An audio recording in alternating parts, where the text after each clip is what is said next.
Brilliance Audio presents the unabridged recording of The Land of Painted Caves by Jean M. Auel, Book 6, Earth's Children, performed by Sandra Burr.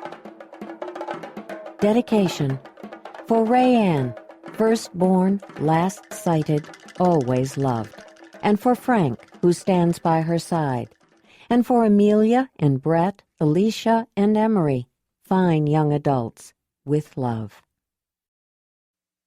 Part 1, Chapter 1. The band of travelers walked along the path between the clear, sparkling water of Grass River and the black-streaked white limestone cliff, following the trail that paralleled the right bank. They went single file around the bend where the stone wall jutted out closer to the water's edge. Ahead, a smaller path split off at an angle toward the crossing place, where the flowing water spread out and became shallower, bubbling around exposed rocks. Before they reached the fork in the trail, a young woman near the front suddenly stopped, her eyes opening wide as she stood perfectly still, staring ahead. She pointed with her chin, not wanting to move. "Look, over there," she said in a hissing whisper of fear. "Lions!" Joharan, the leader, lifted his arm, signaling the band to a halt. Just beyond the place where the trail diverged, they now saw pale, tawny cave lions moving around in the grass. The grass was such effective camouflage, however, that they might not have noticed them until they were much closer, if it hadn't been for the sharp eyes of the fauna. The young woman from the third cave had exceptionally good vision, and though she was quite young, she was noted for her ability to see far and well. Her innate talent had been recognized early, and they had begun training her when she was a small girl. She was their best lookout. Near the back of the group, walking in front of 3 horses, Ayla and Jondalar looked up to see what was causing the delay. "I wonder why we've stopped," Jondalar said, a familiar frown of worry wrinkling his forehead. Ayla observed the leader and the people around him closely and instinctively moved her hand to shield the warm bundle that she carried in the soft leather blanket tied to her chest. Jondalar had recently nursed and was sleeping, but moved slightly at her mother's touch. Ayla had an uncanny ability to interpret meaning from body language, learned young when she lived with the clan. She knew Joharan was alarmed, and Thafona was frightened. Ayla, too, had extraordinarily sharp vision. She could also pick up sounds above the range of normal hearing and feel the deep tones of those that were below. Her sense of smell and taste were also keen, but she had never compared herself with anyone and didn't realize how extraordinary her perceptions were. She was born with heightened acuity in all her senses, which no doubt contributed to her survival after losing her parents and everything she knew at 5 years. Her only training had come from herself. She had developed her natural abilities during the years she studied animals, chiefly carnivores, when she was teaching herself to hunt. In the stillness, she discerned the faint but familiar rumblings of lions, detected their distinctive scent on a slight breeze, and noticed that several people in front of the group were gazing ahead. When she looked, she saw something move. Suddenly the cats hidden by the grass seemed to jump into clear focus. She could make out 2 young and 3 or 4 adult cave lions.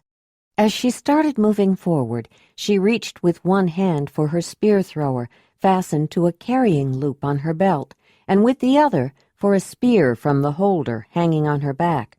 "Where are you going?" Jondalar asked. She stopped. "There are lions up ahead, just beyond the split in the trail," she said under her breath.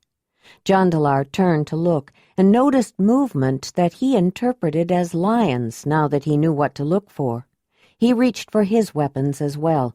"You should stay here with Jondalar. I'll go." Ayla glanced down at her sleeping baby, then looked up at him. "You're good with the spear thrower, Jondalar, but there are at least 2 cubs and 3 grown lions, probably more. If the lions think the cubs are in danger, and decide to attack, you'll need help, someone to back you up, and you know I'm better than anyone except you." His brow furrowed again as he paused to think, looking at her. Then he nodded.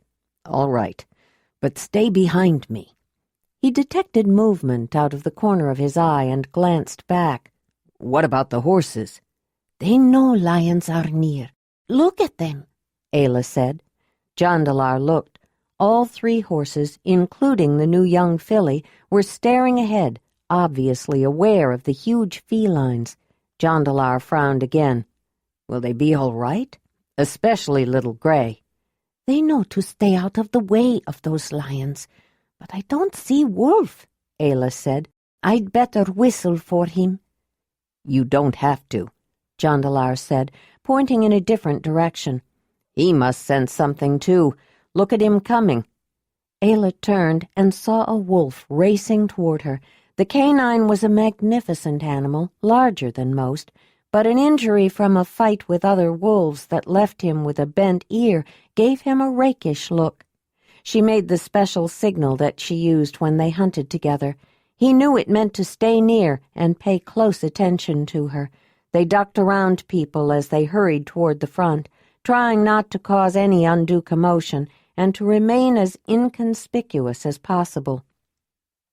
"I'm glad you're here," Joharan said softly when he saw his brother and Ayla with the wolf quietly appear with their spear-throwers in hand. "Do you know how many there are?" Ayla asked. "More than I thought," the fauna said, trying to seem calm and not let her fear show. "When I first saw them, I thought there were maybe 3 or 4, but they're moving around in the grass, and now I think there may be 10 or more. It's a big pride." "And they are feeling confident," Joharan said. "How do you know that?" the fauna asked. "They're ignoring us." Jondalar knew his mate was very familiar with the huge felines. "Ayla knows cave lions," he said. "Perhaps we should ask her what she thinks." Joharan nodded in her direction, asking the question silently. "Joharan is right. They know we're here, and they know how many they are and how many we are," Ayla said, then added, "They may see us as something like a herd of horses or aurochs and think they may be able to single out a weak one. I think they are new to this region." "What makes you think so?" Joharan said. He was always surprised at Ayla's wealth of knowledge of 4-legged hunters, but for some reason it was also at times like this that he noticed her unusual accent more. "They don't know us. That's why they're so confident," Ayla continued. "If they were a resident pride that lived around people and had been chased or hunted a few times, I don't think they would be so unconcerned."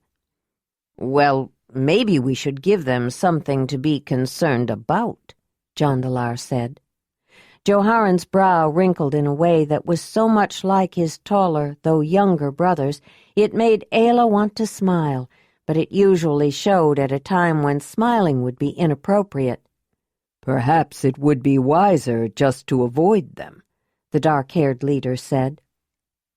"I don't think so," Ayla said, bowing her head and looking down.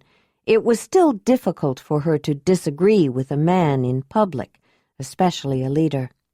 Though she knew it was perfectly acceptable among the Zelandonii, after all, some leaders were women, including, at one time, Joharan's and Jondalar's mother. Such behavior from a woman would not have been tolerated in the clan, the ones who raised her. "Why not?" Joharan asked. His frown had turned into a scowl. "Those lions are resting too close to the home of the third cave," Ayla said quietly. "There will always be lions around, but if they are comfortable here, they might think of it as a place to return when they want to rest, and would see any people who come near as prey, especially children or elders. They could be a danger to the people who live at 2 Rivers Rock and the other nearby caves, including the 9th. Joharan took a deep breath, then looked at his fair-haired brother. "Your mate is right, And you as well, Jondalar. Perhaps now is the time to let those lions know they are not welcome to settle down so close to our homes. This would be a good time to use spear throwers so we can hunt from a safer distance. Several hunters here have been practicing, Jondalar said. It was for just this sort of thing that he had wanted to come home and show everyone the weapon he had developed. We may not even have to kill one, just injure a couple to teach them to stay away. Jondalar? Ayla said softly. Now she was getting ready to differ with him, or at least to make a point that he should consider. She looked down again, then raised her eyes and looked directly at him. She wasn't afraid to speak her mind to him, but she wanted to be respectful. It's true that a spear thrower is a very good weapon. With it, a spear can be thrown from a much greater distance than one thrown by hand, and that makes it safer. But safer is not safe. A wounded animal is unpredictable, and one with the strength and speed of a cave lion, hurt and wild with pain, could do anything. If you decide to use these weapons against those lions, they should not be used to injure, but to kill. She's right, Jondalar, Joharen said. Jondalar frowned at his brother. Then he grinned sheepishly. Yes, she is.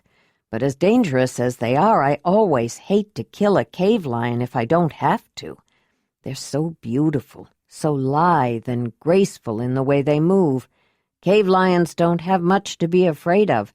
Their strength gives them confidence. He glanced at Ayla with a glint of pride and love. I always thought Ayla's cave lion totem was right for her. Discomfited by showing his strong inner feelings for her, a hint of a flush colored his cheeks. But I do think this is a time when spear throwers could be very useful. Joharen noticed that most of the travelers had crowded closer. How many are with us that can use one? He asked his brother. Well, there's you and me and Ayla, of course, Jondalar said, looking at the group. Rushamar has been practicing a lot and is getting pretty good. Solaban's been busy making some ivory handles for tools for some of us and hasn't been working at it as much, but he's got the basics. I've tried a spear thrower a few times, Joharen. I don't have one of my own, and I'm not very good at it, the Thofona said, but I can throw a spear without one. Thank you, Thofona, for reminding me, Joharen said. Nearly everyone can handle a spear without a spear thrower, including women. We shouldn't forget that. Then he directed his comments to the group at large. We need to let those lions know that this is not a good place for them. Whoever wants to go after them, using a spear by hand or with the thrower, come over here. Ayla started to loosen her baby's carrying blanket. Folara, would you watch Jondalar for me? She said, approaching Jondalar's younger sister.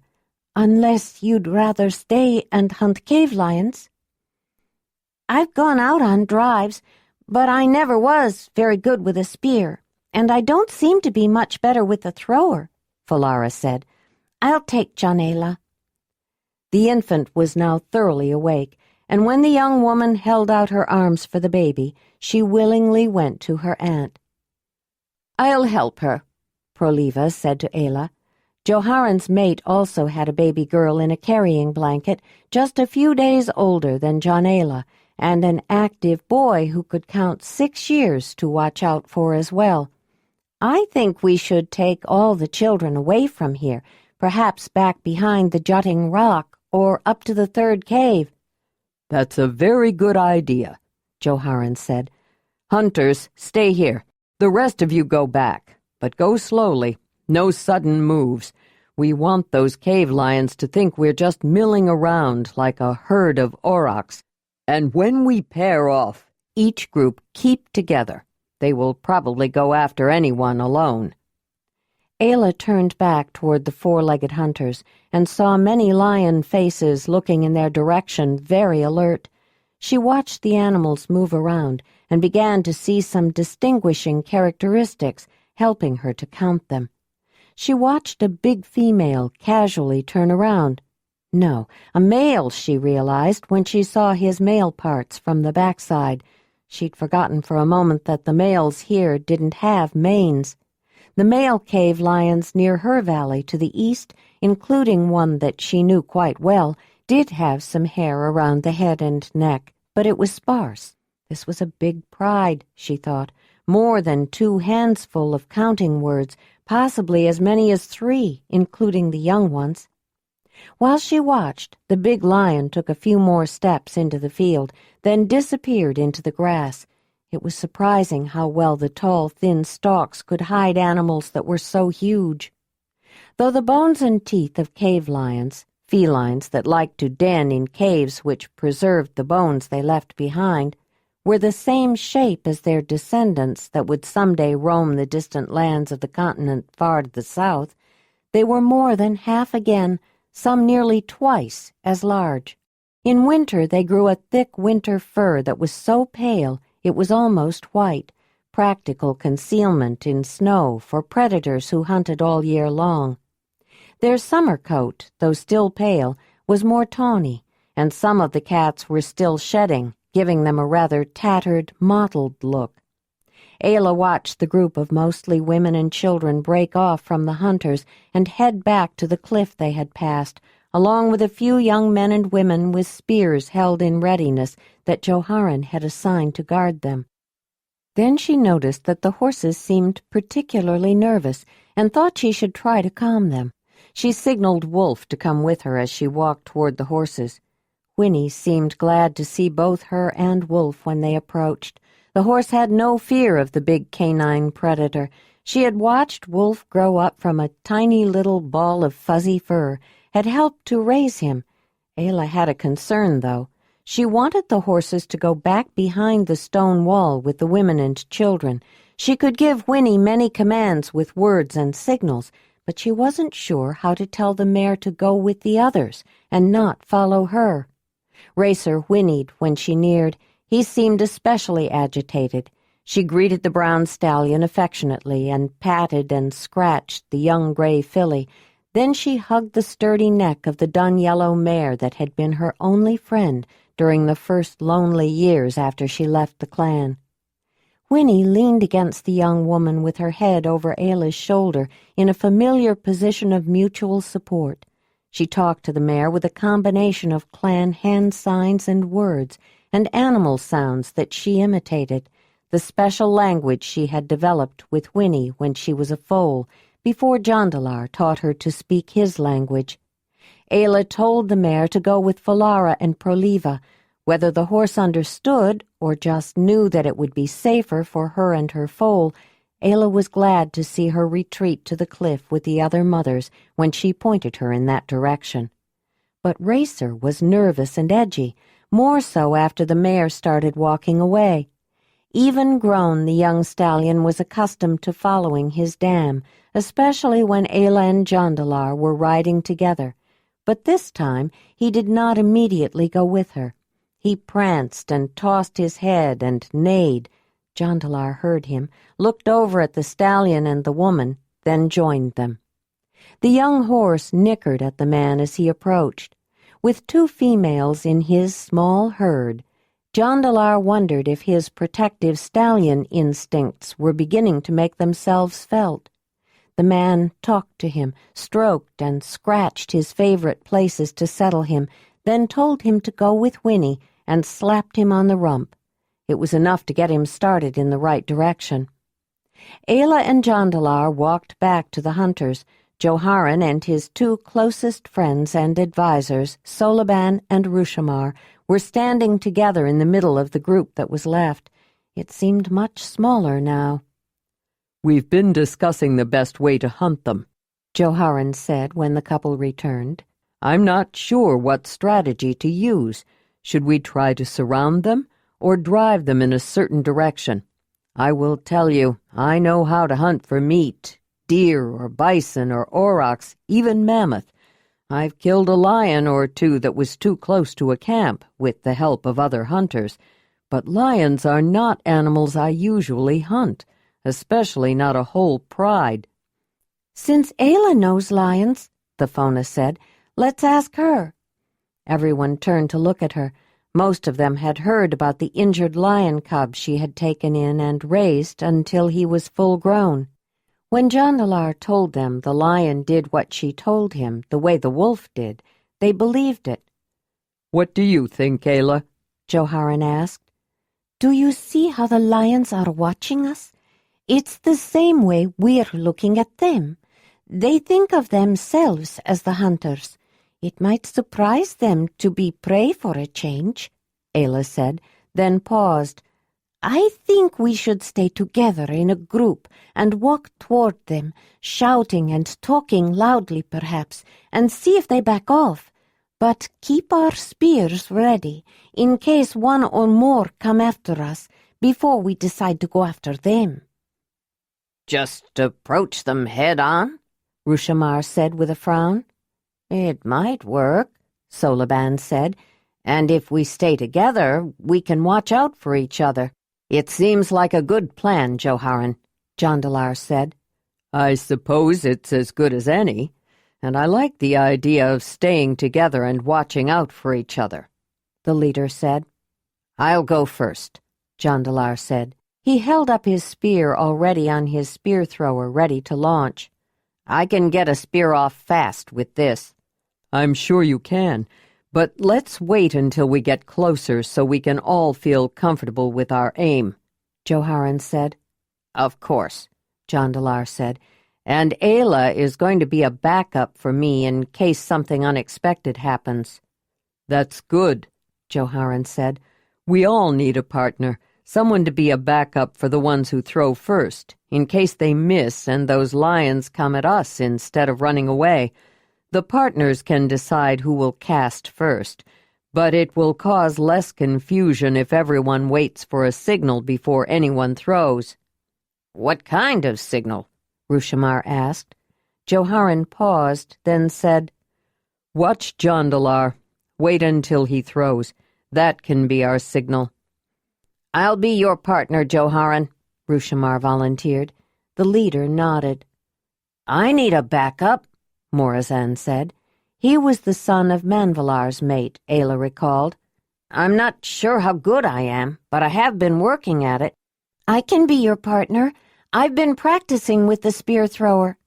Ayla turned at the sound of the feminine voice and saw that it was Falara's red-haired friend Galea who had spoken. Jondalar turned to look too. That's one way to get close to the son of a leader's mate, he thought, and glanced at Ayla, wondering if she had caught the implication. "I can partner with the Fona if she would like," Solaban said, "since I'll be using a spear like her, not a spear thrower." The young woman smiled at him, glad to have a more mature and experienced hunter close by.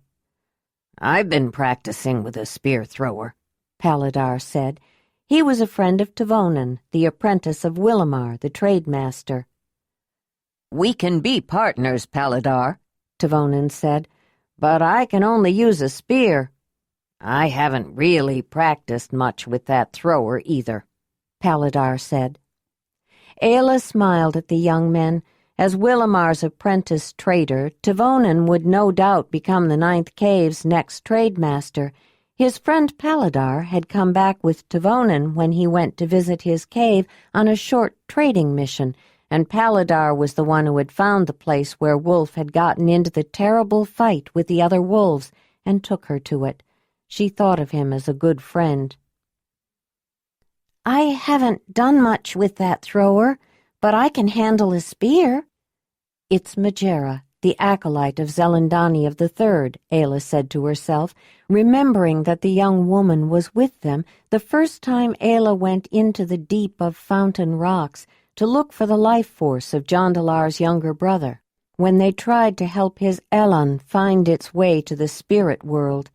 "Everyone has already picked a partner, so I guess we're left. Not only have I not practiced with the spear thrower, I have hardly ever seen it used." said Jaladan, Morazan's cousin, the son of Manvalar's sister, who was visiting the third cave. He was planning to travel with them to the summer meeting to meet up with his cave. That was it, the 12 men and women who were going to hunt a similar number of lions, animals with greater speed, strength, and ferocity, who lived by hunting weaker prey. Ayla began having feelings of doubt, and a shiver of fear gave her a chill. She rubbed her arms and felt an eruption of bumps. How could 12 frail humans even think of attacking a pride of lions? She caught sight of the other carnivore, the one she knew, and signaled the animal to stay with her, thinking 12 people and wolf. "All right, let's go," Joharan said. "But keep together."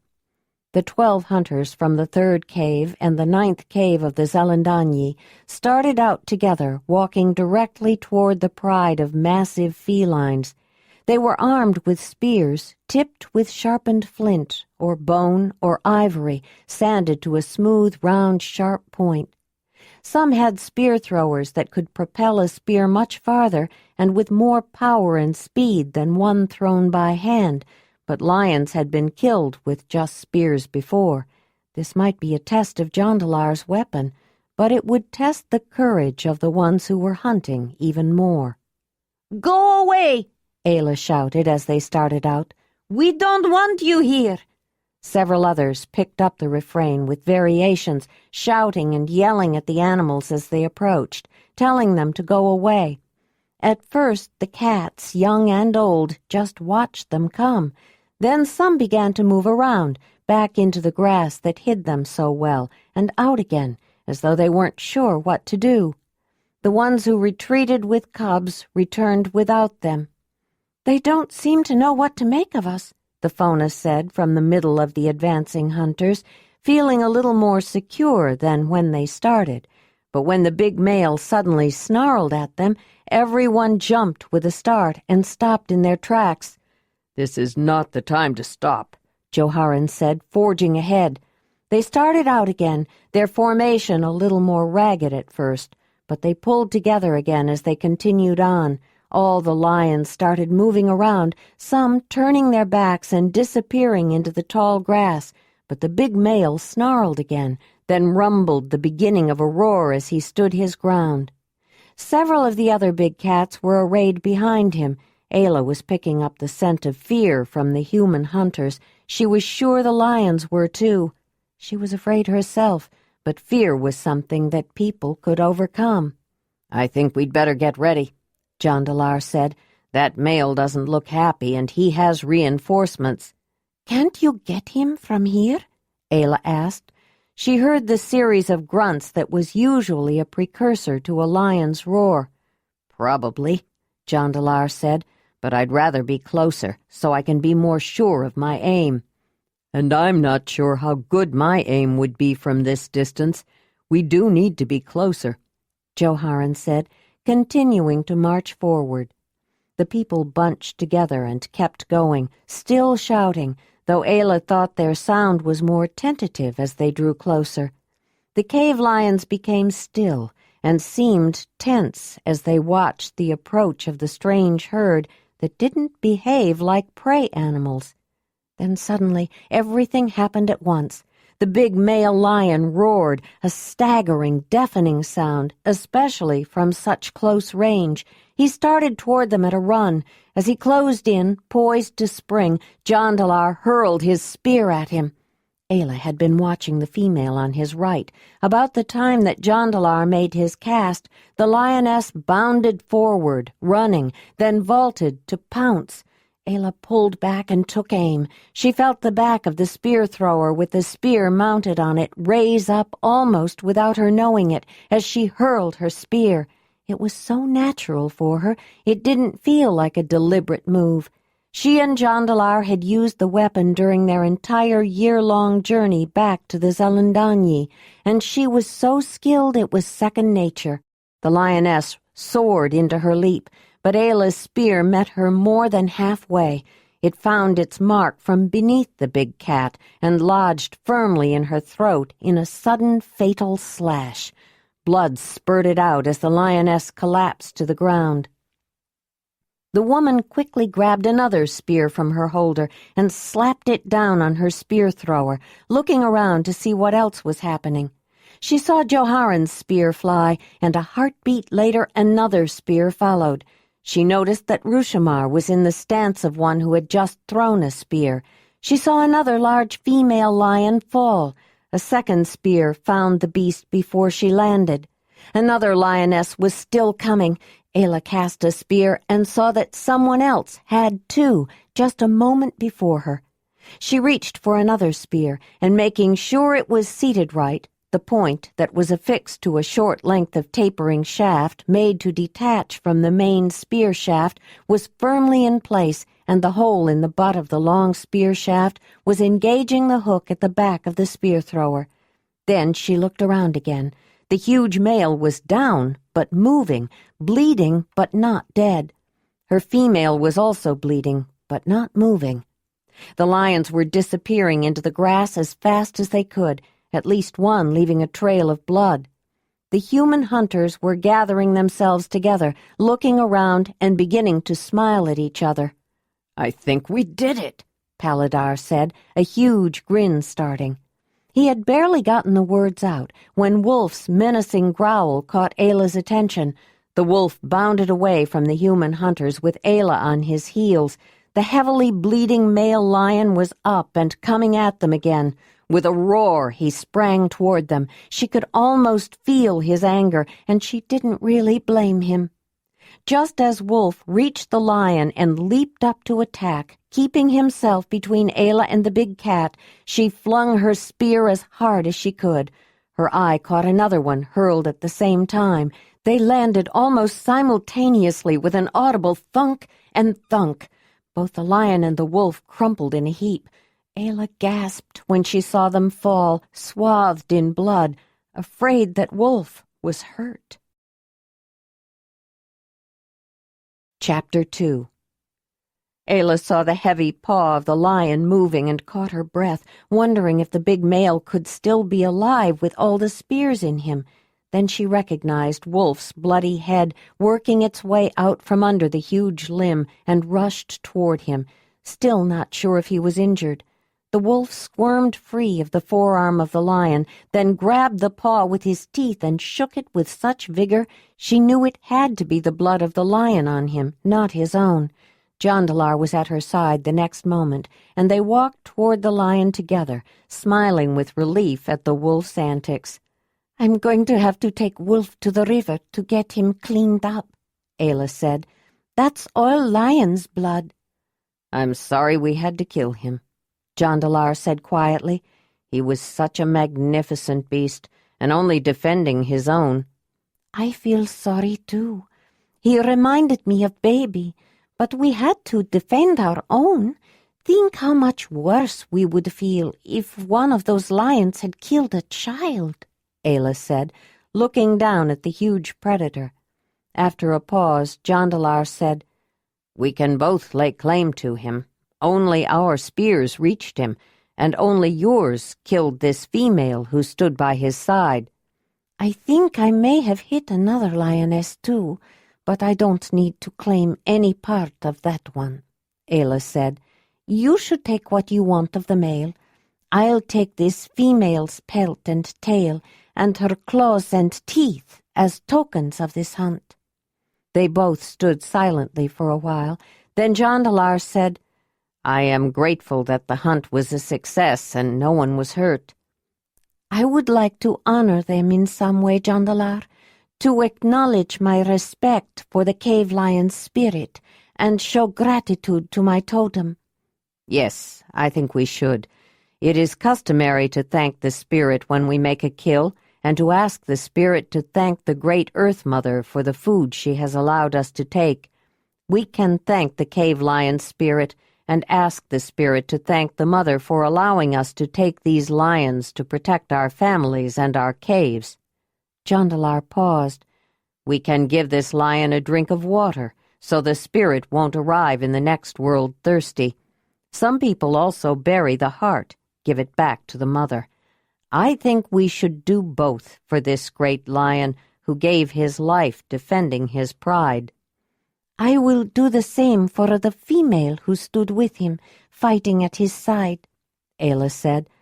"I think my cave lion totem protected me, and maybe all the rest of us.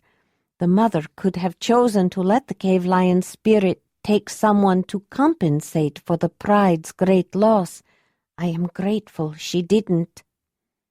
"Ayla, you were right." She spun around at the sound of the voice and smiled at the ninth cave's leader coming up behind them. "You said a wounded animal is unpredictable, and one with the strength and speed of a cave lion, hurt and wild with pain, could do anything. We shouldn't have assumed that because that lion was down and bleeding, that he wouldn't try to attack again." Joharan addressed the rest of the hunters who had come to see the lions they had killed. "We should have made sure he was dead." "What surprised me was that wolf," Paladar said, looking at the animal still covered with blood, nonchalantly sitting at Ayla's feet with his tongue lolling out of the side of his mouth. "He's the one who warned us, but I never imagined a wolf would attack a cave lion, wounded or not." Jondalar smiled. "Wolf protects Ayla," he said. "It doesn't matter who or what it is. If it threatens her, he'll attack it." "Even you, Jondalar?" he asked. "Even me." There was an uncomfortable silence. Then Joharan said, "How many lions did we get?" Several of the big cats were down, some with a number of spears in them. "I count 5, Ayla said.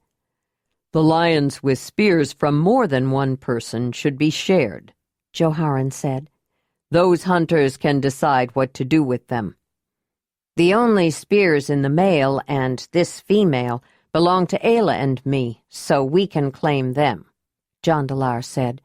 "We did what was necessary, but they were defending their family, and we want to honor their spirits. We don't have a Zelandonii here, but we can give each a drink of water before we send them on their way to the spirit world, and we can bury their hearts, give them back to the mother." The other hunters nodded in agreement. Ayla walked to the lioness that she had killed and took out her water bag. It was made of the carefully washed stomach of a deer, with the lower opening tied off. The upper opening was pulled up around a deer vertebra, with the projections cut away, and sinew wrapped tightly around it. The natural hole in the center of the section of spine made a more than serviceable pour spout. The stopper was a thin leather thong that had been knotted several times in the same place and stuffed into the hole. She pulled out the knotted leather cord stopper and took a mouthful. Then she kneeled over the head of the lioness, pulled it around and opened the jaws, and squirted the water from her mouth into the mouth of the big cat. "We are thankful, Dani, great mother of all, and we are grateful to the spirit of the cave lion," she said aloud. Then she began speaking with the silent hand signs of the formal language of the clan, the one they used when addressing the spirit world, but in a quiet voice she translated the meaning of the signs she was making. "This woman is grateful to the spirit of the great cave lion, the totem of this woman, for allowing a few of the spirit's living ones to fall to the spears of the people. This woman would express sorrow to the great spirit of the cave lion for the loss of the living ones. The great mother and the cave lion spirit know it was necessary for the safety of the people, but this woman wants to express gratitude." She turned around to the group of hunters who were watching her. It wasn't done in quite the manner they were used to, but it was fascinating to watch her, and felt utterly right to those hunters who had faced their fears to make their territory safer for themselves and for others. It also made them understand why their Zelandonii, who was first, had made this foreign woman her acolyte. "I will not make a claim to any other lions that may have been pierced by one of my spears, but I would like the spear back," Ayla said. "This lion has only my spear in it, so I will claim it. I will keep the skin and tail, the claws and the teeth." "What about the meat?" Paladar said. "Are you going to eat some?" "No, the hyenas can have it as far as I'm concerned," Ayla said. "I don't like the taste of the meat of meat-eaters, especially cave lions." "I've never tasted lion," he said. "Neither have I," said Morazan of the third cave, who had paired up with Galea. "Did none of your spears reach a lion?" Ayla asked.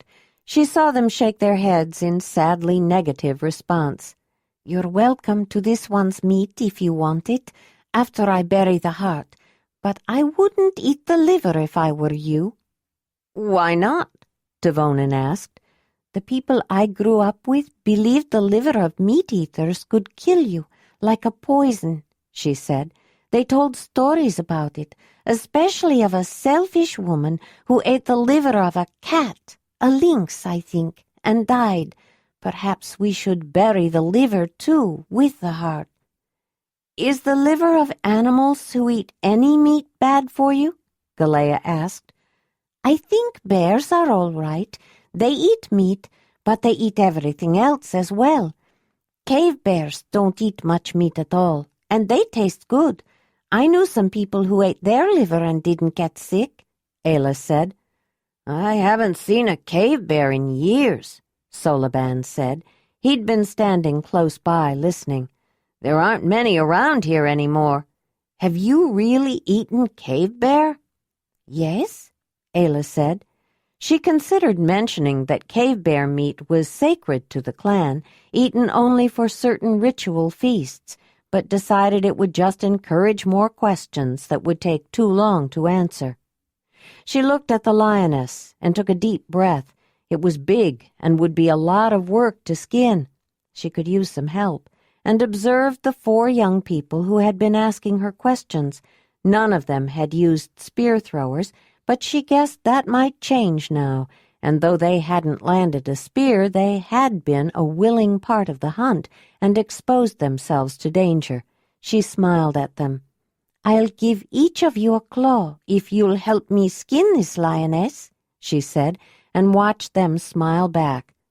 "I'll be glad to," Paladar and Devonin said almost simultaneously. "Me too," said Morazan. "Good. I can use the help." Then she said to Morazan, "I don't think we have been formally introduced." She faced the young man and held out both her hands, palm up, in the formal gesture of openness and friendship. "I am Ayla of the 9th cave of the Zelandonii, acolyte of Zelandonii, first among those who serve the great Earth Mother, mated to Jondalar, master flint-knapper and brother of Joharen, leader of the 9th cave of the Zelandonii. Formerly, I was daughter of the Mammoth Hearth of the lion camp of the Mamutoi, chosen by the spirit of the cave lion, protected by the cave bear, and friend of the horses, Winnie, Racer, and Grey, and the 4-legged hunter, Wolf." It was enough of a formal introduction, she thought, watching his expression. She knew the first part of the formal recitation of her names and ties was probably somewhat overwhelming. Her associations were among the highest ranked of all the Zelandonii, and the last part would be completely unfamiliar to him. He reached for her hands and began his names and ties. "I am Morazan of the 3rd cave of the Zelandonii," he started nervously, then seemed to be trying to think what to say next. "I am the son of Manvalar, leader of the 3rd cave, cousin of—" Ayla realized he was young and not accustomed to meeting new people and making formal recitations. She decided to make it easy for him and ended the formal meeting ritual. "In the name of Dani, the great Earth Mother, I greet you, Morazan of the 3rd cave of the Zelandonii," she said, then added, "and I welcome your help." "I want to help, too," Galea said. "I'd like to have a claw as a memory of this hunt. Even if I didn't get a spear into any of them, it was exciting. A little frightening, but exciting. Ayla nodded in understanding. Let's get started. But I should warn you to be careful when you cut out the claws or the teeth. Don't let them scratch you. You have to cook them before they can be safely handled. If you get a scratch, it can turn into a foul wound, one that swells up and suppurates with a bad-smelling discharge. She looked up and noticed in the distance that some people were coming around the jutting wall. She recognized several from the third cave who had not been with the first group that joined them before. Manvalar, the strong and vigorous older man who was their leader, was among them. "Here comes Manvalar and some others," the Fona said. She had obviously seen and recognized them too. When they reached the hunters, Manvalar walked up to Joharan.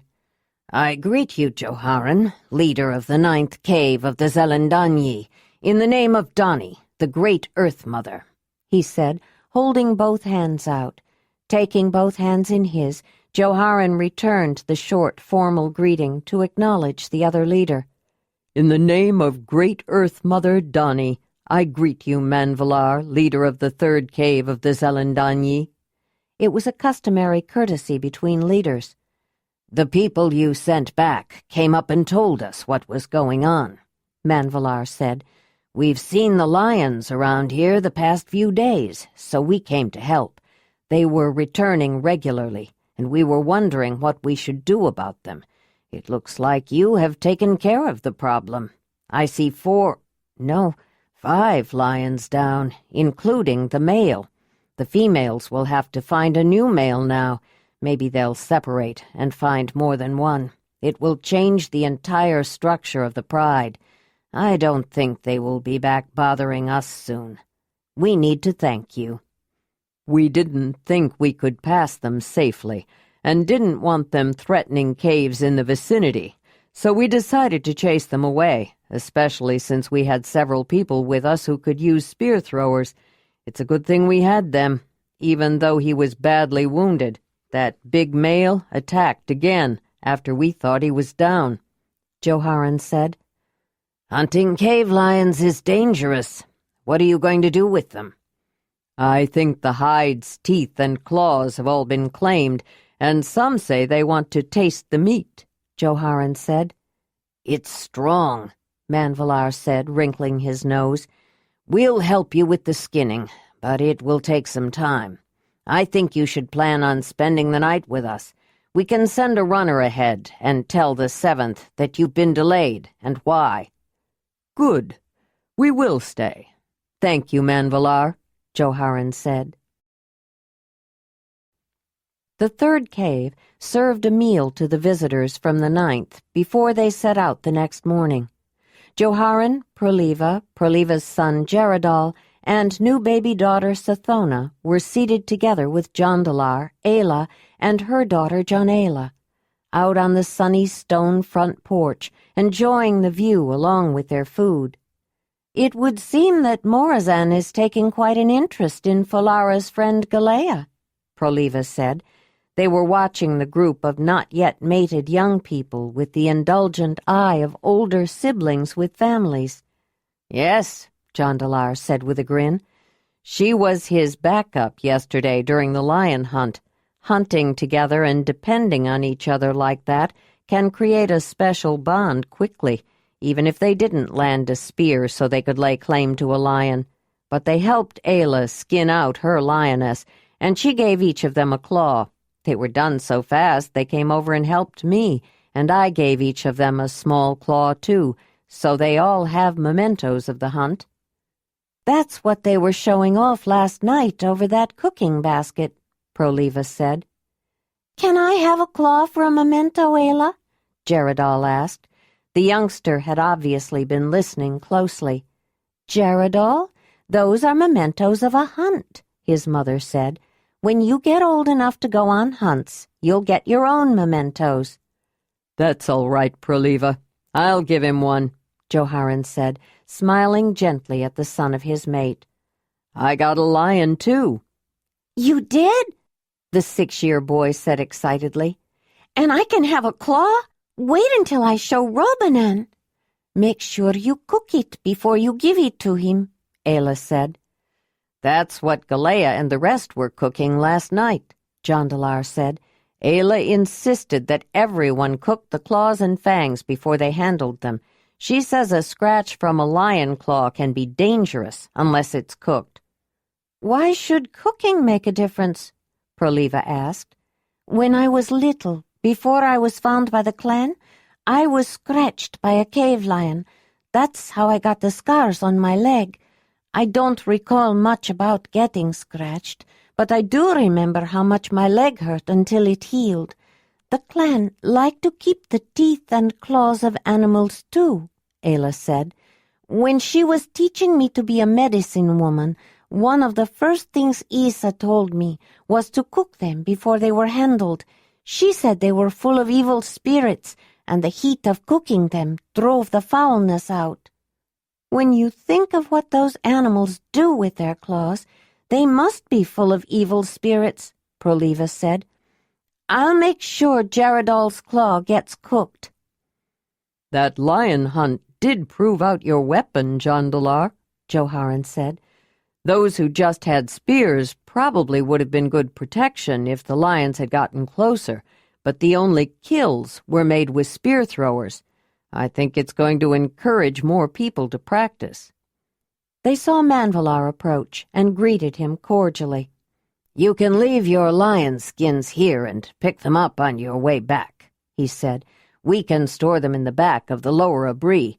It's cool enough down there that they should keep for a few days. Then you can process them when you get home. The tall limestone cliff they had passed just before the hunt, called Two Rivers Rock because Grass River joined the river there, had 3 deeply indented ledges, one above the other, that created protective overhangs for the spaces below them. The third cave used all of the stone shelters, but they lived mainly in the large middle one, which enjoyed an expansive panorama of both rivers and the area around the cliff. The others were mainly for storage. That would be a help, Joharan said. We're carrying enough, especially with babies and children, and we've already been delayed. If this trip to Horsehead Rock hadn't been planned for some time, we probably wouldn't be making it. After all, we'll be seeing everyone at the summer meeting, and we still have a lot to do before we leave. But the 7th cave really wanted Ayla to visit, and Zelandonii wants to show her the Horsehead.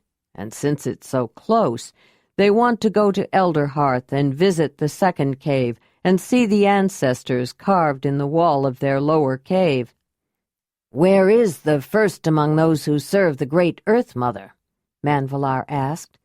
She's already there, has been for a few days, Joharan said, conferring with several of the Zelandonii. Something to do with the summer meeting. Speaking of that, when are you planning to leave? Manvalar asked. Perhaps we can travel together. I always like to leave a little early. With such a large cave, we need extra time to find a comfortable place, and now we have animals to consider. I've been to the 26th cave before, but I'm not really familiar with the area. It's a large flat field right beside West River, Manvalar said. It's good for a lot of summer shelters, but I don't think it's a good place for horses. I like the site we found last year, even if it was rather far from all the activities, but I don't know what we'll find this year. I was thinking of scouting it out earlier, but then we got those heavy spring rains, and I just didn't want to slog through the mud, Joharan said.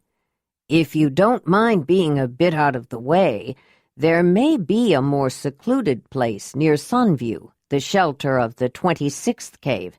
It's in a cliff near the bank of the old riverbed, somewhat back from the river now. We may try that, Joharan said. I'll send a runner after we decide when to leave. If the 3rd cave wants to go, then we can travel together. You have kin there, don't you? Do you have a route in mind?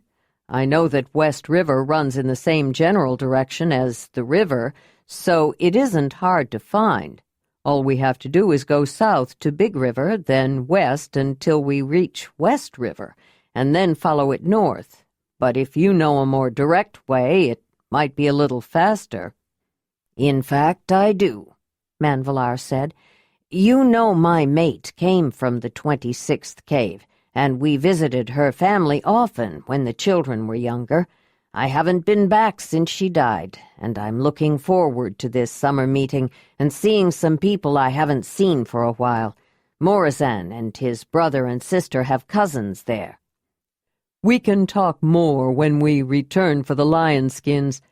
Thank you for the hospitality of the third cave, Manvalar," Joharan said, as he turned to leave. "We need to be going. The second cave is expecting us, and Zelandonii, who is first, has a cave with a surprise to show Ayla." Spring's first shoots had made a watercolor smear of emerald on the cold brown defrosting earth. As the short season advanced and jointed stems and slender sheathing leaves reached their full growth, lush meadows replaced the cold colors along the floodplains of the rivers. Billowing in the warmer winds of early summer, the green of rapid growth fading to the gold of ripening maturity, the fields of grass ahead named the river beside them. The group of travelers, some from the 9th cave and some from the 3rd, walked beside Grass River, retracing their steps from the previous day. They walked around the jutting stone in single file along the trail between the clear running water of Grass River and the cliff. As they continued, some people moved forward to walk 2 or 3 abreast. They took the path that angled toward the crossing place. It was already being called the place of the lion hunt. The way the rocks had been placed naturally was not an easy crossing. It was one thing for agile young men to leap from stone to slippery stone. It was quite another for a woman who was pregnant or carrying a baby, and perhaps other packs of food, clothing, or implements, or for older women or men. Therefore, more rocks had been carefully positioned between those the lower water level had uncovered to make the spaces between the stepping stones closer. After they all reached the other side of the tributary, where the trail was wide enough, they tended to walk 2 or 3 abreast again. Morazan waited for Jondalar and Ayla, who were bringing up the rear in front of the horses, and stepped in beside them. After a casual exchange of greetings, Morazan commented, "I didn't realize how good your spear-throwing weapon could be, Jondalar. I've been practicing with it, but watching you and Ayla use them has given me a new appreciation for it." "I think it's wise of you to make yourself familiar with the spear-thrower, Morazan.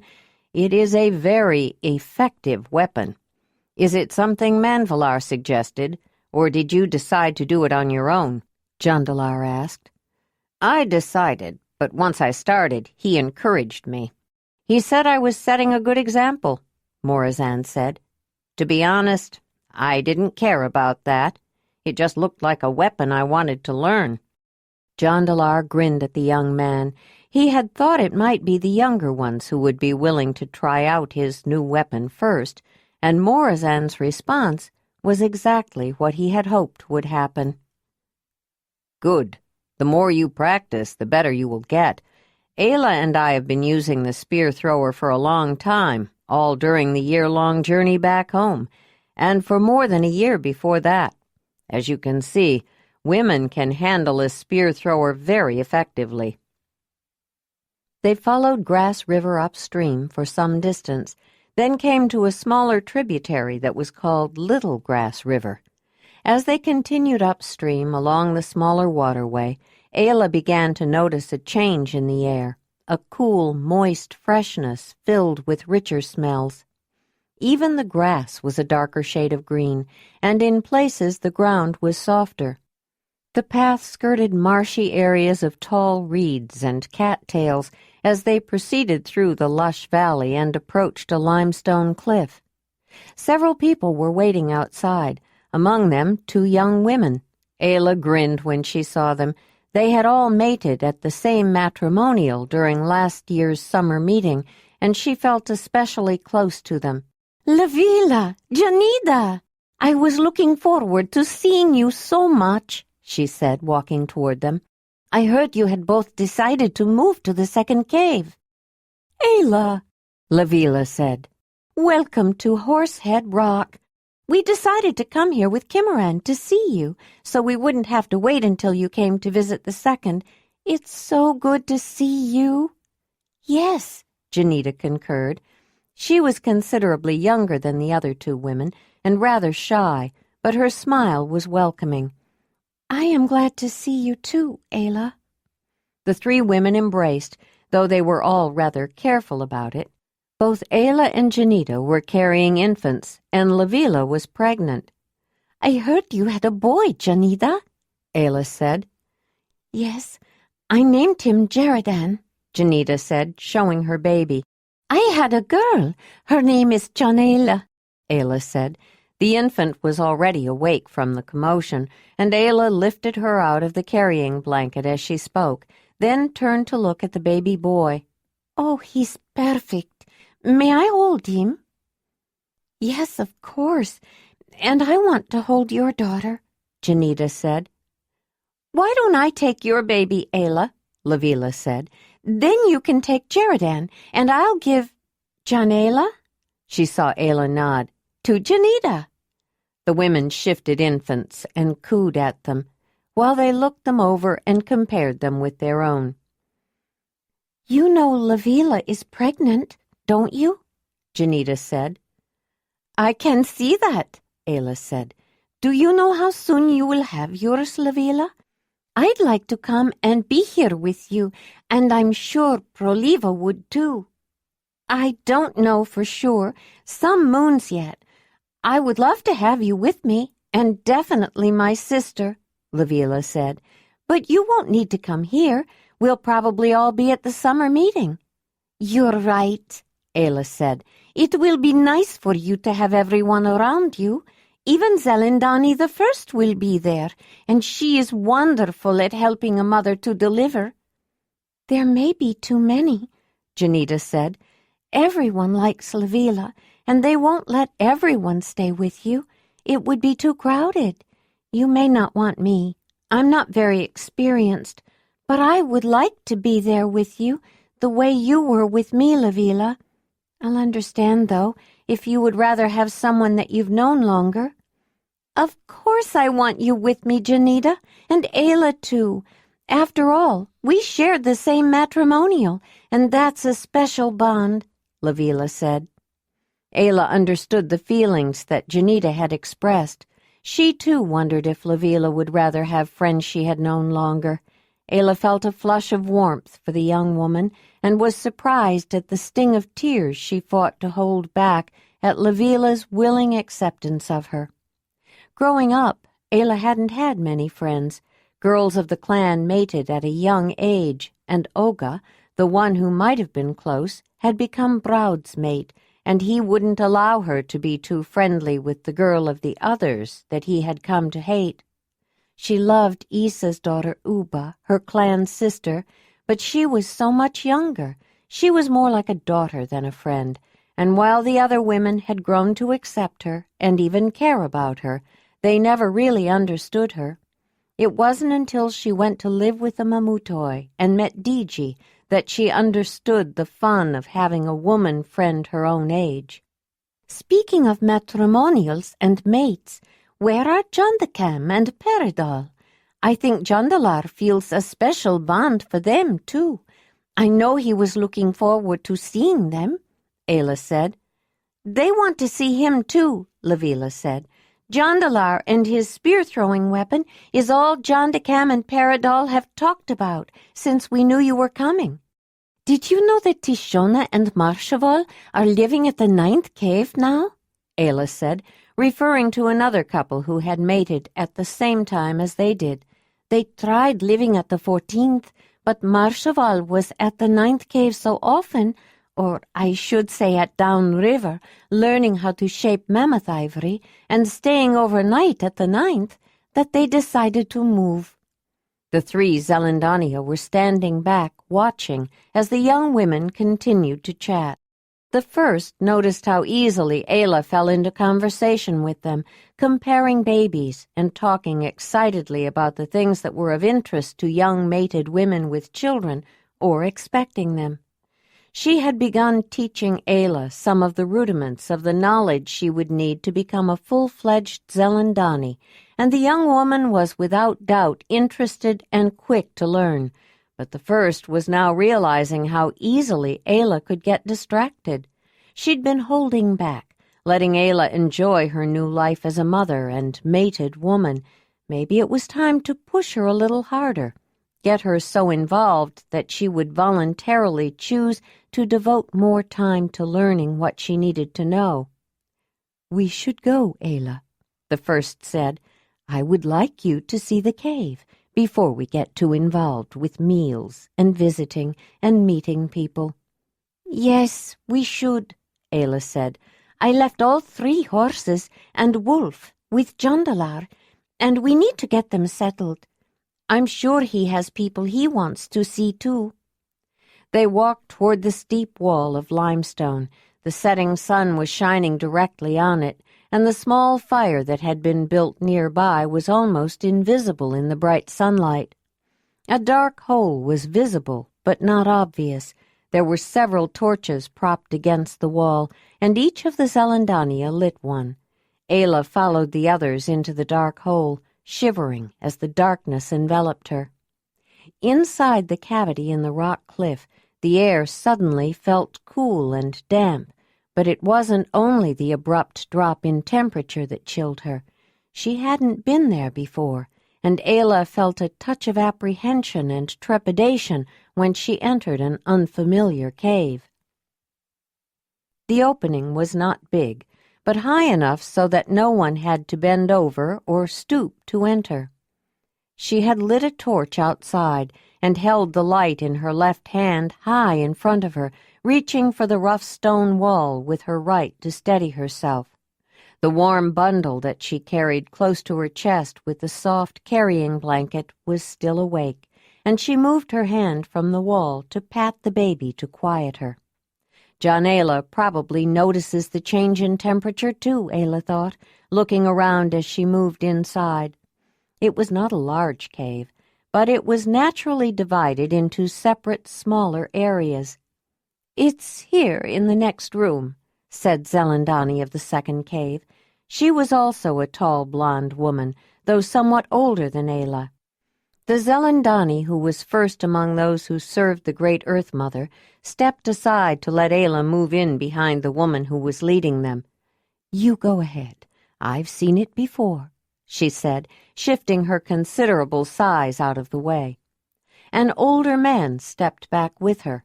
"I, too, have seen it before," he said, "many times." Ayla had noticed how much the old Zelandonii of the seventh cave resembled the woman who was leading the way. He was also tall, though a little stooped, and his hair was more white than blonde. Zelandonii of the second cave held her torch up high to cast its light ahead. Ayla did the same. She thought she saw some indistinct images on some of the cave walls as they passed by, but since no one had stopped to point them out, she wasn't sure. She heard someone begin to hum, a rich, lovely sound, and recognized the voice of her mentor, the Zelandonii who was first. Her voice echoed in the small stone chamber, but especially as they entered another room and turned a corner. As the Zelandonii held their torches up to highlight a wall, Ayla gasped.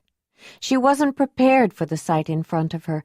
The profile of the head of a horse was carved so deeply into the limestone wall of the cave it appeared to be growing out of it, and so realistically it almost seemed alive. It was larger than life-size, or else it was a carving of a much larger animal than she had ever seen, but she knew horses, and the proportions were perfect. The shape of the muzzle, the eye, the ear, the nose with its flaring nostril, the curve of the mouth and jaw, everything was exactly as it would be in real life, and in the flickering torchlight it looked as if it was moving, breathing. She let out a sobbing burst of air. She had been holding her breath and didn't realize it. It's a perfect horse, except it's just the head, Ayla said. That's why the seventh cave is called Horsehead Rock, the old man said. He was just behind her. Ayla stared at the image, feeling a sense of awe and wonder, and reached out to touch the stone, not even questioning whether she should have. She was drawn to it. She held her hand on the side of the jaw, just where she would have touched a living horse, and after a time the cold stone seemed to warm, as though it wanted to be alive and come out of the stone wall. She took her hand away, and then put it back.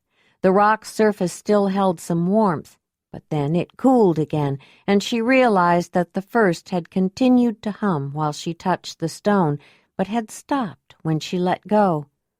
"Who made it?" Ayla asked. "No one knows," said the first. She had come in after Zelandonii of the seventh cave. It was made so long ago, no one remembers. One of the ancients, of course, but we have no legend or history to tell us who. "Perhaps the same carver who made the mother of Elderhearth," said the Zelandonii of the second cave. "What makes you think so?" asked the old man. "They are entirely different images. One is a woman holding a bison horn in her hand. The other is the head of a horse." "I have studied both carvings. There seems to be a similarity of technique," she said. "Notice how carefully the nose and the mouth and the shape of the jaw of this horse are made. When you go there, look at the hips on the mother, the shape of the belly. I've seen women who look just like that, especially those who have had children. Like this horse, the carving of the woman that represents Donnie in the cave at Elderhearth is very true to life." "That's very perceptive," said the one who was first. "When we go to Elderhearth, we'll do as you suggest, and look closely." They stood quietly, staring at the horse for a while. Then the first said, "We should go. There are some other things in here, but we can look at them later. I wanted Ayla to see the horse head before we got involved with visiting and such." "I'm glad you did," Ayla said. "I didn't know carvings in stone could look so real." Chapter 3. "There you are," Kimmeran said, getting up from a stone seat on the ledge in front of the shelter of the seventh cave to greet Ayla and Jondalar, who had just climbed up the path. Wolf followed behind them, and Jondalar was awake and propped up on Ayla's hip. "We knew you had come, and then no one knew where you were." Jondalar's old friend Kimmeran, the leader of Elderhearth, the second cave of the Zelandonii, had been waiting for him. The very tall, light-haired man bore a superficial resemblance to 6'6" Jondalar with his pale yellow hair. Though many men were tall, over 6 feet, both Jondalar and Kimmeran had towered over their other age-mates at their puberty rites. They were drawn to each other and quickly became friends. Kimmeran was also the brother of the Zelandonii of the second cave and the uncle of Jondacam, but more like a brother. His sister was quite a bit older, and she had raised him after their mother died, along with her own son and daughter. Her mate had also passed on to the next world, and not long afterwards she began training for the Zelandonii. "The first wanted Ayla to see your horse head, and then we needed to get our horses settled," Jondalar said. "They are going to love your field. The grass is so green and rich," Ayla added. "We call it Sweet Valley. The little grass river runs through the middle of it, and the floodplain has widened into a large field. It can get marshy in spring from snow melt and when the rains come in fall, but in summer, when everything else is dried out, that field stays fresh and green," Kimmeran said, as they continued walking toward the living space beneath the overhanging upper shelf. "It attracts a nice procession of grazers through here all summer long and makes hunting easy. Either the second or the seventh cave always has someone watching." They approached more people. "You remember Sergenar, the leader of the seventh cave, don't you?" Kimmeran said to the visiting couple. indicating a middle-aged, dark-haired man who had been standing back eyeing the wolf warily and letting the younger leader greet his friends. "Yes, of course," Jondalar said, noting his apprehension and thinking that this visit might be a good time to help people get more comfortable around Wolf. "I remember when Sergenar used to come to talk to Marthona when he was first chosen as leader of the 7th. You have met Ayla, I believe." "I was one of the many to whom she was introduced last year when you first arrived, but I haven't had a chance to greet her personally," Sergenar said. He held out both hands, palms up. "In the name of Donnie, I welcome you to the 7th cave of the Zelandonii, Ayla of the 9th cave. I know you have many other names and ties, some quite unusual, but I will admit I don't remember them." Ayla grasped both of his hands in hers. "I am Ayla of the 9th cave of the Zelandonii," she began. "Acolyte to Zelandonii of the 9th cave, first among those who serve." Then she hesitated, wondering how many of Jondalar's ties to mention. At the matrimonial ceremony last summer, all of Jondalar's names and ties were added to hers, and it made for a very long recitation, but it was only during the most formal of ceremonies that the whole list was required. Since this was her official meeting of the leader of the 7th cave, she wanted to make the introduction formal, but not go on and on. She decided to cite the closest of his ties and continue with her own, including her previous ties. She finished with the appellations that had been added in a more light-hearted vein, but that she liked to use. "Friend of the horses, Winnie, Racer, and Grey, and the four-legged hunter, Wolf. In the name of the great mother of all, I greet you, Sergenar, leader of the 7th cave of the Zelandonii, and I would like to thank you for inviting us to Horsehead Rock." She is definitely not a Zelandonii, Sergenar thought, as he heard her speak. She may have Jondalar's names and ties, but she's a foreigner with foreign customs, especially about animals. As he dropped her hands, he eyed the wolf who had come closer. Ayla saw his uneasiness around the big carnivore. She had noticed that Kimaran was not particularly comfortable near the animal either, though he had been introduced to Wolf last year shortly after they arrived, and he had seen him several times. Neither of the leaders was accustomed to seeing a hunting meat-eater moving so easily among people. Her thoughts were similar to Jondalar's. This might be a good time to get them more accustomed to Wolf. The people of the 7th cave were noticing that the couple everyone talked about from the 9th cave had arrived, and more people were coming to see the woman with the wolf.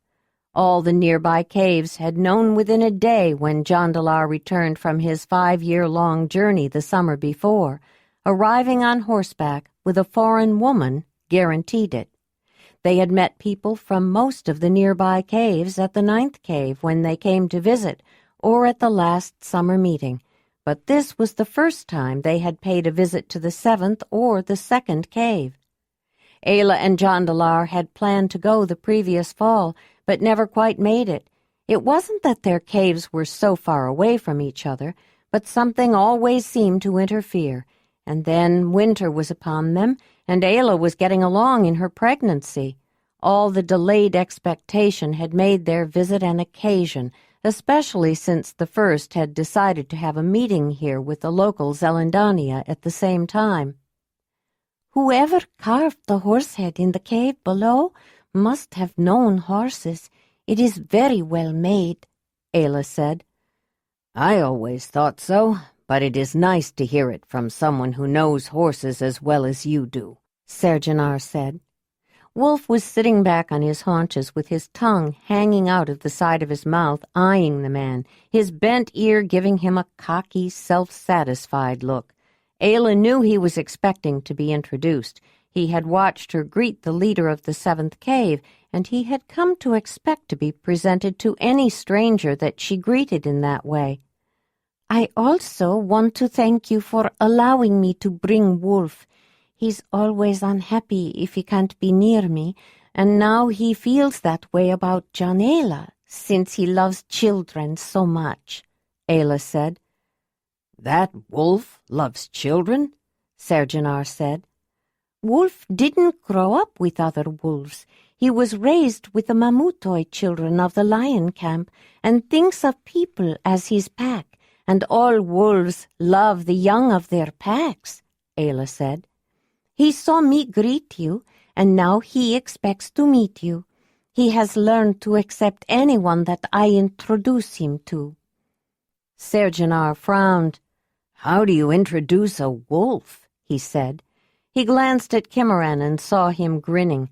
The younger man was remembering his introduction to Wolf, and though he might still be somewhat nervous around the carnivore, he was rather enjoying the older man's discomfiture. Ayla signaled Wolf to come forward and knelt down to put her arm around him, then reached for Sergenar's hand. He jerked it back. "He only needs to smell it," Ayla said, "so he becomes familiar with you. It's the way wolves meet each other."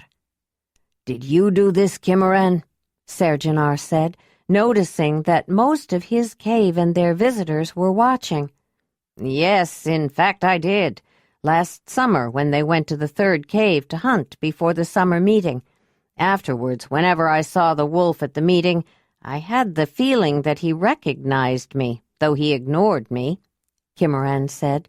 He didn't really want to, but with all the people watching, Sergenar was feeling pressed to comply. He didn't want anyone to think that he was afraid to do what the younger leader had already done. Slowly, tentatively, he stretched out his hand toward the animal. Ayla took it and brought it to the animal's nose. Wolf wrinkled his nose and, with his mouth closed, bared his teeth so that his large carnassial shearing teeth showed, in what Jondalar always thought of as his feeling full of himself grin. But that wasn't how Sergenar saw it. Ayla could feel him shaking and noticed the sour smell of his fear. She knew Wolf did too. "Wolf won't hurt you, I promise," Ayla said softly under her breath. Sergenar gritted his teeth, forcing himself to hold steady while the wolf brought his tooth-filled mouth close to his hand. Wolf sniffed, then licked. "What's he doing?" Sergenar said. "Trying to see what I taste like?" "No, I think he's trying to calm you like he would a puppy. Here, touch his head." She moved his hand away from the sharp teeth and was speaking in a soothing voice. "Have you ever felt the fur of a living wolf? Do you notice that behind his ears and around his neck the fur is a little thicker and rougher? He likes being rubbed behind his ears." When she finally let go, the man moved his hand away and held it in his other hand. "Now he will recognize you," she said. She had never seen anyone so afraid of Wolf, or more brave in overcoming his fear. "Have you ever had any experience with wolves before?" she asked. "Once, when I was very young, I was bitten by a wolf. I don't really remember. My mother told me about it, but I still have the scars," Sergenar said. "That means the wolf spirit chose you. The wolf is your totem. That's what the people who raised me would say." She knew totems were not viewed the same way by the Zelandonii as they were by the clan. Not everyone had one, but they were considered lucky by those who did. "I was clawed by a cave lion when I was young, when I could count perhaps 5 years. I still have the scars to show for it, and I still dream about it sometimes. It is not easy to live with a powerful totem like a lion or a wolf, but my totem has helped me, taught me many things," Ayla said. Sergenar was intrigued, almost in spite of himself. "What did you learn from a cave lion?" "How to face my fears, for one thing," she said. "I think you have learned to do the same. Your wolf totem may have helped you without your knowing it." "Perhaps, but how would you know if you've been helped by a totem? Has a cave lion spirit really helped you?" Sergenar asked. "More than once. The 4 marks that the lion's claw left on my leg, that is a clan totem mark for a cave lion. Usually it is only a man who is given such a strong totem, but they were so clearly clan marks. The leader accepted me, even though I was born to the others. That's their name for people like us. I was very young when I lost my people. If the clan hadn't taken me in and raised me, I would not be alive now, Ayla explained. Interesting. But you said more than once, Sergenar reminded her. Another time, after I became a woman and the new young leader forced me to leave, I walked for a long time looking for the others, as my clan mother Isa had told me to do before she died. But when I couldn't find them, and I had to find a place to stay before winter came, my totem sent a pride of lions to make me change my direction, which led me to find a valley where I could survive. It was even my cave lion who led me to Jondalar, Ayla said. The people who were standing around listening were fascinated with her story. Even Jondalar had never heard her explain her totem in quite that way. One of them spoke out. "And these people who took you in, the ones you call the clan, are they really flatheads?" "That's your name for them.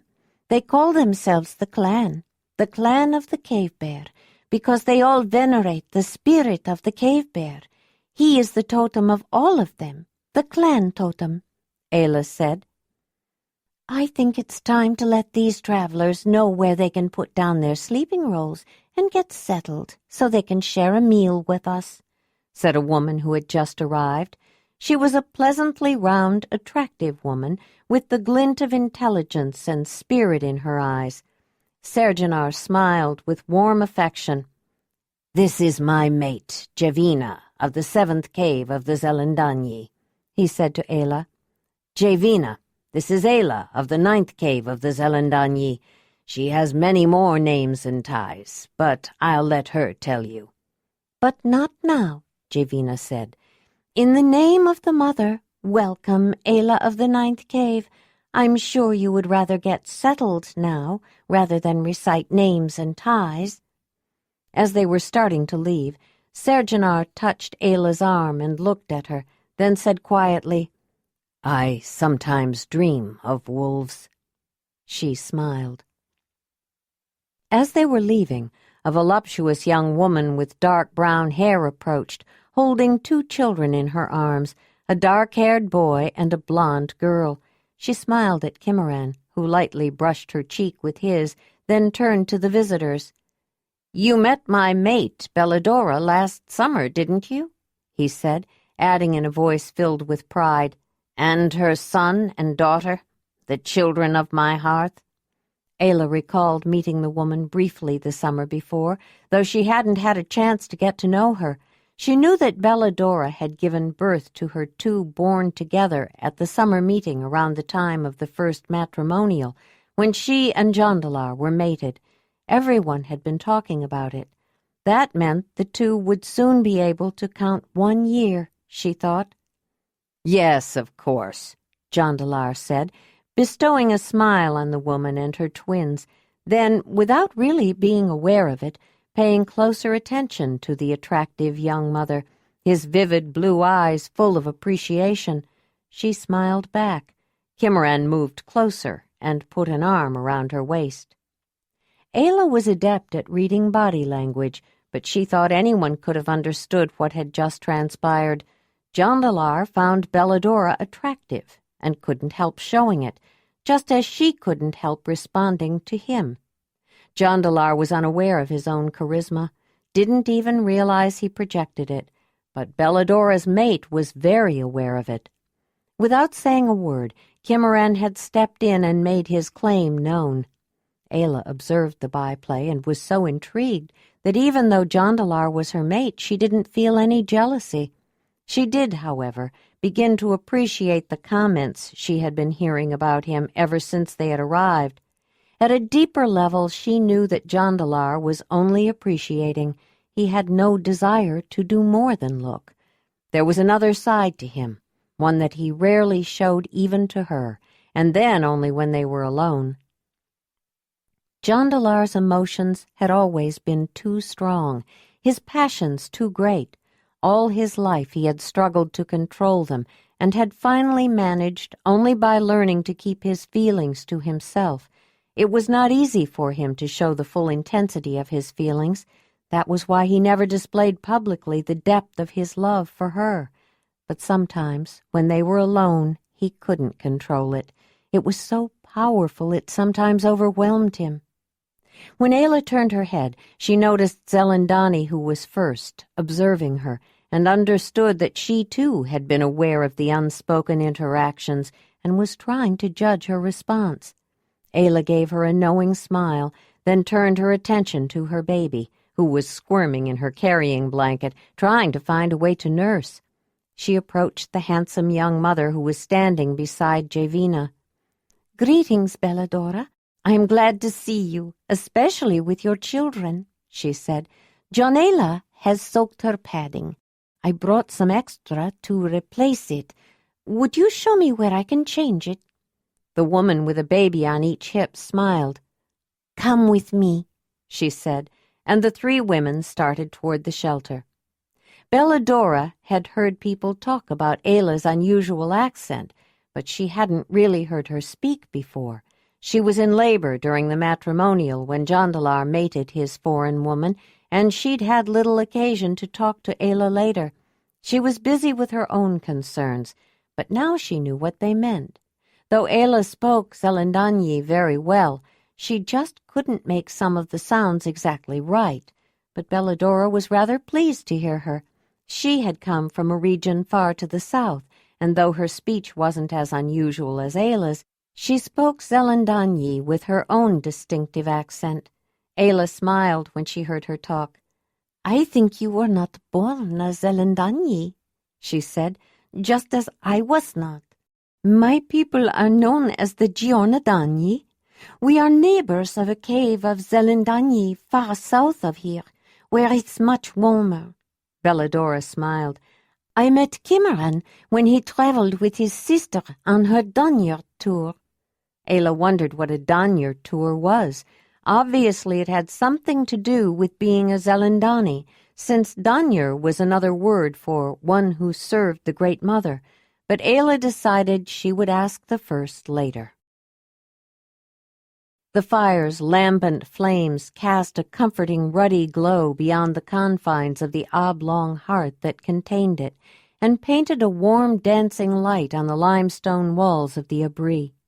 The rock ceiling of the overhanging ledge above the fire reflected the glowing hue down on the scene, giving the people a radiant look of well-being.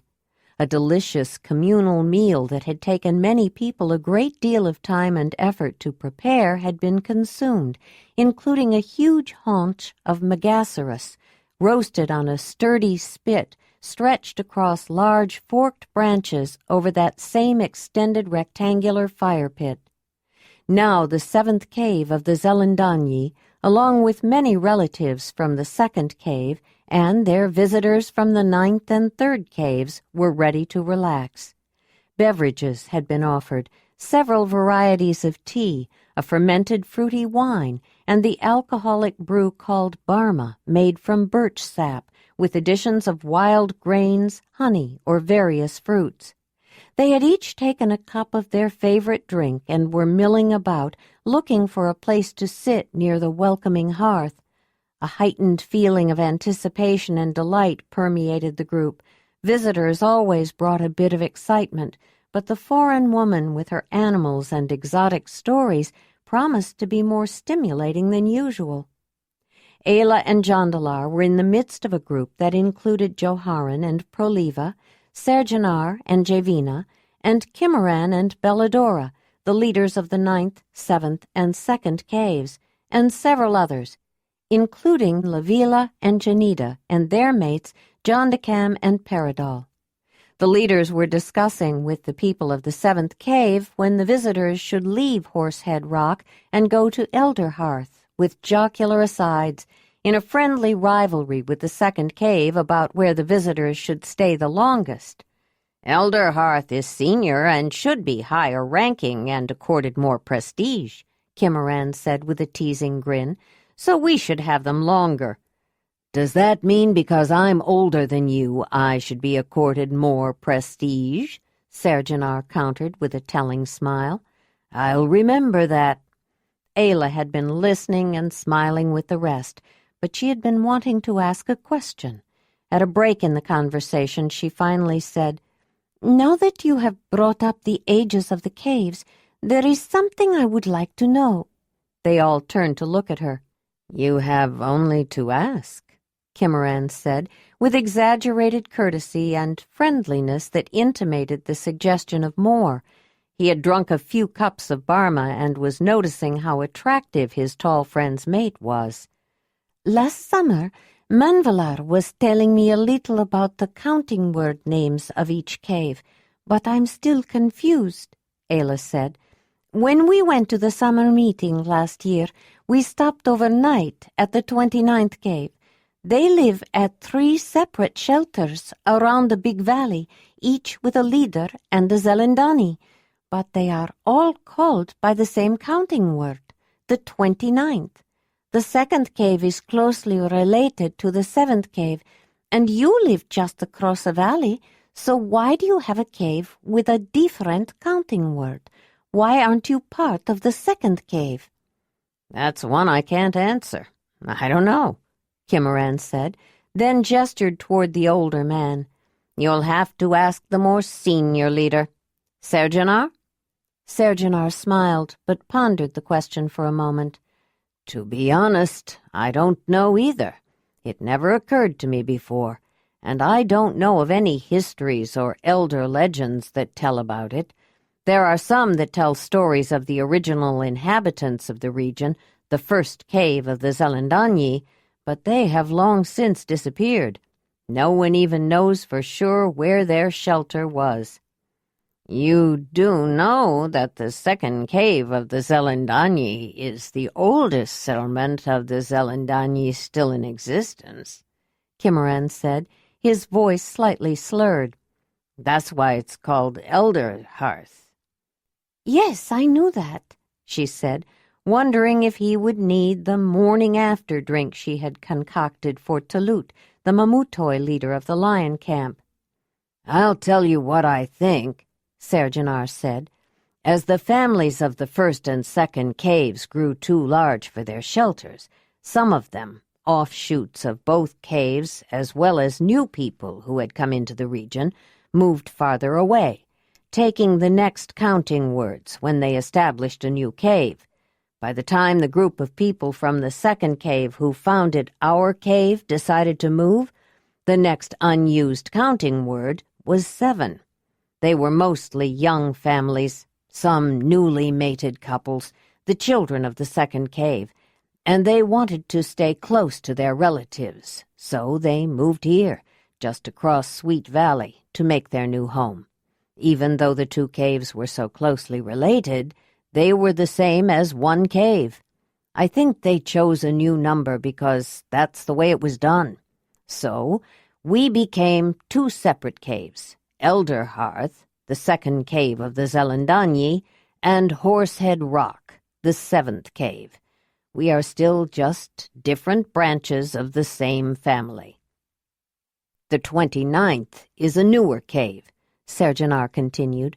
"When they moved to their new shelters, I suspect they all wanted to keep the same counting word name because the smaller the counting word, the older the settlement. There's a certain prestige in having a lower counting word, and 29 was rather large already. I suspect none of the people founding the new caves wanted a larger one.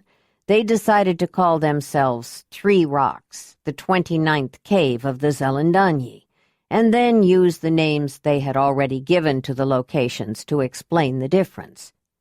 The original settlement is called Reflection Rock, because from certain places you can see yourself in the water below.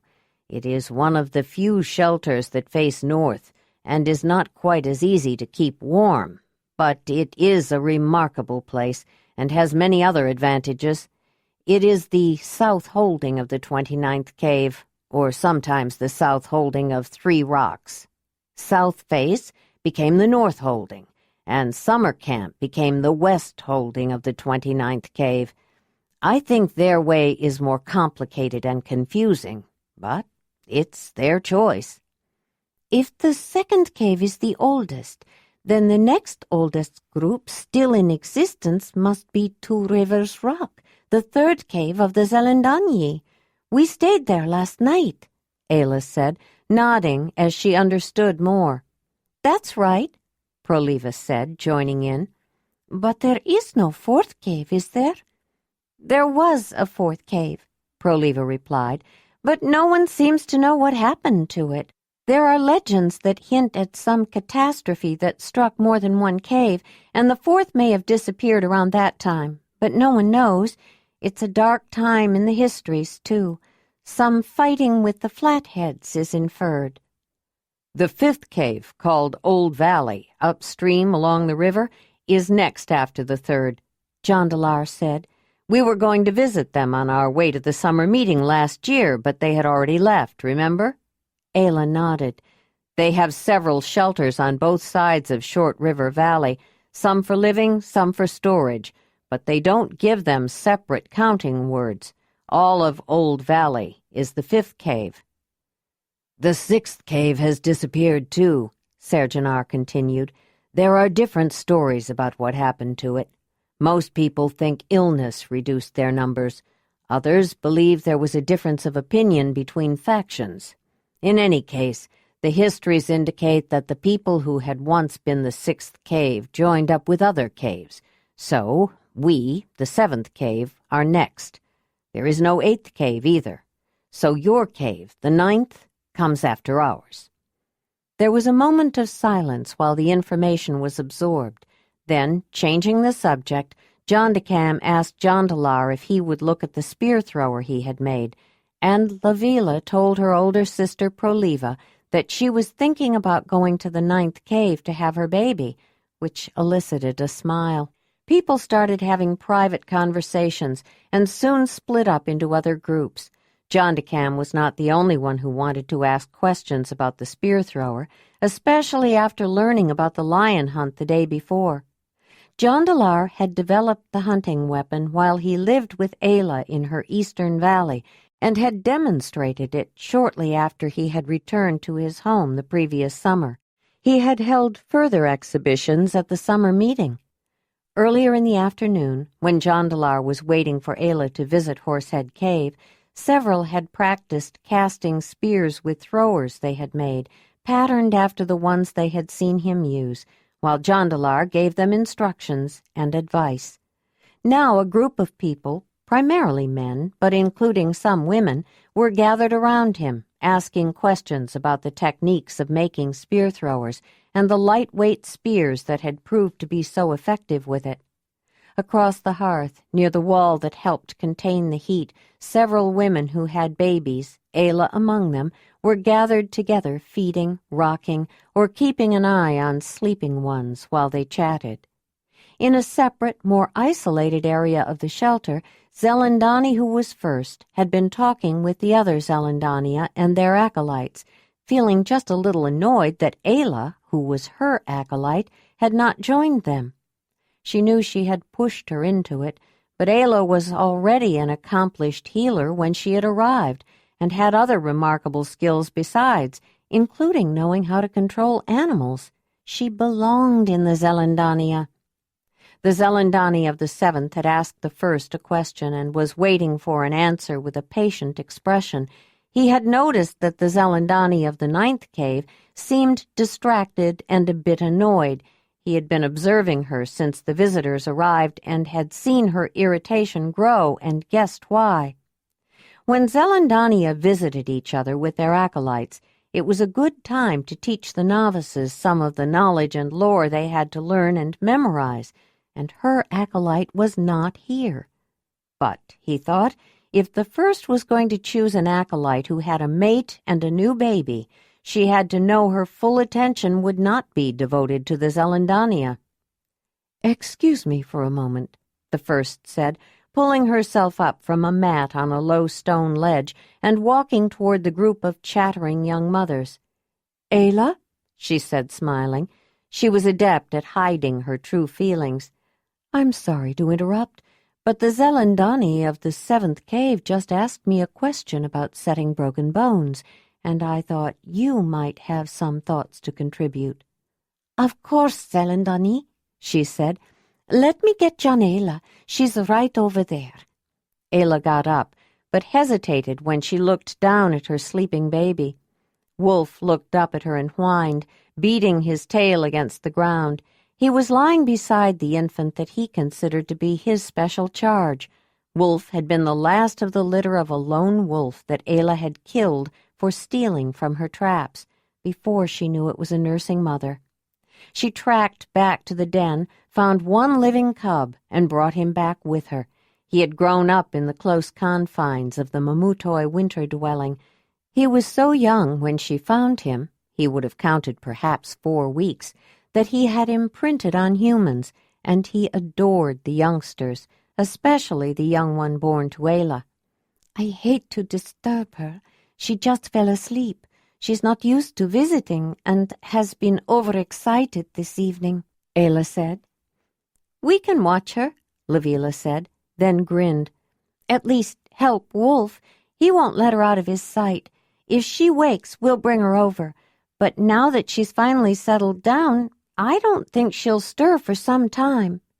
"Thank you, Lavila," Ayla said, then smiled at her and the woman beside her. "You really are Proliva's sister. Do you know how much you are like her?" "I know I've missed her since she mated Joharan," Lavila said, looking at her sister. "We were always close. Proliva was almost a second mother to me." Ayla followed the one who was first back to the group of those who served the mother. She noticed that most of the local Zelandonii were there. In addition to the first, who was the Zelandonii of the 9th cave, and of course the Zelandonii of the 2nd and 7th caves, there were also the Zelandonii of the 3rd and 11th caves. The Zelandonii of the 14th had not come, but she had sent her first acolyte. There were several other acolytes. Ayla recognized the 2 younger women and a young man from the 2nd and 7th caves. She smiled at Majera from the 3rd cave and greeted the elderly man who was the Zelandonii of the 7th, and then the woman who was the daughter of his hearth, the Zelandonii of the 2nd, who was also the mother of Jondacam. Ayla had been wanting to get to know the 2nd better. Not many of the Zelandonii had children, but she was a woman who had been mated and had raised 2 children, and her brother Kimaran, after their mother died, and now was a Zelandonii. "Ayla has had more experience than most in setting bones, Zelandonii of the 7th. You should ask her your question," the first said, settling back down and indicating a mat next to her for Ayla. "I know if a fresh break is set straight, it will heal straight. I've done it many times. But someone was asking me if anything could be done if a break was not set straight and it healed crooked," the older man asked immediately. He was not only interested in her response, he had heard so much about her skill from the one who was first, he wanted to see if she would be flustered by a direct question from someone of his age and experience. Ayla had just dropped down to the mat and turned to face him. She had a way of lowering herself that was particularly fluid and graceful, he noticed, and a way of looking at him that was direct, yet not quite, that somehow conveyed a sense of respect. Though she had expected to be formally introduced to the other acolytes and was surprised to be questioned so quickly, she responded without hesitation. "It depends on the break and how long it has been healing," Ayla said. "If it's an old break, it's hard to do much. Healed bone, even if it healed wrong, is often stronger than bone that was not injured. If you try to re-break it to set it right, the uninjured bone is likely to break instead. But if the break has just started to mend, sometimes it can be broken again and set straight." "Have you ever done it?" the 7th asked, a bit put off by the way she spoke. It was odd. Not like the way Kimaran's pretty mate spoke, with a rather pleasant shift in certain sounds. When Jondalar's foreign woman spoke, it was almost as though she swallowed certain sounds. Yes, Ayla said. She had the feeling she was being tested, something like the way Isa used to ask her questions about healing practices and plant uses. on our journey here, we stopped to visit some people that Jondalar had met earlier, the Sharamudoi. Nearly a moon before we arrived, a woman he knew took a bad fall and broke her arm. It was healing wrong, bent in such a way that she couldn't use it, and it was very painful. Their healer had died earlier that winter, and they did not have a new one yet, and no one else knew how to set an arm. I managed to re-break her arm and reset it. It was not perfect, but it was better. She would not have full use, but she would be able to use it, and by the time we left, it was healing well and not causing her pain anymore, Ayla explained. Didn't breaking her arm cause her pain? A young man asked.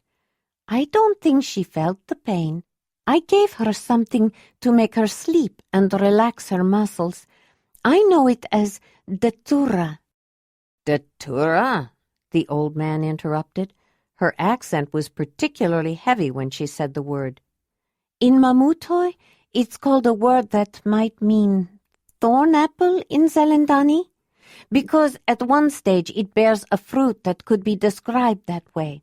It's a strong-smelling, large plant with big white flowers that flare out from the stem, Ayla said.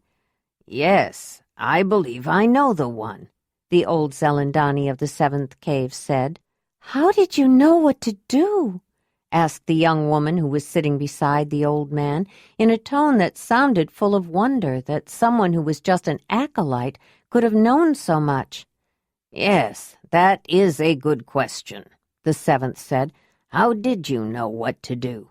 Where did you get your experience? You seem quite knowledgeable for one so young. Ayla glanced at the first, who seemed rather pleased. She wasn't sure why, but she had the impression that the woman was satisfied by her recitation. The woman who took me in and raised me when I was a little girl was a medicine woman of her people, a healer. She was training me to be a medicine woman, too. Men of the clan use a different kind of spear than Zelandonii men when they hunt. It's longer and thicker, and they don't usually throw it, they jab with it, so they have to get close. It's more dangerous, and they were often hurt. Sometimes the hunters of the clan traveled quite a long distance. If someone broke a bone, they weren't always able to return right away, and the bone would start to heal before it could be set. I assisted Isa a few times when she had to re-break and reset bones, and I also helped the medicine women at the clan gathering do the same. These people you call the clan, are they really the same as Flatheads? The young man asked. She had been asked that question before, and she thought by the same young man. That is your word for them? Ayla said again. It's hard to believe they could do so much, he said. Not for me. I lived with them. There was an uncomfortable silence for a few moments. Then the first changed the subject. I think this would be a good time for the acolytes to learn, or for some of you, to review counting words, some of their uses and meanings. You all know the counting words, but what can you do if there are large amounts to count? Zelandonii of the second cave, would you explain? Ayla's interest was quickened. Suddenly fascinated, she leaned forward. She knew counting could be more complex and powerful than just the simple counting words, if one understood how to do it. The first noted her attention with satisfaction. She was sure that Ayla had a particular curiosity about the concept of counting. You can use your hands, the second said, and held up both hands. With the right hand, you count on your fingers as each word is said, up to 5. She made a fist and lifted each finger in turn as she counted, beginning with the thumb. You can count another 5 on your left hand until you get to 10, but that is as far as you can go with just counting. But instead of using the left hand to count the second 5, you can bend down one finger, the thumb, to hold the first 5. She held up her left hand with the back facing out. Then count again on the right hand and bend down the second counting finger of the left hand to hold it. She bent her index finger on top of her thumb so that she was holding open both hands, except for the index finger and thumb of her left hand. "That means 10, she said. "If I hold down the next finger, that means 15. The next finger is 20, and the next one, 25. Ayla was amazed. She comprehended the idea immediately, though it was more complex than the simple counting words Jondalar had taught her. She remembered the first time she learned the concept of calculating the number of things. It was Kreb, the Mogur of the clan, who had shown her, but essentially he could only count to 10.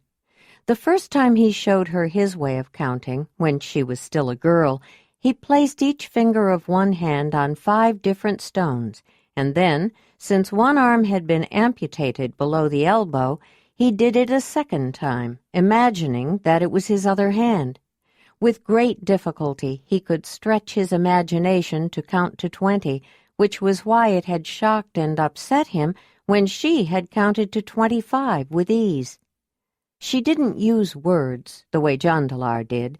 She did it with pebbles, showing Kreb 25 by placing her 5 fingers on different stones 5 times. Kreb had struggled to learn to count, but she understood the concept with ease. He told her never to tell anyone what she had done. He knew she was different from the clan, but he hadn't understood how different until then, and he knew it would distress them, especially Brun and the men, perhaps enough to drive her out. Most of the clan could count only 1, 2, 3, and many, though they could indicate some gradations of many, and they had other ways of understanding quantities. For example, they didn't have counting words for the years of a child's life, but they knew that a child in his birthing year was younger than a child who was in his walking year or his weaning year. It was also true that Brun didn't have to count the people of his clan. He knew the name of everyone, and with just a quick glance he knew if someone was not there and who it was. Most people shared that ability to some degree. Once they were with a limited number of people for a period of time, they intuitively sensed if someone was missing. Ayla knew that if her understanding of counting upset Kreb, who loved her, it would disturb the rest of the clan even more, so she never mentioned it, but she hadn't forgotten. She used her limited knowledge of counting for herself, especially when she lived alone in the valley. She had marked the passing of time by cutting marks on a stick every day. She knew how many seasons and years she had lived in the valley, even without having counting words. But when Jondalar came, he was able to tally the marks on her sticks and tell her how long she had been there. To her it was like magic. Now that she had an idea how he had done it, she was hungry to learn more. There are ways to count even higher, but it is more complicated, the second continued, then smiled. As with most things associated with the Zelandonii, those watching smiled back. Most signs have more than one meaning. Both hands can mean 10 or 25, and it's not hard to understand what is meant when you are talking about it, because when you mean 10, you face the palms out. When you mean 25, you turn the palms inward. When you hold them facing in, you can count again, but this time use the left hand and hold the number with the right. She demonstrated, and the acolytes mimicked her. In that position, bending down the thumb means 30. But when you count and hold to 35, you don't hold the thumb down. You just bend the next finger down. For 40, you bend down the middle finger. For 45, the next, and for 50, the small finger of the right hand is bent, and all the other fingers on both hands are out. The right hand with bent fingers are sometimes used alone to show those larger counting words. Even larger counting words can be made bending more than one finger. Ayla had trouble bending just her little finger and holding that position. It was obvious that the rest of them had more practice, but she had no trouble understanding. The first saw Ayla grinning with amazement and delight and nodded to herself. This is the way to keep her involved, she thought. A handprint can be made on a surface like a piece of wood or the wall of a cave, even on the bank of a stream, the first added. That hand sign can mean several different things. It may mean counting words, but it may mean something else entirely. If you want to leave a handprint sign, you can dip your palm in color and leave the mark, or you can place your hand on the surface and blow color on and around the back of it, which leaves a different kind of handprint. If you want to make a sign that means a counting word, dip the palm in color for the smaller ones and blow color on the back of your hand to show the larger ones. One cave to the south and east of here makes the sign of a large dot, using color on only the palm, without showing the fingers. Ayla's mind was racing, overwhelmed with the idea of counting. Kreb, the greatest Mogur of the clan, could, with great effort, count to 20. She could count to 25 and represent it with just 2 hands in a way that others could understand it, and then increase that number. You could tell someone how many red deer had congregated at their spring calving grounds, how many young were born, a small number like 5, a small group, 25, or many more than that. It would be harder to count a large herd, but it could all be communicated. How much meat should be stored to last how many people through the winter? How many strings of dried roots? How many baskets of nuts? How many days will it take to reach the summer meeting place? How many people will be there? The possibilities were incredible. Counting words had tremendous significance, both real and symbolic. The one who was first was talking again, and Ayla had to wrench her mind away from her contemplations. She was holding up one hand. The number of fingers on one hand, 5, is an important counting word in its own right. It represents the number of fingers on each hand and the toes on each foot, of course, but that is only its superficial meaning. 5 is also the mother's sacred counting word. Our hands and feet only remind us of that. Another thing that reminds us of that is the apple. She produced a small, unripe, hard apple and held it up. If you hold an apple on its side and cut it in half, as if you were cutting through the stem within the fruit, she demonstrated as she spoke, you will see that the pattern of the seeds divides the apple into 5 sections. That is why the apple is the mother's sacred fruit. She passed out both sections to be examined by the acolytes, giving the top half to Ayla. There are other important aspects of the counting word 5. As you will learn, you can see 5 stars in the sky that move in a random pattern each year. And there are 5 seasons of the year: spring, summer, autumn, and the 2 cold periods, early winter and late winter. Most people think the year starts with spring, when new green starts growing, but the Zelandonii know that the beginning of the year is marked by the winter short day, which is what divides early winter from late winter. The true year begins with late winter, then spring, summer, autumn, and early winter. The Mamutoi count 5 seasons too, Ayla volunteered. Actually, 3 major seasons, spring, summer, and winter, and 2 minor seasons, fall and midwinter. Perhaps it should be called late winter. Some of the others were rather surprised that she would interject a comment when the first was explaining a basic concept, but the first smiled inwardly, pleased to see her getting involved. They consider 3 to be a primary counting word, because it represents woman, like the three-sided triangle with the point facing down represents woman and the Great Mother. When they add the two others, fall and midwinter, seasons that mean changes are coming, it makes 5. Mamut said 5 was her counting word of hidden authority. That's very interesting, Ayla. We say 5 is her sacred counting word.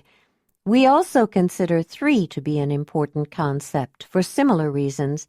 I'd like to hear more about the people you call the Mamutoi and their customs. Perhaps the next time the Zelandonii meet, the first said.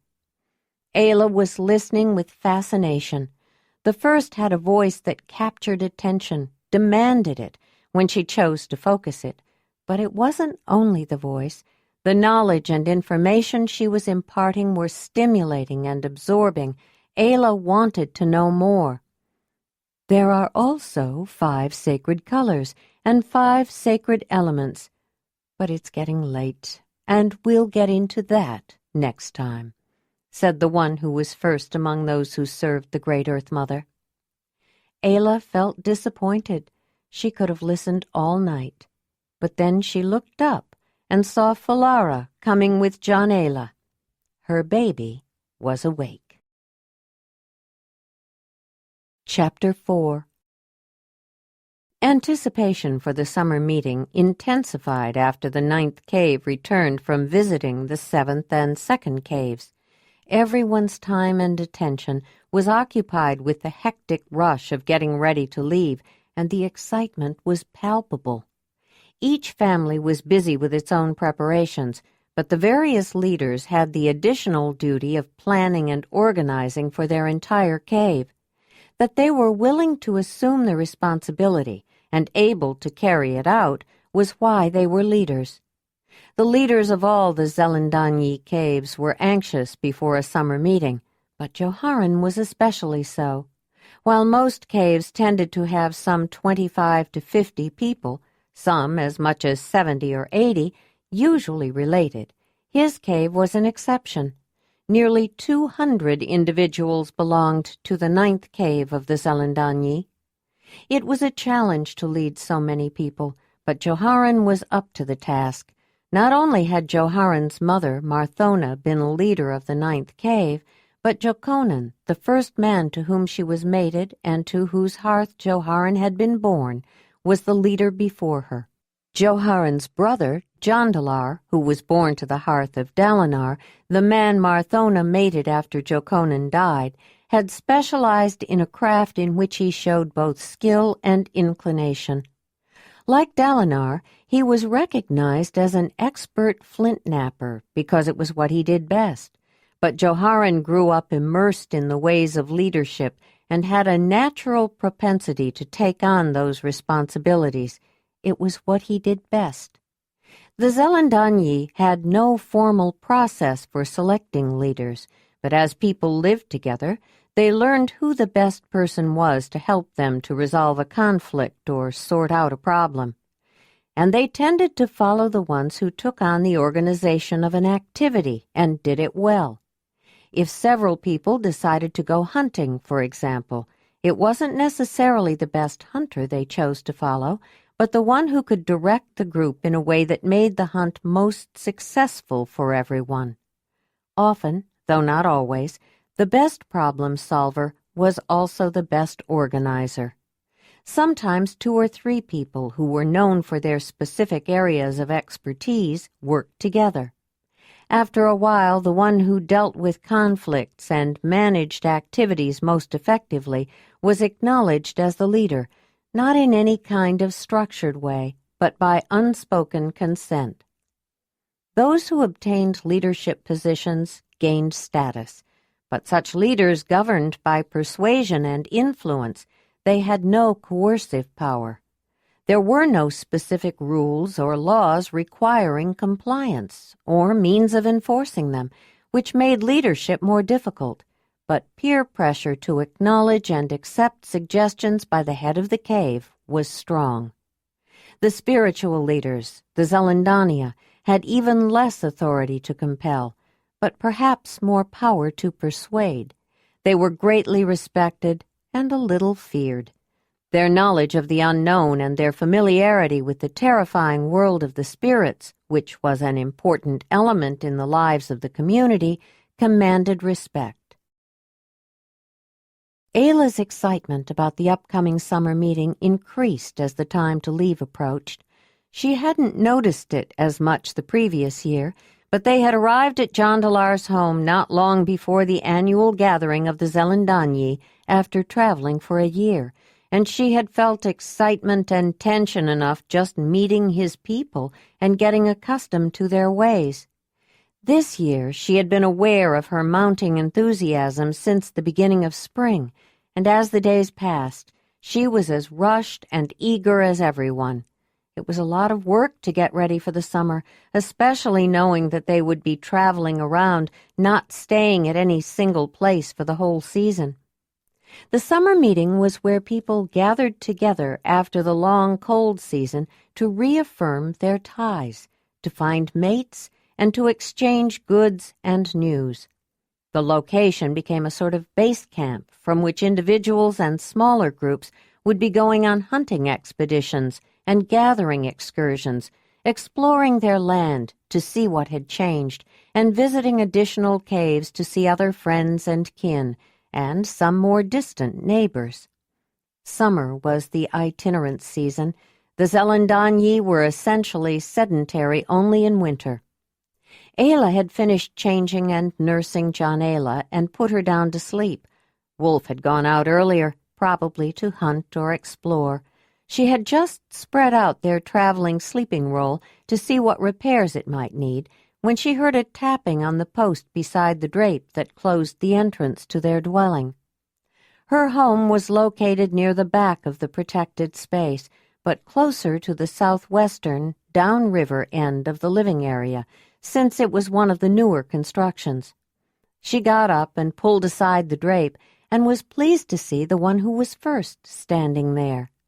"How nice to see you, Zelandonii," she said, smiling. "Come in."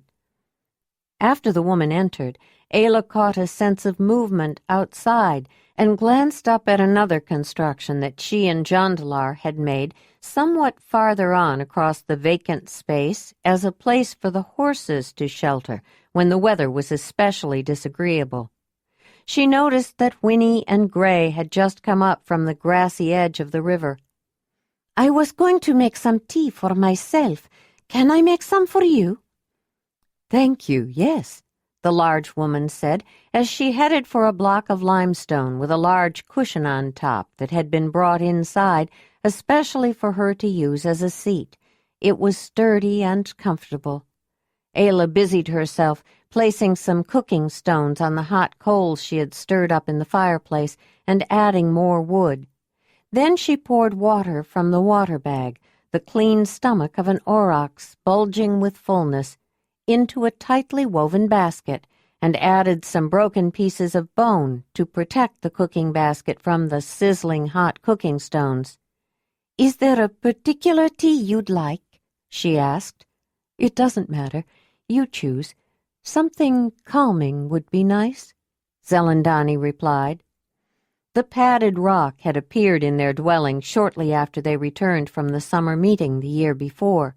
The first had not asked for it, and she wasn't sure whether it was Ayla's idea or Jondalar's, but she knew it was meant for her, and she appreciated it. Zelandonii had 2 stone seats of her own, one in her dwelling, and one near the back of the exterior common work area. In addition, Joharan and Proliva provided her a solid place to sit comfortably in their dwelling. Though she could still get down on the floor if it was necessary, as time went on and she continued to grow fatter, she was finding it harder to get up. She assumed that since she was chosen to be first by the Great Earth Mother, she had a reason for making her look more like her every year. Not every Zelandonii who had become first was fat, but she knew most people liked seeing her that way. Her size seemed to lend presence and authority. A little less mobility was a small price to pay. With wooden tongs, Ayla picked up a hot stone. The tongs were made from a thin piece of wood from just under the bark of a living tree, peeled in a long strip, the top and bottom cut, then bent around with steam. Fresh wood kept its springiness longer, but to keep the tree from dying, it was best if taken from only one side. She tapped the cooking stone against one of the rocks that circled the fire pit to shake off the ashes, then dropped it into the water amid a cloud of steam. A second hot stone brought the water to the boil, though it settled down quickly. The pieces of bone kept the hot rocks from scorching the bottom of the basket, giving the fiber cooking pot a longer life. Ayla looked through her supply of dried and drying herbs. Chamomile was always calming, but it was so commonplace. She wanted something more. She noticed a plant she had picked recently and smiled to herself. The lemon balm wasn't entirely dry yet, but she decided it didn't matter. It was entirely usable for tea. A little added to the chamomile along with some linden for a bit of sweetening would make a nice calming infusion. She put the chamomile leaves, the lemon balm, and linden into the water and let it steep a while, then poured 2 cups and brought one to the danyar. The woman blew on it a bit, then sipped it carefully and cocked her head, trying to identify the taste. Chamomile, of course, but let me think. Is it lemon balm, with perhaps some linden flowers? She asked. Ayla smiled. It was exactly what she did when she was given something unknown. She tried to identify it. And of course Zelandonii had known the ingredients. Yes, Ayla said. I had dried chamomile and linden flowers, but I just found the lemon balm a few days ago. I'm glad it grows nearby. Perhaps you could collect some lemon balm for me the next time you get some for yourself. It could be useful to take to the summer meeting.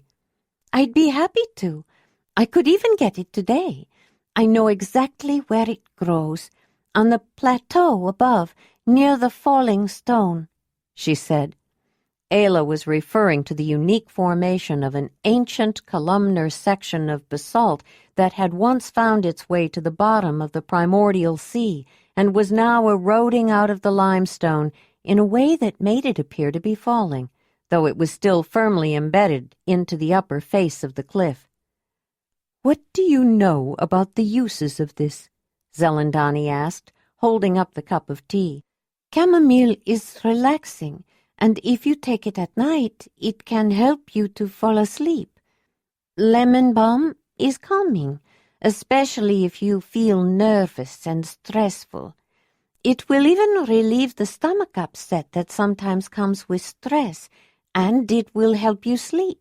It has a pleasant taste that is good with chamomile. Linden helps with headaches, especially when you feel tight and tense, and adds a little sweetening." Ayla thought of Isa and the way she would test her with similar questions to see how much she remembered of the knowledge Isa was teaching her. She wondered if Zelandonii was also trying to find out how much she knew. Yes, this tea could be used as a mild sedative in sufficient strength. If someone is really excitable, anxious, and can't sleep, and something a little stronger is needed, the liquid from boiled valerian roots is settling," Ayla said, "particularly at night to bring on sleep. But if the stomach is also upset, then vervain, a tea of the flower stems and leaves, may be better," the first said. "I've also used vervain for someone recovering from a long illness, but it should not be given to a pregnant woman. It can stimulate labor and even milk flow." The 2 women stopped, looked at each other, and chuckled. Then Ayla said, "I can't tell you how happy it makes me to have someone to talk to about medicines and healing, someone who knows so much." "I think you may know as much as I do, in certain ways more, Ayla, and it is a pleasure to discuss and compare ideas with you. I look forward to many years of such rewarding discussions," Zelandonii said. Then she looked around and motioned toward the sleeping rolls spread out on the floor. "It appears you're getting ready for the trip." "I was just checking the sleeping roll to see if it needed mending. It's been a while since we've used it," Ayla said. "It's a good one for traveling in all kinds of weather." The sleeping roll consisted of several hides sewn together to make a long top and bottom to accommodate Jondalar's height. They were attached at the foot, and removable thongs were threaded through holes down the sides that could be lashed tightly together or left loose, or even removed if it was especially warm. Thick furs were on the outside of the bottom piece to create an insulating cushion against the hard and often cold ground. Any of several furs could be used, but it was usually made from an animal killed in cold weather. On this one, Ayla had used the supremely dense, naturally insulating winter fur of reindeer. The top of the sleeping roll was lighter weight. She had used the summer hides of Megaceros, which were large and didn't require as much piecing together. An extra hide or fur could be thrown on top if it cooled down, or if it got really cold, additional furs could be put inside and the sides laced up. "I think you'll get some use out of that," Zelandonii said, recognizing the versatility of the sleeping roll. "I came to talk to you about the summer meeting, or rather about after the early ceremonial part of it.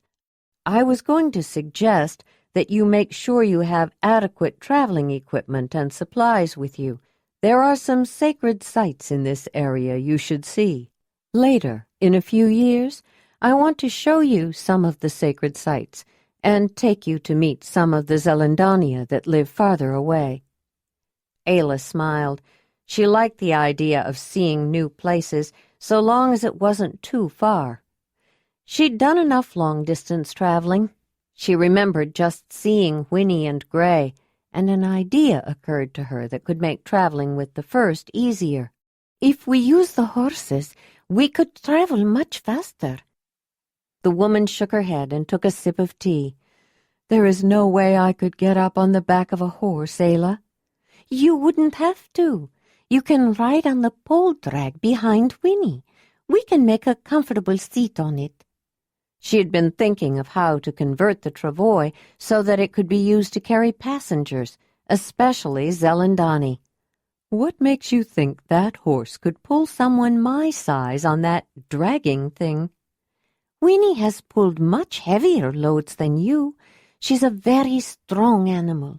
She could take you and your traveling things and medicines. In fact, I was going to ask if you would like her to carry your medicines along with mine to the summer meeting," Ayla said. "We won't be taking passengers on the way there. We won't even be riding ourselves. We've promised several people that Winnie and Racer would carry certain things to the meeting.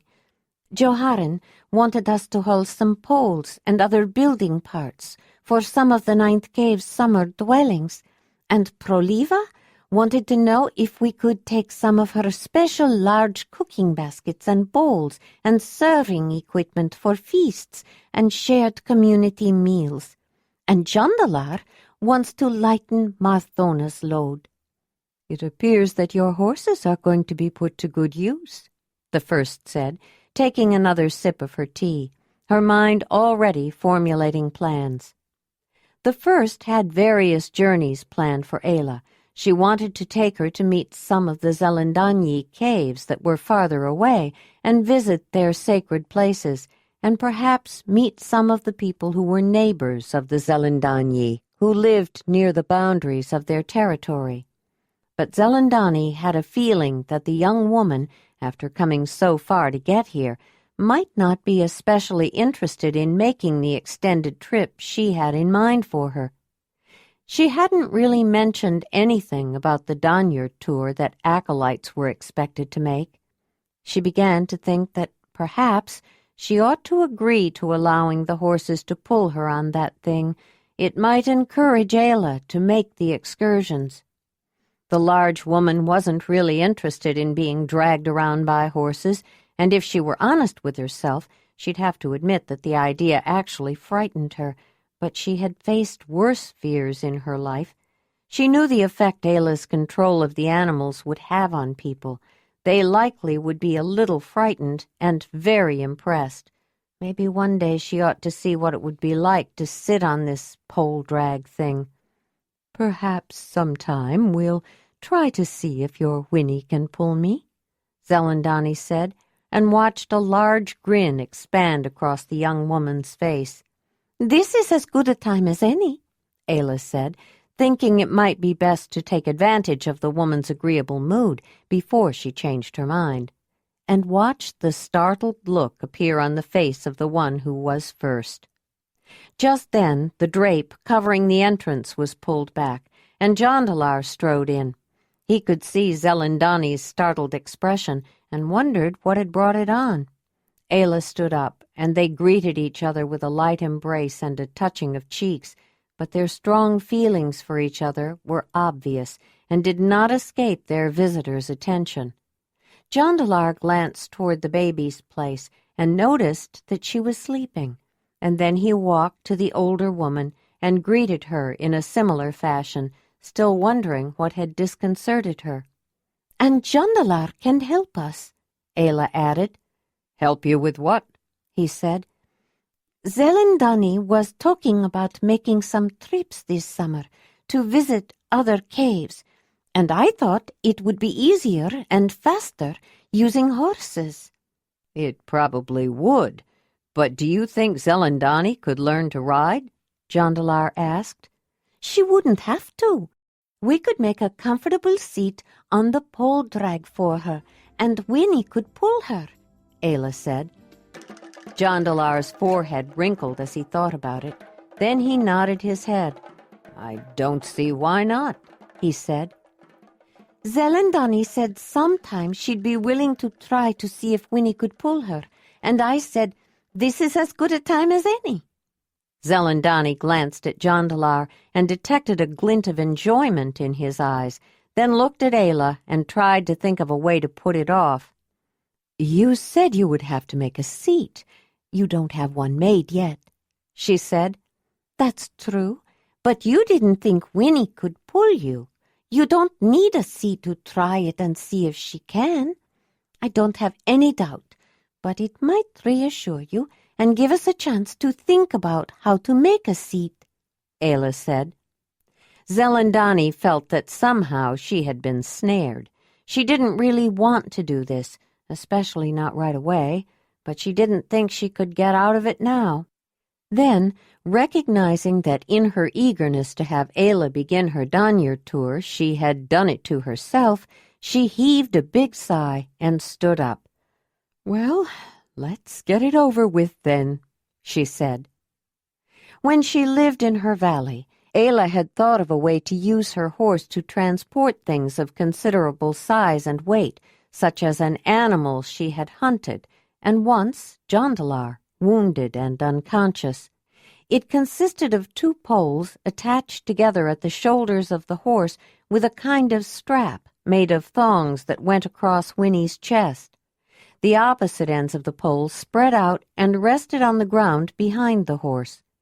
Because only the very small surface area of the ends of the poles were dragged on the ground, it was relatively easy to pull them, even over rough terrain, especially for the sturdy horses. A platform made of planks or leather hides or basketry fibers was stretched across the poles to carry the loads, but Ayla wasn't sure if the flexible platform would hold the large woman without bending down to the ground. "Finish your tea," Ayla said as the woman started to get up. "I need to find Folara or someone to watch Jondalar. I don't want to wake her up." She returned quickly, but not with Folara. Instead, Lenoga, Tremida's daughter, followed Ayla in, carrying her youngest sister, Lorela. Ayla had tried to assist Lenoga and the rest of the children almost since she arrived. She couldn't ever remember being so angry with anyone as she was with Tremita and Larimar because of the way they neglected their children, but there was nothing she could do about it, nothing anyone could do, except help the young ones. "We won't be gone long, Lanoga. I should be back before Janela wakes up. We're just going to the horse shelter," Ayla said, then added, "There's some soup behind the fireplace with several good pieces of meat left and a few vegetables, if you or Lorela are hungry." "Lorela might be. She hasn't eaten since I brought her to Stelona to nurse this morning," Lanoga said. "You have something too, Lanoga," Ayla said as they were leaving. She thought Stelona had probably given her something to eat, but was sure the girl hadn't eaten since the morning meal either. When they were some distance from the dwelling, and Ayla was sure she wouldn't be overheard, she finally voiced her anger. "I'm going to have to go over there and check to see if there's any food for the children." "You brought food over there 2 days ago," Jondalar said. "It shouldn't be all gone yet." "You must know that Tremita and Larimar are eating it too," Zelandonii said. "You can't prevent them, and if you bring grain or fruit or anything that will ferment, Larimar will take it and add it to the birch sap for his barma. I'll stop by on the way back for the children and take them with me. I can find someone to give them an evening meal. You shouldn't be the only one feeding them, Ayla. There's enough people in the 9th cave to make sure those children get enough to eat." When they reached the horse shelter, Ayla and Jondalar gave Winnie and Gray some individual attention. Then, from the end of a post, Ayla got the special harness she used for the pole drag and led the mare outside. Jondalar wondered where Racer was and looked over the edge of the stone porch at the river to see if he could catch sight of him, but he didn't seem to be nearby. He started to whistle for him, then changed his mind. He didn't need the stallion now. He would look for him later, after they got Zelandonii on the travois. Ayla looked around the horse shelter and noticed some planks that had been pried out of a log with wedges and a maul. She had planned to make additional feeding boxes for the horses with them, but then Jondalar was born, and they kept using ones she had made before, and she never got around to making more. Since they were kept under the overhanging ledge, protected from the worst of the weather, they seemed to be usable. "Jondalar, I think we need to make a platform that won't bend so easily for Zelandonii. Do you think we could fasten these planks across the poles to use as a base for a seat?" Ayla asked. He looked at the poles and the planks, and then at the abundantly endowed woman, his forehead wrinkled in a familiar knot. "It's a good idea, Ayla, but the poles are flexible too. We can try it, but we may have to use sturdier ones." There were always thongs or cords around the horse shelter. Jondalar and Ayla used some to fasten the planks across the poles. When they were done, the three of them stood back and looked at their handiwork. "What do you think, Zelandonii? The planks are slanting, but we can fix that later," Jondalar said. "Do you think you could sit on them?" "I'll try, but it may be a little high for me." While they were working, the Danyar had become interested in the apparatus they were making and was curious herself to see how it would work.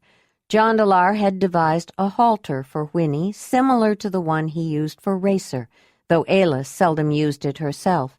She usually rode bareback with only a leather riding blanket, directing the animal with her position and the pressure of her legs, but for special circumstances, especially when other people were involved, it gave her an added measure of control.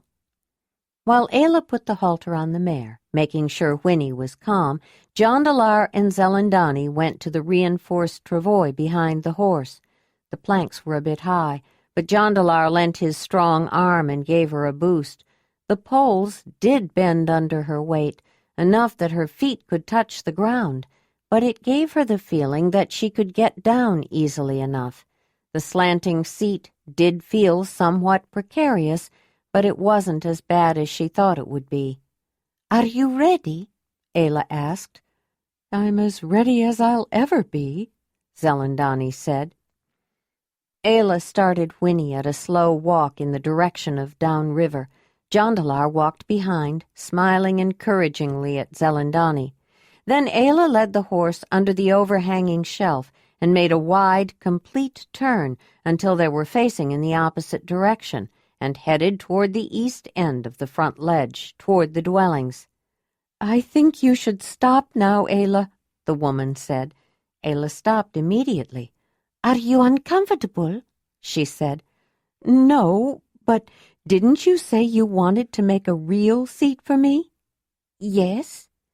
"Then the first time you take me for everyone to see on this, I think it would be better to have the seat fixed up the way you want it, because you know people will be looking and appraising," the large woman said. Ayla and Jondalar were taken aback for a moment. Then Jondalar said, "Yes, you're probably right." In the next breath, Ayla said, "That means you would be willing to ride on the pole drag." "Yes, I think I could become used to it. It's not like I couldn't get off any time I wanted to," the great Danyer said. Ayla wasn't the only one working on traveling gear. The entire cave had various items spread out in their dwellings or outside workplaces. They needed to make or repair sleeping rolls, traveling tents, and certain structural elements of the summer shelters, although most of the materials to make them would be gathered at the campsite. Those who had made objects as gifts or for trade, especially those who were proficient in certain crafts, had to make decisions regarding what and how much to bring. Those walking could carry only a limited amount with them, especially since they also had to carry food, both for immediate use and for gifts and special feasts, clothing, and sleeping rolls, and other necessities. Ayla and Jondalar had already decided to make new pole drags for Winnie and Racer. The ends of the poles that dragged on the ground were the part that wore down first, especially when dragging heavy loads. After several people had made requests, they had offered the additional carrying power of the horses to family and close friends, but even the sturdy horses could take only so much. From the beginning of spring, the cave had hunted meat and collected plants, berries, fruits, nuts, mushrooms, edible stems, leaves, and roots of vegetables, wild grains, even lichen and the inner bark of certain trees. Though they would bring a small amount of fresh food recently hunted or foraged, most of their food was dried. Drying preserved food for a long time, and it weighed less, allowing them to carry more to eat while traveling and after they arrived until hunting and gathering patterns could be established at the location of the current year's summer meeting. The site of the annual gathering changed every year in a regular cycle of suitable places. There were only certain areas that could accommodate a summer meeting, and any area could only be used for one season and then had to rest for several years before it could be used again. With so many people congregated in one place, somewhere between 1,000 and 2,000 people, by the end of the summer they would have used up all the resources for some distance around, and the earth needed to recover. The year before they had followed the river north about 25 miles. This year they would be traveling west until they reached another waterway, West River, that ran generally parallel to the river. Joharan and Proliva were inside their dwelling, finishing a midday meal along with Soliban and Rushamar. Ramara, Soliban's mate, and her son Robinan had just left with Jeradal, Proliva's son, both of whom could count 6 years. Sathona, her baby daughter, had fallen asleep in Proliva's arms, and she had just stood up to put her down. When they heard a tapping on the hard rawhide panel beside the entrance, Proliva thought that Ramara had probably forgotten something and returned, and was surprised when a much younger woman entered at her call to come into the dwelling. "Galea!" Proliva said, rather surprised. Though Galea had been friends with Joharan's sister Falara almost from birth and often came to their dwelling with her friend, she seldom came alone. Joharan looked up. "Are you back already?" he said, then turned to the others. "Since she's such a fast runner, I sent Galea to the third cave earlier this morning to find out when Manvalar plans to leave." "When I got there, he was just going to send a runner to you," Galea said. She was a little out of breath, and her hair was wet from the sweat of her effort. "Manvalar said the third cave is ready to leave. He wants to start tomorrow morning. If the ninth cave is ready to go, he would like to travel with us." "That's a little sooner than I had planned. I was thinking of leaving in the next day or so," Joharan said, his frown lines showing. He looked at the others. "Do you think we can be ready to go by tomorrow morning?" "I can," Proliva said without hesitation. "We probably can," Rushamar said. "Solova has finished the last of the basket she wanted to take with her. We haven't packed, but I have everything ready." "I'm still sorting through my handles," Soliban said. "Marshaval came by yesterday to talk about what he should bring. He seems to have a talent for working with ivory, too, and is gaining skill," he added with a smile. Soliban's craft was making handles, mostly for knives, chisels, and other tools. Though he could make handles out of antler and wood, he particularly liked working with mammoth tusk ivory and had begun making other objects from it, like beads and carvings, especially since Marshaval had become his apprentice. "Can you be ready to leave by tomorrow morning?" Joharan asked. He knew Soliban often agonized to the last moment over the decision of which handles to bring with him to the summer meeting, for gifts and for trading. "I suppose I can," Soliban said. Then, coming to a decision, "Yes, I'll be ready, and I'm sure Ramara can be too." "Good, but we need to find out about the rest of the cave so I can send a runner back to Manvalar. Rushamar, Soliban, we need to tell everyone that I'd like to have a short meeting as soon as possible. You can say what it's about if anyone asks, and tell them that whoever comes to represent each hearth should be able to decide for the rest," he said.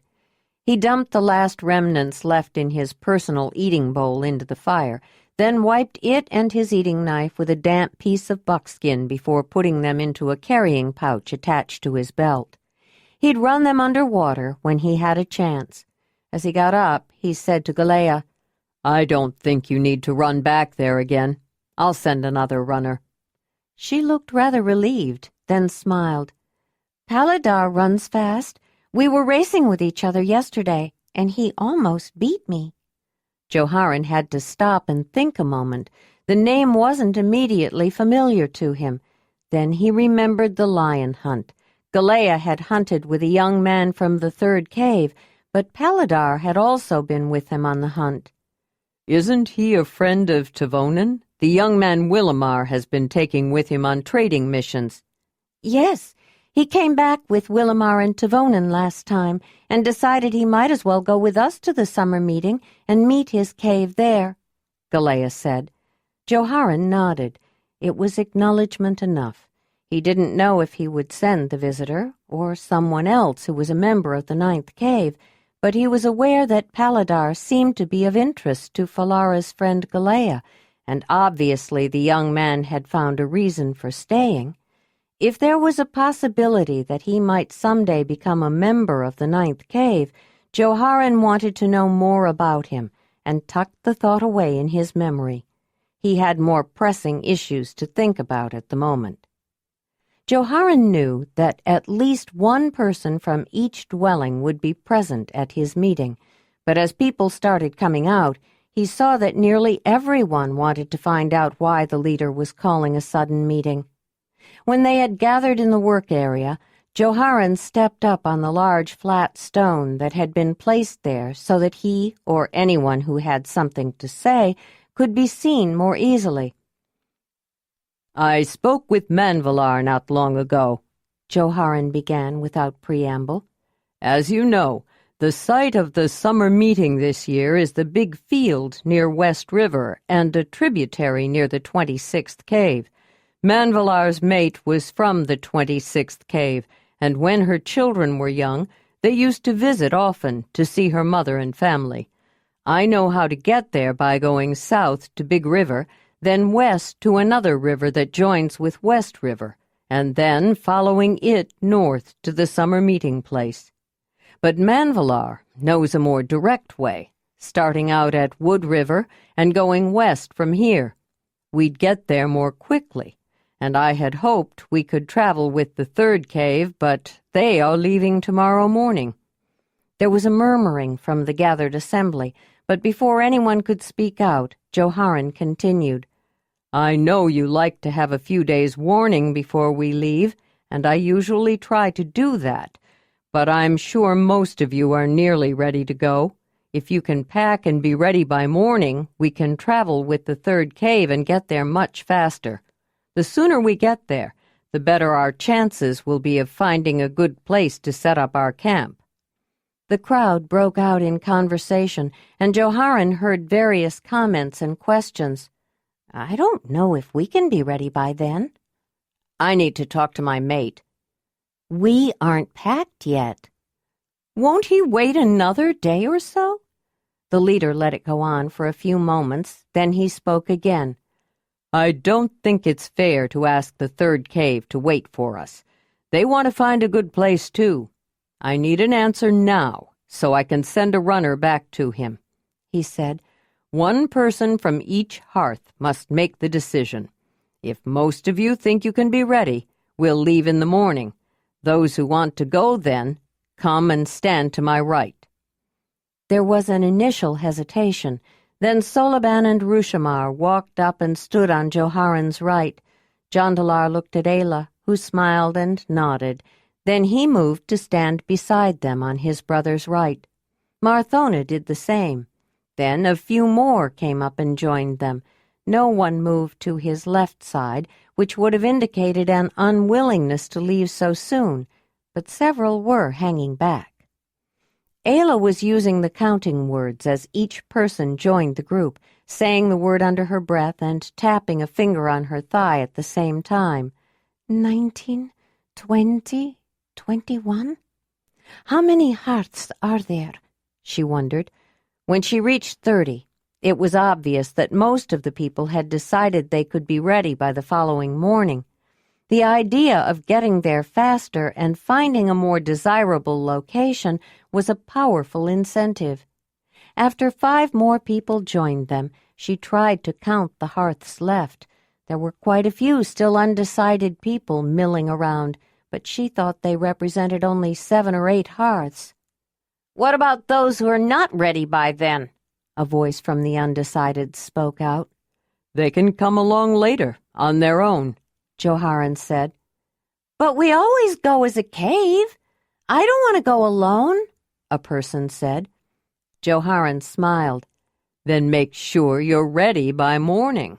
As you can see, most people have decided they can leave then. I'm sending a runner to Manvalar to tell him we'll be ready to join the third cave tomorrow morning."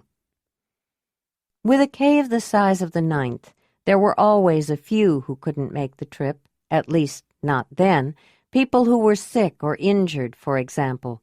Joharan assigned a few people to stay with them to hunt and help take care of those left behind. The helpers would be replaced after about a half a moon, so they wouldn't miss out on the entire summer meeting. The people of the 9th cave were up much later than usual, and in the morning when everyone started gathering, a few were obviously tired and grumpy. Manvalar and the 3rd cave had arrived fairly early and were waiting in the open area that was just beyond the dwellings, towards Down River, not far from the place where Ayla and Jondalar lived. Marthona, Willamar, and Falara were ready early and had come to their dwellings so some of their things could be packed on the horses or the travois. They also brought some food for a morning meal to share with Manvalar and a few others. The evening before, Marthona had suggested to her sons that it might be appropriate for her and Jondalar to entertain Manvalar and his family at Ayla's dwelling, so called since Jondalar had made it for her, and therefore allowed Joharan and Proliva to get the rest of the cave organized for the trek across country to Sunview, the home of the 26th cave of the Zelandonii, the place of the summer meeting. Chapter 5. It was a large group, nearly 250 people that started out later that morning, most of the 9th and 3rd caves. Manvalar and the 3rd cave took the lead, heading down the slope from the eastern end of the stone shelter. Unlike the vegetation of Grass River Valley near the 3rd cave where they found the lions, the path from the northeastern edge of the stone porch of the 9th cave led down to a small tributary of the river, called Wood River, because its protected valley was unusually rich with trees. Wooded areas were rare during the Ice Age. The edge of the glaciers that covered a quarter of the Earth's surface were not very far to the north and created conditions of permafrost in the nearby paraglacial regions. In the summer, the top layer melted to various depths depending on conditions. In cool, shaded areas with heavy moss or other insulative vegetation, the ground melted only a few inches, but where the land was exposed to direct sunlight, it softened more, enough to allow an abundant grass cover. For the most part, conditions did not favor the growth of trees with their deeper root systems, except in certain locations, in places that were protected from the coldest winds and the hardest frosts. Several feet of topsoil might be thawed, enough for trees to take root. Gallery forests often sprung up alongside the water-saturated edges of rivers. Wood River Valley was one of those exceptions. It had a relative abundance of both coniferous and deciduous trees and brush, including varieties of fruit and nut trees. It was an amazingly rich resource that provided a wealth of materials, especially firewood, for those who lived near enough to benefit. But it wasn't a dense forest. It was more like a narrow valley parkland with open clearings of meadows and lovely glades between heavier wooded patches. The large band traveled northwest through Wood River Valley for about 6 miles of gentle upgrade, a very pleasant beginning of the trek. At a tributary that cascaded down a hillside on the left, Manvalar stopped. It was time for a rest and to let some of the stragglers catch up. Most people built small fires to make tea. Parents fed children and snacked on traveling food, dried strips of meat or pieces of fruit or nuts saved from the previous year's harvest. A few ate some of the special traveling cakes that nearly everyone had, a mixture of dried meat ground fine, dried berries or small chunks of other fruit, and fat, shaped into patties or cakes and wrapped in edible leaves. They were filling, high-energy food, but they took some effort to prepare, and most people saved them for later when they wanted to cover long distances quickly or were stalking game and didn't want to start a fire. "This is where we turn," Manvalar said. "From now on, if we just continue due west, when we reach West River, we should be close to the 26th cave and the floodplain, which is where the summer meeting will be held." He was sitting with Joharan and several others. They looked at the hills rising up on the west bank and the tumultuous tributary tumbling down the slope. "Should we camp here tonight?" Joharan asked, then looked up at the sun to check its path across the sky. "It's a little early, but we got off to a late start this morning, and that looks like a hard climb. We might be able to handle it better after a good night's rest." He feared it might be hard for some. "Only for the next few miles. Then it levels out on higher ground, more or less," Manvalar said. "I usually try to make the climb first, then stop and set up camp for the night." "You're probably right," Joharan said. "It's better to have this behind us and start out fresh in the morning. but some people may find this climb more difficult than others." He looked hard at his brother, then flicked his eyes toward their mother, who had just arrived, and seemed grateful to sit and rest. He had noticed that she seemed to be having a harder time than usual. Jondalar caught the silent signal and turned toward Ayla. "Why don't we stay back and bring up the rear, and direct any stragglers who may have fallen behind?" He motioned toward a few others who were still coming. "Yes, that's a good idea. The horses would rather be behind everyone anyway," she said, lifting Jondalar up and patting her back. She had finished nursing, but seemed to want to play around at her mother's breast. She was awake and lively, and giggled at Wolf, who happened to be behind them. He reached out and licked her face and the milk dribbling down her chin, which made her giggle more. Ayla, too, had seen the signal pass between Joharan and Jondalar, and like Joharan, she had noticed that Marthona seemed to be slowing as the day progressed.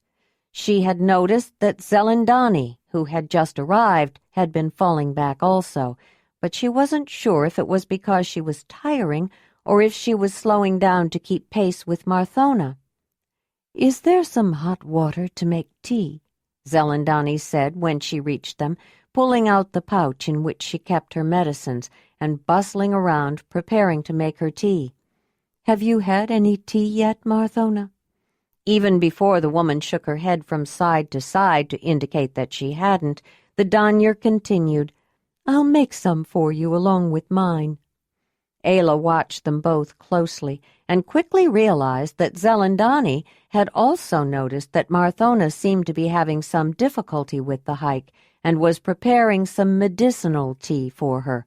Marthona knew it too. Many people seemed to be concerned for the woman, but they were keeping it at a subtle undercurrent. Ayla could tell, however, that no matter how they tried to minimize it, they were genuinely worried. She decided to see what Zelandonii was doing. "Jondalar, will you take Jondalar? She's fed and wide awake and wants to play," Ayla said, giving the baby to him. Jondalar waved her arms and smiled at him, and Jondalar smiled back as he took her.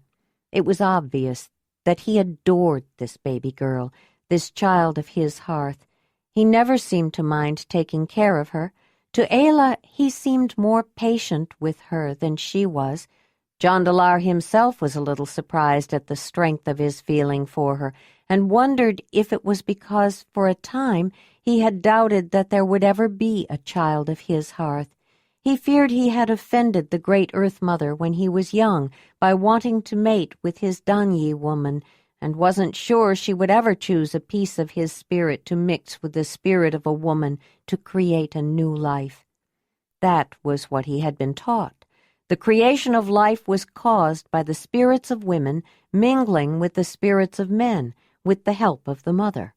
And most people he knew, including those he had met on his journey, believed essentially the same thing, except for Ayla.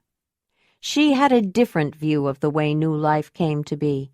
She was convinced that there was more to it than just the mixing of spirits. She had told him that it wasn't only his spirit that had combined with hers to create this new person, but his essence when they shared pleasures. She said Jondalar was as much his child as hers, and he wanted to believe her. He wanted this child to be as much his as hers, but he didn't know. He knew Ayla had come to that belief when she lived with the clan, though it wasn't what they believed either. She had told him that they thought it was totem spirits that caused a new life to start growing inside a woman, something about the male totem overpowering the female totem spirit. Ayla was the only one he knew who thought that a new life was begun by something more than spirits.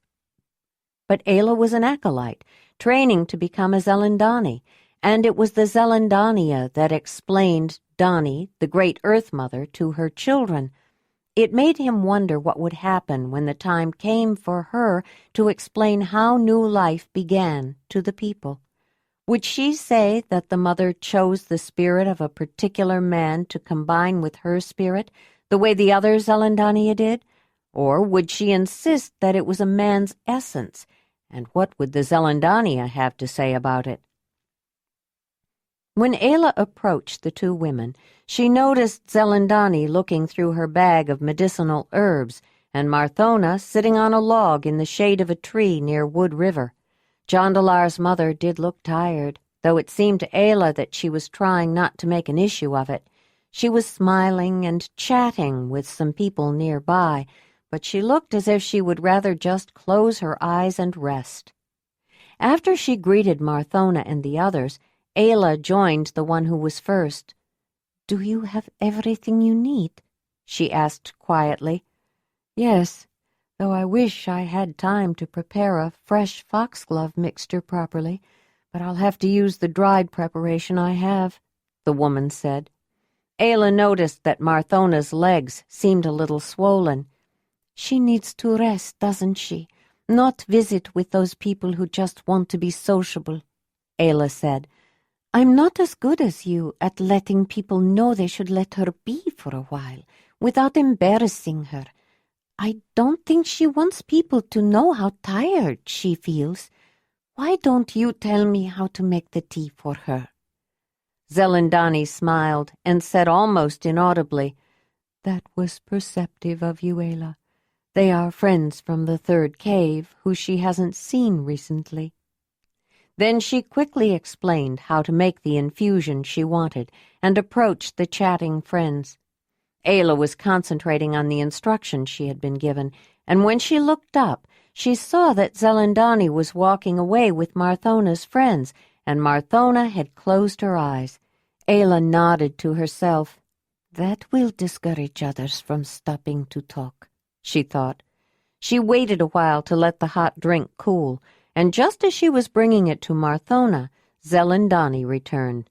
They both hovered around the former leader of the ninth cave, making a point of showing their backs while she sipped her tea, blocking the view of passers-by.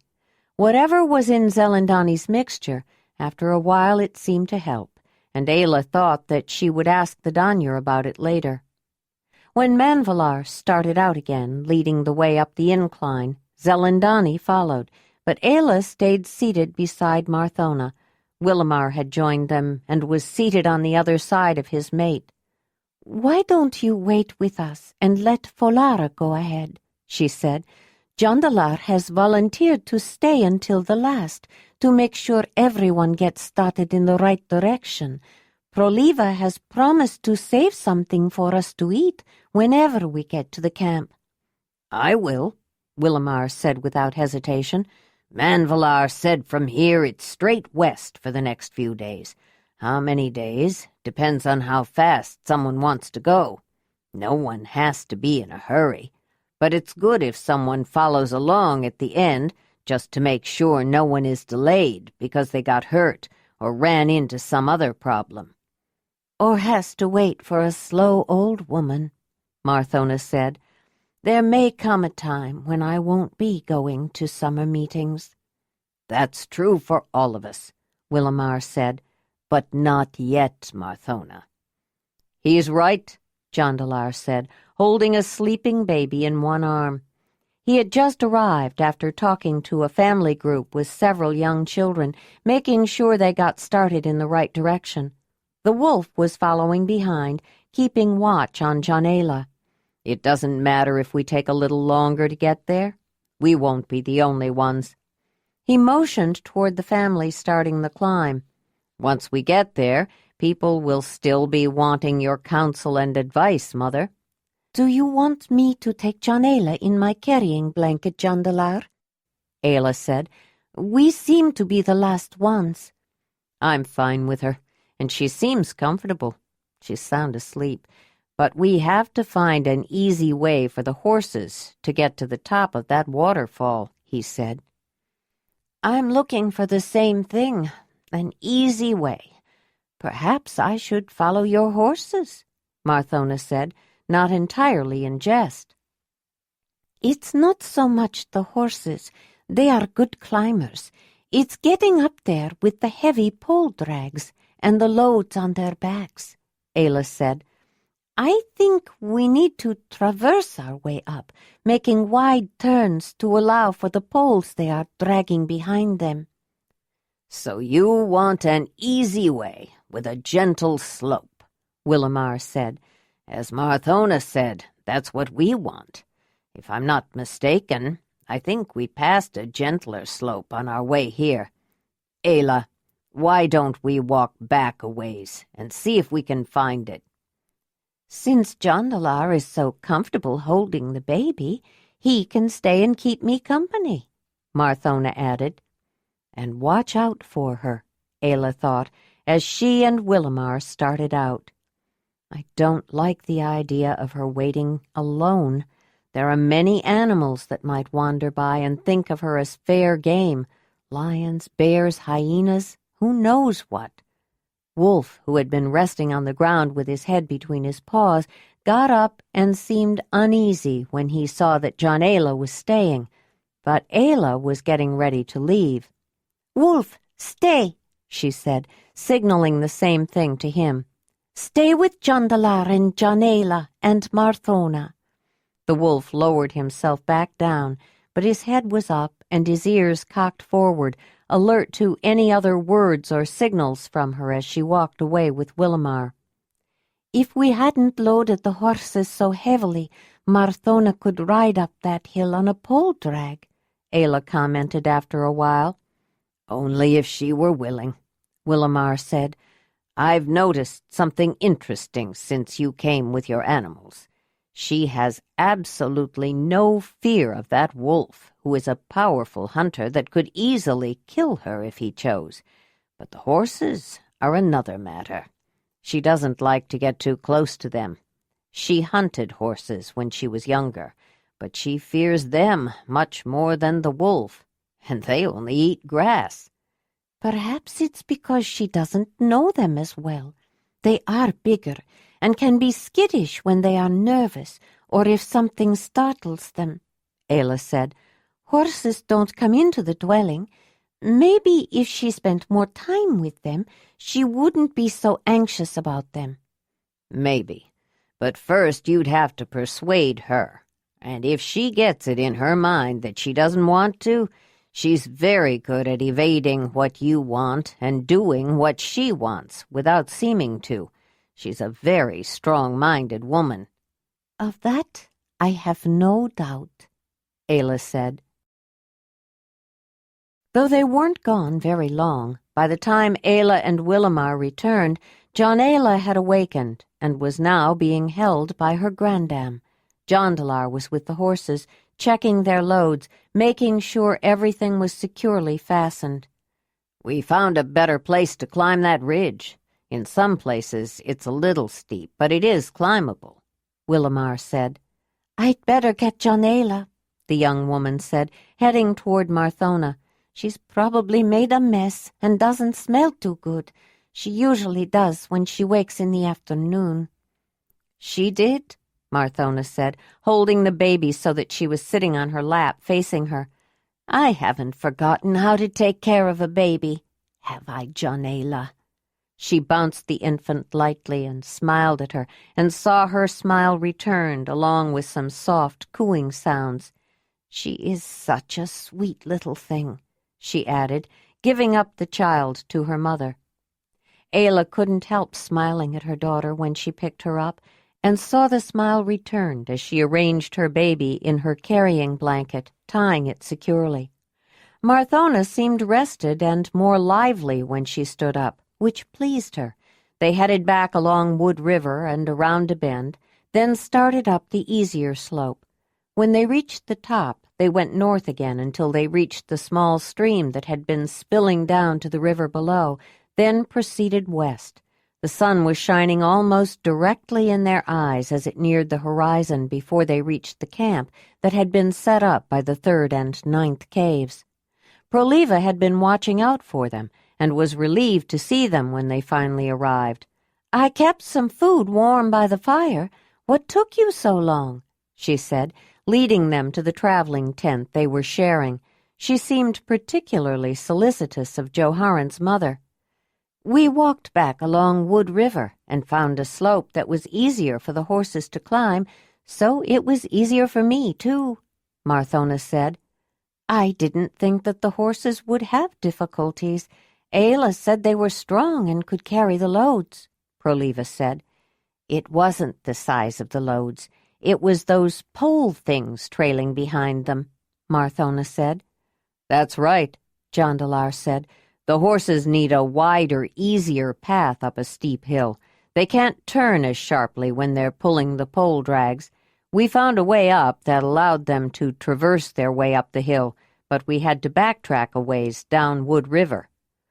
Well, it's nearly level and open for the rest of the way, Manvalar said. He and Joharan had just joined them and had heard Jondalar's comments. That will make it easier for everybody. Keep the food warm for us, Proliva. We have to unload the horses and find a good place for them to graze, Jondalar said. If you have a nice bone with some meat left on for Wolf, I'm sure he'd appreciate it, Ayla added. It was dark when they returned from settling the horses and were finally able to have their meal. Everyone using their family traveling shelter was gathered around the fire.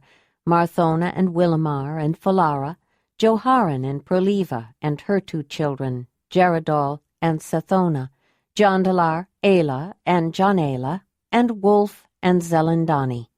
Although she wasn't technically part of the family, she didn't have any other family in the 9th cave and usually stayed with the leader's family when they traveled. How long until we reach the summer meeting, Joharan? Ayla asked. It depends how fast we go, but Manvalar said probably no more than 3 or 4 days. It rained off and on most of the way, and everyone was glad when by the afternoon of the 3rd day they saw some tents ahead. Joharan and Manvalar and Joharan's 2 close aides, Rushamar and Soliban, hurried ahead to find a place to set up their camps. Manvalar chose a place along a tributary near its confluence with West River and claimed it with his backpack. Then he found the leader of Sunview, and they all went through a short form of the formalized greeting. In the name of Donnie, I greet you, Stevedall, leader of Sunview, the 26th cave of the Zelandonii, Joharan finished. You are welcome to the gather field of the 26th cave, Joharan, leader of the 9th cave of the Zelandonii, Stevedall said, letting go of his hands. We are glad to be here, but I'd like to ask your advice about where to set up our camp. You know how big we are, and now that my brother has returned from his journey with some rather unusual companions, we need to find a place where they won't disturb neighbors and won't feel too crowded by people they don't know yet. I saw the wolf and 2 horses last year. They are rather unusual companions, Stevedall said, grinning. They even have names, don't they? The mare is Whinny. That's the horse Ayla usually rides. Jondalar calls the stallion he rides Racer. The mare is his dam, but it's 3 horses now. The Great Mother saw fit to bless the mare with another young one, a little female. They call her Gray for the color of her coat. You may end up with a whole herd of horses at your cave, Stevedall said.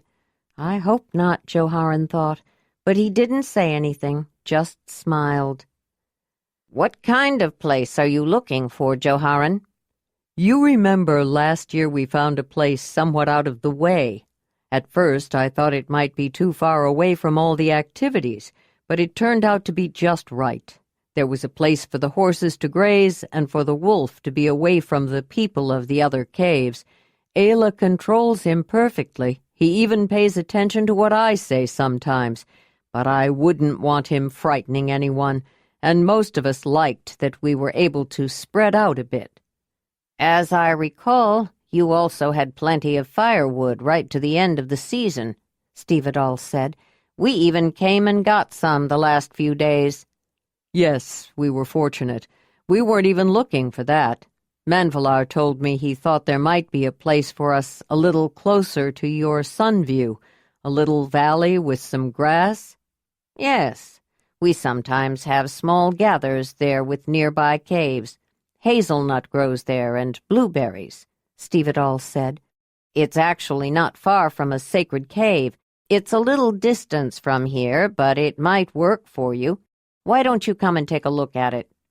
Joharan beckoned to Soliban and Rushamar, and they followed after him and Stevedall.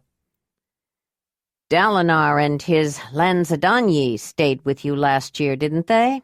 Are they coming this year? Stevedall asked as they walked. We haven't heard. He didn't send us a runner, so I rather doubt it, Joharan said. Some members of the 9th cave who had planned to stay with other kin or friends left the group to find them. Zelandonii went to find the large special dwelling that was always set up for the Zelandania, right in the middle of everything. The rest waited just beyond the field where most of the caves had gathered for the summer meeting, greeting many friends who came to see them. While they waited, the rain began to let up. When Joharan returned, he went to the waiting group. With Stevedall's help, I think I've found a place for us, he said. Like last year, it's a little distance away from the main meeting place, but it should work. How far is it? Willamar asked. He was thinking of Marthona. The trek to the meeting had not been easy on her. You can see it from here if you know where to look. Well, let's go look at it, Marthona said. A group of more than 150 trailed along after Joharan. By the time they reached the place, the rain had stopped and the sun broke through, highlighting a pleasant little blind valley with room enough for all of those who were staying together with the 9th cave, at least for the beginning of the summer meeting. After the first ceremonies that marked the initial coming together, the peripatetic summer life of foraging, exploring, and visiting would begin. Zelandonii territory was much larger than the immediate region. The number of people who identified themselves as Zelandonii had grown so large, their territory had had to expand to accommodate them. There were other Zelandonii summer meetings, and some individuals or families or caves did not go to summer meetings with the same people every year. Sometimes they went to meetings that were farther away, especially if they had goods to trade or distant kin. It was a way of maintaining contact, and some summer meetings were held jointly between Zelandonii and neighboring people who lived near the ill-defined boundary of their territory.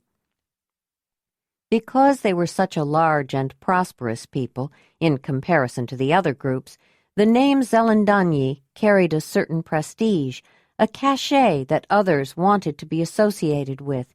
Even those who did not think of themselves as Zelandonii liked to claim a relationship with them in their names and ties. But although their population was large in relation to other people, in reality it was insignificant in terms of their actual numbers and the territory they occupied. People were in the minority among the inhabitants of that cold ancient land. Animals were far more numerous and diversified. The list of different kinds of living creatures was long.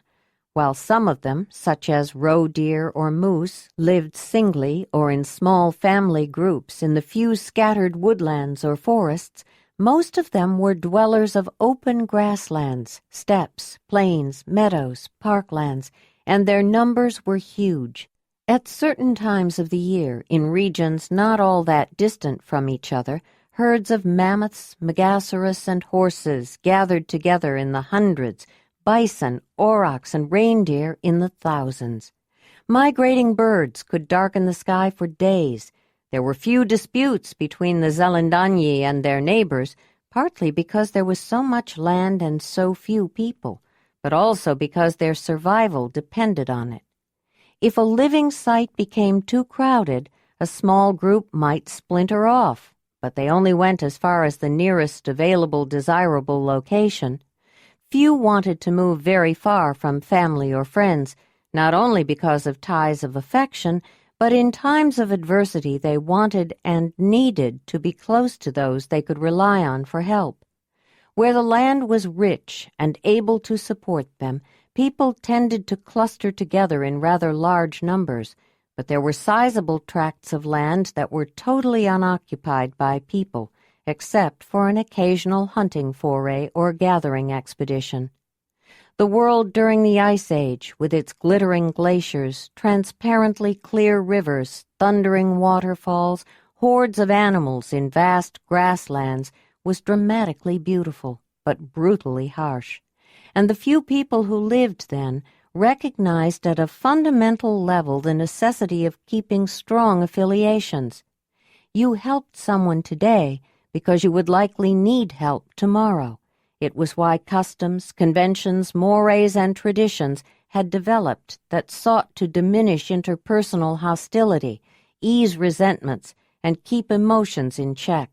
Jealousy was discouraged, and vengeance dealt with by the society, with retribution meted out by the community that would give the injured parties satisfaction and ease their pain or anger, but that still would be fair to all concerned. Selfishness, cheating, and failing to assist someone in need were considered crimes, and the society found ways to punish such criminals, but penalties were often subtle and inventive.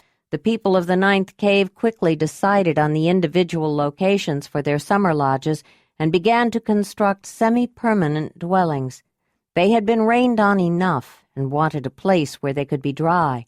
Most of the poles and stakes that were the major structural elements had been brought with them, carefully selected from their nearby wooded valley, cut and trimmed before they left. Many had been used for the traveling tents. They also had smaller, lighter-weight portable shelters that were easier to carry for overnight hunts or other treks. The summer lodges were all made in generally the same way. They were round, with room around the center pole so that several people could stand, with a thatched roof that slanted down toward the vertical outer walls where the sleeping rolls were laid out.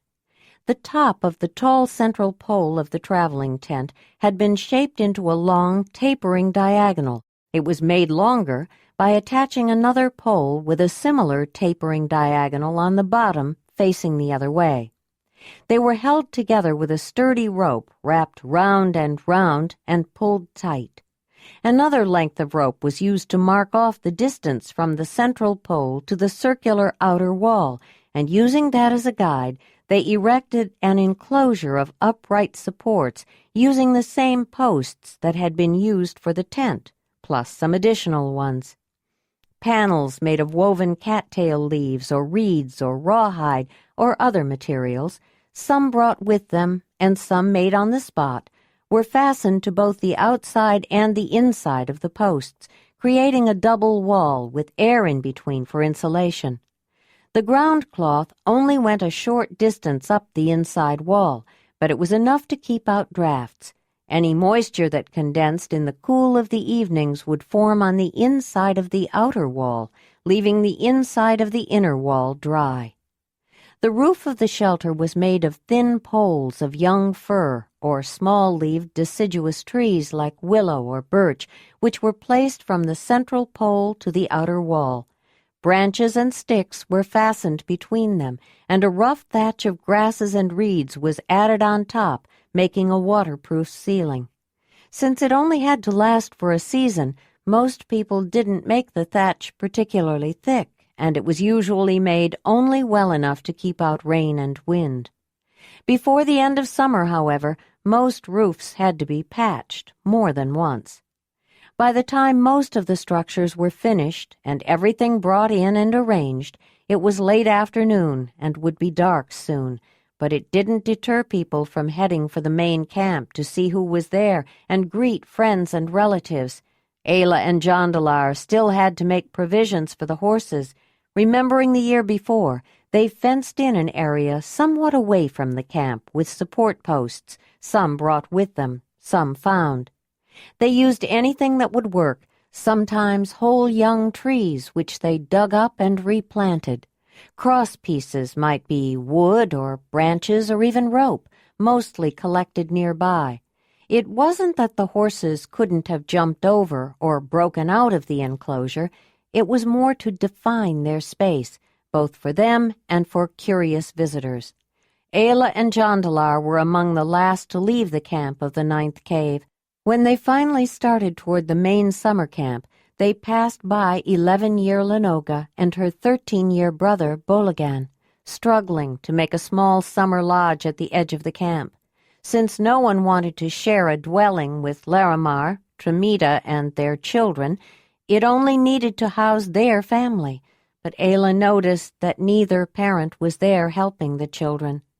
Lenoga, where is your mother? Or Larimar? Ayla asked. I don't know. At the summer meeting, I suppose.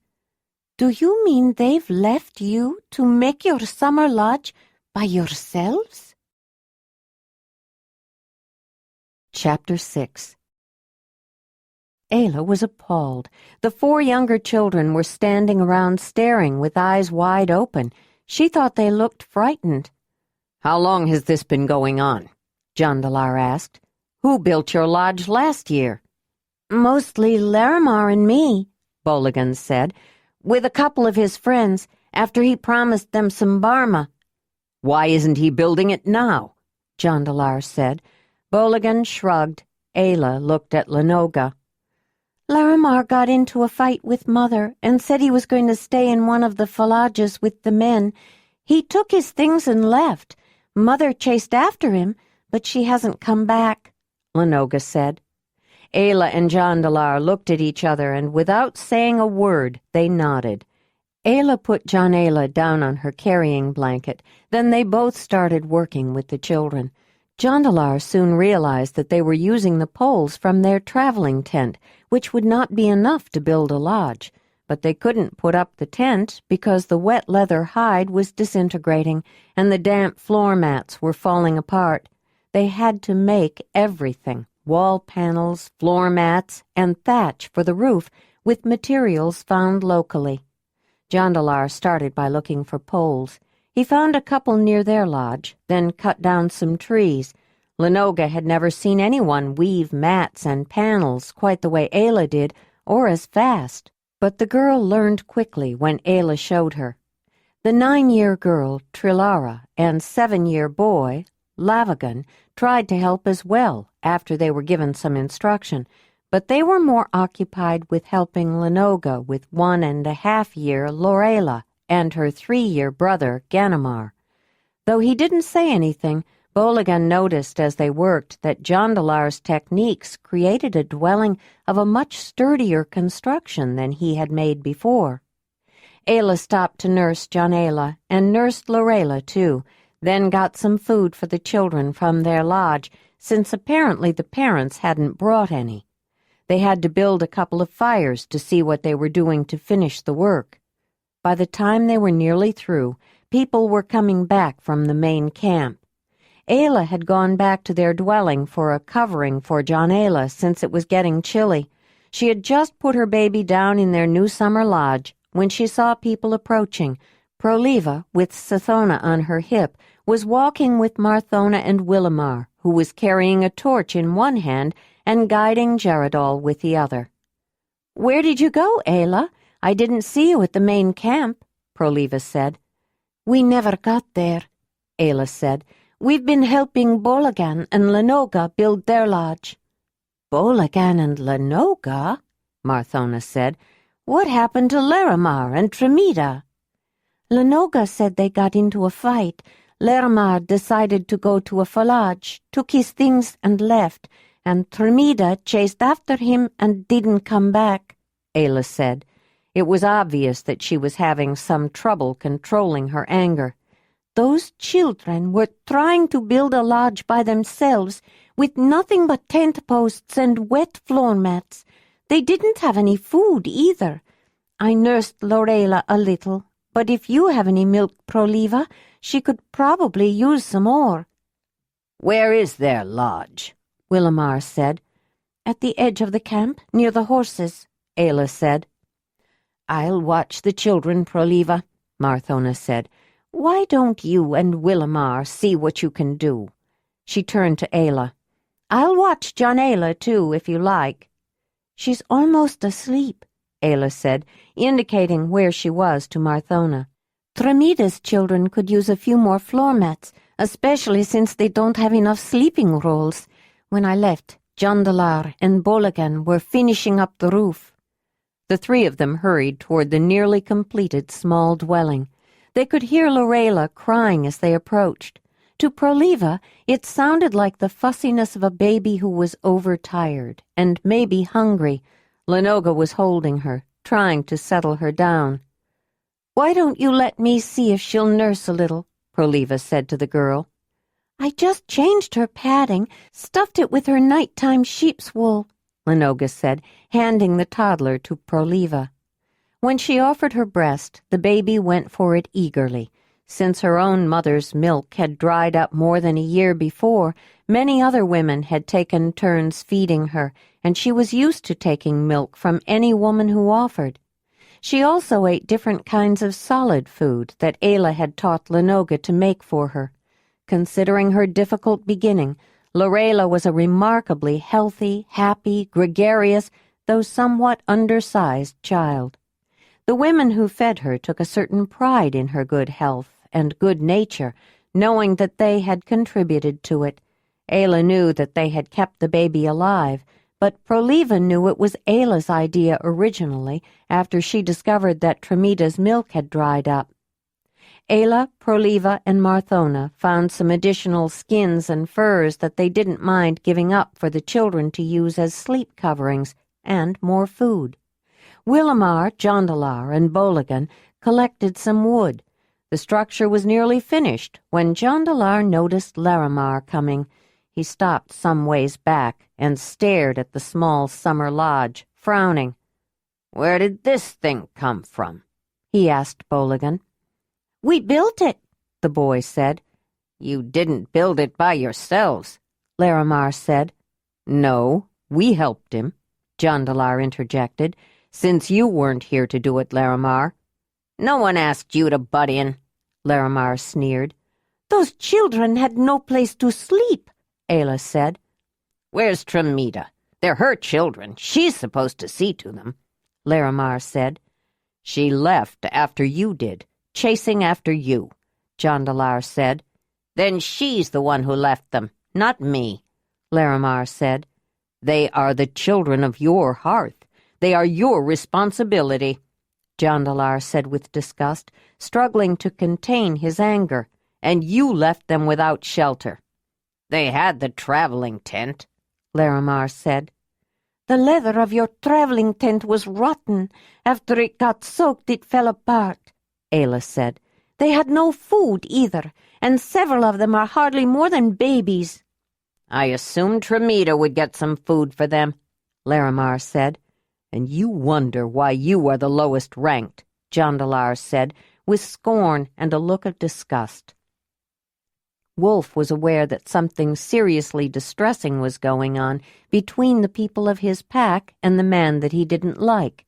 He wrinkled his nose and started growling at Larimar, who jumped back to stay out of his way. "Who are you to tell me what to do?" Larimar said. He was now getting defensive. "I shouldn't be the lowest ranked. It's your fault, Jondalar. You're the one who suddenly came back from a journey with a foreign woman, and you and your mother connived to put her ahead of me? I was born here. She wasn't. She should be the lowest ranked. Some people may think she's special, but anybody who lived with flatheads is not special. She's an abomination, and I'm not the only one who thinks so. I don't have to put up with you, Jondalar, or your insults," Larimar said, then turned and stomped off. Ayla and Jondalar looked at each other after Larimar left. "Is there truth in what he says?" Ayla asked. "Should I be ranked lowest because I am a foreigner?" "No," Willamar said. "You brought your own bride price with you. Your matrimonial outfit alone would put you among those with the highest status in any cave you might choose. But you have also shown yourself to be a worthwhile and valuable person in your own right. Even if you had started out as a low-ranked foreigner, you wouldn't have stayed there for long. Don't let Larimar concern you about your place with us." Everyone knows what his status is. Leaving these children alone to fend for themselves with no food or shelter bears it out." As the builders of the small summer dwelling prepared to return to their own lodge, Boligan touched Jondalar's arm. When he turned back, Boligan looked down, and his face became a deep shade of red, noticeable even in the firelight. "I, just want to say, this place is nice. The best summer lodge we ever had," Boligan said, then quickly went in. As they were walking back, Willamar said under his breath, "I think Boligan was trying to thank you, Jondalar. I'm not sure if he's ever thanked anyone before. I'm not sure he knows how." "I think you're right, Willamar, but he did just fine." The morning dawned clear and bright, and after the morning meal and checking to see that the horses were comfortable, Ayla and Jondalar were eager to go to the main camp to see who was there.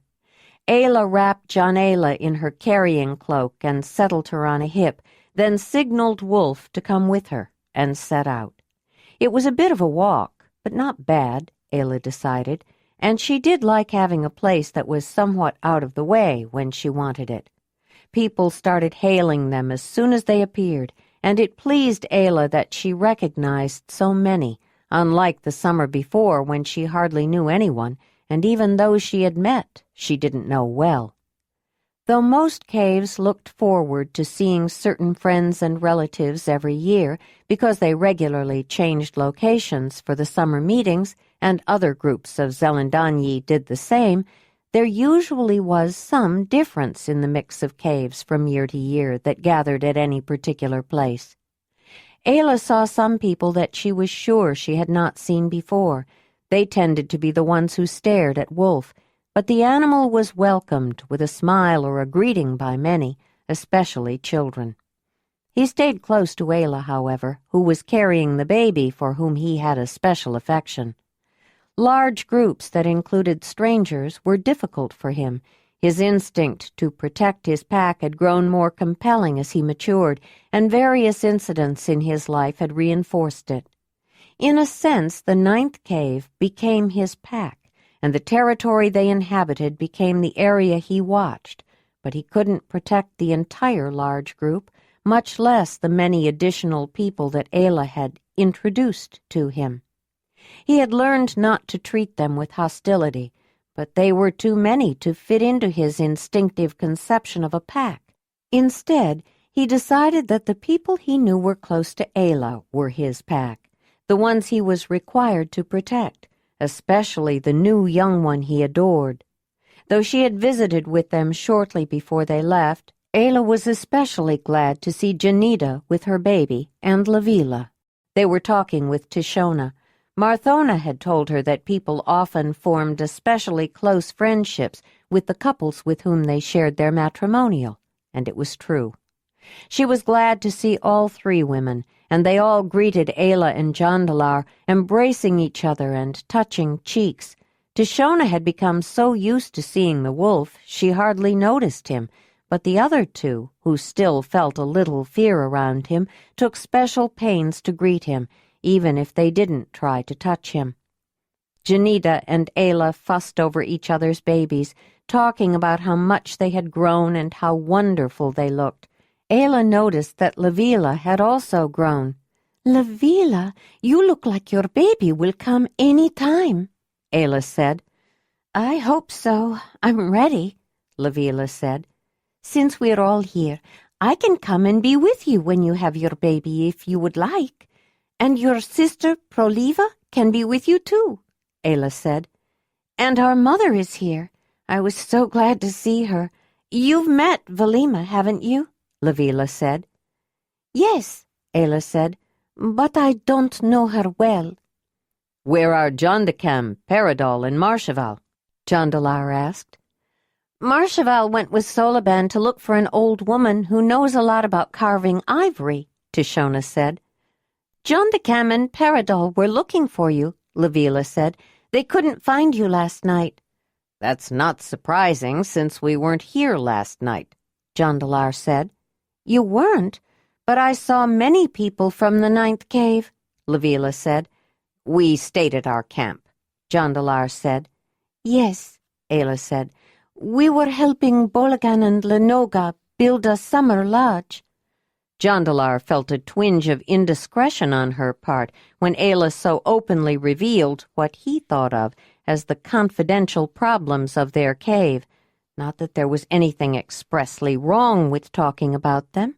It was just that he had been raised by a leader and knew how personally most leaders took unresolved situations within their cave that they hadn't been able to settle. Larimar and Tremita had been an embarrassment to the 9th cave for some time. Neither Marthona nor Joharan had been able to do much about them. They had lived there many years and had the right to stay. As he suspected, Ayla's statement brought curious queries. Bolagan and Lenoga? Aren't they Tremita's children? Lavila said. Why were you building their summer lodge? Where were Larimar and Tremita? Tishona asked. They got in a fight. Larimar decided to move to a village. Tremita went after him and they didn't return, Ayla explained. I think I saw her, Janita said. Where? Ayla asked. I think she was with some men who were drinking Barma and gaming at the edge of the camp, near some of the men's far lodges, Janita said. She spoke softly and seemed shy about speaking out. She shifted her baby and looked at him for a moment before she continued. There were a couple of other women there, too. I remember being surprised to see Tremita because I knew she had some little ones. I don't think those other women had young children. Tremita has 6 children, the youngest little more than a 1 year. The oldest sister, Lenoga, takes care of them, and she's barely an 11-year herself, Ayla said, trying to contain herself, but her irritation was obvious. I think her brother Bolagan tries to help, but he's only a 13-year.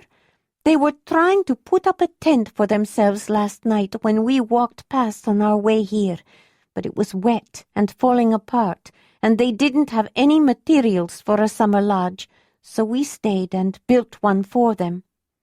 You built a summer lodge by yourselves, with nothing but local materials? Tishona said, looking at them with awe. It was a small one, Jondalar said with a smile. Just enough for their family. No one is sharing with them. I'm not surprised, Lavila said, but it is a shame. Those youngsters could use someone to help. The cave helps, Tishona said in defense of the 9th cave, of which she was now a member.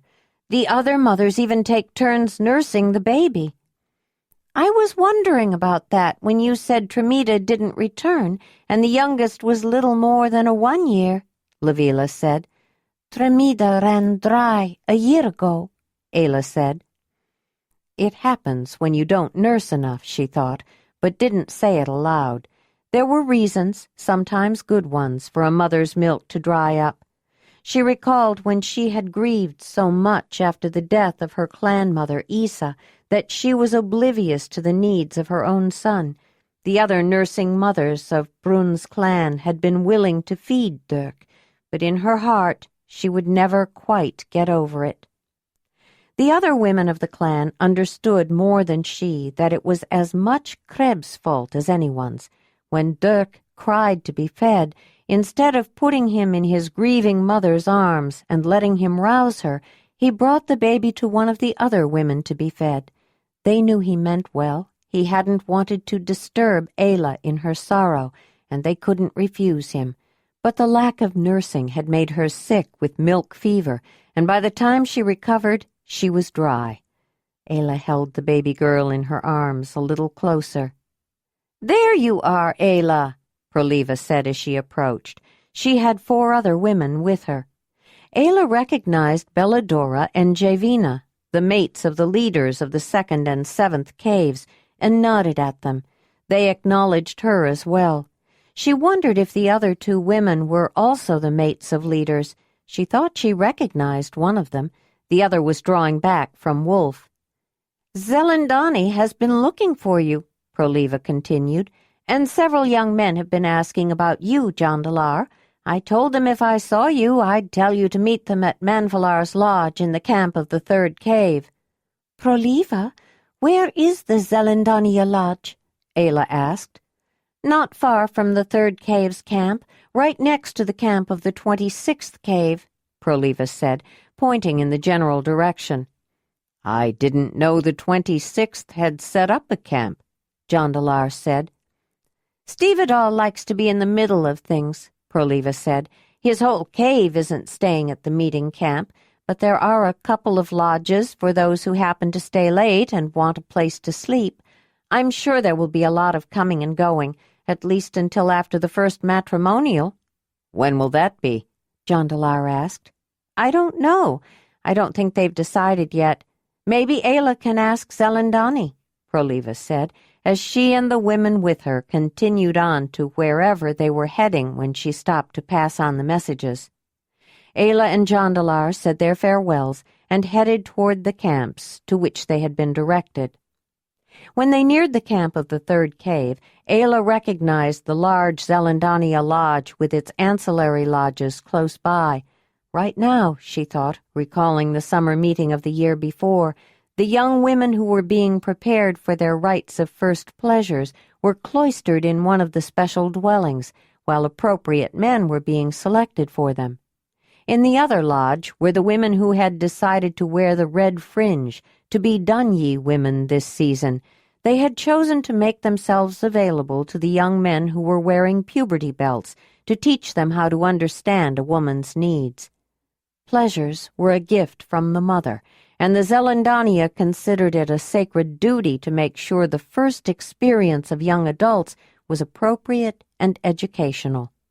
It was felt that both young women and young men needed to learn how to appreciate the mother's great gift properly, and that older, more experienced people needed to demonstrate and explain, to share the gift with them the first time under the discreet but watchful eyes of the Zelandonii.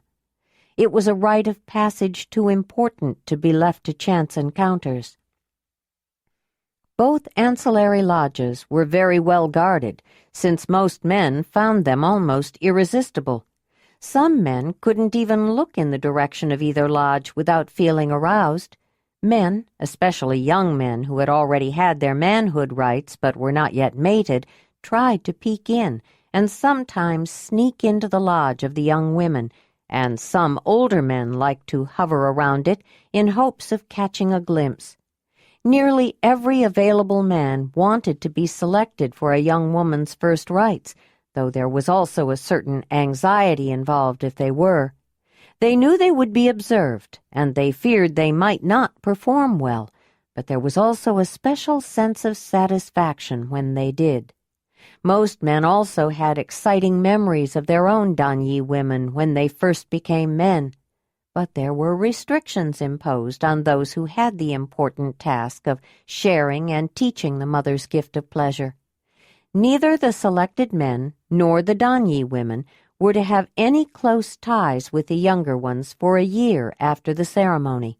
They were considered too impressionable, too vulnerable, and not without reason. It wasn't unusual for a young woman who had had a pleasurable first experience with an older man to want to share it again, even though it was forbidden. After first rites, she could have any other man she wanted, who also wanted her, but that made her first partner all the more appealing. Jondalar had been chosen often before he went on his journey, and he had learned to gently evade sometimes persistent young women with whom he'd shared a loving and tender ceremonial experience who tried to get him alone. But it was, in a sense, easier for the men. Theirs was a single event, one night of special pleasure. The Dunyi women were expected to be available for the entire summer or more, especially if they were acolytes. Young men had frequent urges, and it took a while for them to learn that the needs of women were different, their satisfactions more varied.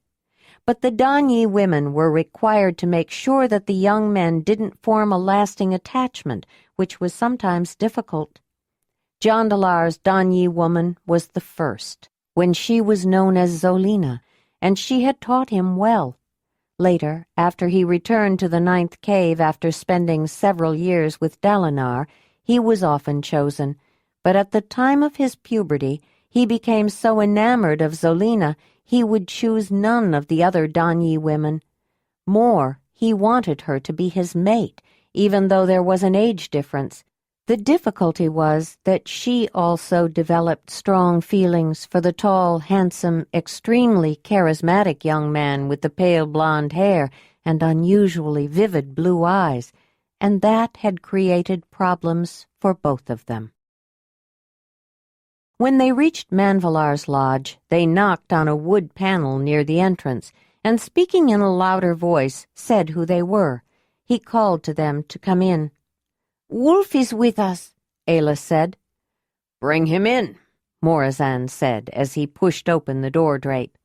Ayla hadn't seen much of Manvalar's son since the lion hunt, and she smiled cordially at him. After everyone had been greeted, Ayla said, "I need to go to the Zelandonii lodge. Could you keep Wolf, Jondalar? Sometimes he creates such a distraction, he disrupts things. I like to ask Zelandonii first, before I bring him there." "If no one minds," Jondalar said, giving Morazan and Manvalar and the others in the lodge a questioning look. "It's fine. He can stay," Manvalar said. Ayla stooped down and looked at the animal. "Stay with Jondalar," she said, making the hand signal at the same time. He nosed the baby and made her giggle, then sat down. Whining with concern, he anxiously watched her as she and the baby left, but he didn't follow her. When she reached the imposing lodge of the Zelandonii, she tapped on the panel and said, "It's Ayla." "Come in," she heard the familiar voice of the first among those who served the Great Earth Mother say. The drape covering the opening was pushed aside by a male acolyte, and Ayla stepped in. The oil lamps were burning. It was dark inside, and she stood without moving for a while, waiting for her eyes to adjust. When she could finally see where she was going, she saw a group of people sitting near the large figure of the first. "Come join us, Ayla," she said. She had waited before speaking, knowing how the darkness inside left people momentarily blinded.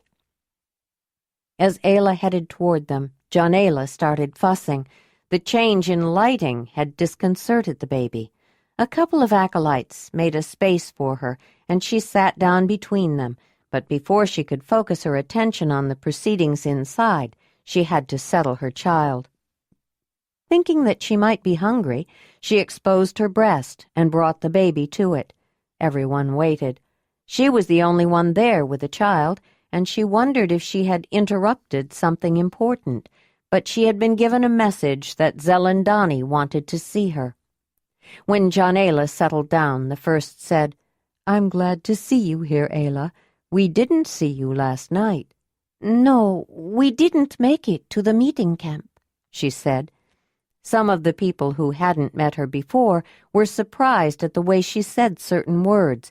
It made them curious. It wasn't like anything they had heard before. They had no trouble understanding her. She knew the language well and had a pleasing, low-pitched voice, but it was unusual. "Were you or the baby not feeling well?" the first asked. "No, we were fine. Jondalar and I went to check on the horses, and on our way back we saw Lenoga and Bolagan trying to build a shelter. They didn't have any materials for a lodge and were trying to put up the tent poles. We stayed and built a lodge for them." The first frowned. "Where were Tremida and Laramar?" "Lenoga said they argued. Laramar left, saying he was going to stay in a falaj. Tremida went after him, and neither one returned. Janida just told me that she saw Tremida last night with some men who were drinking Barma and gaming. I guess she got distracted," Ayla said. "So it would seem," the Zelandonii of the 9th cave said. Though she was first, she was still responsible for the well-being of her cave. The children have a place now? You built them an entire lodge? Said a man who was a stranger to Ayla. Not as big as this one, Ayla said with a smile, waving her hand to indicate the especially large shelter of the Zelandonii. Jondalar seemed to have had enough. She let go, and Ayla picked her up, put her over her shoulder, and started patting her back. They aren't sharing with anyone, so it just had to be big enough for the family, the children, and Tremida and Lermar, if he decides to come back. How nice of you, someone said. The tone sounded rather derisive. Ayla looked and saw that it was Zelandonii of the 14th who had spoken, an older, rather skinny woman whose thin hair always seemed to be falling out of her bun. Ayla noticed that Madraman, who was sitting near the 14th along with the Zelandonii of the 5th cave, turned to look at her with a condescending expression. He was the one whose front teeth Jondalar had knocked out in a fight when they were younger. She knew that Jondalar didn't like him, and she suspected the feeling was mutual. She didn't much care for him either. With her ability to interpret nuances of attitude and expression, she always felt a certain deceit in his manner, a falseness in his smiling greetings, a lack of sincerity in his offers of welcome and friendliness, but she had always tried to treat him politely. Ayla has taken a special interest in the children of that family, the first said, careful to keep the exasperation out of her voice. The Zelandonii of the 14th had been an annoyance ever since she became first, always trying to provoke someone, particularly her. The woman had felt she was next in line and expected to be made first. She never quite got over the fact that the younger Zelandonii of the 9th had been chosen instead. "It seems they need it," said the same man who had commented earlier. Jondalar had fallen asleep on her shoulder. Ayla took her carrying blanket and spread it out on the ground. The young acolyte on her right moved over to make room. Then she put her infant down on it. "Yes, they do," the first was saying, shaking her head. Then she realized that Ayla didn't know the man, and though he had no doubt heard of her, he had not met her.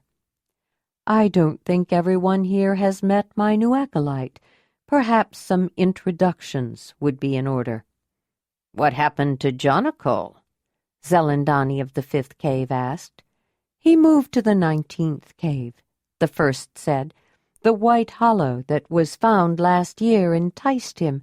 He always was more artist than acolyte, but he's serious about the Zelandonii now. He wants to be sure that whatever is done with the new cave is appropriate. No, more than that. He wants it to be right. That white cave has called him now more than any training could have done." "Where are the 19th cave? Are they coming this year?" "I believe they are, but they haven't arrived yet," the one who was first said. "I will be glad to see Jondalar. I miss his skills, but fortunately Ayla arrived with many skills of her own. She is already a fine healer and brings some very interesting knowledge and techniques. I am pleased she has begun training. Ayla, will you stand so I can introduce you formally?" Ayla got up and took a few steps to stand beside the first, who waited until everyone was looking at them, then said, "May I present to you Ayla of the Zelandonii, mother of Jondalar, blessed of Dani, acolyte of the Zelandonii of the 9th cave, the one who is first among those who serve the great Earth Mother. She is mated to Jondalar, son of Marthona, former leader of the 9th cave, and brother to Joharan, present leader. Formerly she was a mamutoi of the lion camp, the mammoth hunters who live far to the east, and an acolyte of Mamut, who adopted her as daughter of the mammoth hearth, which is their Zelandonii. She was also chosen and physically marked by the spirit of the cave lion, her totem, and is protected by the spirit of the cave bear. She is a friend of the horses, Winnie and Racer, and the new filly, Gray, and the four-legged hunter she calls Wolf. Ayla thought it was a very comprehensive reciting of her names and ties, complete with explanations. She didn't know if she was actually an acolyte of Mammut, but he had adopted her to the Mammoth Hearth, and he was training her. The Donyar hadn't mentioned that she had also been adopted by the clan, whom they called Flatheads. The only reference was that she was protected by the spirit of the cave bear. Ayla doubted if Zelandonii fully understood that it meant she was one of them. She was clan. At least she was, until Braud disowned her, cursed her, and made her leave. The man who had spoken earlier approached Ayla and the first. I am Zelandonii of the 26th cave, and in the name of Dani, I welcome you to this summer meeting camp that we are hosting. He held out both hands. Ayla took his hands. In the name of the great mother of all, I greet you, Zelandonii of the 26th cave, she said. We have found a new deep hollow. It has wonderful resonance when we sing, but it is very small, the man said. He was obviously quite excited about it. One must crawl in like a snake, and it is best for only one or perhaps two people, though 3 or 4 could go in. I think it is too small for the first, I am sorry to say, though I would certainly let her make that decision. I promised Jonacol I would show it to him when he came. Since you are now the first acolyte, Ayla, perhaps you would like to see it too. The invitation caught her by surprise, but she smiled, then said, Yes, I would like to see it.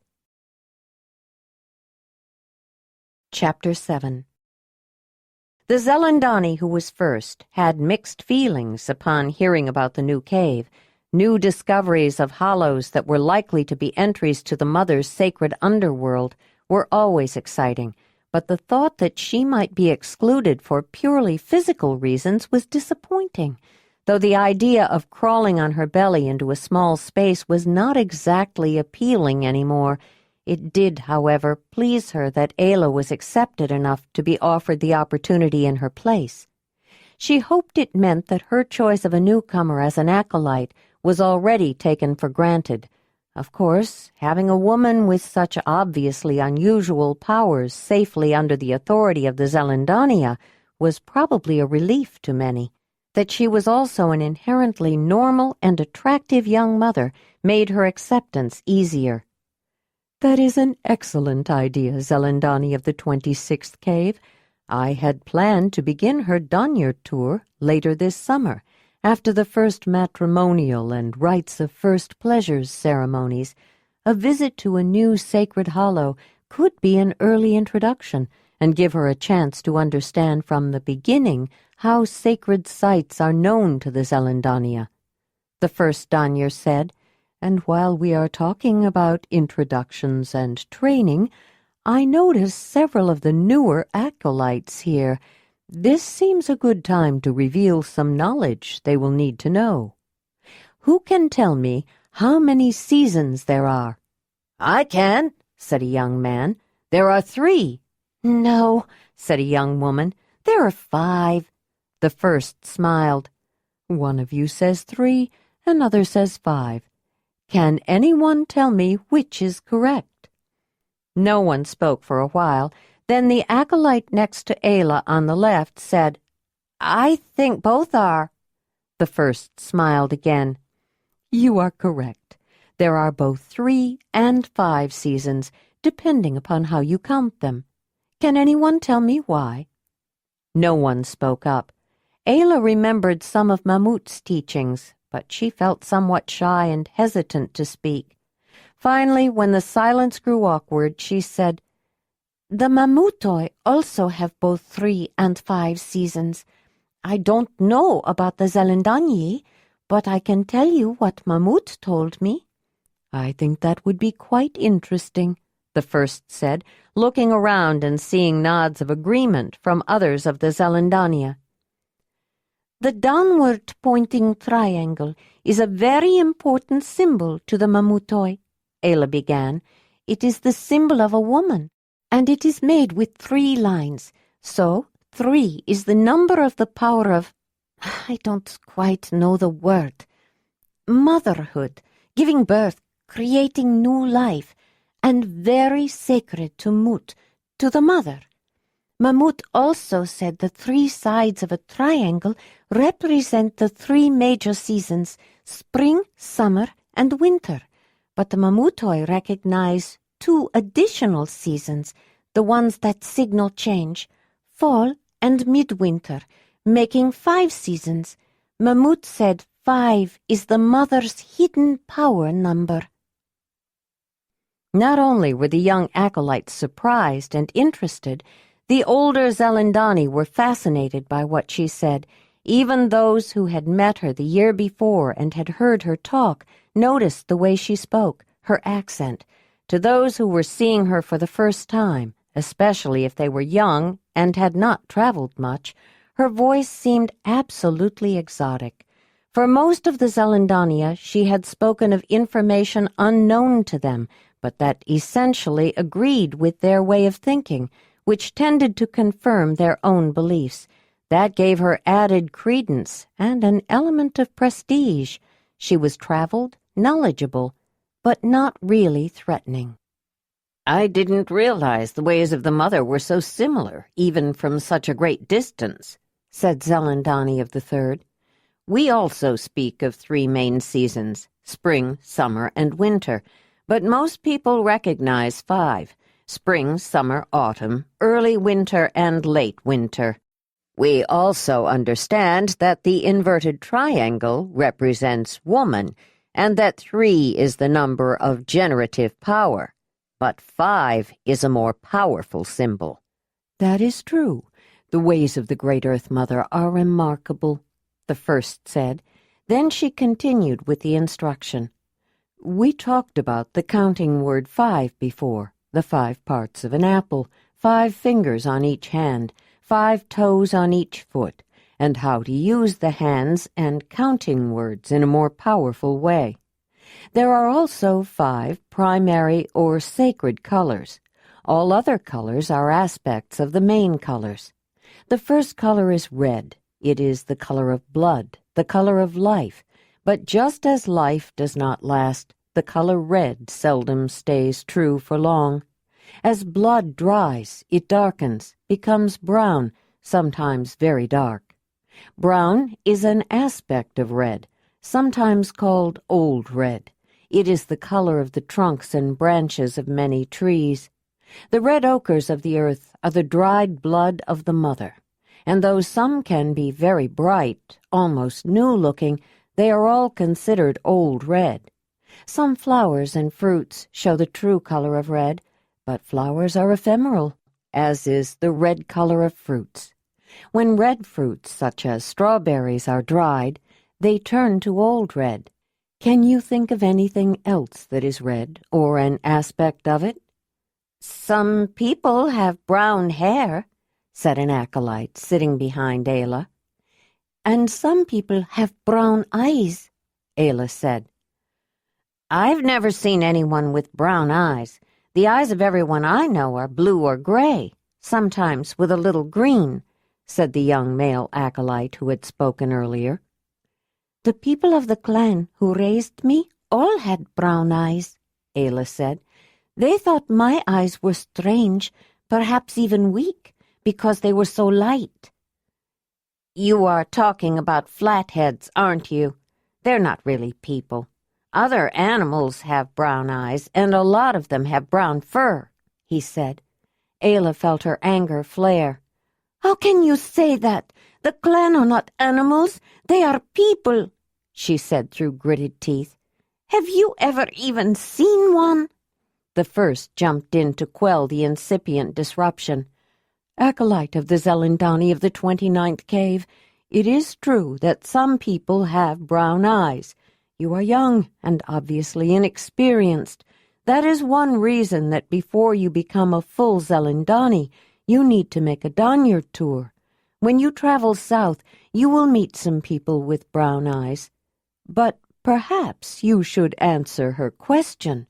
"Have you ever seen the animal you call a flathead?" she said. "Well, no, but everyone says they look like bears," the young man said. "When she was a child, Ayla lived among the ones that the Zelandonii know as flatheads, but that she calls the clan. They saved her life after she lost her parents. They took care of her, raised her. I think she has more experience with them than you. You also might ask Wilmar, the trade master, who has had more contact with them than most. He says they may look a little different, but they behave like people, and he believes they are. Until you have had some direct contact yourself, I think you should defer to those who have had personal experience with them," the first said, in a stern, lecturing tone. The young man felt a flare of anger. He didn't like being lectured, and he didn't like that the ideas of a foreigner should be given more credence than those he had heard all his life.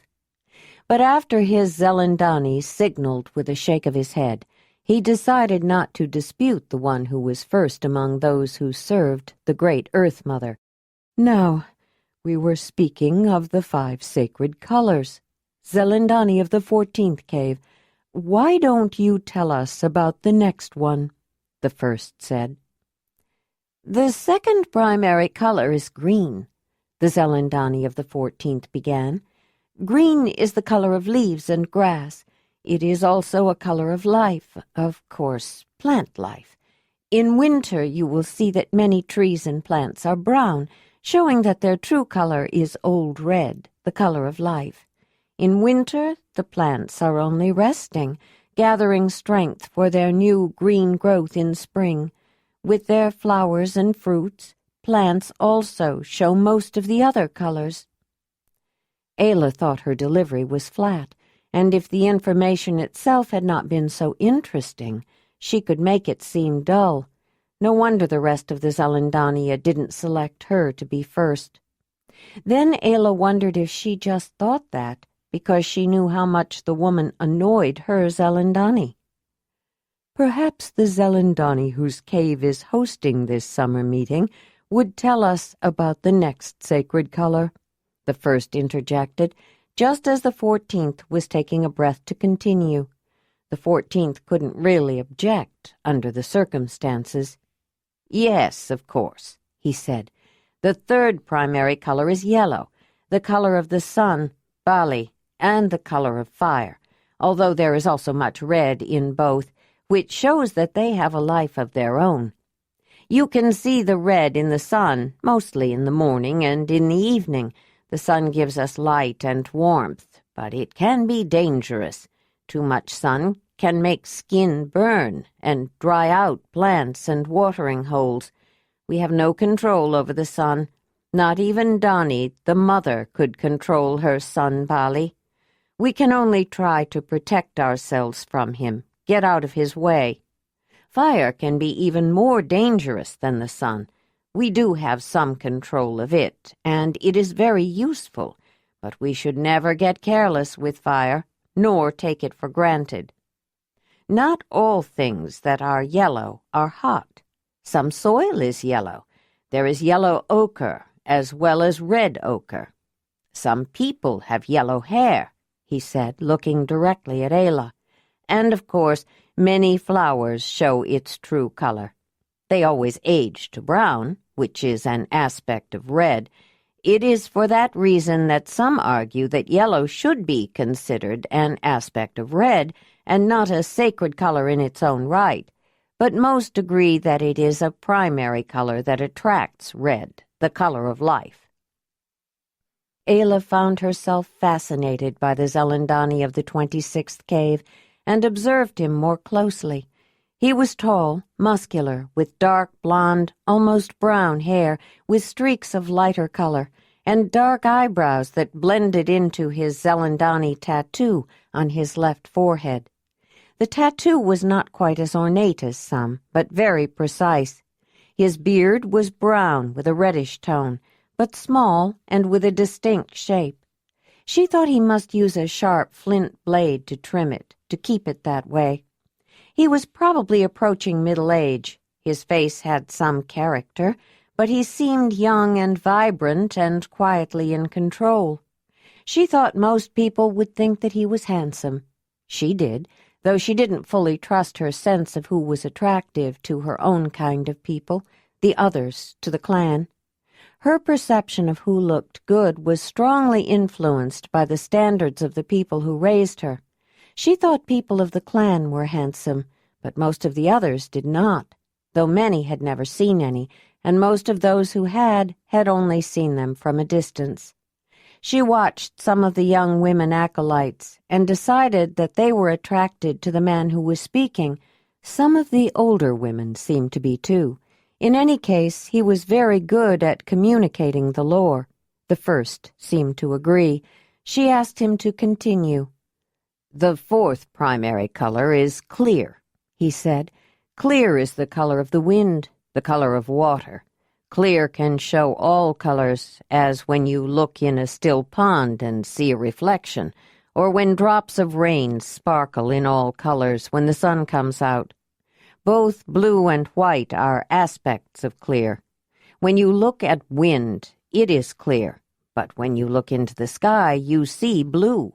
Water in a lake or in the great waters of the West is often blue, and the water seen on glaciers is a deep, vivid blue."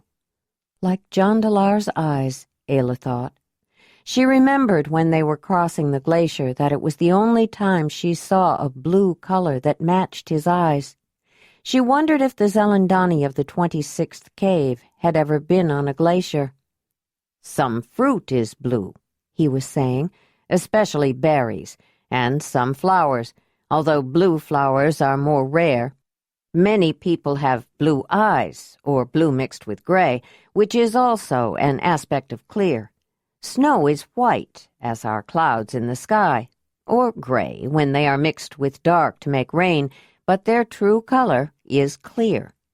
Ice is clear, though it may appear white, but you know the true color of snow and ice as soon as they melt, and clouds when they rain.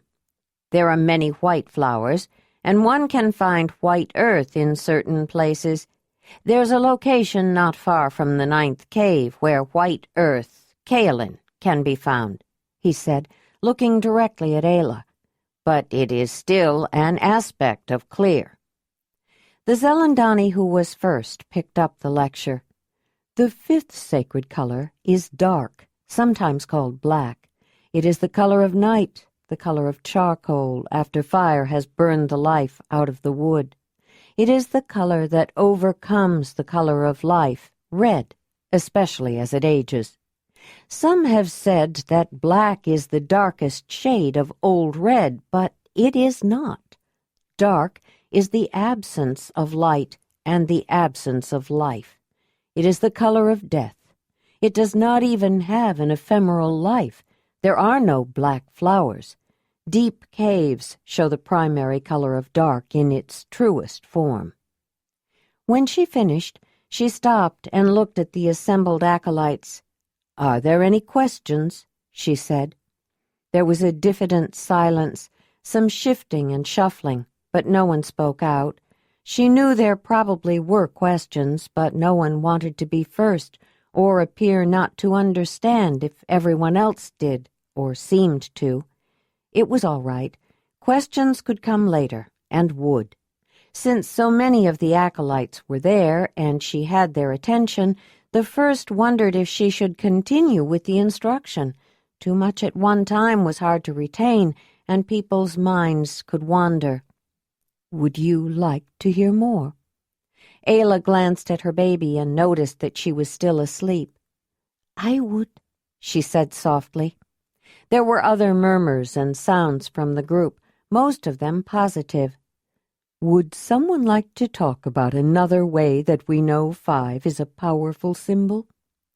The one who was first asked. "One can see 5 wandering stars in the sky," said the old Zelandonii of the 7th cave. "That is true," the first said, smiling at the tall, elderly man, then announced to the rest, "And Zelandonii of the 7th cave is the one who discovered them and showed them to us. It takes time to see them, and most of you won't until your year of nights." "What is the year of nights?" Ayla asked. There were several others who were glad she did. "It is the year when you will have to stay awake at night and sleep during the day," the first replied. "It is one of the trials you will face in your training, but it is more than that. There are certain things you need to see that can only be seen at night, like where the sun rises and sets, especially during midsummer and midwinter, when the sun stops and changes direction, and the risings and settings of the moon. The Zelandonii of the 5th cave is the one who knows most about that. He made notations for half a year to keep track." Ayla wanted to ask what other trials she would have to face in her training, but didn't speak up. She guessed she would find out soon enough.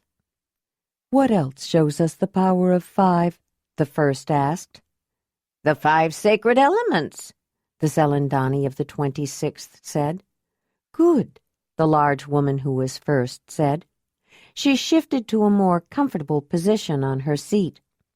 "Why don't you begin?"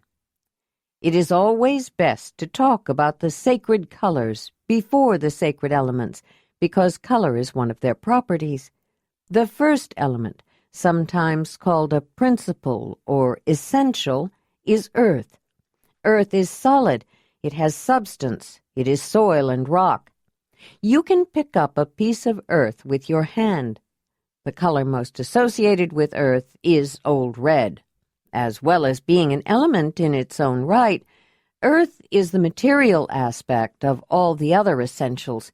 It can hold them or be affected by them in some way, he said, then looked toward the first to see if she wanted him to continue.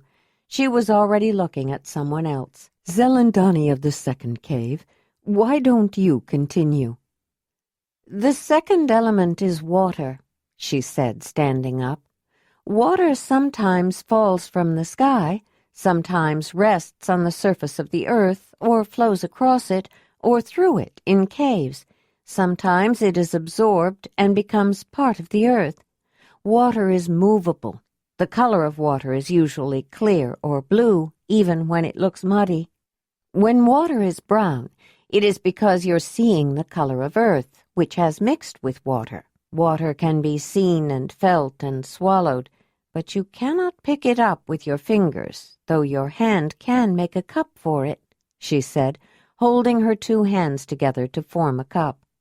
Ayla enjoyed watching her because she used her hands a lot when she was describing things, although it wasn't intentional the way the clan would have. "Water must be held in something, a cup, a water bag, your own body. Your body needs to hold water, as you will find out when you go through your trial of giving it up. All living things need water, plants and animals," the second finished and sat down. "Would anyone else like to say something about water?" the leader of the Zelandonii asked. "Water can be dangerous. People can drown in it," said the young acolyte sitting on the other side of Jondalar. She spoke softly and looked sad, and Ayla wondered if she had personal knowledge of what she spoke. "That's true," Ayla said. "On our journey, Jondalar and I had to cross many rivers. Water can be very dangerous." "Yes, I knew someone who broke through the ice on a river and drowned," said the Zelandonii of South Face of the 29th cave. He started to embellish the story about drowning, but the main Zelandonii of the 29th interrupted and cut him short. "We understand water can be very dangerous, but so can wind, and that is the 3rd element." She was very pleasant, with a nice smile, but an underlying strength, and she knew this was not a time for a digression into anecdotes. The first was discussing a serious matter with important information that needed to be understood. The first smiled at her, knowing exactly what she had done. "Why don't you continue to tell us about the 3rd element?" she said. "Like water, wind cannot be picked up, Nor can it be held or seen, though its effects can be seen, she said.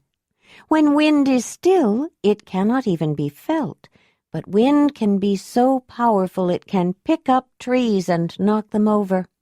It can blow so hard you can't move against it. Wind is everywhere. There is no place that you won't find it, not even in the deepest cave, though it is usually still there. You know it is present because you can make it move by flapping something. Wind also moves inside a living body. It can be felt when you suck in your breath and when you blow it out. Wind is essential for life. People and animals need wind to live. When their wind stops, you know they are dead. The Zelandonii of the 29th cave ended. Ayla noticed that Jondalar was beginning to squirm. She would be waking up soon. The first was aware of the baby, too, and an air of restlessness in the assembly. It was necessary to finish this session soon. "The fourth element is cold," the first continued. "Like wind, cold cannot be picked up or held, but it can be felt. Cold causes changes, makes things harder and slower. Cold can harden the earth, and cold can harden water, turn it into ice and make it stop moving, and turn rain into snow or ice. The color of cold is clear or white. Some say that dark causes cold. It does get cooler when the dark of night comes. Cold can be dangerous. Cold can help dark to drain life, but dark is unaffected by cold, so things that are partly dark are less affected by cold. Cold can be helpful, too. If food is put into a cold pit in the earth, or in water covered with ice, cold can stop it from going bad.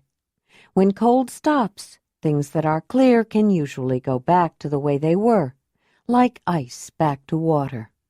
Old red things or elements can usually recover from cold, the earth, the bark of trees, for example, but green, yellow, or true red seldom do. The first thought about asking for questions, but decided to hurry through. The fifth element is heat. Heat cannot be picked up or held, but it too can be felt. You know when you touch something hot. Heat also changes things, but where cold makes slow changes, heat is quick. As cold drains life, heat and warmth can restore it, bring it back. Fire and sun can make heat. The heat from the sun softens the cold, hard earth and turns snow to rain, which helps green life sprout. It turns ice to water and helps it move again. The heat of fire can cook food, both meat and vegetables, and warm the inside of a dwelling, but heat can be dangerous. It can also help dark. The primary color of heat is yellow, often mixed with red, but sometimes it is mixed with dark. Heat can help the true red of life, but too much heat can encourage the dark that destroys life. The first's timing was just about right. Just as she finished, Jondalar woke up with a loud wail. Ayla quickly picked her up, rocked and bounced her to settle her, but knew she needed to be tended to. "I want all of you to think about what you have learned today and remember any questions you may have so we can talk about them the next time we meet like this. Any of you who wish to leave can go now," the one who was first concluded. "I hope we will be able to meet again soon," Ayla said as she stood up. "This was very interesting. I'm looking forward to learning more." "I'm glad, acolyte of the Zelandonii of the 9th cave," the first said. Though Zelandonii called her Ayla when they were in a more casual situation, she always referred to everyone by formal titles when they were in the Zelandonii lodge at summer meetings. "Proliva, I need to ask you something," Ayla said, feeling uncomfortable. "Go ahead, Ayla." All of the people who shared the dwelling were eating their morning meal and turned toward her, their expressions full of curiosity. "There is a sacred cave not far from the home of the 26th cave, and their Zelandonii has asked me to go with him to see it, since I am the first's acolyte. It is very small, and the first would like me to go, to represent her." Jondalar was not the only one whose attention was piqued. He glanced around and noticed that everyone was watching Ayla, and saw Willamar shudder. The trademaster loved to travel great distances, but didn't much care for small, cramped spaces. He could make himself go into a cave if it was necessary, especially if it wasn't too small, but he preferred the open outdoors. "I need someone to watch Jondalar and feed her if she needs it," Ayla explained. "I'll make sure she nurses before I leave, but I'm not sure how long it will take. I would take her with me, but I'm told one must crawl in like a snake, and I don't think I could do that with Jondalar. I think Zelandonii is pleased that I was asked." Proliva thought for a moment. She was always busy at summer meetings. The 9th was a large and important cave, and she had many things planned for that day. She didn't know if she had time to take care of another baby besides her own, but she hated to refuse. "I'd be glad to feed her, Ayla, but I have promised to meet with some people today, and I don't think I will be able to take care of her." "I have an idea," Marthona said. Everyone turned to look at the former leader. "Perhaps we can find someone to go with Proliva to watch both Jondalar and Sethona while she is busy, and bring the babies to her when they need feeding." Marthona looked hard at Folara, then surreptitiously poked her, wanting her to volunteer. The girl understood the message and had thought about it even before, but wasn't sure if she wanted to spend a whole day taking care of the babies. On the other hand, she did love them both dearly, and it might be interesting to see what Proliva was going to be talking about at her meetings. "I'll watch them," she said. Then, in a moment of inspiration, she added, "If Wolf will help me." That would bring her a lot of attention. Ayla paused to think. She wasn't entirely sure if Wolf would obey the young woman in the middle of the meeting area in the midst of so many strangers, though he would probably love to be around the little girls. Adult wolves, aunts and uncles, were devoted to their young and happily took turns watching them while the rest of the pack hunted, but a pack could not raise more than one litter. They had to hunt not only for themselves, but for several growing and hungry young wolves. To supplement nursing and to help wean the litter, the hunters brought back meat they had chewed and swallowed, regurgitating the partially digested food, making it easier for the pups to eat.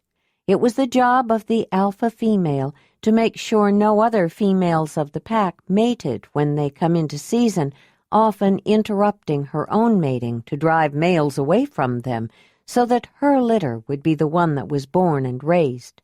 Wolf bestowed his normal wolfish adoration on the human babies of his pack. Ayla had observed and studied wolves when she was young, which was why she understood Wolf so well. As long as no one threatened the little ones, it was unlikely he would cause any trouble, and who would threaten them in the middle of a summer meeting? "All right, Folara," Ayla said. "Wolf can help you watch the babies, but Jondalar, will you check on Wolf and Folara once in a while? I think he will mind her, but he may get too protective of the little ones and not want to let anyone near them. He always does what you say when I'm not around." "I was going to stay close to our camp and nap some tools this morning," he said. "I still owe special ones to some people for helping me build our dwelling at the 9th cave. There is a napping area at the edge of the meeting camp, and it is paved with stones, so it won't be muddy. I can work there and go to see how Folara and Wolf are doing occasionally. I did promise to meet with some people in the afternoon. After the lion hunt, many more are interested in the spear thrower." His forehead wrinkled in a familiar frown as he thought about it. "But maybe we can meet where I can keep an eye on them." I hope we'll be back by afternoon, but I don't know how long the cave visit will take," Ayla said. They all headed for the main encampment not long after, separating to go to their individual destinations when they reached the site. Ayla and Proliva, with their 2 babies, Folara, Jondalar, and the wolf, all went to the large Zelandonii dwelling first. The Danyar of the 26th cave was already there, waiting outside, and an acolyte Ayla had not seen for some time. "Jonokol," she said, rushing toward the man who had been the first acolyte before her and was considered one of the finest artists of the Zelandonii. "When did you arrive? Have you seen Zelandonii yet?" she asked, after they had embraced and touched cheeks. "We got here just before dark last night," he said. "The 19th cave got off to a late start, and then the rain slowed us down. And yes, I have seen the first among those who serve the Mother. She's looking wonderful." The other members of the 9th cave warmly greeted the man who had been, until recently, a valued member of their cave and a good friend. Even Wolf sniffed him in recognition and was given a scratch behind the ears in return. "Are you Zelandonii yet?" Proliva asked. "If I pass the testing, I may be at this summer meeting. Zelandonii of the 19th is not well. She didn't come this year. She just couldn't walk so far." "I'm sorry to hear that," Ayla said. "I was looking forward to seeing her." "She has been a good teacher, and I've been performing many of her tasks. Tormodon and the cave would like me to take on the rest of the functions as soon as possible, and I think our Zelandonii wouldn't mind either," Jonokol said. Then, looking at the bundles Ayla and Proliva had in their carrying blankets, he added, "I see you have your little ones. I heard you both had girls, the blessed of Dani. I am happy for you. May I see them?" "Of course," Proliva said, taking her infant out of her carrying blanket and holding her up. "Her name is Sethona. And here is Jondalar," Ayla said, holding up her child as well. "They were born within a few days of each other, and they are going to be great friends," Folara said. "I'm taking care of them today, and Wolf is going to help me." "You are?" Jonokol said. Then he looked at Ayla. "I understand we're going to visit a new sacred cave this morning." "Are you coming with us too? How wonderful," Ayla said. Then she looked at the Zelandonii of the 26th cave. "Do you have any idea how long it will take? I would like to be back by afternoon." "We should be back sometime in the afternoon," he said. He had been observing the reunion of the artist-acolyte and his former cave and their interactions. He had wondered how Ayla was going to handle visiting a difficult cave with a young baby, and quickly understood that she had made arrangements for the care of her infant, which was wise. He wasn't the only one who wondered how a young mother was going to take on the full duties of a Zelandonii. Apparently, with the help of family and friends in the 9th cave, there was a reason that few in the Zelandonii chose to mate and have a family. In a couple of years, when the child was weaned, it would be easier for her, unless she was blessed again. It would be interesting to watch the development of this young and attractive acolyte, he thought. Saying she would be back soon, Ayla left with the others from the 9th cave to go with Proliva to her meeting. The Zelandonii of the 26th cave sauntered after them. She tried to nurse Jondalar, but the child was satisfied and smiled at her mother while the milk dribbled out of the corner of her mouth, then struggled to sit up. Ayla handed the baby over to Folara and then stood in front of the wolf and tapped herself just under her shoulders. The animal jumped up, putting his large paws where she had tapped, as she braced herself to support his weight. The demonstration that followed made people who hadn't seen it before stare in shocked disbelief. Ayla lifted her chin and exposed herself to the huge wolf. With great gentleness, he licked her neck, then took her tender throat in his teeth in a wolfish gesture of acknowledgment of the alpha member of his pack. She returned the gesture near his mouth, getting a mouthful of fur, then holding him by his ruff. She looked into his eyes. He dropped down when she let go, and she stooped down to his level. "I'm going away for a while," she said softly to the animal, repeating the meaning in the sign language of the clan, though it was inconspicuous to most of those watching. Sometimes Wolf seemed to comprehend hand signals even better than words, but she generally used both when she was trying to communicate something important to him. "Folara is going to watch Jondalar and Sethona. You can stay here with the babies and watch them too, but you must do what Folara tells you. Jondalar will be nearby."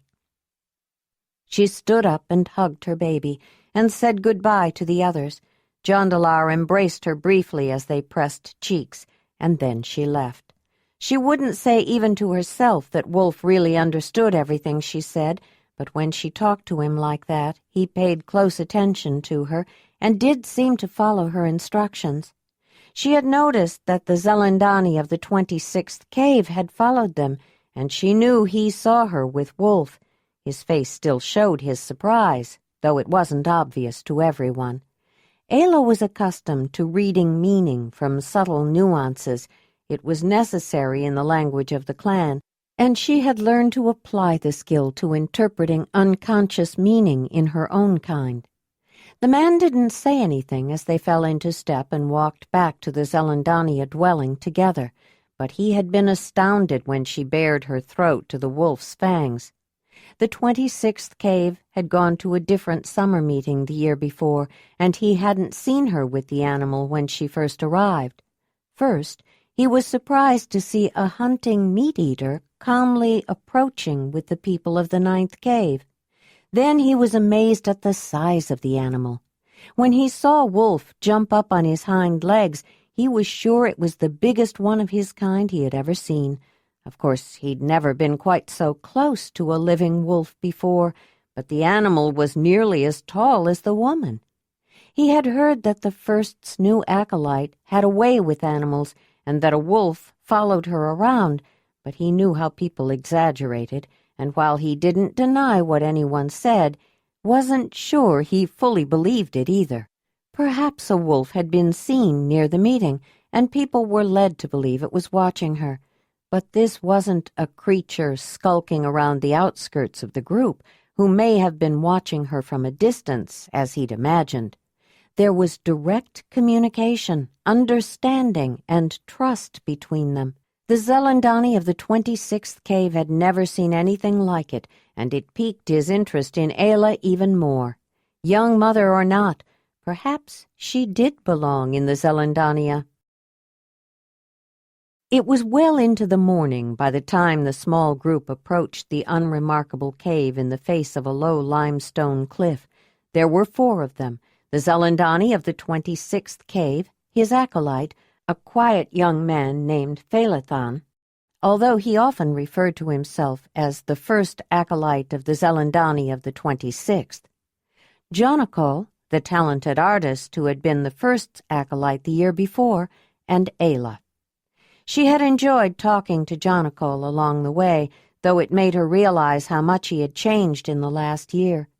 When she first met him, he was more artist than acolyte, and had joined the Zelandonii because it allowed him to freely exercise his talent. He had no great desire to become a Zelandonii. He was content to remain an acolyte. But that had changed. He had become more serious, she thought. He wanted to paint the white cave that she, or rather Wolf, had found the previous summer, but not just for the joy of the art. He knew it was a remarkably hallowed place, a sacred refuge created by the Mother, whose white calcite walls offered an extraordinary invitation to be made into a distinctive place to commune with the world of the spirits. He wanted to know that world as a Zelandonii, so he could do justice to its sanctity when he created the images from the next world that he was sure would speak to him. Jondalar would soon be Zelandonii of the 19th cave and give up his personal name, Ayla realized. The entrance to the small cave seemed barely large enough for a person to enter, and it seemed to get smaller as she looked farther inside. It made Ayla wonder why anyone would want to go inside it. Then she heard a sound that made the hair on the back of her neck stand on end and goose flesh appear on her arms. It was like a yodel, but faster and more high-pitched, an ululating wail that seemed to fill the cave hole in front of them.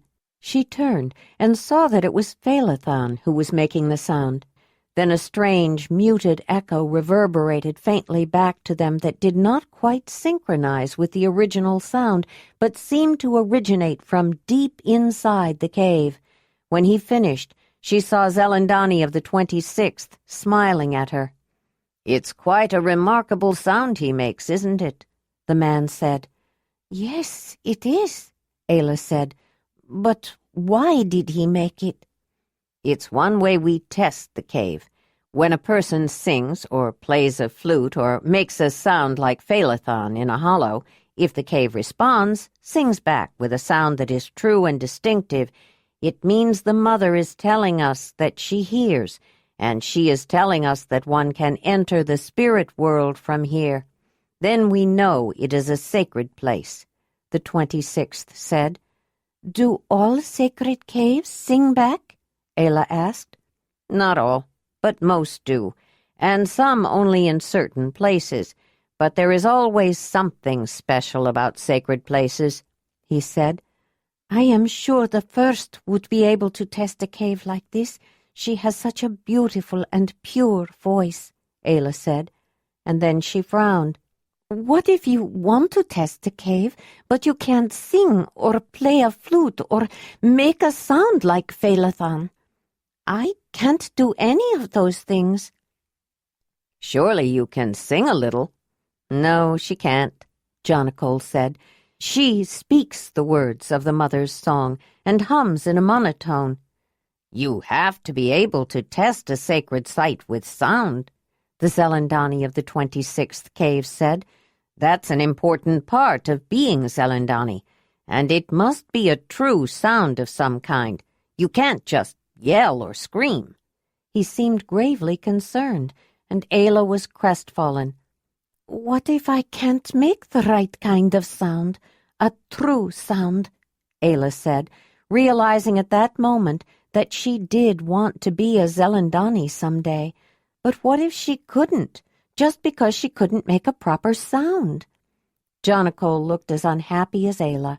He liked the foreigner Jondalar had brought back with him from his journey, and he felt he owed her a debt. She was not only the one who found the beautiful new cave, she had made sure he was among the first to see it, and had agreed to become the first's acolyte, which had allowed him to move to the 19th cave, which was near it. But you can make a true sound, Ayla, Jondalar said. You can whistle. I have heard you whistle just like a bird, and you can make many other animal sounds. You can whinny like a horse. You can even roar like a lion.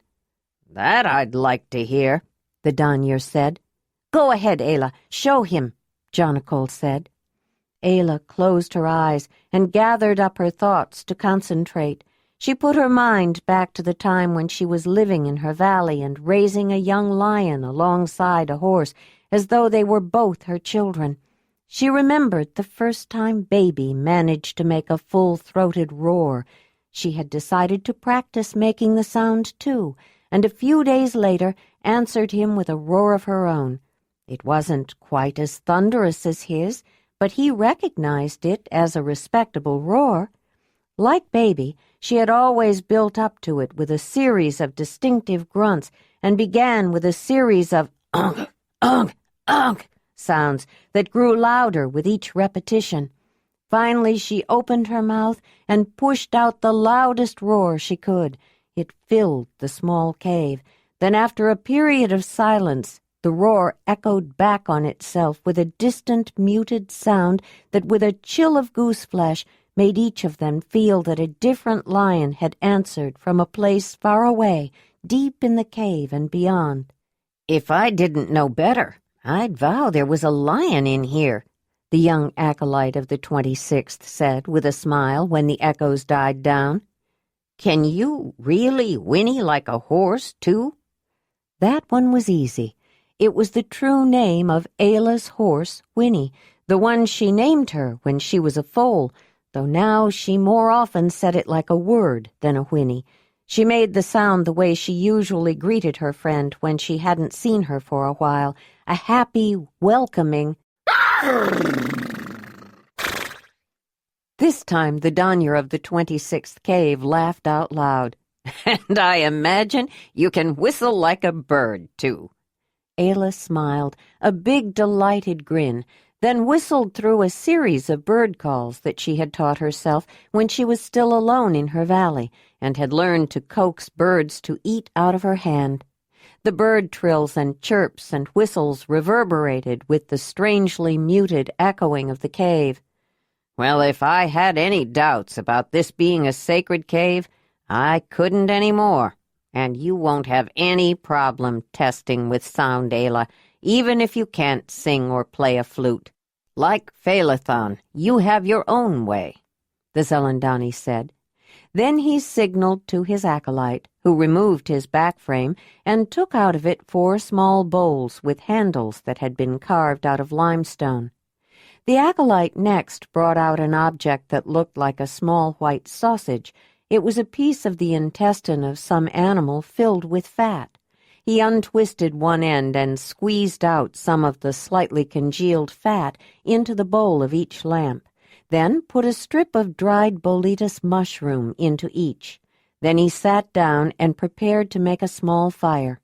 Ayla watched him and almost offered to make a fire with one of her firestones, but the first had made a point the previous year to make a ceremony of showing the firestone, and though many of the Zelandonii now knew how to use it, Ayla wasn't sure how she wanted to show those who hadn't seen it the first time. Using materials he had brought with him, Phaelathon soon had a small fire going, and from it, using another strip of dried mushroom to transfer the fire, he melted some of the fat to make it more easily absorbed, then lit the mushroom wicks. When the fire was well established in each grease lamp, the Zelandonii of the 26th said, "Well, shall we explore this tight little cave?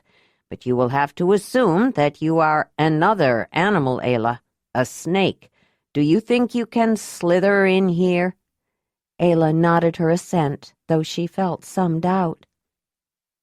Holding on to the handle of the small bowl-shaped lamp, the Zelandonii of the 26th cave put his head into the small opening first, getting down on his knees and one hand, and finally down on his stomach.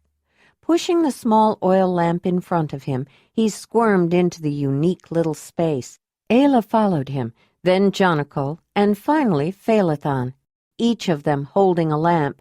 She now understood why the Zelandonii had discouraged the first from attempting to enter the place, though Ayla had occasionally been surprised at what the large woman could do if she set her mind to it. This cave really was too small for her. The short walls were more or less perpendicular to the floor, but curved together at the ceiling, and appeared to be rock-covered with a damp soil. The floor was a wet, clayey mud that stuck to them, but actually helped them to slide through some of the tighter places, but it didn't take long for the cold, clammy muck to seep into their clothing. The chill made Ayla aware that her breasts were full of milk, and she tried to get up on her elbows so she wouldn't have to put all her weight on them, though it was difficult while holding the lamp. Small spaces didn't particularly bother Ayla, but when she got stuck in one place that curved sideways, she began to feel a touch of panic. "Just relax, Ayla. You can make it," she heard Jondalar say, then felt a push against her feet from behind. With his help, she squeezed through. The cave was not uniformly small. When they got beyond the constriction, the cave opened up a little.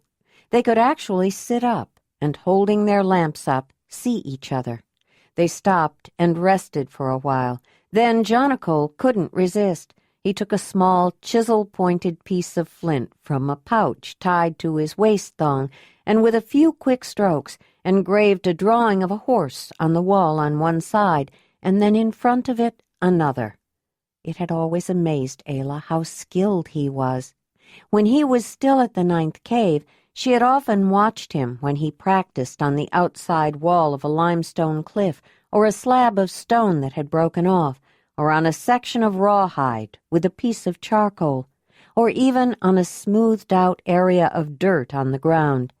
He did it so often and with such ease, he almost seemed profligate, wasteful of his talent. But just as she had had to practice to gain skill with her sling or Jondalar's spear-thrower, she knew Jonnacal had needed to practice to gain his level of proficiency. It was just that, to her, the ability to think of a living, breathing animal and reproduce its likeness on a surface was so extraordinary. It couldn't be anything but a great and amazing gift from the mother. Ayla was not alone in those feelings. After they rested a while, the Zelandonii of the 26th cave continued leading the way into the cave. They encountered a few more tight places before they reached a place where slabs of rock blocked their way. It was the end of the cave. They could go no farther. "I noticed that you felt compelled to make drawings on the wall of this cave," the Zelandonii of the 26th said, smiling at Jonnacal. Jonnacal wasn't sure he would put it quite that way, but he had drawn 2 horses, so he nodded assent. "I have been thinking that Sunview should have a ceremony for this space. I am now more sure than ever that it is sacred, and I would like to acknowledge that. It could be a place for young people who want to test themselves to come, even those who are quite young." "I think you are right," the artist acolyte said. "It's a difficult cave, but straightforward. It would be hard to get lost in here." "Would you join us in the ceremony, Jonnacal?" Ayla guessed the Zelandonii wanted Jonnacal to make more drawings in this sacred cave that was so close to them, and wondered if his drawings would add more status to the place. "I believe a mark of closure is needed here to show it is as far as one can go within the cave, in this world," Jonnacal said, then smiled. "I think Ayla's lion spoke from the next world. Let me know when you plan to have the ceremony." Both the Zelandonii and his acolyte, Phaelathon, smiled their pleasure. "You are welcome to come too, Ayla," the 26th said. "I will have to see what the first has planned for me," she said. "Of course." They turned around and started back, and Ayla was glad. Her clothes were soggy and caked with mud, and she was getting cold. It didn't seem to take as long to return, and she was happy that she didn't get stuck again. When they reached the entrance, Ayla breathed a sigh of relief. Her oil lamp had gone out just before they saw light coming in from outside. This may be a truly sacred cave, she thought, but she didn't think it was a particularly pleasant cave, especially having to crawl on her stomach most of the way. "Would you like to come visit Sunview, Ayla? It's not very far," Phaelathon said. "I am sorry. Some other time I would love to visit, but I told Proliva I would be back in the afternoon. She is watching Jondalar, and I really do need to go back to the camp," Ayla said. She didn't add that her breasts were aching. She was feeling the need to nurse and getting very uncomfortable. Chapter 8. When Ayla returned, Wolf was waiting at the edge of the summer meeting camp to greet her. He had somehow known she was coming. "Where's Jondalar, Wolf? Find her for me." The animal dashed out in front of her, then turned to look back and make sure she was following him. He led her directly to Proliva, who was at the camp of the 3rd cave, nursing Jondalar. "Ayla, you're back. If I'd known you were coming, I would have held off. I'm afraid she's full now," the woman said. Ayla took her child and tried to nurse her, but the infant just wasn't hungry. which seemed to make Ayla's breasts ache even more. "Has Sethona nursed? I'm full, too, full of milk." "Stelona was helping me today, and she always has plenty of milk, even though her baby is eating some regular food. She offered to feed Sethona not long ago when I was talking to Zelandonii about the matrimonial. Since I knew I'd be feeding Jondalar soon, I thought that would be perfect. I just didn't know when you would be back, Ayla." "I didn't either," Ayla said. "I'll see if I can find someone else who needs milk. And thank you for taking care of Jondalar today." Walking towards the big Zelandonii lodge, Ayla saw Lenoga carrying Lorela on her hip. 3-year Ganamar, the next to the youngest in the family, was holding on to her tunic with one hand, the thumb of his other hand firmly in his mouth. Ayla hoped that Lorela might want to nurse. She was usually ready any time. When she mentioned it, Lenoga told her, much to her relief, that she was looking for someone to feed the child. They sat on one of several logs with seating pads on them that were arranged around a darkened fireplace outside the entrance of the big lodge, and Ayla gratefully took the older baby in exchange for her own. Wolf sat down near Jondalar, and Ganamar plopped down beside him. All the children of Larimar's hearth were comfortable around the animal, though Larimar was not. He still tensed up and backed away when the big wolf came near him. Ayla had to wipe her breast off before she could nurse the child. The wet mud had soaked through. While Ayla was feeding Lorela, Jondalar returned from an afternoon of spear-throwing practice, and Lenadar was with him. He smiled shyly at her, and more warmly at Lenoga. Ayla gave him a quick, appraising look. He was a 12-year now, close to a 13-year, and he'd grown quite a bit in the past year. Even more in self-confidence, she noticed. He was taller, and he wore a unique spear-thrower holder, a kind of harness that she could see accommodated his deformed right arm. It also held a quiver of several of the specialized spears that were used with a spear-thrower, which were shorter and lighter than the usual spears meant to be cast by hand, more like long darts tipped with sharp flint. His well-developed left arm looked almost as strong as a grown man's, and she suspected he had been practicing with the weapon. Lanadar was also wearing a manhood belt with a red fringe, a narrow, finger-woven strip of various colors and fibers. Some were natural vegetal colors like ivory flax, beige dogbane, and taupe nettles. Others were the natural fibers of animal fur, usually the dense long coat of winter kills like white mouflon, gray ibex, dark red mammoth, and black horsetail. Most of the fibers could also be dyed to change or intensify the natural colors. The belt not only announced that he had reached physical maturity and was ready for a Danyi woman and manhood rights, but the designs indicated his affiliations. Ayla was able to identify the symbolism that proclaimed he was of the 19th cave of the Zelandonii, though she couldn't yet identify his primary names and ties by their distinctive patterns. The first time Ayla had seen a manhood belt, she had thought it was beautiful. She'd had no way then of knowing its meaning, however, when Morona, the woman who had expected to mate Jondalar, tried to embarrass her by tricking her into wearing it, along with the winter undergarments of a young man. She still thought the belt ties were beautiful, though they reminded her of the unpleasant incident. She had, however, kept the soft buckskin garments the woman had given her. Ayla wasn't born to the Zelandonii, and in spite of their intended use, she didn't have the ingrained, culture-driven sense that they were inappropriate.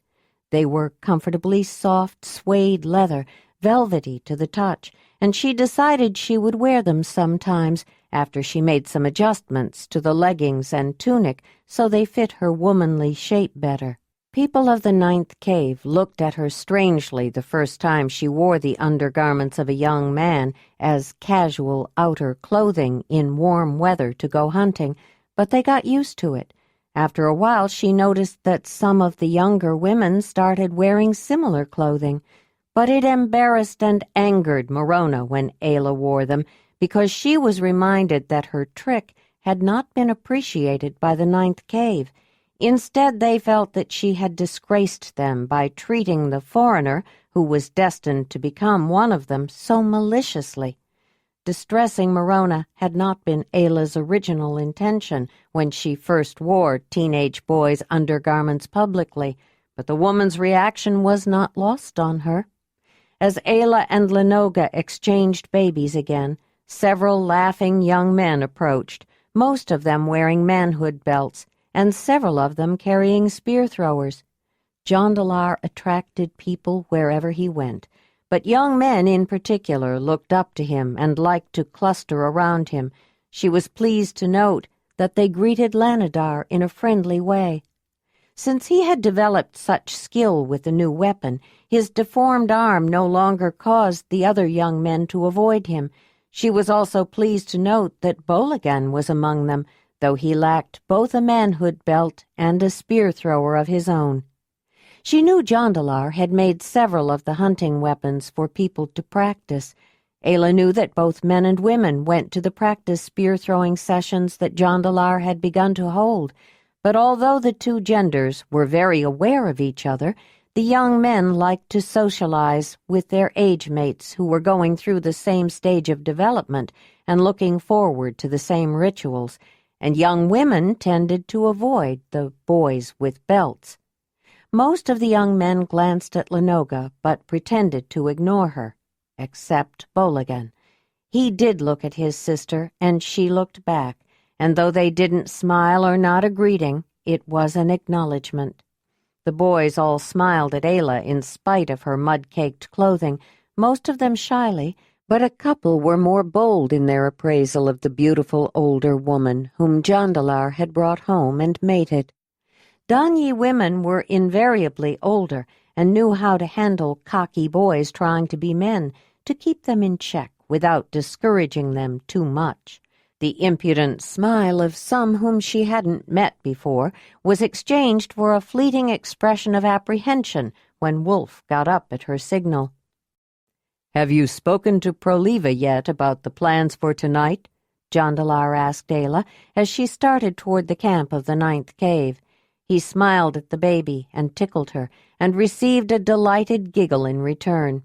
No, I just returned from the new sacred cave the first wanted me to see, and then went to find Jondalar. I'll ask her after I change, Ayla said, as they touched cheeks. A couple of the young men, primarily the ones who were nervous about Wolf, looked surprised when Ayla spoke. It proclaimed her distant origins. "Your clothes really are coated with mud," Jondalar said, wiping his hand on his pants after touching her. The cave had a very wet clay floor, and we had to crawl like a snake most of the time. The mud is cold and heavy, too. That's why I have to change. "I'll walk back with you," Jondalar said. He hadn't seen Ayla all day. He took Jondalar in his arms so she would not get full of mud. When Ayla found Proliva again, she learned that the ninth cave, along with the third cave at the third's camp, were hosting a meeting of the leaders of the rest of the caves and their assistants who were at this summer meeting. All their families would join them for the evening meal. Proliva had organized the preparation, which included some people to care for children so their mothers could help. Ayla signaled Wolf to come along.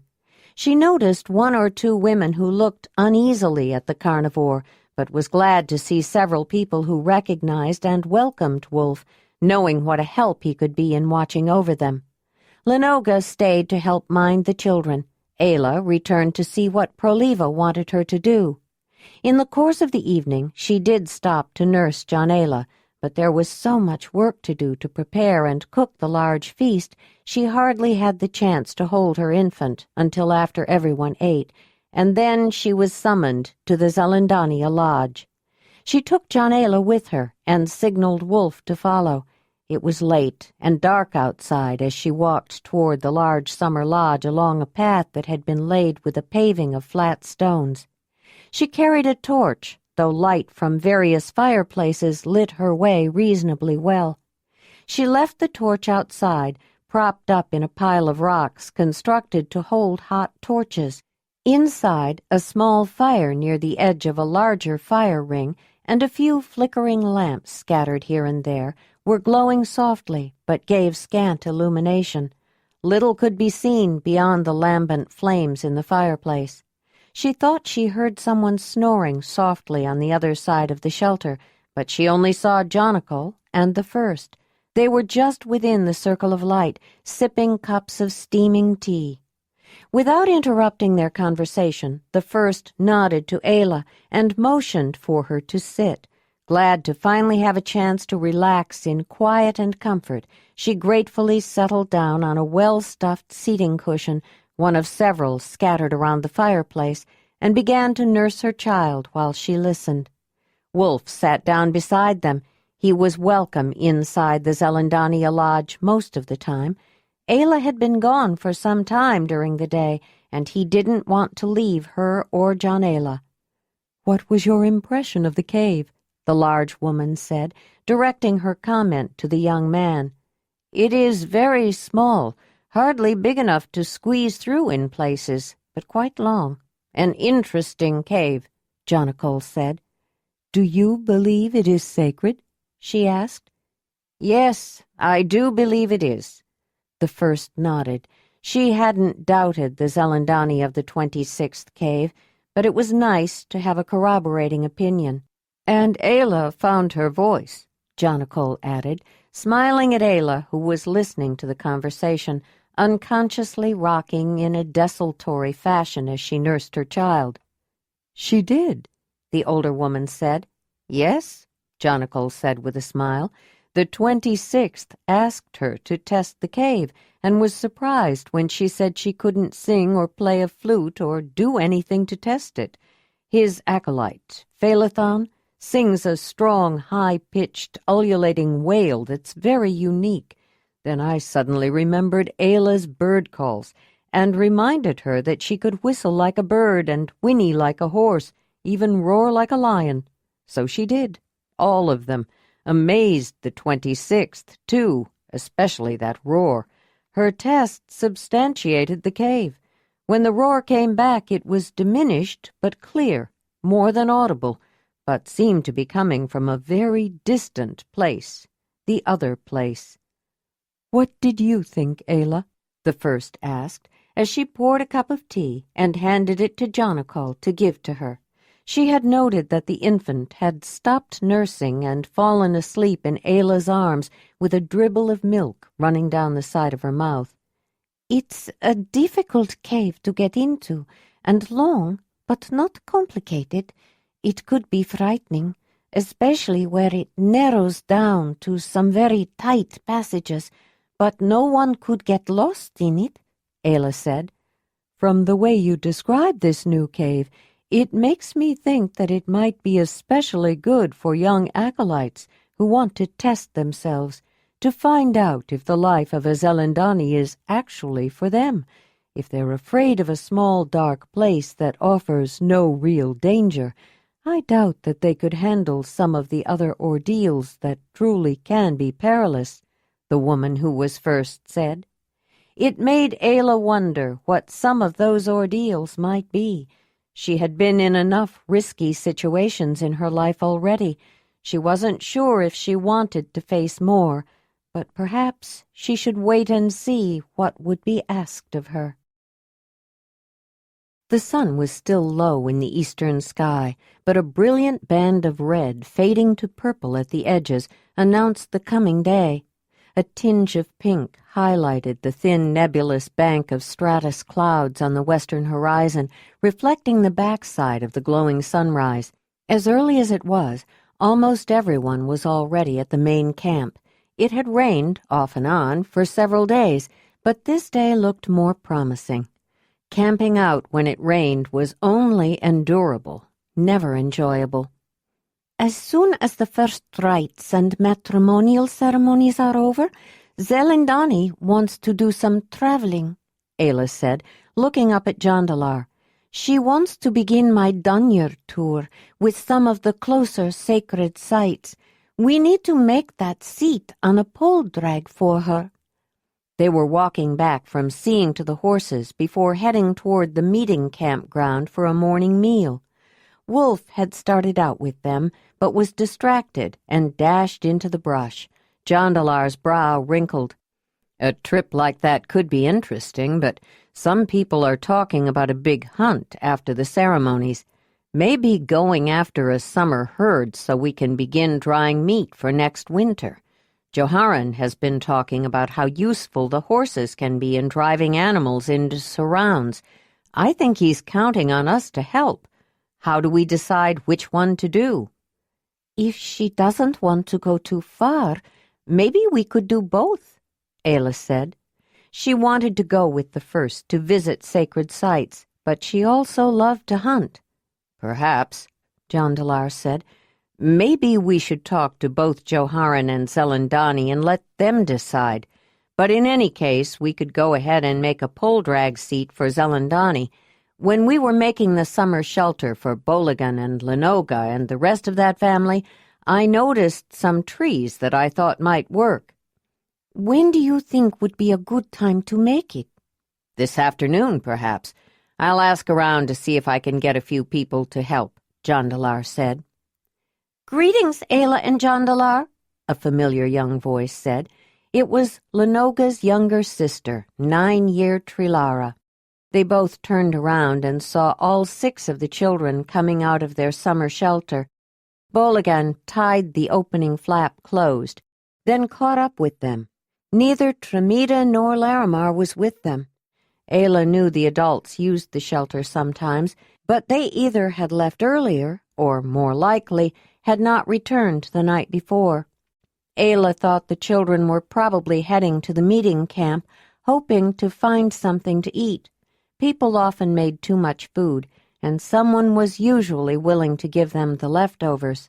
They may not always have received the choicest selection, but they seldom went hungry. Greetings, children, Ayla said.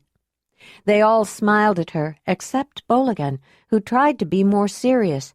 When she first became familiar with the family, Ayla knew that Boligan, the eldest, stayed away from home as often as he could, preferring to associate with other boys, especially those who were more rowdy. But lately, it seemed to her, he was becoming more responsible toward the younger children, especially his brother Lavagan, who was a 7-year, and she'd seen him several times with Lanadar lately, which she thought was a good sign. Boligan walked up to Jondalar rather diffidently. Greetings, Jondalar, he said, looking down at his feet before raising his eyes to meet the man's. Greetings, Boligan, Jondalar said, wondering why he had been approached. Can I ask you something? Boligan said. Of course. The boy reached into a pocket-like fold of his tunic and pulled out a colorful manhood belt. Zelandonii talked to me yesterday, then gave this to me. She showed me how to tie it, but I can't seem to make it look right, he said. Well, he was a 13-year now, Ayla thought, as she fought back a smile. He hadn't specifically asked Jondalar for help, but the tall man knew what he wanted. Typically, it was the man of a boy's hearth who gave him his manhood belt, usually made by his mother. Boligan was asking Jondalar to stand in for the man who should have been there for him.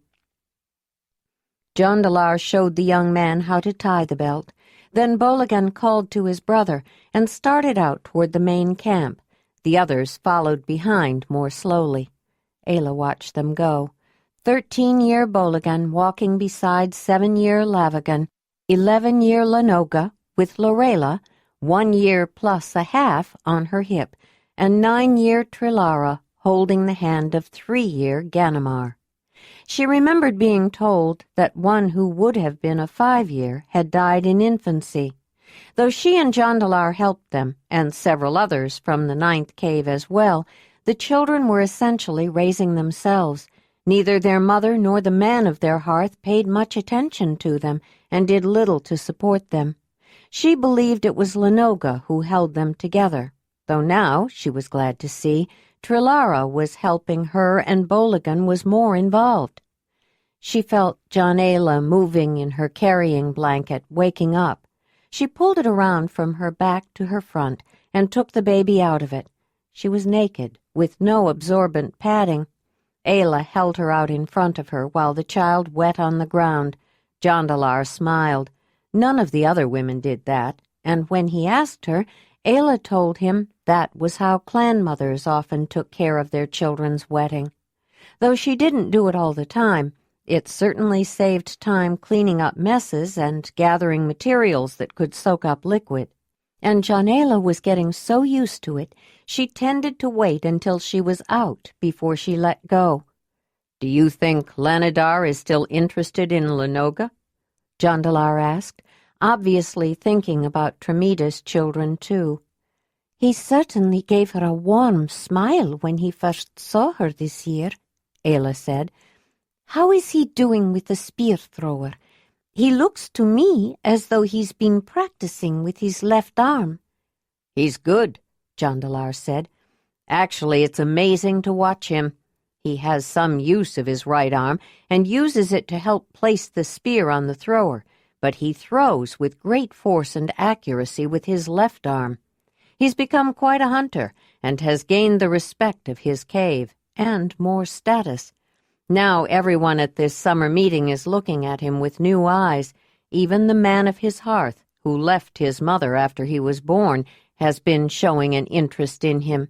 And his mother and grandmother are no longer insisting that he go berry-picking and food-collecting with them all the time, for fear he won't be able to support himself any other way.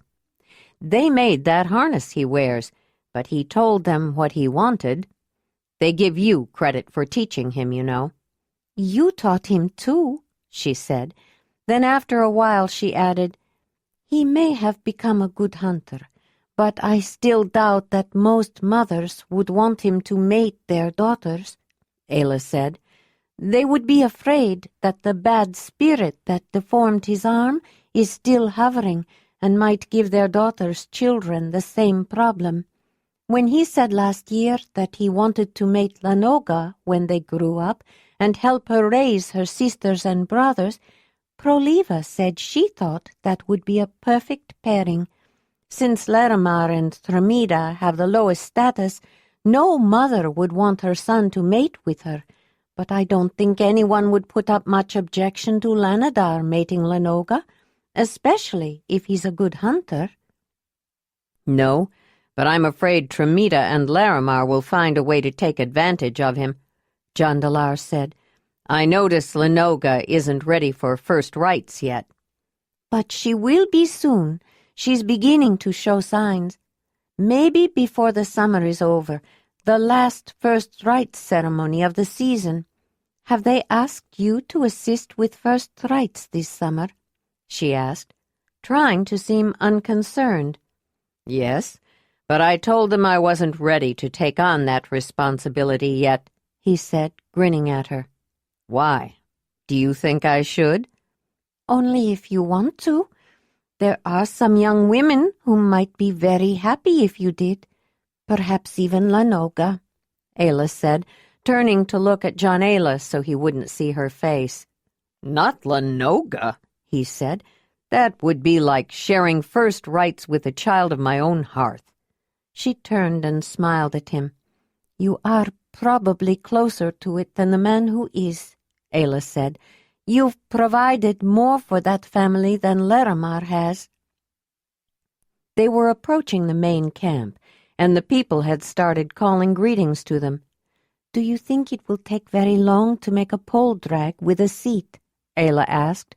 "If I can get some help and we start soon, maybe later this morning, we can probably have it done by afternoon," he said. "Why?" "Then I should ask her if she would have time to try it this afternoon. She said that was what she wanted to do before she used it in front of other people." "Go ahead and ask her. I'll ask Joharan and some others to help. I'm sure we'll get it done." Jondalar grinned. "It will be interesting to see how people react when they see her riding behind the horses." Jondalar was working on cutting down a straight, sturdy sapling that was a good deal thicker than the size they usually selected for a travois. The stone axe-head he was using had been shaped so that the thicker top was tapered up to a kind of point, and the cutting end napped into a narrow, thinning cross-section with a sharp, rounded bottom edge. The wooden handle had a hole gouged all the way through in one end into which the tapered top of the axe-head could fit. It was affixed in such a way that each time a blow was struck, the axe-head would wedge more firmly into the hole of the handle. The two pieces were firmly lashed together with wet rawhide that shrank and pulled tighter as it dried. A stone axe was not strong enough to cut straight across the trunk of a tree. The flint would shatter and break if used in that way. To fell a tree with such a tool, the cuts needed to be made at an angle, whittling down the tree until it broke apart. The stump often looked as though it had been chewed down by a beaver. Even then, stone chips usually spalled off the axe blade so that it needed constant resharpening. This could be done by using a carefully controlled hammerstone or pointed bone punch hit by a hammerstone to remove narrow slivers of stone to thin down the cutting edge again. Because he was a skilled flint knapper, Jondalar was often called upon to cut down trees. He knew how to use an axe properly and how to resharpen one efficiently. Jondalar had just cut down a second tree of similar size when a group of men arrived, Joharan, along with Soliban and Rushamar, Manvalar, the leader of the third cave, and the son of his mate, Morazan, Kimaran, leader of the second cave, and Jondakam, his same-age nephew, Willamar, the trademaster, and his apprentice Tivonin, and his friend Paladar, and Stevadal, the leader of the 26th cave, within whose territory this year's summer meeting was being held. 11 people had come to make one pole drag, 12 counting Jondalar. If she counted herself, 13. Ayla had made her first one by herself. They were curious, she thought. That's brought them. Most of the new arrivals were familiar with the contrivance she called a pole drag, which Ayla used with her horses to transport goods. It began with 2 poles made from whole trees with tapering tops, and all the branches were trimmed off.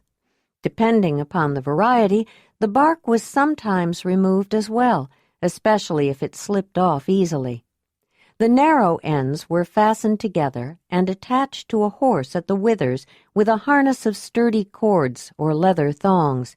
The 2 trees angled out slightly in front and much more toward the back, with only the ends of the heavier base dragging on the ground, which created relatively little friction, making it fairly easy to pull even with a heavy load. Cross pieces of wood, leather, or cordage, anything that could support a load, were attached to both poles across the space between. Jondalar explained to the ones who had come to help that he wanted to make a pole drag with special cross pieces put together in a certain way. Before long, more trees had been cut down, and a few suggestions offered and tried before they worked out something that seemed suitable. Ayla concluded they didn't need her, and while they were working, decided to get Zelandonii. Taking Jondalar with her, she slipped away, heading towards the main meeting camp, thinking about the adaptations to a pole drag and the one they had made on their long return journey to Jondalar's home. When they came to a large river they had to cross, they constructed a bowl boat, similar to the kind the Mamutoi used to cross rivers, a frame of wood bent into the shape of a bowl and covered on the outside with a heavy, well-greased aurochs hide. It was simple to make, but a little difficult to control in the water. Jondalar told her about the boats the Sharamudoi made, dug out of a log, widened with steam, with a pointed prow on each end. They were much more difficult to make, but it was much easier to make them go where you wanted, he explained. The first time they crossed a river, they used the bowl boat to hold their things and themselves, and propelled it with small oars across the river while the horses swam behind. They repacked their things in panniers and saddle baskets, then decided to make a pole drag for Winnie to take the boat with them. Later they realized that they could attach the bowl boat between the poles of the travois and let the horses swim across a river pulling the load, while Ayla and Jondalar rode on their backs or swam along beside them. The bowl boat was lightweight, and since it floated, it kept their things dry. When they reached the other side of the next river, instead of emptying it, they decided to leave their things in the bowl boat, while the pole drag with the boat made crossing rivers easy and usually presented no problems traveling across open plains. When they had to move through woods or areas of high relief that required sharp turns, the long poles and the bowl-shaped boat could be a hindrance. They almost left them behind a few times, but didn't abandon them until they were much closer and had a much better reason. Ayla had told Zelandonii earlier what they were planning, so she was ready when Ayla came for her. When they got back to the camp of the 9th cave, the men had moved closer to the fenced enclosure that had been made for the horses and didn't see them. The first slipped into the sleeping lodge used by Jondalar's family with the sleeping baby, while Ayla went to see what was happening with the pole drag seat. Jondalar had been right. With all the help, it hadn't taken long to construct. It had a deep bench-like seat with a back between the two sturdy poles, with a step up to it. Jondalar had taken Winnie out of the enclosure and was strapping the conveyance on the mare with a harness arrangement of thongs across her chest and high on her shoulders. "What are you going to do with that?" Morazan said. He was still young enough to ask directly. It was not considered courteous for adults to be quite so blunt, but it was what all the others were thinking. Such directness might not have been appropriate for a mature Zelandonii, but it wasn't wrong, just naive and unsophisticated. Experienced people knew how to be more subtle and implicit. Ayla, however, was used to candor. It was common and entirely appropriate for the Mamutoi to be frank and forthright. It was a cultural difference, although they had their own kinds of subtleties, and the clan could read body language as well as their sign language, and though, as a result, they couldn't lie, they did understand nuances and could be extremely discreet. "I do have a particular idea of how to use it, but I'm still not sure if it will work. I'd like to try it out first, and if it doesn't work, it is a sturdy and well-made pole drag, and I will probably find another use for it," Ayla said. While her reply didn't really answer his question, it satisfied the men. They assumed that she just didn't want to announce an experiment that might not work. No one liked to advertise their failures. Ayla was actually fairly certain it would work. She just didn't know if the first would be willing to use it. Jondalar started walking slowly back towards their camp, knowing that if he moved, the others would. Ayla went into the horse enclosure to settle the horses after all the excitement of so many people around, nodding to the men to acknowledge their leaving. She patted and stroked Gray, thinking what a beautiful young filly she was. Then she talked to Racer and scratched his favorite itchy parts. Horses were very social animals and liked being around their kind and others for whom they had affection. He was of an age that if he were living with wild horses, he'd be leaving his dam to run with a bachelor herd. But since Gray and Winnie were his only equine companions, he grew quite close to Gray and had become somewhat protective of his young sister. Ayla went out of the enclosure and approached Winnie, who was standing patiently with the pole drag behind her. As the woman hugged her neck, the mare put her head over Ayla's shoulder, a familiar position of closeness between the two. Jondalar had put a halter on the mare, since it was easier for him to direct her with it. Ayla thought it might be better to use it while the first was trying out her new means of transportation. Taking the lead attached to the halter, she headed towards their sleeping lodge. By the time she reached it, the men were walking back to the main camp, and Jondalar was inside the lodge talking to Zelandonii and holding Ayla, who was quite content. "Shall we try it out?" Jondalar said. "Is everyone gone?" the large woman asked. "Yes, the men are gone, and no one else is in camp," Ayla said. "Then I suppose this is as good a time as any," the first said. They walked out of the lodge, each of them glancing around to make sure no one else was there, then approached Winnie. They went around the back of the horse. Suddenly Ayla said, "Wait a moment," and went into the summer dwelling. She came back out, holding a padded cushion, and placed it on the seat, which was made of several small logs lashed firmly together with strong cordage.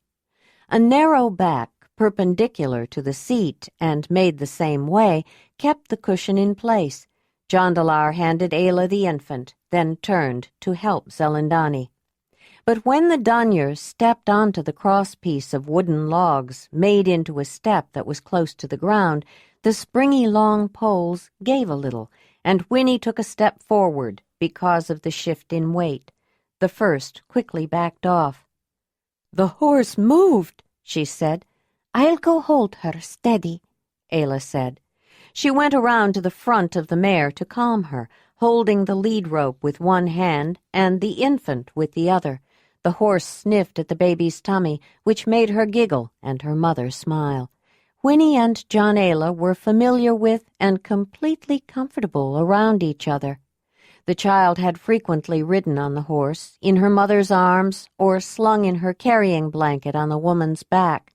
She had also ridden on Racer with Jondalar, and had been placed lightly on Gray's back while the man kept a secure hold on her, just so the two of them could get used to each other. "Try it again," Ayla called out. Jondalar held out his hand for support, smiling at the large woman encouragingly. Zelandonii wasn't used to being encouraged or urged to do anything. She was the one who usually took on that duty, and she gave Jondalar a hard look to see if he was patronizing her. In truth, her heart was pounding, though she did not want to admit to her fear. She wasn't sure why she had agreed to do this thing. Again the fresh trees that were used as poles yielded as the first put her weight on the thinner logs that had been lashed together to form the step, but Ayla steadied the mare, and Jondalar's shoulder offered support to her. She reached for the seat, again logs tied close together with rawhide cordage, turned herself around, and sat on the cushion with a sigh of relief. "Are you ready?" Ayla called back. "Are you?" Jondalar asked the Danyar quietly. "As ready as I'll ever be, I suppose." "Go ahead," Jondalar said, raising his voice a bit. "Take it slow, Winnie," Ayla said, going forward while holding the lead.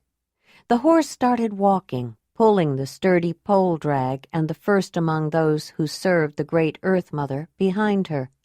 The woman grabbed the front edge of the seat as she felt herself being moved, but once Winnie got started, it wasn't bad, though she didn't let go of the seat. Ayla looked back to see how things were going and noticed Wolf sitting on his haunches watching them. "Where have you been? You've been gone all day," she thought. The ride wasn't smooth. There were a few bumps and dips along the way, and one place where one leg dropped into a ditch caused by a creek runoff, making the rider sway to the left, but the conveyance was soon righted when Ayla turned Winnie slightly. They headed toward the horse enclosure. It was a strange sensation to move without using her own feet, Zelandonii thought. Of course, children who were carried by their parents were used to it, she realized, but she hadn't been small enough to be carried by anyone for many years, and riding on this pole-drag, moving seat wasn't the same. For one thing, she was facing backward, looking at where she had been, not where she was going. Before they reached the horse enclosure, Ayla started a wide turn that led them back to the Ninth Cave's camp.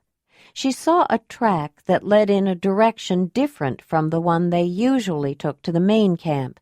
She had noticed it before and wondered where it led, but never seemed to have time to follow it. This seemed like a good time. She started toward it, then looked back and caught Jondalar's eye. She indicated the unknown trail with a slight gesture. He nodded imperceptibly, hoping that their passenger wouldn't notice and object. Either she didn't notice or didn't object, as Ayla continued. Wolf had been trotting beside Jondalar, bringing up the rear, but loped to the front when Ayla changed direction. She had draped the lead rope across Winnie's neck. The horse would follow the woman's signals more easily than a lead rope attached to a halter. Then she put Ayla in her carrying blanket on her back, where the child could look around but wasn't a constant weight on her mother's arm. The trail led to the waterway known to the Ninth Cave as West River, and followed it for a short distance. Just as Ayla was wondering if she should turn back, she saw several familiar people ahead. She stopped the horse and walked back to Jondalar and Zelandonii. "I think we've reached Sunview, Zelandonii," she said. "Do you want to go ahead and visit? And if so, do you want to stay on the pole drag?" "Since we're here, we might as well visit. I might not get here again for some time. And I'm ready to get off. It's not bad sitting on the moving seat, but it can be a bit bumpy sometimes." The woman stood up, and using Jondalar for a bit of balance and support, stepped down. "Do you think you would find it convenient to use when we go to visit the sacred sites you want Ayla to see?" Jondalar asked. "I think it could be useful, at least for part of the journey." Ayla smiled. "Jondalar, Ayla, Zelandonii," a familiar voice called out. Ayla noticed a smile on Jondalar's face as she was turning around. Willamar was walking toward them, along with Stevedal, the leader of the 26th Cave. "How nice that you decided to come," Stevedal said. "I didn't know if the first would be able to visit Sunview." "Summer meetings are always full for the Zelandonii, but I do try to make at least one courtesy visit to the cave that hosts the meeting, Stevedal. We do appreciate the effort," she said. "It is an honor," the leader of the 26th said. "And our pleasure," said a woman who had just arrived and was standing beside Stevedal. Ayla was sure the woman was Stevedal's mate, though she hadn't met her and didn't remember seeing her at the meeting camp. It made her look closer. She was younger than Stevedal, but there was something else. Her tunic hung on her thin frame, and she seemed wan and frail. Ayla wondered if she had been ill or suffered some grievous loss. "I'm glad you're here," Stevedal said. "Danella was hoping to see the first and to meet Jondalar's mate. She hasn't been able to go to the meeting camp yet." "You didn't tell me she was ill, or I would have come sooner, Stevedal," the first said. "Our Zelandonii has been here for her," Stevedal said. "I didn't want to bother you. I know how busy you are at summer meetings." "Not too busy to see your mate." "Perhaps later, after everyone else has seen you," Danella said to the first, then turned to the tall blond man. "But I would like to meet your mate, Jondalar. I've heard so much about her." "Then you shall," he said, beckoning to Ayla. She approached the woman with both hands out, palms up, in the traditional greeting of openness, showing she had nothing to hide. Then Jondalar began. "Danella of the 26th Cave of the Zelandonii, mate of the leader Stevedal, may I present to you Ayla of the 9th Cave of the Zelandonii." He continued with her usual introduction until he got to "protected by the spirit of the cave bear." "You forgot friend of horses and the four-legged hunter she calls Wolf," Willamar added, chuckling. He had joined them, along with the rest of the men who had come to help make the new pole drag. Since they were in the area, Willamar suggested that they should stop by to visit Sunview, the home of the 26th cave of the Zelandonii, who were hosting the summer meeting, and they had been invited to stay for a cup of tea. Most of the people who lived there were at the summer meeting camp, but a few were still at home, among them the leader's mate, who apparently was, or had been, ill, Ayla concluded, and wondered how long she had been sick and what her problem was. She glanced at Zelandonii, who was looking at her. Their eyes met, and while nothing was said, she felt that the first was thinking the same thing. My names and ties are not nearly so interesting, but in the name of Dani, the great Earth Mother, you are welcome here, Ayla of the 9th cave of the Zelandonii, Danella said.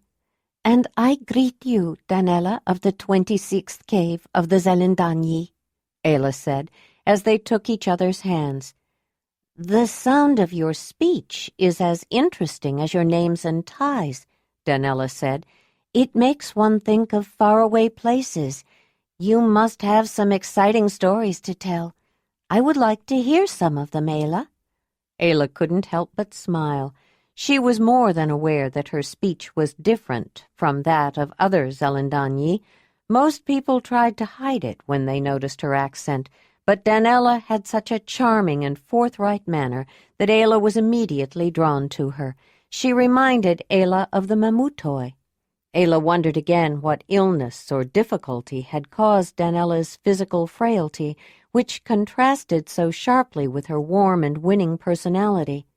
She glanced at Zelandonii and understood that the first also wanted to know and would find out before they left the camp. Jondalar was squirming, and Ayla thought she probably wanted to see what was going on and who her mother was talking to. She shifted the carrying blanket around so her baby could ride on her hip. This must be your blessed of Dani infant, Jondalar, Danella said. Yes, that's a beautiful name. After Jondalar and you? Ayla nodded. She is as beautiful as her name, Danella said. Although it wasn't obvious, Ayla knew how to read the nuances of body language and detected a hint of sadness in the fleeting frown and slight wrinkling of her brow, and suddenly the reason for both Danella's weakness and sadness came to her. She has miscarried quite late, or had a stillborn baby, Ayla thought, and probably had a difficult pregnancy and very hard birth, and now had nothing to show for it. She is recovering from the strain on her body and grieving for her lost child. She looked toward the first, who was surreptitiously studying the young woman. Ayla thought she had likely guessed the same thing. She felt Wolf push against her leg and looked down.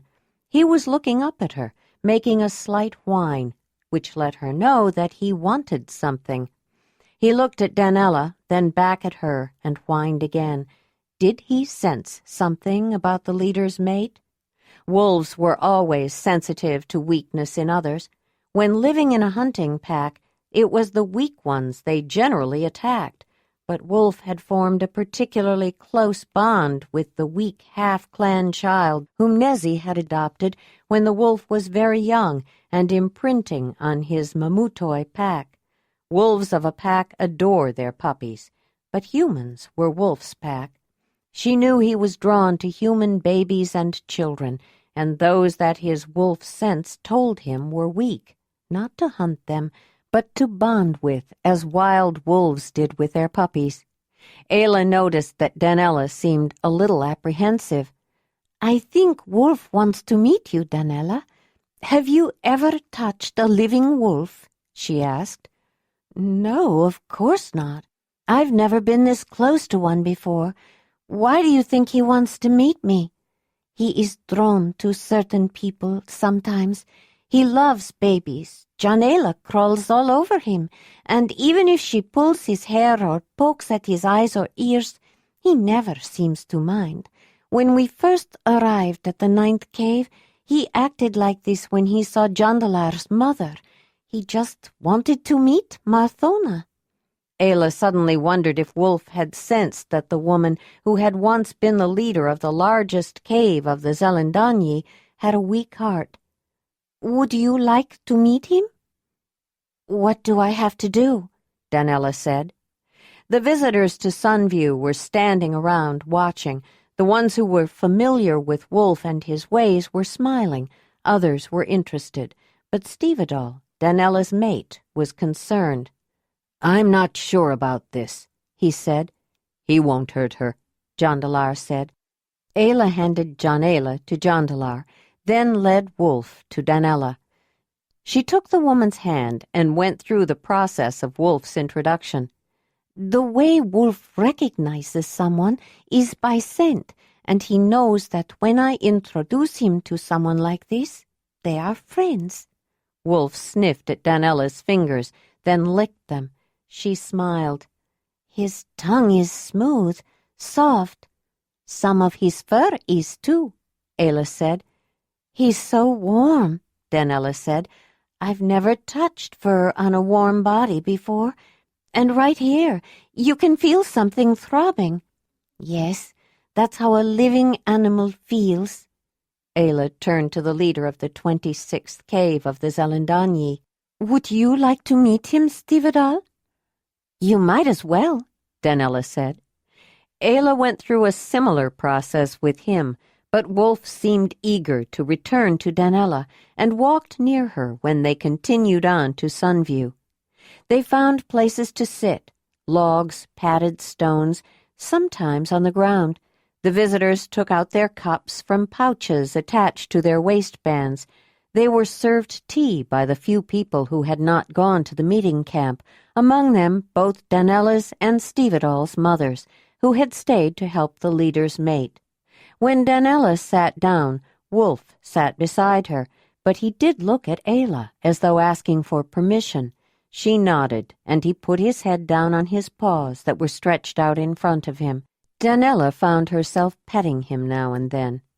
Zelandonii sat beside Ayla. After she drank her tea, Ayla nursed Jondalar. Several people had come to chat with the first and her acolyte, but when they were finally alone, they began to discuss Danella.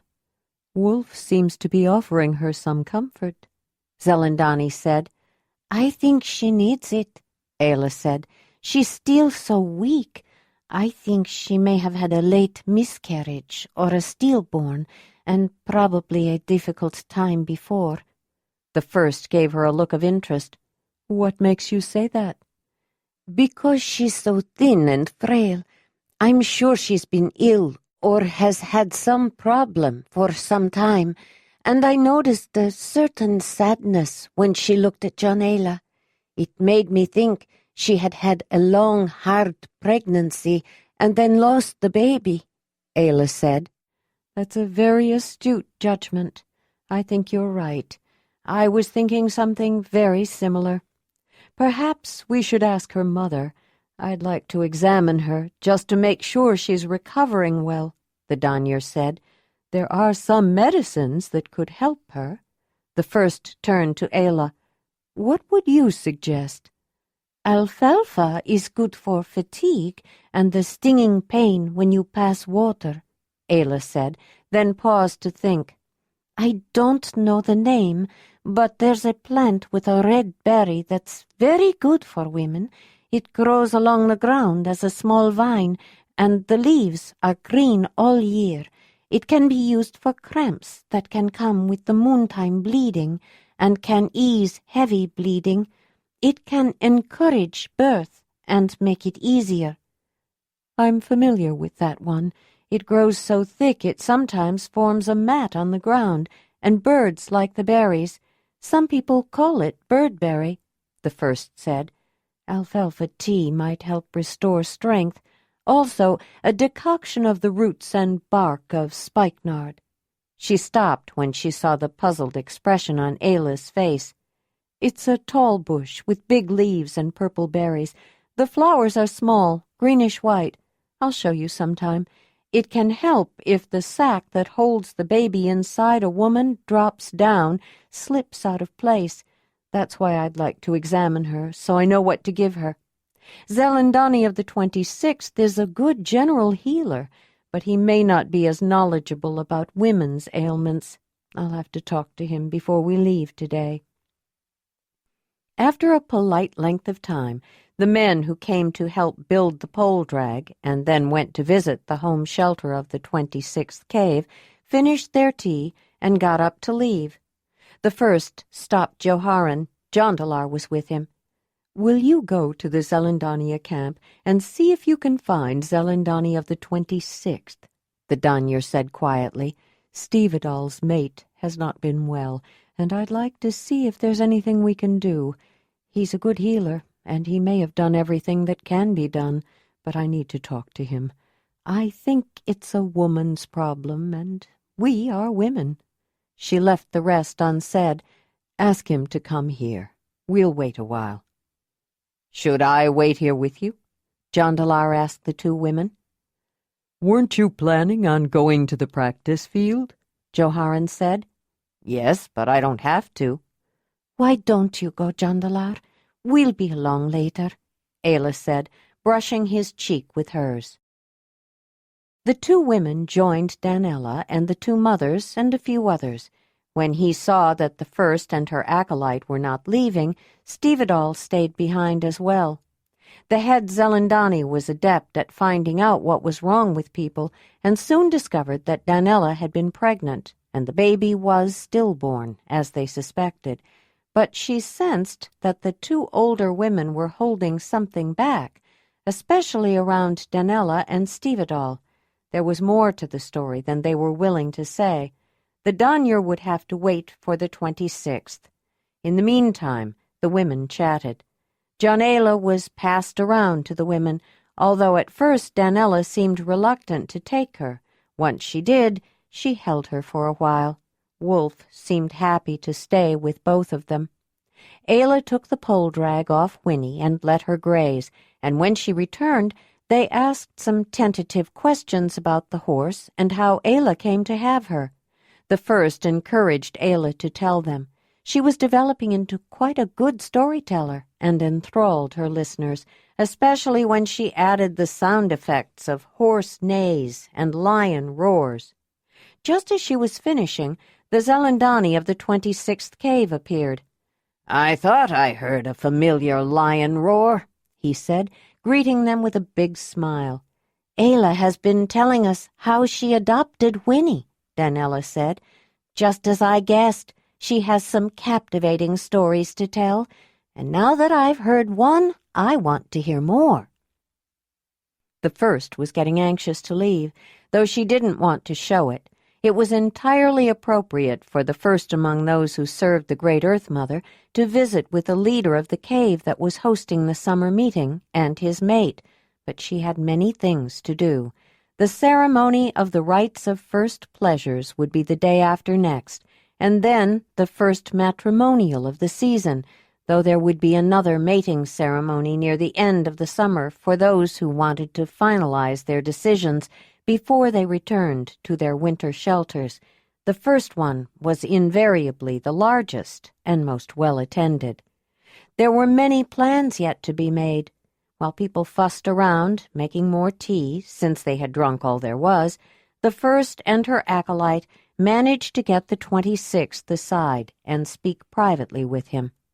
"We learned that Danella delivered a stillborn," the first said, "but more happened, I'm sure. I'd like to examine her and see if there is anything I can do to help." He breathed a long sigh and frowned. Chapter 9. "Yes, you are right, of course. It wasn't just a stillborn baby," the 26th said. "There were two born together, or would have been, but they were more than born together. They were joined together." Ayla remembered that the same thing had happened to one of the women of the clan, two babies joined together with a monstrous result. She felt a great sadness for Danella. One was normal size, the other much smaller and not fully formed, and parts of the second were attached to the first one, the 26th continued. I'm glad there was no breath in them, or I would have had to take it. It would have been too hard for Donella. As it was, she bled so much I'm surprised she survived. We, her mother, Stevedall's mother, and I, decided not to tell either one of them. We were afraid it would make any later pregnancy even more distressing than a stillborn would. You can examine her if you want, but it happened some time ago, in late winter. She has healed well. She just needs to recover her strength and get through her grief. Your coming to visit may have helped. I saw her holding Ayla's baby, and I think that's good. She seems to have made a friend of you, Ayla, and your wolf, too. Perhaps she'll feel more inclined to go to the summer meeting now. Jondalar, Ayla said when she and the first arrived back at the camp of the 9th cave. What are you doing here? I thought you were going to the summer meeting camp. I am going there, he said. I just decided to check on Racer and Gray while I was here. I haven't spent much time with Racer, and they both seemed to enjoy the company. Why are you here? I wanted to let Winnie feed Gray while I nursed Jondalar. I was going to leave Winnie here, but then we thought this would be a good time for Zelandonii to ride into camp on the pole drag, Ayla said. Jondalar grinned. Then I'll wait, he said. In fact, why don't I ride in with you on Racer? We'll have to take Gray with us, too, Ayla said, frowning slightly. Then she smiled. We can use the small halter you made for her. She's getting used to wearing it. It might be good for her to get accustomed to being around people she doesn't know. That should make quite a show, Zelandonii said, but I think I like it. I'd rather be part of a bigger production than the only one for people to stare at. We should bring Wolf, too. Most people have seen the animals, but not together. There are still a few who can't quite believe that Winnie allows Wolf near her baby. If they see that he is no danger to Gray, it could help them realize that he's no danger to them either, Ayla said. Unless someone attempted to harm you, Jondalar said, or Jondalar. Jaredal and Robanan came running into the summer dwelling of the leader of the 7th cave. Wimar, Thona, come and see, Jaredal shouted. Yes, come and see, Robanan echoed. The two boys had been playing just outside. They brought all the horses and Wolf. Even Zelandonii is riding. Come and see, Jaredal exclaimed. Come down, boys, Marthona said, wondering what Jaredal meant. It did not seem possible that Zelandonii could be sitting on the back of a horse. Come and see! Come and see! Both boys were yelling, while Jaredal tried to pull his grandam up from the cushion upon which she was seated. Then he turned to Willamar. Come and see, Wimar! Marthona and Willamar were visiting Sergenar and Javina to discuss their part in an upcoming ceremony that would involve all leaders and former leaders in a small way. They had taken Jaredal with them to keep him out from underfoot of his mother. Proliva, as usual, was involved in meal planning for the event. Solaban's pregnant mate Romara and her son Robanan, who was Jaredal's age mate and friend, had come along so the boys could play. We're coming, Willamar said, helping his mate up. Sergenar pushed aside the drape that covered the entrance, and all of them crowded out. The most surprising sight met them. Parading toward the Zelandonii lodge were Jondalar on Racer's back, leading Gray, and Ayla riding the mare, with Jondalar in her carrying blanket sitting in front of her. Winnie was pulling a pole drag upon which the first was seated, facing backward. The wolf was padding along beside them.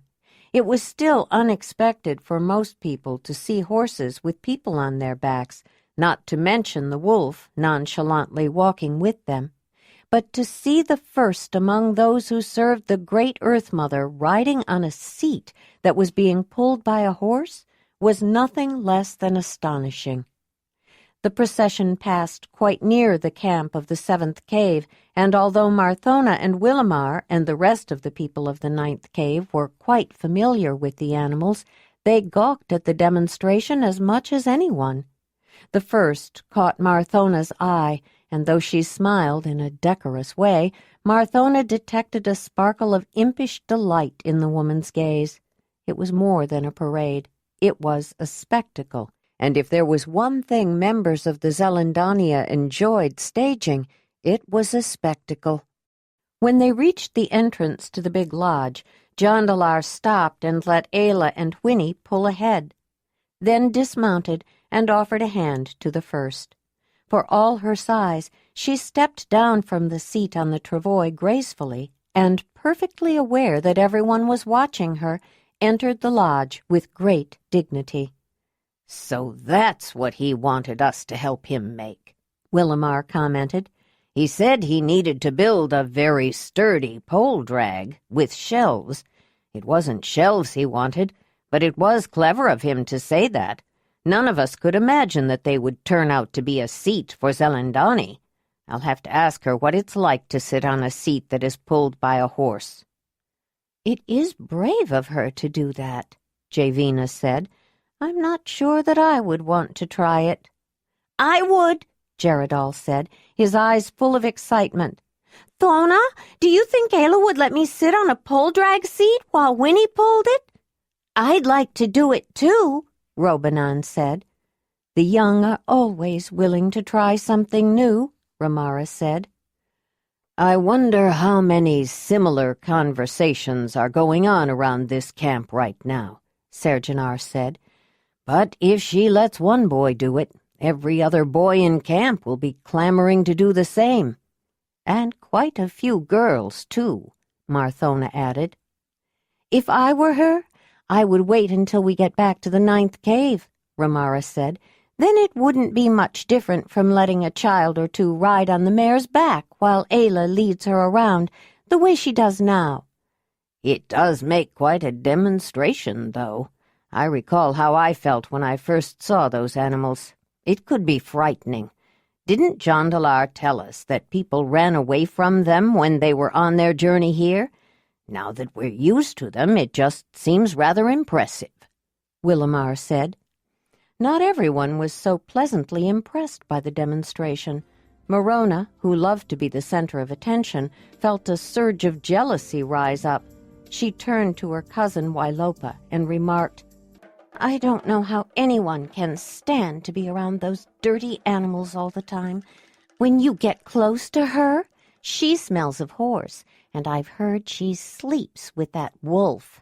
It's disgusting." "She sleeps with Jondalar, too," Wailopa said, "and I'm told he won't share pleasures with anyone else." "That won't last," Morona said, giving Ayla a venomous stare. "I know him. He'll be back in my bed again. I promise you." Brukaval saw the two cousins talking, recognized the nasty look Morona gave Ayla, and felt two opposing emotions. He knew it was hopeless, but he loved Ayla and wanted to protect her from the spitefulness of the woman who was also his cousin. He had been the brunt of her malice himself and knew how hurtful she could be, but he was also afraid that Ayla would suggest that he was a flathead again, and he couldn't stand that, even though he knew in his heart that she didn't mean it in the unkind way that most people did. He never looked at a polished blackened wood reflector, but sometimes he caught glimpses of himself in still water and hated what he saw. He knew why people called him by that hateful name, but he couldn't bear the idea that there might be some truth to it. Madraman was also scowling at Ayla and Jondalar. He resented the way Ayla was getting so much attention from the first. Yes, she was her acolyte, but he didn't think it was right for the one who was supposed to be overseeing all the acolytes to favor her so much when they were together at a summer meeting. And of course Jondalar had to be in the middle of things. Why did he have to come home? Things were better while the big oaf was gone, especially after the Zelandonii of the 5th cave decided to take him as an acolyte, though he thought he should have been a Zelandonii by now. But what could he expect with the fat one in control? I'll think of a way, he thought. Larimar turned his back on the whole thing and walked away, thinking his own thoughts. He'd seen enough of those horses and that wolf, especially that wolf. As far as he was concerned, they lived too close to his dwelling in the 9th cave, and they had spread out so far the horses were on the other side of him. Before they came, he could cut across the space they occupied. Now, every time he went home, he had to make a wide circle around their lodge to avoid the wolf. The few times he got too close, the animal got his hackles up, wrinkled his nose, and showed his teeth, as though the whole place belonged to him. Besides, she interfered, coming over and bringing food or blankets as though she was being nice, but she was really checking up on him. Now he didn't even have a lodge to go to, not one where he felt he belonged. The children acted as though it was theirs, but it was still his hearth, and what he did at his own hearth wasn't any of her business. Well, there were still the Falajas. He actually liked staying there. He wasn't bothered by children crying in the night or his drunken mate coming in and starting an argument. At the Falaj where he was staying, the other men were mostly older and didn't bother each other. It wasn't boisterous and loud like the Falajas of the younger men, though if he offered one of his lodge mates a drink of his Barma, they were more than happy to drink with him. Too bad there were no Falajas at the 9th cave. Ayla rode Winnie slowly around the outside of the large Zelandonii lodge, pulling the pole drag, then started out of the summer meeting camp back the way she had come. Jondalar followed, leading Racer and Gray. The area where the summer meeting had been set up, called Sunview after the name of the nearby cave, was often used as a campground for large gatherings. When it rained, stones were brought from the river and the nearby cliffs to pave the ground, especially when it was unusually muddy. Each year more were added until the campsite was now defined by the large area paved by the stones. When they were somewhat outside the boundary of the camp, beyond the paving stones and in the middle of a grassy field on the flood plain of the river, Ayla stopped. "Let's take off Winnie's pole drag and leave the horses here for a while," she said, "where they can graze. I don't think they will wander far, and we can whistle them back if we have to." "Good idea," Jondalar said. "Most people know not to bother them if one of us isn't around, and we can check on them. I'll take their halters off, too." As they were tending to the horses, they saw Lanadar approaching, still wearing his specially made spear-thrower holder. He waved, then whistled a greeting, and received a welcoming neigh from Winnie and Racer in return. "I wanted to see the horses," he said. "I liked watching out for them last year and getting to know them, but I haven't spent any time with them this summer, and I don't know Winnie's baby at all. Do you think they will remember me?" "Yes, they answered your whistle, didn't they?" Ayla said. He had brought some dried wild apple slices with him in a fold of his tunic and fed the young stallion and then his dam from his hand. Then the young man squatted down and held out a hand with a piece of the fruit to the little filly. She stayed near Winnie's back legs at first. Though Gray was still nursing, she had started mouthing grass in imitation of her dam, and it was obvious that she was curious. Lanadar was patient, and after a while the filly started edging toward him. The mare watched, but neither encouraged nor restricted her foal. Eventually, Gray's curiosity won out, and she nosed Lanadar's open hand to see what it held. She got a piece of apple in her mouth, then dropped it. Lanadar picked it up and tried again. Though she wasn't as experienced as her dam, she managed to use her incisors and flexible lips and tongue to get it in her mouth and bite. It was a new experience for her and a new taste, but she was more interested in Lanadar. When he began to stroke her and scratch her favorite places, she was won over. When he stood up, he had a big smile. We were going to leave the horses here in this field for a while and check on them every so often," Jondalar said. "I'd be happy to watch them, like I did last year," Lanadar said. "If there are any problems, I'll look for you or whistle." Ayla and Jondalar looked at each other, then smiled. "I would be grateful for that," Ayla said.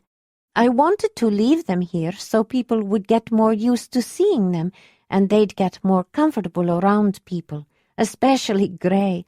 If you get tired or have to go, whistle loud or come and find one of us and let us know."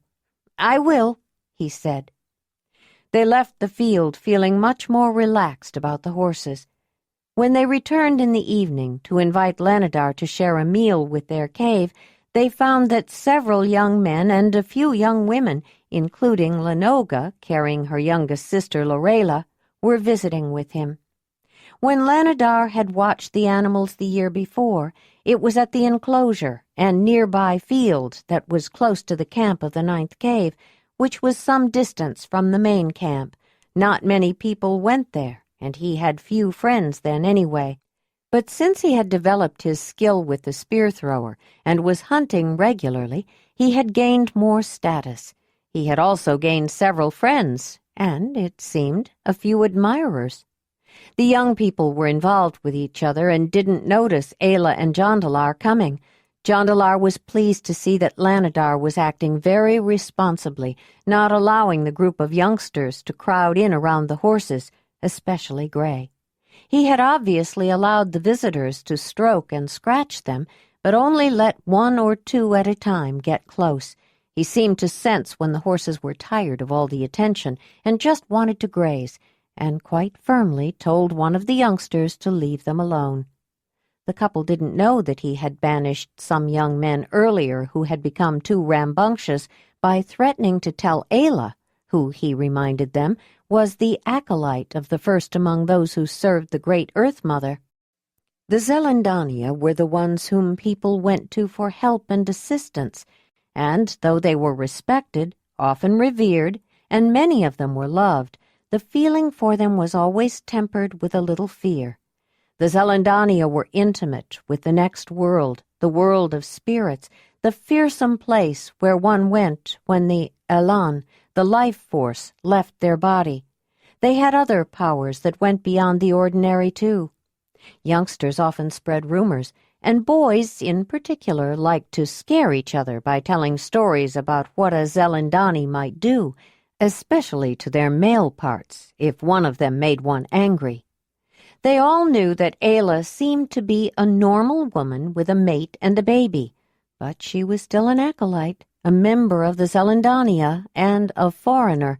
Just listening to her speak emphasized her strangeness and made them aware that she was from some other place, a distant place, farther away than anyone had ever traveled, except for Jondalar.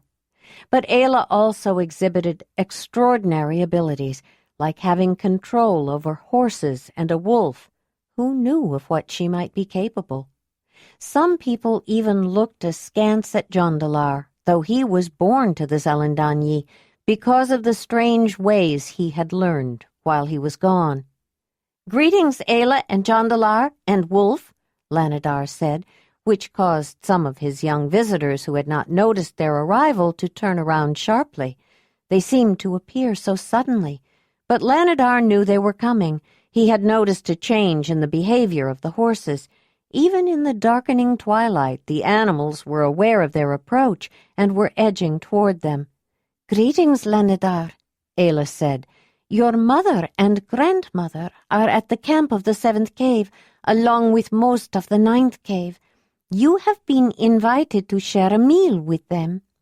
"Who will watch the horses?" he said, leaning down to pet Wolf, who had come to him.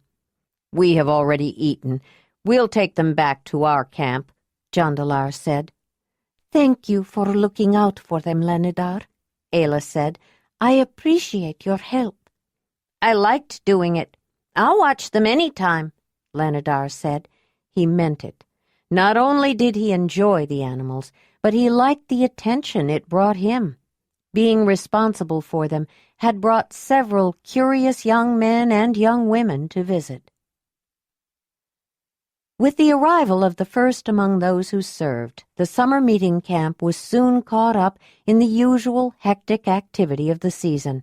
The rites of first pleasures had the usual complications, but none that had been as difficult as the one Janita had posed the year before, when she turned up pregnant before she'd had her first rites, especially when Paradol's mother had objected to the mating of her son with the young woman. The mother's opposition was not entirely unreasonable, since her son could count only 13 years and a half, and Janita could count only 13. It wasn't only their youth. Although Paradol's mother didn't want to admit it, the first was sure she also objected because a young woman who shared pleasures before her first rites lost status. But because Janita was pregnant, she also gained status. Several older men had been more than willing to offer her their hearths and welcome her child, but Paradol was the only one with whom she had shared pleasures, and she wanted him. She had done it not only because he had pressed her so persistently, but because she loved him. After the ceremony of first rites, it was time to organize the first matrimonial of the summer. Then a large herd of bison was spotted nearby, and the leaders decided that a major hunt was in order before the matrimonial rites. Joharan discussed it with the first, and she was agreeable to postponing the ceremony. He was anxious to have Jondalar and Ayla use the horses to help drive the bison into the surround that was constructed to corral the animals. The value of the spear throwers could be shown in hunting down the ones that evaded the surround trap. The leader of the 9th cave continued to encourage people to see how a spear could be cast from a much greater and safer distance with the spear thrower. The implements were already becoming the weapon of choice for most of the people who'd had a chance to see them in action. The lion hunt was already common knowledge at the meeting. The lion hunters had been enthusiastically telling the story of the dangerous confrontation. Younger hunters were especially excited about the new weapon, and quite a few of the older ones were as well. Many of those who were less keen were the ones who were skilled in using a hand-flung spear. They were comfortable hunting the way they always had, and not eager to learn a new method at such a late stage in their lives. By the time the hunt was over, and the meat and skins preserved or put aside for further processing, the first matrimonial had already been delayed too long to suit many. The day of the communal mating ceremony had dawned bright and clear, and an air of anticipation filled the whole camp, not just those who would be participating.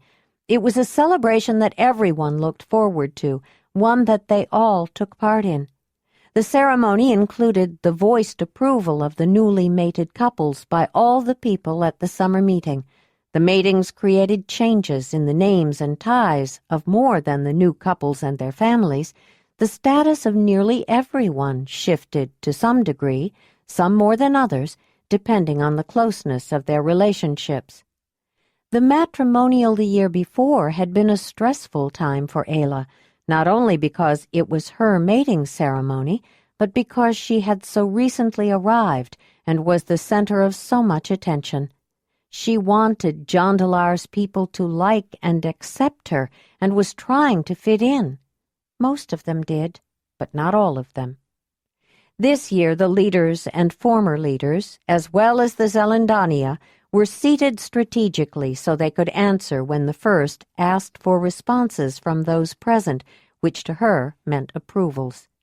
The first had not been pleased with the hesitation from some of the crowd the year before when she asked for the endorsement responses for Ayla and Jondalar, and she did not want that to become a practice. She liked her ceremonies to run smoothly. The accompanying festivities were anticipated with great relish. People prepared their best dishes and wore their best clothes, but the mating festival was not only a joyous occasion for the ones that were mating, it was also the most appropriate occasion for a mother festival. Then everyone was encouraged to honor the great Earth Mother by sharing her gift of pleasure with joinings and couplings as often as one was able, and with whomever one chose, so long as the feeling was reciprocated. People were encouraged to honor the mother, but it was not required. Certain areas were set aside for those who did not wish to participate. Children were never required, though if some of them bounced around with each other in imitation of the adults, it usually drew indulgent smiles. Some adults just didn't feel like it, especially those who were sick or hurt or recovering from accidents, or just tired, or women who had recently given birth or were having their moon time and bleeding. A few of the Zelandonii, who were undergoing certain trials that required abstaining from pleasures for a period of time, volunteered to tend to the young children and help the others. The one who was first was inside the Zelandonii dwelling, sitting on a stool. She swallowed the last of her cup of hawthorn flowers and catmint tea and pronounced, "It's time." She gave the empty cup to Ayla, got up and walked toward the back of the lodge to a small, secondary, somewhat concealed access that was camouflaged on the outside by a construction used to hold additional wood. Ayla sniffed the cup.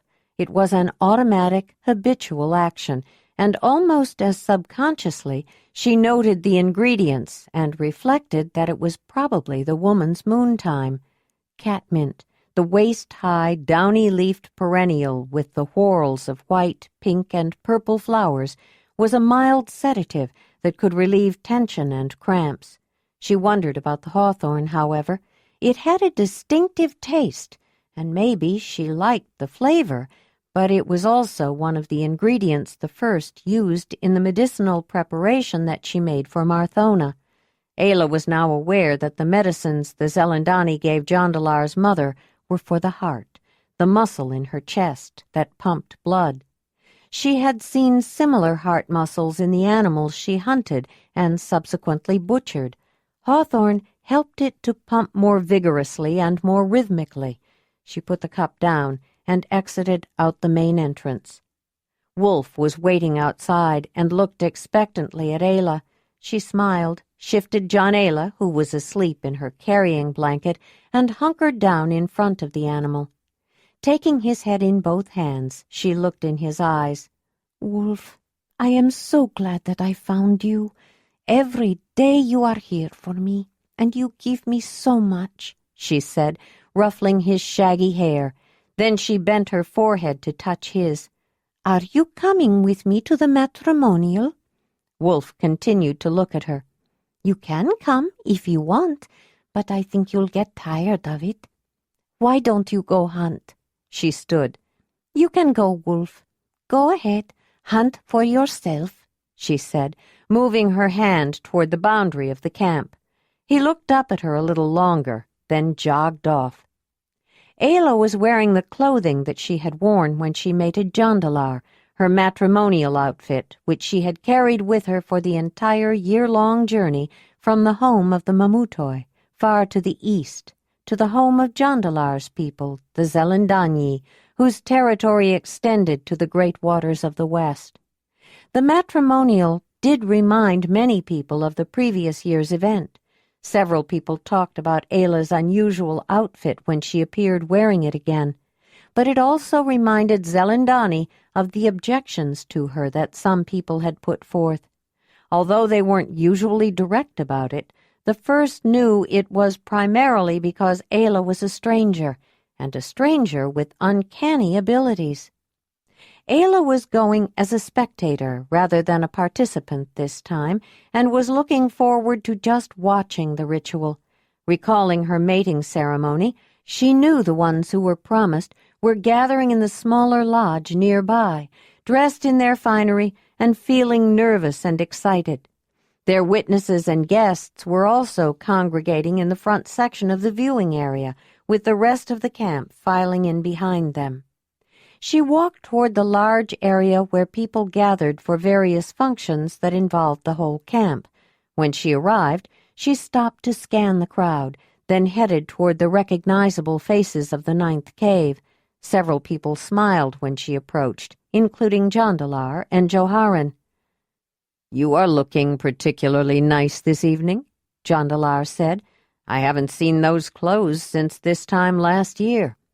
He was wearing the simple, pure white tunic, decorated only with ermine tails, that she had made for him for their mating. On him it looked stunning. "That mamutoi outfit does become you," his brother said.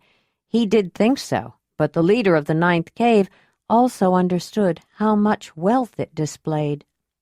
Nezi, the mate of the headman of the lion camp, and the woman who had persuaded the mamutoi to adopt her, had given the garments to Ayla, but their creation had been requested by Mamut, the holy man who had actually adopted her as a daughter of the Mammoth Hearth. They originally had been made for her, when it was thought that she would mate Rainik, who was the son of the mate of Nezi's brother Wymez. Wymez had traveled far to the south in his youth, mated an exotic dark-skinned woman, and returned after 10 years, unfortunately losing his woman on the way. He brought with him fantastic stories, new flint-knapping techniques, and an amazing child with brown skin and tight black curls, who Nezi raised as her own. Among his light-skinned, fair-haired northern kin, Rainik was a unique boy who always caused an exciting stir. He grew into a man with a delicious wit, laughing black eyes that women found irresistible, and a remarkable talent for carving. Like the rest, Ayla had been fascinated by Rainik's unusual coloring and charm, but he also found the beautiful stranger enthralling, and showed it, which brought out a jealousy in Jondalar that he didn't know he had. The tall blond man with the compelling blue eyes had always been the one that women couldn't resist, and he didn't know how to handle the emotion he had never experienced before. Ayla didn't understand his erratic behavior, and finally promised to mate Rainik because she thought Jondalar no longer loved her, and she did like the dark carver and his laughing eyes.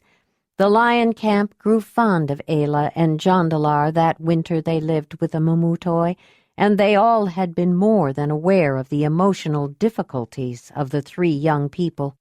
Nezi in particular developed a strong bond with Ayla because of her care and understanding of another unusual child the woman had adopted, who was weak, unable to speak, and half-clan.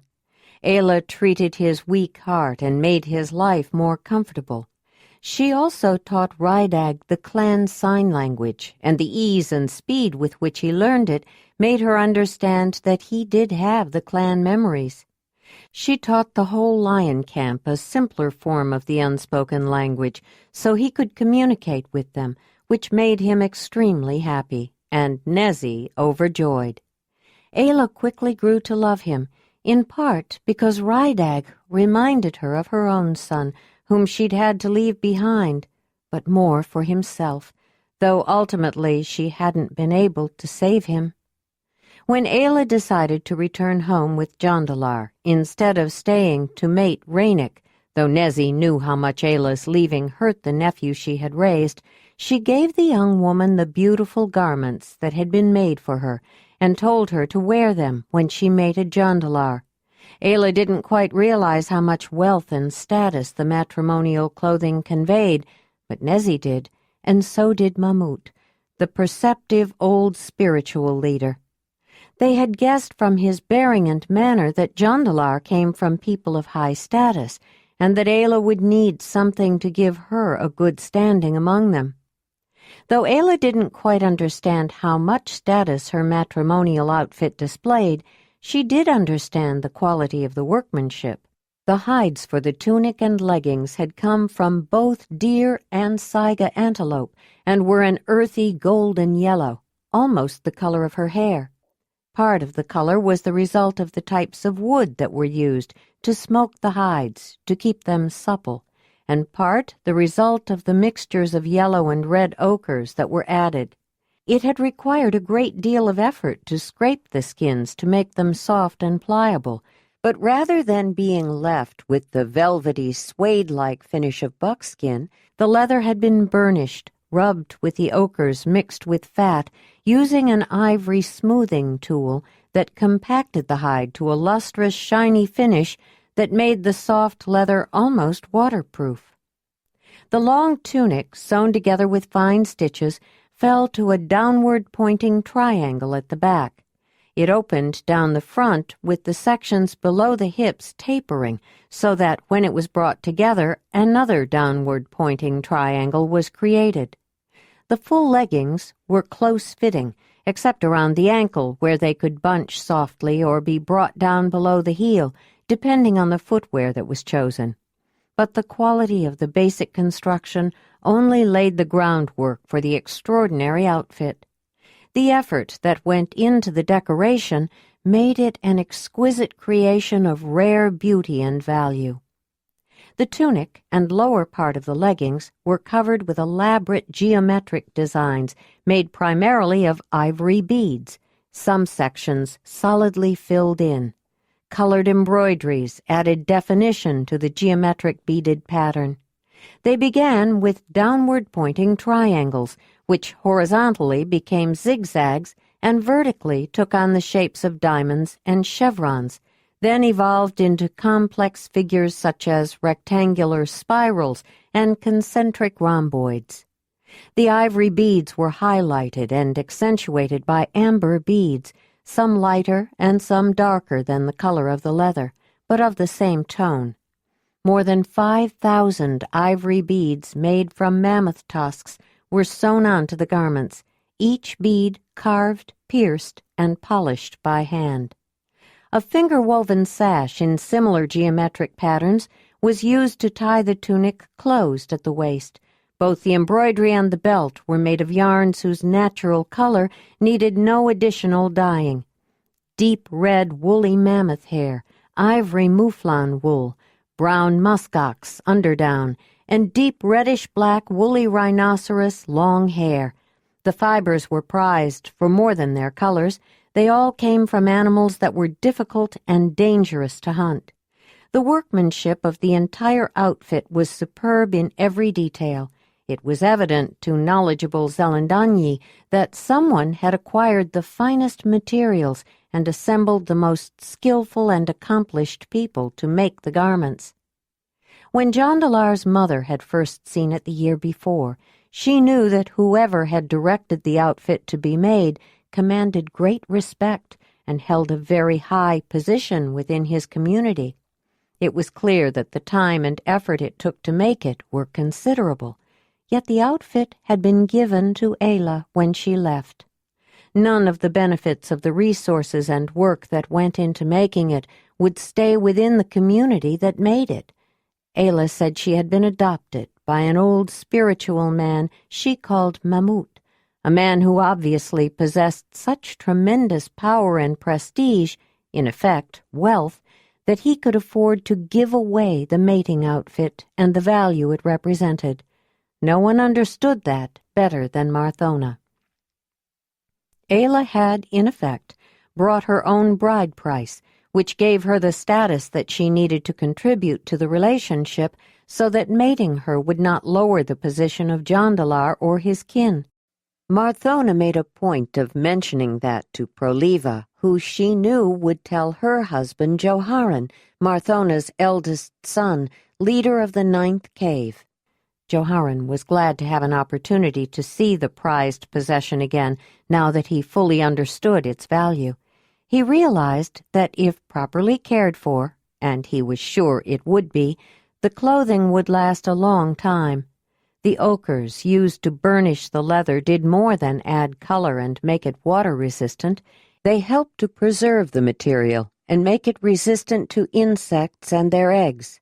It would likely be used by Ayla's children, and perhaps their children, and when the leather finally disintegrated, the amber and ivory beads could be reused for many more generations. Joharan knew the value of ivory beads. Recently, he'd had occasion to trade for some, for himself, but especially for his mate, and recalling the transaction, he looked at Ayla's rich and luxurious clothing with new appreciation. As he looked around, he noticed that many people were surreptitiously watching her. Last year, when Ayla wore it for her matrimonial, everything about her was strange and unusual, including the woman herself. Now people had become more accustomed to her, to the way she spoke, and to the animals she controlled. She was looked upon as a member of the Zelandonii, and therefore her strangeness seemed more normal, if one could consider any Zelandonii normal. But the outfit made her stand out again, made people recall her foreign origins, but also the wealth and status she brought with her. Among those watching her were Morona and Wailopa. "Look at her flaunting that outfit," Morona said to her cousin, her eyes full of envy. She would have been more than happy to flaunt it. "You know, Wailopa, that wedding outfit should have been mine. Jondalar promised me. He should have come back and mated me and given that outfit to me." She paused. "Her hips are too broad for it anyway," Morona said with scorn. As Ayla and the others were making their way to a place that the 9th cave had claimed for watching the festivities, both Jondalar and his brother saw Morona. She was staring at Ayla with such malevolence it made Joharan apprehensive, for Ayla's sake. He glanced at Jondalar, who had also seen Morona's glare of hatred, and a look of shared understanding passed between the two brothers. Joharan moved closer to Jondalar. "You know that if she can, she will cause trouble for Ayla someday," the leader said under his breath. "I think you're right, and it's my fault, I'm afraid," Jondalar said. "Morona thought I promised to mate her. I didn't, but I understand why she may have thought so." "It's not your fault, Jondalar. People have a right to make their own choices," Joharan said. "You were gone a long time. She had no claim on you, and shouldn't have had any expectations. After all, she mated and separated in the time you were gone. You made a better choice, and she knows it. She just can't stand it that you brought back someone who has more to offer than she does. That's why she'll try to cause trouble someday." "Perhaps you're right," Jondalar said, though he didn't quite want to believe it. He wanted to give Morona the benefit of a doubt. As the ceremony got underway, the two brothers got caught up in it, and thoughts of the jealous woman were forgotten. They hadn't noticed another pair of eyes that were also watching Ayla, their cousin, Brukaval. He had admired the way Ayla stood up to the derisive laughter of the cave when Morona tricked her into wearing inappropriate clothing that first day. When they met that evening, Ayla recognized his look of the clan and felt comfortable with him. She treated him with an easy familiarity that he wasn't used to, especially from beautiful women.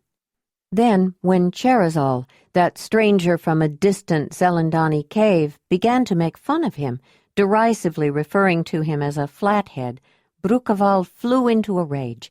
He had been teased with that name by the other children of the cave for as long as he could remember, and Cherazal had obviously gotten wind of it. He had also heard that the way to get a reaction from the strange-looking cousin of the leader was to make innuendos about his mother. Brukaval never knew his mother.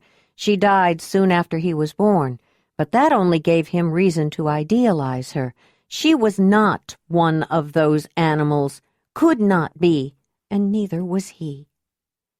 Though he knew Ayla was Jondalar's woman, and there was no way he could ever win her from his tall, handsome cousin, in his mind, seeing her stand up to everyone's laughter and not giving in to the ridicule made him admire her. For him, it was love at first sight. Though Jondalar had always treated him well and never joined in when the others teased him, at that moment he hated him, and hated Ayla as well, because he couldn't have her. All the hurt that Brukaval had felt in his life, together with the nasty remarks from the young man who was trying to take Ayla's attention away from him, erupted into uncontrollable anger. Afterward he noticed that Ayla seemed more distant, and no longer spoke to him with that familiar ease. Jondalar didn't say anything to Brukaval about her change in feeling toward him after his outburst, but Ayla had told him that Brukaval's anger reminded her too much of Braud, the son of the leader of her clan. Braud had hated her from the beginning, and had caused her more pain and heartache than she ever could have imagined. She had learned to hate Braud as much as he hated her, and with good reason to fear him.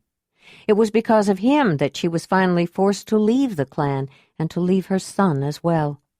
Brukeval remembered the warm glow he'd felt when they first met, and watched Ayla from a distance whenever he could. The more he watched, the more enamored he became. When he saw the way she and Jondalar interacted, Brukeval would imagine himself in his cousin's place. He even followed them when they went to some secluded place to share pleasures, and when Jondalar tasted her milk, he hungered to do the same. But he was wary of her, too, afraid she would call him a flathead again, or her word for them, the clan. Just their name, Flatheads, had caused him so much pain as he was growing up that he couldn't bear the sound of it. He knew she didn't think of them the way most people did, but that made it worse. She sometimes spoke of them fondly, with affection and even love, and he hated them. Brukeval's feelings for Ayla were at cross purposes. He loved Ayla, and he hated her. The ceremonial part of the matrimonial was long and drawn out. It was one of the few times when the complete names and ties of each of the promised mates were recited. The matings were accepted by the members of their caves, agreeing aloud, and then by all the Zelandonii in attendance doing the same. Finally, they were physically joined by a thong or cord, which was wrapped, usually, around the right wrist of the woman and the left wrist of the man, although it could be the reverse, or even both left or both right wrists. After the cord was knotted, it would stay that way for the rest of the evening's festivities.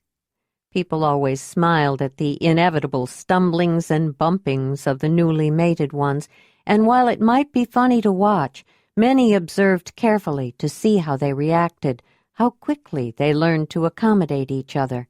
It was the first test of the bond to which they had just committed, and the elders made whispered opinions to each other about the quality and longevity of the various matings, based on how well they became accustomed to the restriction of being physically bound to each other. Mostly they would smile or laugh at each other and themselves, and make efforts to work things out, until later, when they were alone and could untie, never cut, the knot. As difficult as it might be for couples, it was even more so for those who had decided on a triple, or more rarely a foursome, but that was considered only proper, since such a relationship would require more adaptation to succeed. Each person had to have at least one free hand, and so it was usually the left hands of multiples that were bound together. Walking from place to place, getting food and eating, even passing water or more solid elimination, all had to be synchronized, whether it was two or more that had joined. Occasionally, a person just couldn't stand the restraint and would become frustrated and angry, which never bode well for the mating, and rarely the knot would be severed to break the relationship before it ever began. The severed knot was always the sign of the end of a mating, just as the tying of the knot symbolized the beginning of one. Chapter 10. The matrimonial usually began in the afternoon or early evening to leave plenty of time for the festivities as it grew dark. The singing or reciting of the mother's song always ended the formal mating ceremony and signaled the beginning of the feasting and other celebratory activities. Ayla and Jondalar stayed through the entire formal ceremony, and though she was feeling bored before it was over, she would never admit it. She had watched people coming and going throughout the afternoon and realized that she was not the only one who grew tired of the long recitation of names and ties and the repetition of ritual words, but she knew how important the ceremony was to each couple or multiple and to their immediate kin, and part of that was the acceptance by all the Zelandonii in attendance. Besides, All of the Zelandonii were expected to remain until the end, and she was included among them now. Ayla had counted 18 individual ceremonies when she saw the first gather them all together. She had been told there might be 20 or more, but some of them were not certain. There were any number of reasons why participation in the formal mating ceremonial might be postponed, especially the first one of the season, ranging from uncertainty if the couple was ready to make the commitment to an important relative being delayed. There was always the matrimonial at the end of the season for final decisions, late-arriving kin, arrangements not yet completed, or new summer liaisons. Ayla smiled to herself when she heard the rich, full tones of the first singing the opening verse of the mother's song. Out of the darkness, the chaos of time, the whirlwind gave birth to the mother sublime. She woke to herself, knowing life had great worth. The dark, empty void grieved the great Mother Earth. The mother was lonely. She was the only. Ayla had loved the legend of the mother the first time she heard it, but she particularly loved the way it was sung by the one who was first among those who served the great Earth Mother. The rest of the Zelandonii joined in, some singing, some reciting. Those who played flutes added their harmonies, and the Zelandonii chanted a fugue in counterpoint. She could hear Jondalar, who was standing beside her, singing. He had a good, true voice, though he didn't sing often, and when he did, it was usually with the group. Ayla, on the other hand, couldn't carry a tune. She never learned how, and didn't seem to have a natural inclination for singing. The best she could do was a sing-song monotone, but she had memorized the words and spoke them with deep feeling. She particularly identified with the part where the great Earth Mother had a son. The mother's great joy, a bright, shining boy, and lost him. Tears came to her eyes whenever she heard, "The great mother lived with the pain in her heart that she and her son were forever apart. She ached for the child that had been denied, so she quickened once more from the life force inside. She was not reconciled to the loss of her child." Then came the part where the mother delivered all the animals, also her children, and especially when she gave birth to first woman and then first man. To woman and man the mother gave birth, and then for their home she gave them the earth, the water, the land, and all her creation. To use them with care was their obligation. It was their home to use, but not to abuse. For the children of earth, the mother provided the gifts to survive, and then she decided to give them the gift of pleasure and sharing that honors the mother with the joy of their pairing. The gifts are well earned when honors returned. The mother was pleased with the pair she created. She taught them to love and to care when they mated. She made them desire to join with each other. The gift of their pleasures came from the mother. Before she was through, her children loved too. Earth's children were blessed. The mother could rest. That was the part everyone was waiting for. It meant the formalities were over. It was time for feasting and other festivities. People started milling around, waiting for the feast to be set out. Jondalar, who had been sleeping contentedly while Ayla was sitting quietly, started to squirm around when they all joined in on the mother's song. She woke up when her mother got up and started moving. Ayla took her out of her carrying blanket and held her out over the ground where she let go of her water. She had learned quickly that the sooner she went, the sooner she'd be out of the cold and held close to a warm body again. "Let me take her," Jondalar said, reaching for the child. Jondalar smiled at the man, which elicited a smile in return. "Wrap her in this blanket," Ayla said, handing him the soft hide of a red deer that she was using to carry her. "It's getting chilly, and she's still warm from sleep."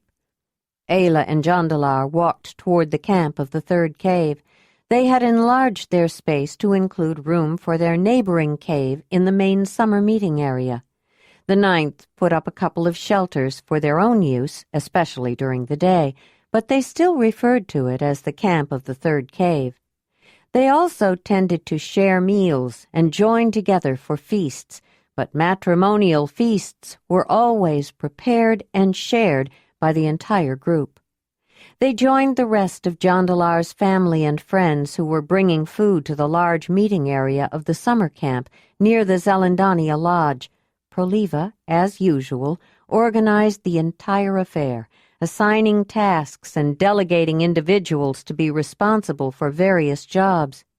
People were coming from all directions, bringing the components of the great feast. Each camp had developed their own variations on the standard ways of cooking the substantial quantity and diversity of foods that were available in the region.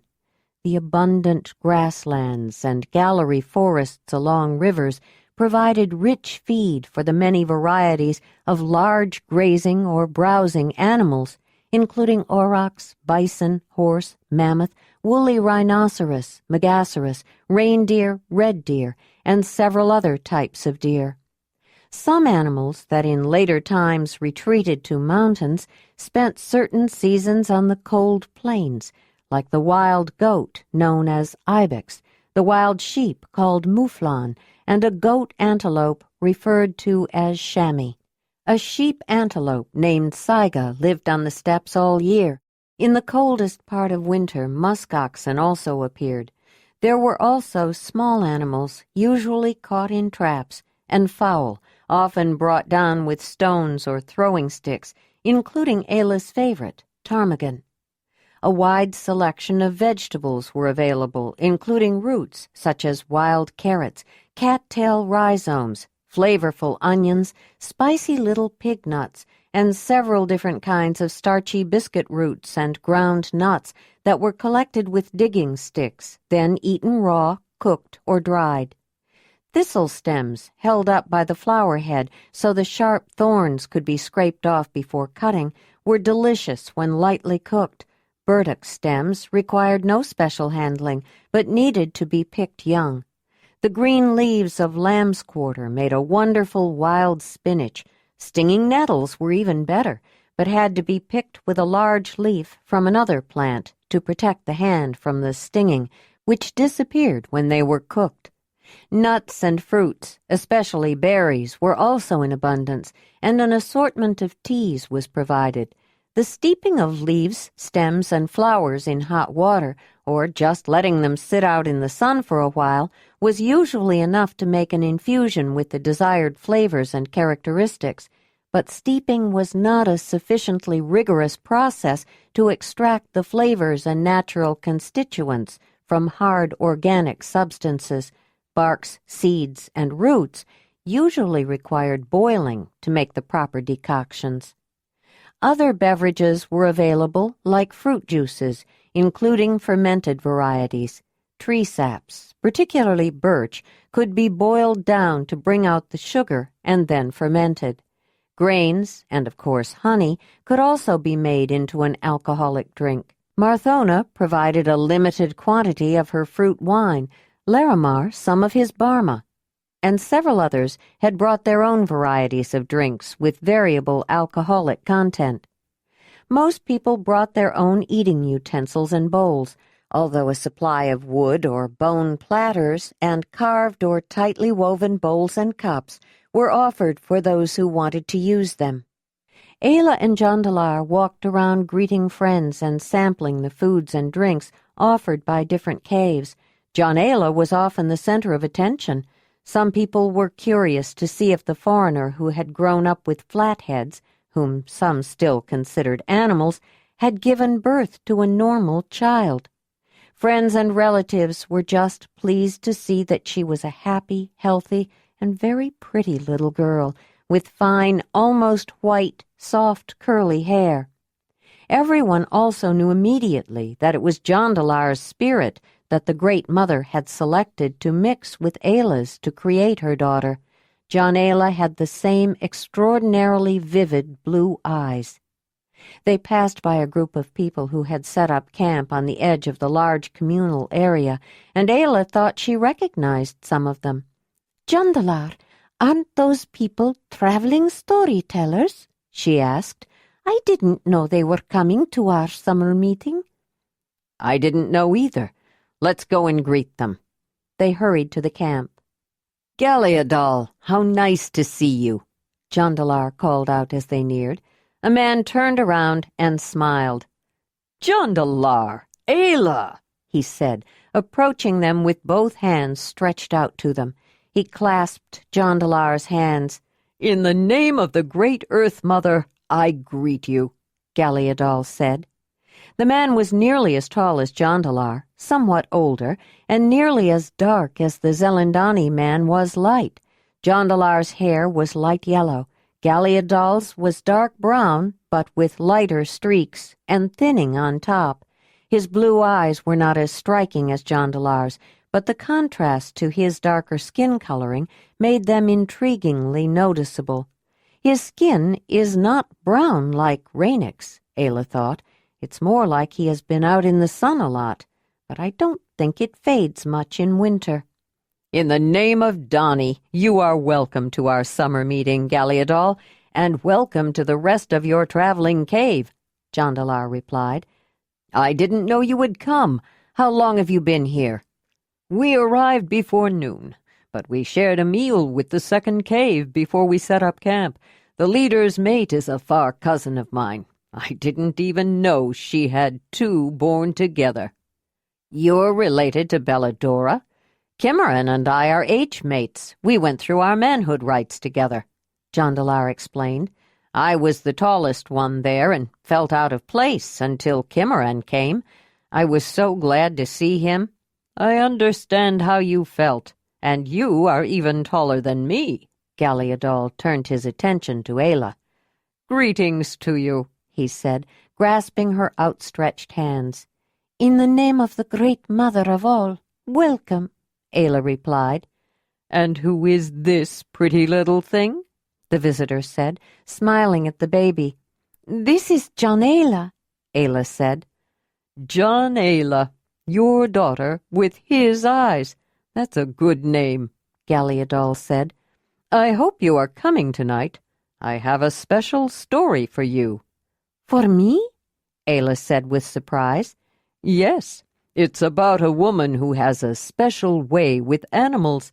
It's been very well liked everywhere we've been, Galeadal said with a big grin. Do you know someone who understands animals? I'd like to meet her, Ayla said. You already know her.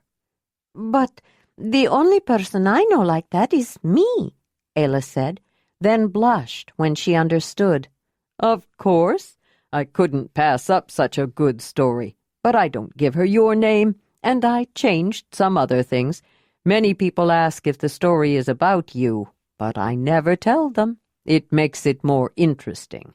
I'll be telling it when we get a good crowd. Come and listen. Oh, we will, Jondalar said.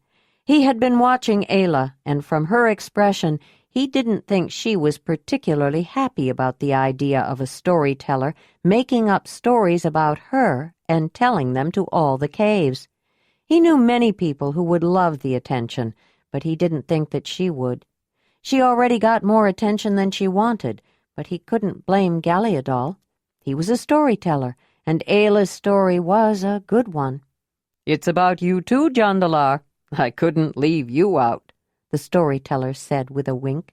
You're the one who was gone on a journey for 5 years and brought her back with you. Jondalar winced to himself to hear that. It wasn't the first time that stories had been told about him, and they weren't always ones he wanted to have spread around. But it was best not to complain or make anything out of it. That would just add to the story. Storytellers loved to tell stories about individuals who were known, and people loved to hear them. Sometimes they used real names, and other times, especially if they wanted to embellish the story, they would make up a name so people would have to guess who they were about. Jondalar grew up hearing such stories, and he loved them too, but he loved the elder legends and histories of the Zelandonii better. He'd heard many stories about his mother when she was leader of the 9th cave, and the story about the great love of Marthona and Dalinar had been told so many times it was almost legend. Ayla and Jondalar chatted with him a while, then wandered toward the camp of the 3rd cave, stopping along the way to talk with various people they knew. As the evening deepened, it grew quite dark. Ayla stopped for a moment to look up. The moon was new, and without its glowing light to moderate their brilliance, the stars filled the night sky with an awe-inspiring profusion. The sky is so full. I don't know the right word, Ayla said, feeling a touch of impatience with herself. It is beautiful, but more than that. It makes me feel small, but in a way that makes me feel good. It is greater than us, greater than everything. When the stars are bright like that, it is a wondrous sight, Jondalar said. While the bright stars did not bestow as much radiance as the moon would have, it did provide almost enough illumination to see their way. But the multitude of stars was not the only light. Every camp had great bonfires and torches, and lamps had been placed along paths between camps. When they reached the camp of the 3rd cave, Proliva was there with her sister Lavila and their mother Valima. They all greeted each other. I can't believe how much Jondalar has grown in just a few moons, Lavila said. And she's so beautiful. She has Jondalar's eyes, but she looks like you. Ayla smiled at the compliment to her baby, but deflected the one directed at her. I think she looks like Marthona, not me. I'm not beautiful. You don't know what you look like, Ayla, Jondalar said. You never look at a polished reflector or even a pool of still water.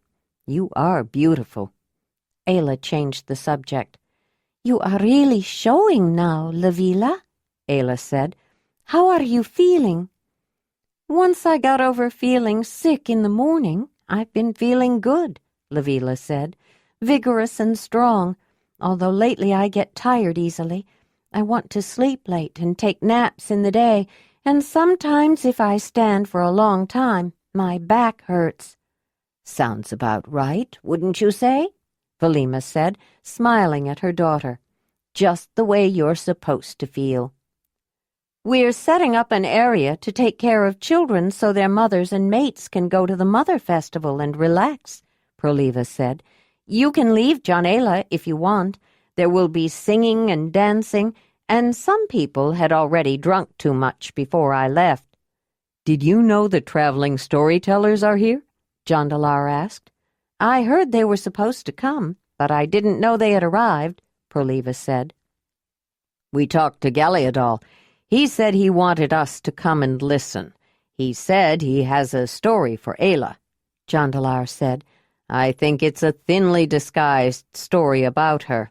We should probably go and listen so we'll know what people will be talking about tomorrow. Are you going, Proliva? Ayla asked, as the woman was putting down her sleeping baby. It was a big feast, and I've been working on it for many days, Proliva said. I think I'd rather stay here and watch the little ones with just a few women. It would be more restful. I've been to my share of mother festivals. Maybe I should stay and watch the children too, Ayla said. No, you should go. Mother festivals are still new to you, and you need to become familiar with them, especially if you're learning to be a Zelandonii. Here, give me that little one of yours. I haven't cuddled her for days, Proliva said. Let me nurse her first, Ayla said. I'm feeling rather full anyway. Lavila, you should go too, especially since the storytellers are here. You too, Mother, Proliva said. The storytellers will be here for many days. I can see them later, and I've been to my share of mother festivals too. You've been so busy we haven't had much time to visit. I'd rather stay here with you, Valima said. But you should go, Lavila." "I'm not sure. Jondacam is already there, and I told him I'd meet him, but I'm tired already. Maybe I'll just go for a while to hear the storytellers," she said. "Joharan is there, too. He almost has to be, just to keep an eye on some of the young men. I hope he takes some time to enjoy himself. Tell him about the storytellers, Jondalar. He always enjoys them." "I will if I can find him," Jondalar said. He wondered if Proliva was staying away to give her mate the freedom to enjoy the Mother Festival. Although everyone knew they could take partners other than their mates, he knew that some people didn't necessarily want to watch their own mate couple with someone else. He knew he didn't. It would be very hard for him to see Ayla go off with some other man. Several men had already shown an interest in her, the Zelandonii of the 26th, for example, and even the storyteller, Galeadal. He knew that such jealousy was frowned on, but he couldn't help how he felt. He just hoped he would be able to hide it. When they returned to the large gathering area, Lavila quickly spied Jondacam and hurried ahead, but Ayla stopped at the edge just to watch for a while. Almost all the people who were attending the summer meeting at this location had already arrived, and she was still not entirely comfortable with so many people in one place, especially in the beginning. Jondalar understood and waited with her. At first glance, the large space seemed filled with a vast, amorphous throng surging in an eddying mass, like a great roiling river. But as she watched, Ayla began to see that the crowd had formed itself into several groups, generally around or near a large fire.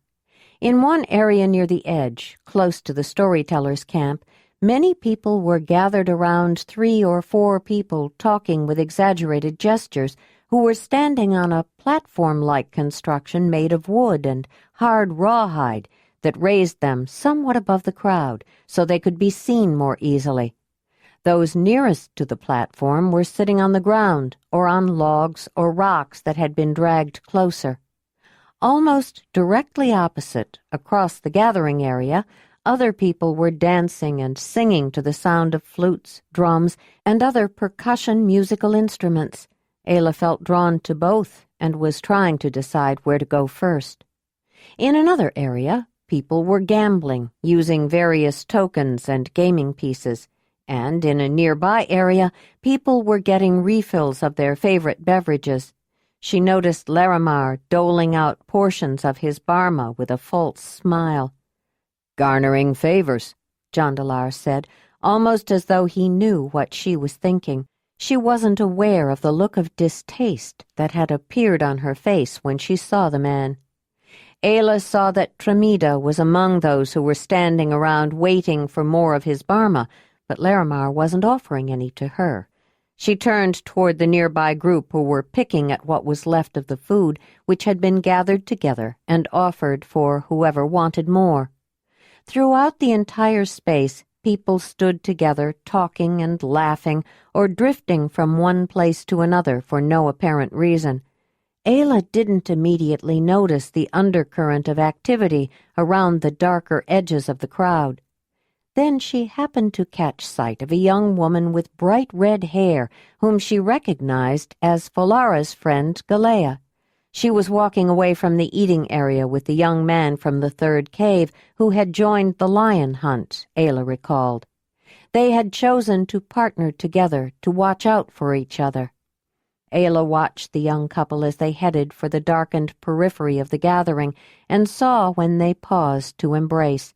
She felt a moment of embarrassment. She hadn't meant to observe them when they were being intimate. Then she saw that there were others in certain areas away from the main activities who also appeared to be closely involved with each other. Ayla felt herself flush. Jondalar smiled to himself. He had seen where she was looking. The Zelandonii tended not to stare at such activity either. It wasn't so much a matter of embarrassment. Intimacy was commonplace, and they just ignored it. He had traveled far and was aware that people's customs could be different, but she had too, He knew that she had seen people together before. They lived in such close quarters it couldn't be avoided. She must have seen similar activity at the summer meeting the year before. He wasn't quite sure what was causing her discomfort. He was going to ask, but then he saw Ayla and Jondalar returning and decided to wait until later. Her discomfiture stemmed from her early years when she had lived with the clan. It had been strongly stressed to her that some things, even though they could be observed, were not supposed to be seen. The stones that outlined each hearth in the cave of Brun's clan were like invisible walls. One did not see past the boundary stones, did not look into the private areas of another man's hearth. People averted their eyes or assumed the far-off look of gazing into space, anything to avoid seeming to stare into the area enclosed by the stones. And as a rule, they were careful not to stare inadvertently. Staring was part of the body sign language of the clan and had specific meanings. An intense look from a leader, for example, could be a reprimand. When she realized what she had seen, Ayla had quickly looked in another direction and saw Ayla and Jondalar approaching. She felt an odd sense of relief. She touched cheeks and greeted them affectionately, as though she hadn't seen them for a while. "We're going to watch the storytellers," Ayla said. I was just trying to decide if I wanted to listen to stories or music, Ayla said. "If you are going to watch the storytellers, maybe I'll go with you." "So will I," Jondalar said. When they arrived at the place, there seemed to be a break in the performance. A narrative had apparently just been concluded, and a new one hadn't yet begun. People were milling around. Some were leaving, some were arriving, some changing positions. Ayla looked over the area to get a sense of the place. The low platform, though empty now, was big enough to hold 3 or 4 people with room to move about. There were 2 somewhat rectangular fire trenches, not directly in front of the platform, but on either side, for light rather than heat. In between and on either side of the fires were several logs arranged somewhat haphazardly in rows and a few good-sized stones, all of them covered with stuffed pads for easier sitting. There was an open space in front of the logs where people were sitting on the ground, many on some kind of ground covering, like woven grass floor mats or hides. Several people who had been sitting on a log near the front stood up and walked away. Ayla headed purposefully in that direction and sat down on the soft pad that covered the tree trunk. Jondalar quickly sat beside her. Then they claimed space beside them for their friends who had been delayed by someone who greeted them along the way. While they were exchanging pleasantries, Galeadal approached. "You did decide to come," he said, bending down to greet Ayla, touching his cheek to hers, and, Jondalar thought, holding it there too long. Ayla felt Galeadal's warm breath on her neck and noticed his pleasant, manly smell, different from the one she was most familiar with. She also noticed the tension in Jondalar's jaw, in spite of his smile. Several people were crowding around them, and Ayla thought they probably wanted the storyteller's attention. She had noticed that many people liked to flock around Galeadal, especially young women, and some were looking at her with a kind of expectancy, as though they were waiting for something. She didn't think she liked it. "Ayla and Jondalar are holding places in front for us," Jondalar said. "We should go and claim them." She smiled at Jondalar, and they went to join their friends. But when they arrived, some other people were also sitting on the log, taking some of the space Ayla and Jondalar had been holding. They all crowded together, then waited. "I wonder what's taking so long," Jondalar said, getting a bit impatient. Jondalar noticed that more people were arriving. "I think they're waiting to see how many are coming. You know how it is. Once they start, storytellers don't like to have a lot of people moving around. It disrupts the telling. They don't mind a few slipping in quietly. but most people don't like to come in the middle of a story either. They'd rather hear it from the beginning. I think a lot of people were waiting until they were done with the story they were on. When they saw people moving away, they decided that was the time to come. Galeadol and several other people had stepped up to the low platform. They waited until people noticed them.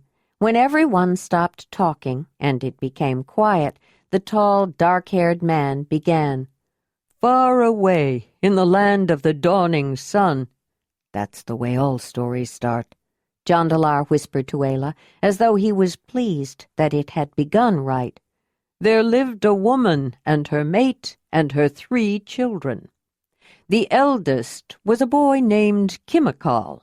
When the storyteller mentioned the first of the woman's offspring, a young man who was also on the platform stepped forward and made a slight bow, implying that he was the one referred to. The next one was a girl named Karela. A young woman did a pirouette that ended in a bow when he mentioned the second child.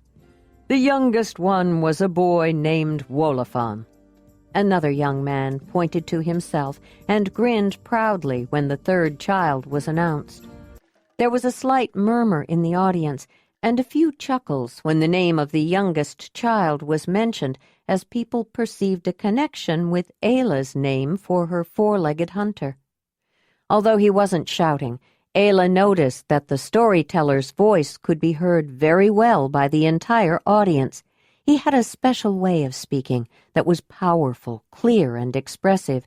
It made her think of her visit to the cave with the Zelandonii of the 26th and his acolyte, and the sounds the 3 of them had made in front of the cave before crawling in. It occurred to her that Galeadol could have become one of the Zelandonii if he wished. Though they were old enough, none of the young people were mated yet. Their cave was small, and they were closely related to most of the people near their age. The mother was beginning to worry that they would have to go far away to find mates, and she might not see them again. She had heard of an old Zelandonii who lived alone in a cave some distance up the river to the north. Some people talked in whispers about her, saying she could make things happen, but she might exact a payment that would be hard to make. The mother decided to go and find her, the storyteller said. One day, after she returned, the woman sent her children out to the edge of a stream to collect cattail roots.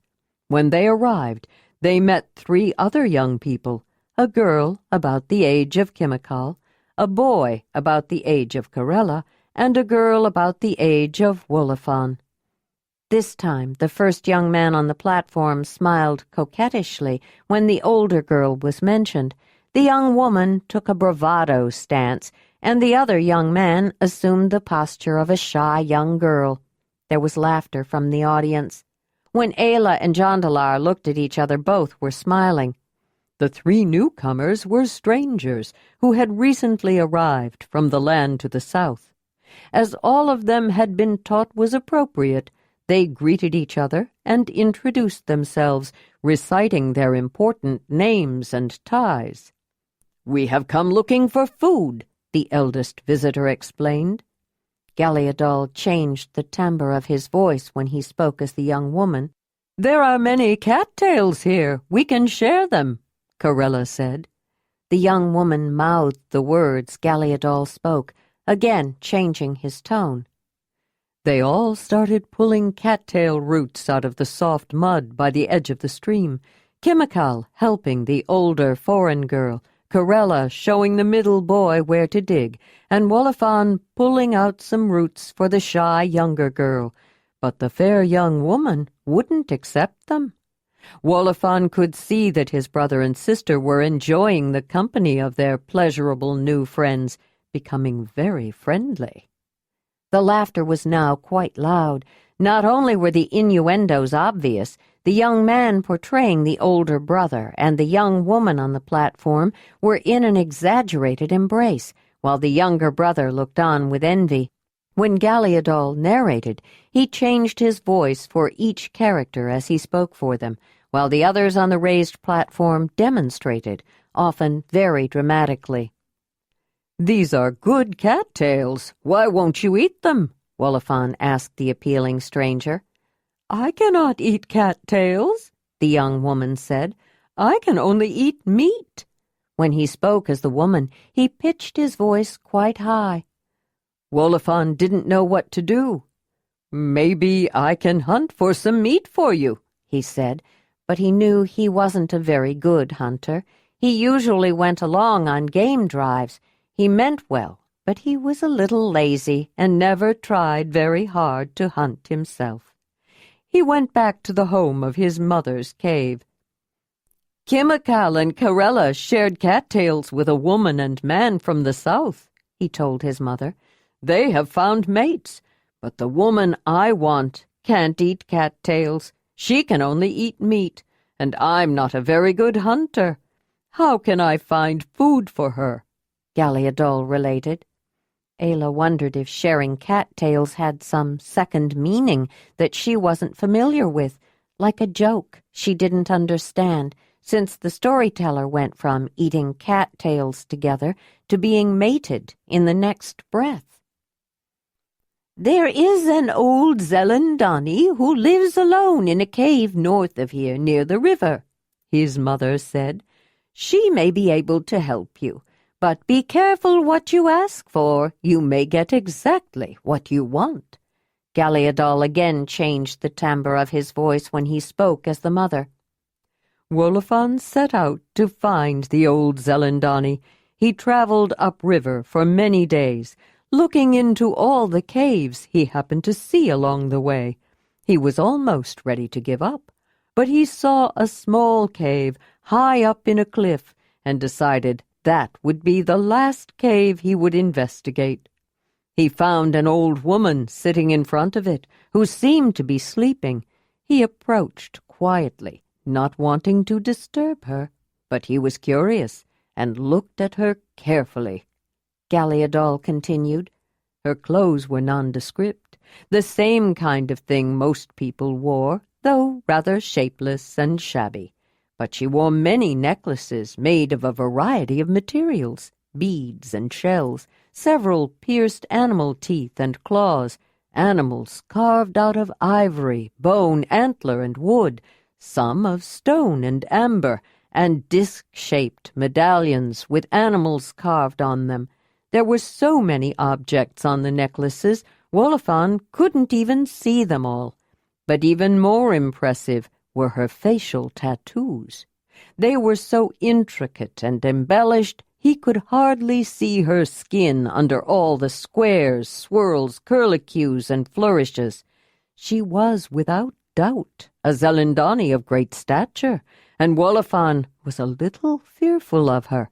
He didn't know if he should bother her with his little request.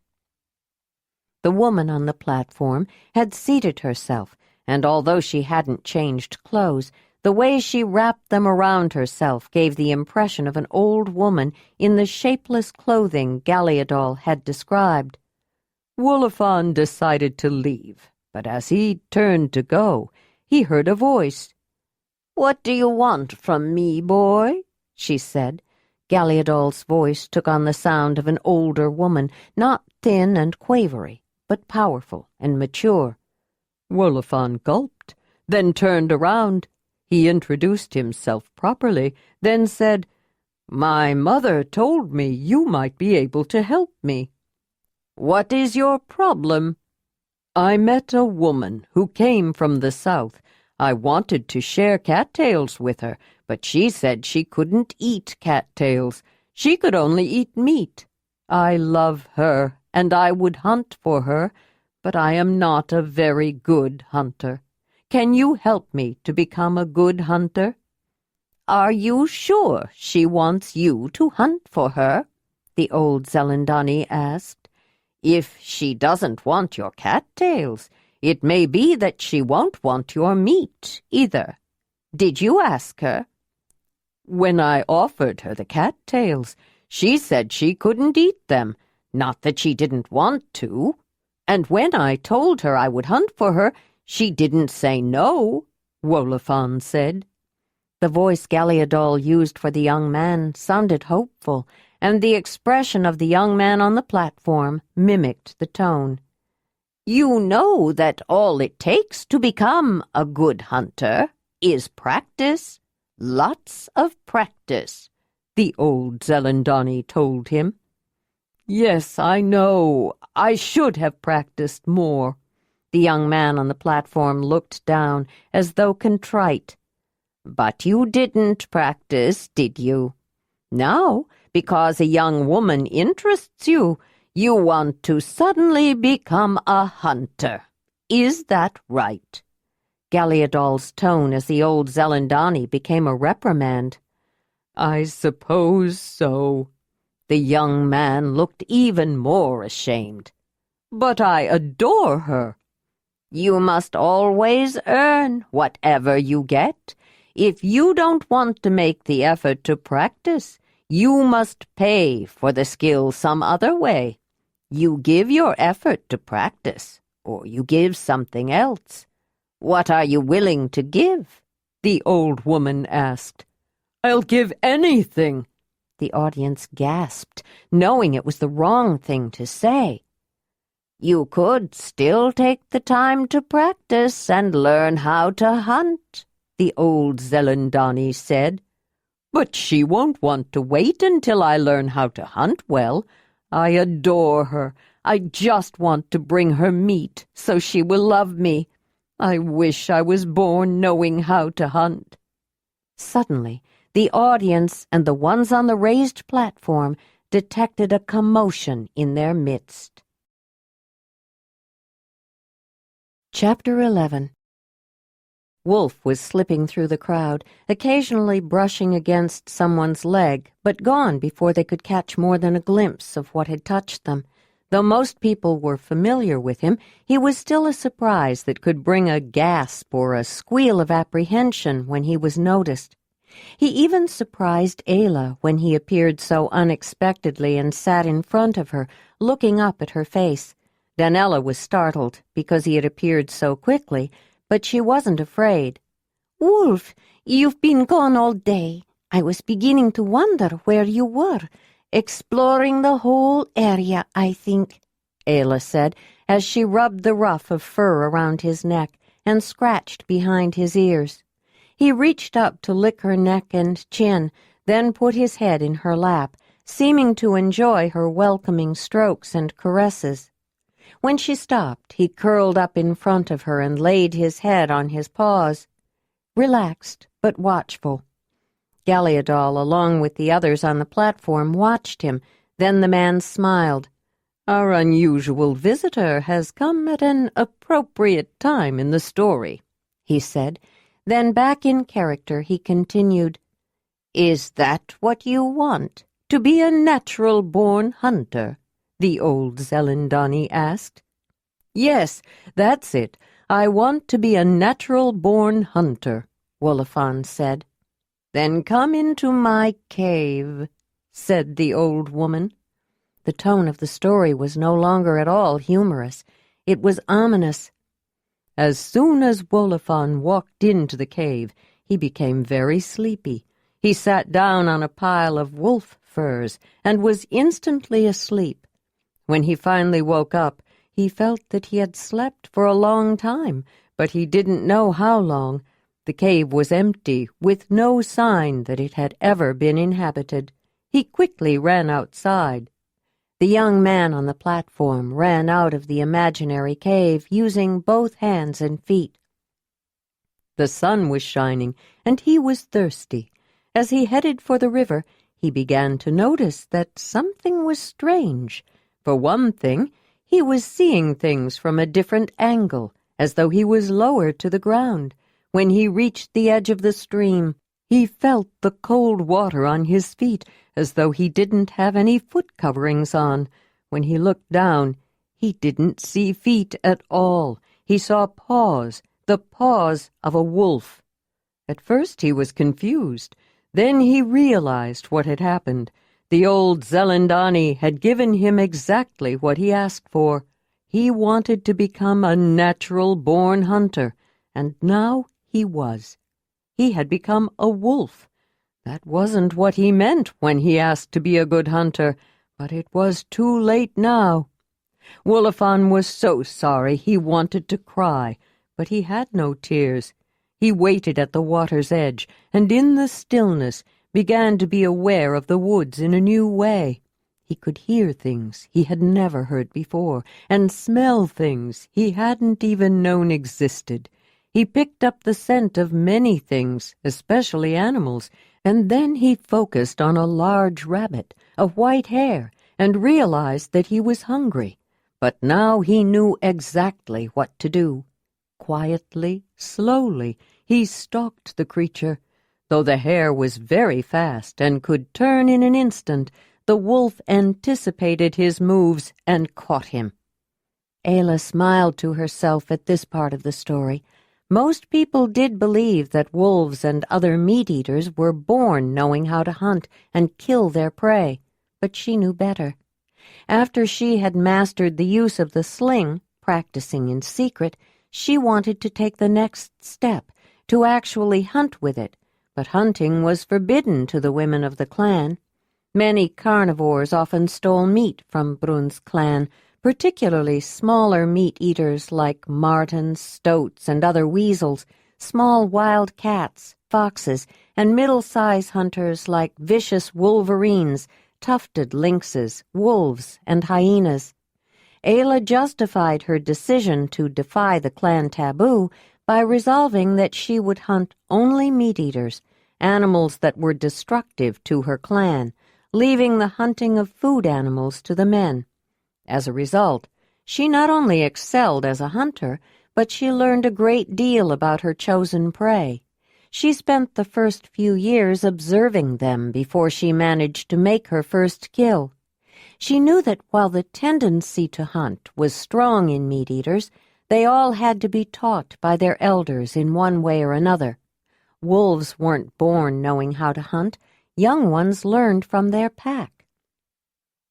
She was drawn back into Galliadol's storytelling. The taste of warm blood running down his throat was delicious, and Wolofan quickly devoured the hare. He went back to the river for another drink and cleaned the blood off his fur. Then he nosed around, looking for a secure place. When he found one, he curled up, and using his tail to cover his face, he went to sleep.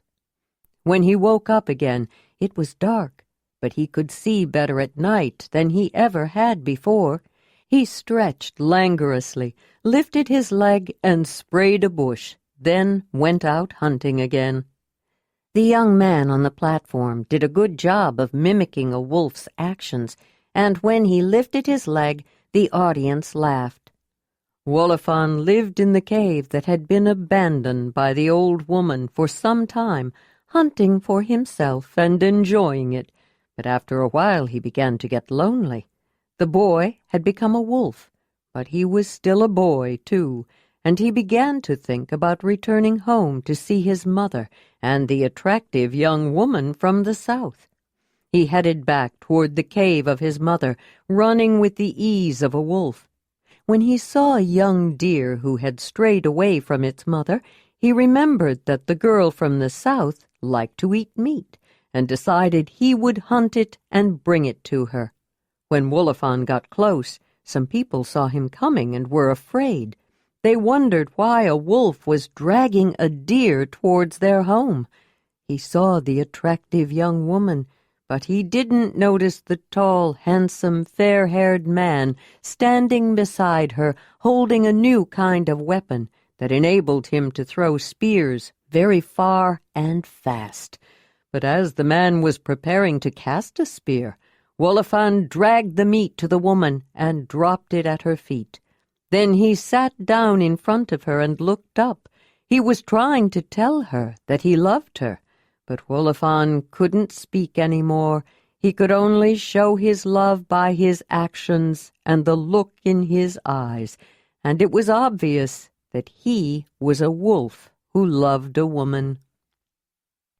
All of the people in the audience turned to stare at Ayla and the wolf at her feet, most of them smiling. Some began to laugh. Then others started to slap their knees in applause.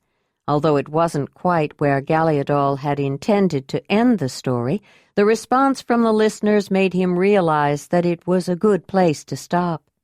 Ayla felt embarrassed to be the center of so much attention and looked at Jondalar. He was smiling too and slapping his knees. "That was a good story," he said. "But none of it is true," she said. "Some of it is," Jondalar said, looking down at the wolf who was now standing in an alert and protective posture in front of Ayla. "There is a wolf who loves a woman." She reached down to stroke the animal. "Yes, I think you are right." Most of the stories that storytellers tell are not true, but they often have some truth in them, or satisfy a desire for an answer. You have to admit it was a good story. And if someone didn't know that you found Wolf as a very young cub alone in his den, with no siblings or pack or mother left alive, Galeadol's story could indulge their wish to know, even if they understood that it probably wasn't true. Ayla looked at Jondalar and nodded. Then they both turned and smiled at Galeadol and the others on the platform. The storyteller acknowledged them with an elaborate bow. The audience was getting up and moving around again, and the storyteller stepped down from the platform to make room for a different set of people to tell a story. They joined the group around Ayla and Wolf. "It was incredible when the wolf appeared. He came at just the right time," said the young man who had portrayed the boy wolf. "It couldn't have been better if we'd planned it. I don't suppose you'd like to come and bring him every night." "I don't think that would be a good idea, Zanakan," Galeadol said. "Everyone will be talking about the story we told this evening. If it happened all the time, it would take away the special quality of tonight. And I'm sure Ayla has other things to do. She is a mother, and the first's acolyte." The young man flushed a little red and looked embarrassed. "You're right, of course. I'm sorry." "Don't be sorry," Ayla said. "Galeadol is right. I have many things to do, and Wolf wouldn't always be here just when you might want him. But I think it would be fun to learn something about storytelling the way you do it. If no one would mind, I'd like to visit sometime when you are practicing." Zanakan and the others became very aware of Ayla's unusual accent as she spoke, especially because they all knew the effect of different tonal qualities and voices and had traveled around the region much more than most. "I love your voice," Zanakan said. "I've never heard an accent like yours," the young woman said. "You must come from very far away," the other young man added. Ayla was usually a little embarrassed when people mentioned her accent, but the three young people seemed so excited and genuinely pleased, she could only smile. "Yes, she does come from very far away, much farther than you can imagine," Jondalar said. "We would love it if you came to visit us any time you want while we're here. And would you mind if we tried to learn your way of speaking?"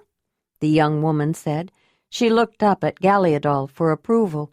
The storyteller looked at Ayla. "Galara knows that sometimes our camp is not open to casual visitors. But yes, you would be welcome to visit our camp any time." "I think we could make a wonderful news story of someone who comes from very far away, maybe even farther than the land of the dawning sun," said Zanakan, still full of excitement. "I think we could. But somehow I doubt if it would be as good as the real story, Zanakan," Galeadol said. Then to Ayla and Jondalar he added, "The children of my hearth sometimes get very excited over new ideas, and you have given them many."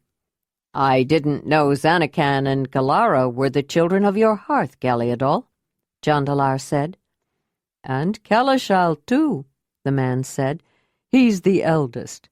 Perhaps we should make proper introductions." The young people who had portrayed the characters of the story seemed quite pleased to meet the living counterparts of their tale, especially when they got to Ayla's names and ties, as Jondalar recited them. "May I present to you Ayla of the Zelandonii," Jondalar began. When he got to where she came from, he changed the introduction somewhat.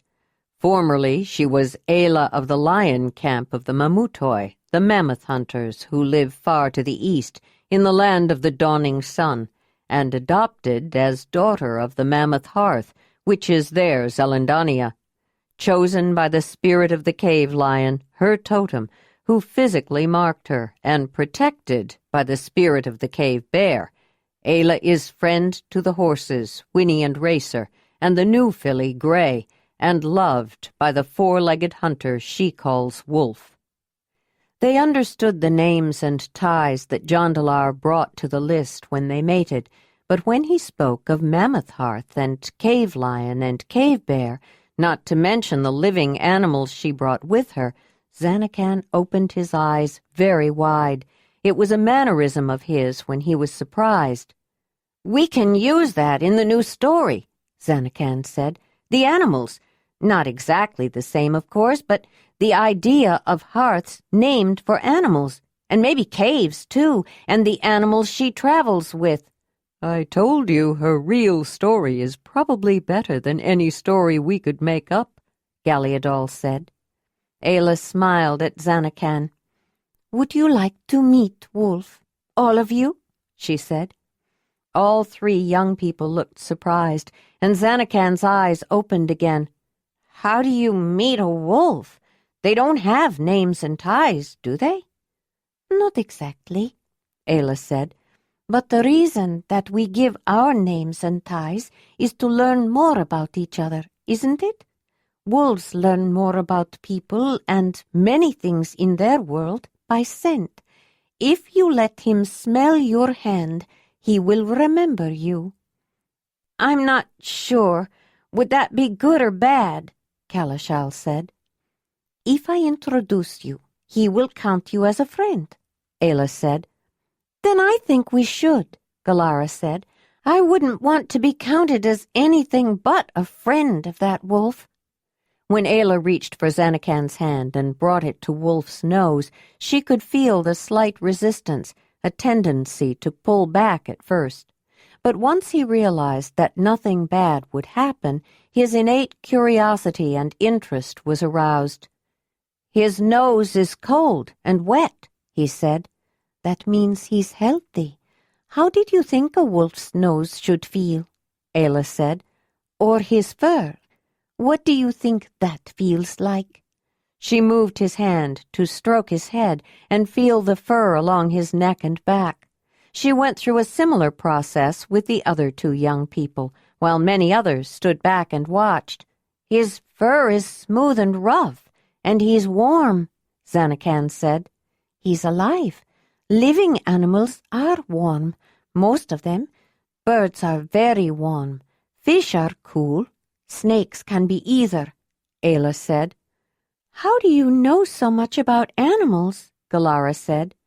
"She's a hunter, and she's caught almost every kind of animal there is," Jondalar said.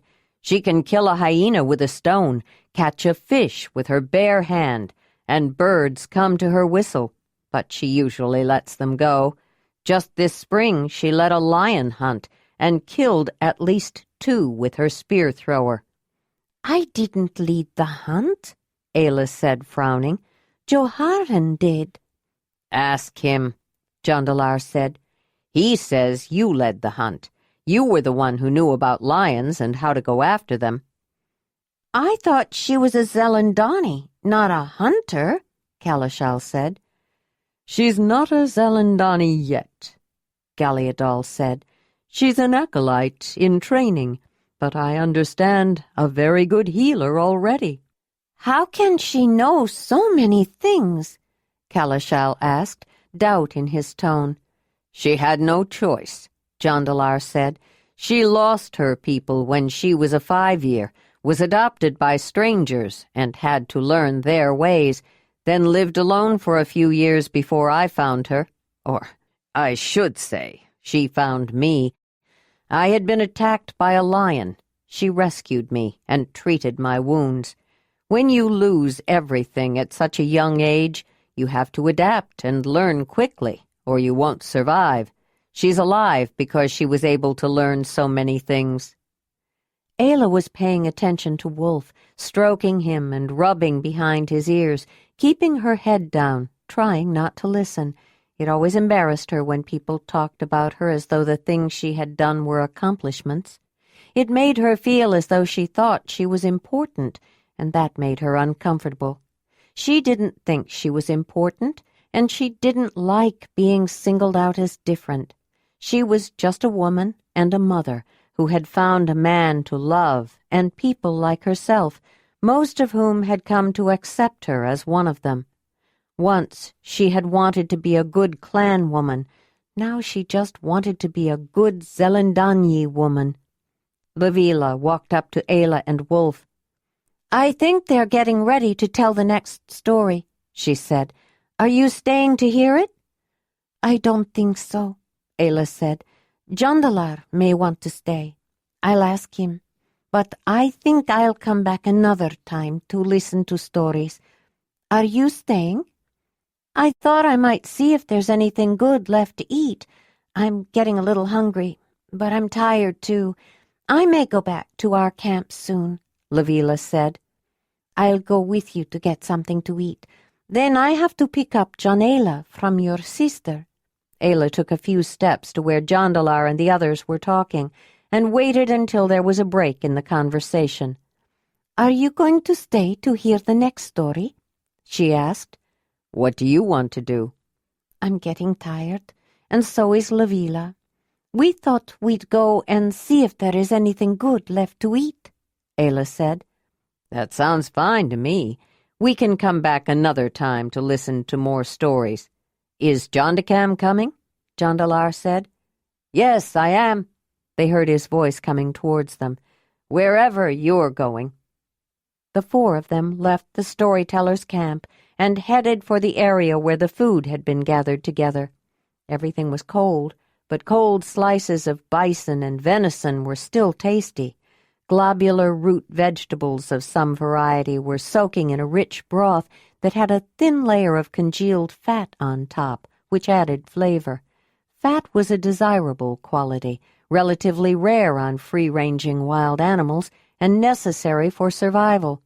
Hidden behind some empty bone platters, they found a woven bowl with some round, blue-colored berries left in it, several varieties mixed together, like huckleberries, bearberries, currants, which they gladly shared. Ayla even found a couple of bones for Wolf. She gave one to the canine, which he carried in his mouth until he found a comfortable place to settle down and gnaw on it, near the place where his people ate. Ayla wrapped the other one that had more meat on it in some large leaves that had lined a platter to make a nice presentation to carry back to the camp for later. She tucked the bone into the small one-sided haversack that she used to carry things, especially things for Jondalar, like a hard rawhide scrap that the baby liked to chew on, a hat and a small extra blanket, some soft, absorbent material like mouflon wool that she stuffed around the baby. She also carried her tinder kit for starting fires in a pouch tied to her waist, and her personal dishes and eating knife. They found some logs with pads on them nearby, obviously dragged there for seating. "I wonder if any of Mother's wine is left," Jondalar remarked. "Let's go see," Jondacam said. There was not even a drop, but Larimar had noticed them and hurried over with a freshly opened water bag of Barma. He filled the personal cups of both the men, but both Ayla and Livila said they didn't want much and would just take a sip from the men's drinks. Ayla didn't want to make pleasant talk with the man for too long. After a few minutes, they went back to the logs with pads on them that were near the food. When they finished, they strolled back to Proliva's shelter at the camp of the third cave. "There you are. You're back early," Proliva said after they brushed each other's cheeks in greeting. "Did you see Joharan?" "No," Lavila said. "We only listened to one story, then got some food. It was a story about Ayla, sort of." Actually, it was about Wolf. It was a story about a boy who turned into a wolf that loved a woman, Jondalar said. Wolf came and found Ayla right in the middle of it, which pleased Galliadal and the 3 young people of his hearth who were helping him tell the story. "Jondalar is still sleeping. Would you like a nice cup of hot tea?" Proliva said. "I don't think so. We're going back to our camp," Ayla said. "You're not going back too," Velima said to Lavila. "We've hardly had any time to visit. I want to know about your pregnancy and how you are feeling." "Why don't you stay here tonight?" Proliva said. "There's room for all 4 of you, and Jaredal would love to see Wolf when he wakes up." Lavila and Jondacam quickly agreed. The camp of the second cave was nearby, and the idea of spending some time with her mother and her sister was appealing to Lavila, and Jondacam didn't mind. Ayla and Jondalar looked at each other. "I really should check on the horses," Ayla said. "We left early, and I don't know of anyone who stayed at camp today. I just want to know they are all right, especially Gray. She can be a tempting treat for some 4-legged hunter, though I know Winnie and Racer will protect her. I would just feel better going back." "I understand.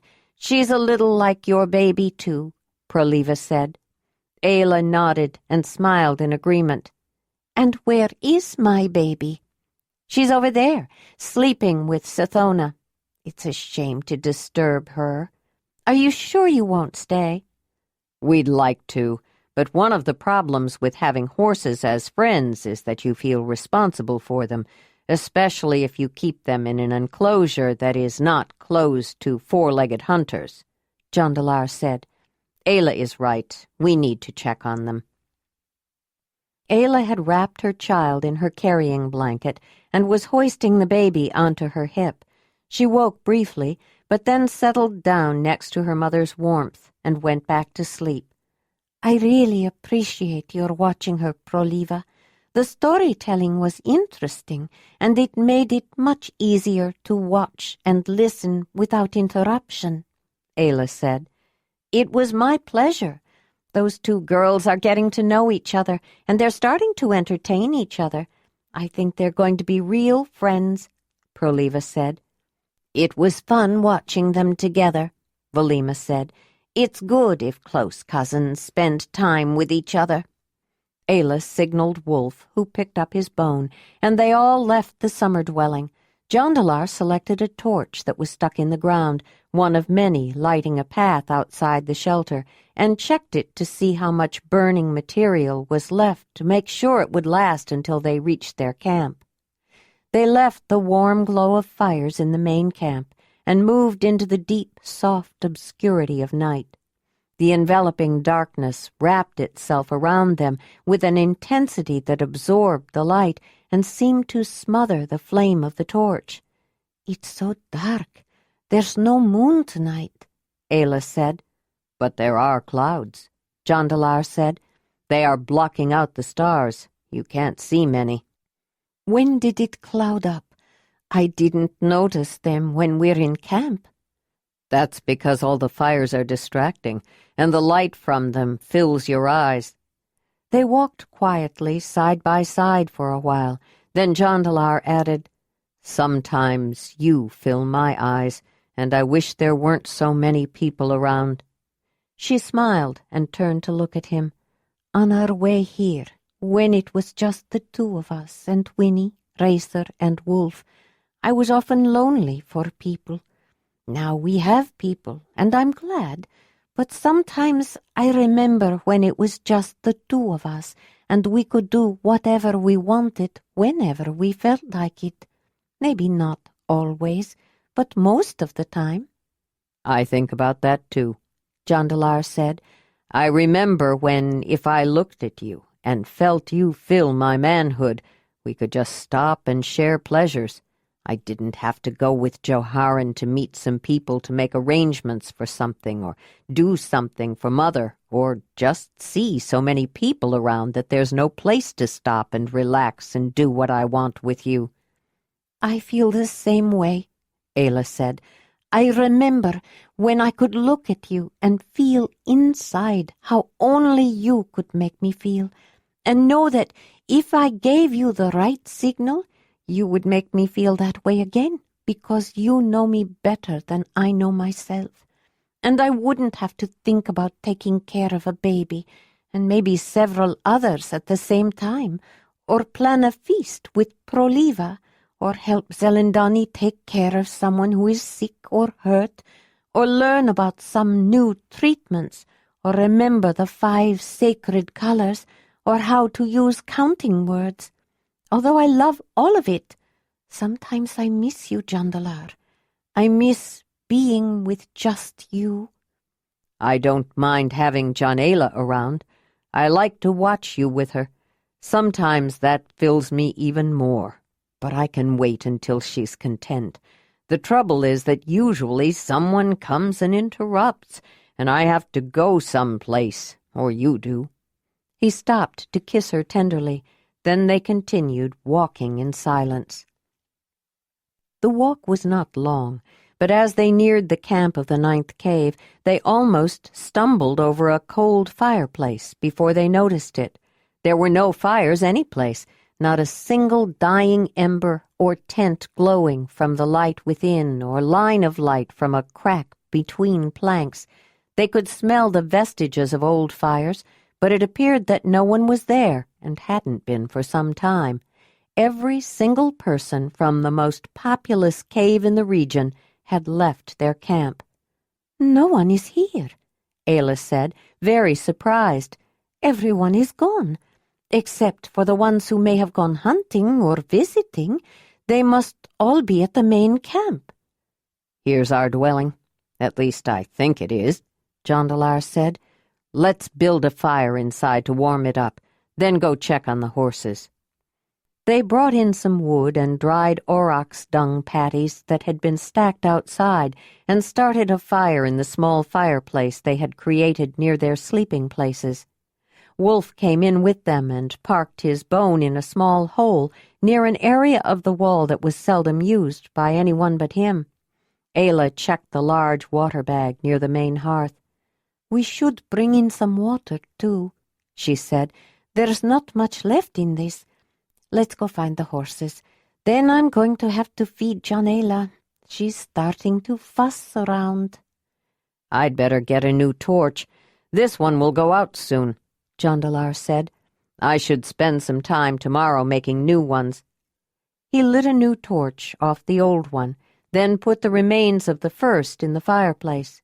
When they left the shelter, Wolf followed them out. Ayla heard him make a low, throaty growl as they approached the fence of the horse surround. "Something's wrong," she said, hurrying. Jondalar held the torch high to spread the light it gave off. There was a strange lump of something near the center of the enclosed space. As they neared it, Wolf's growl grew louder. When they got closer, they could see pale gray, spotted, rather fluffy fur with a long tail and a lot of blood.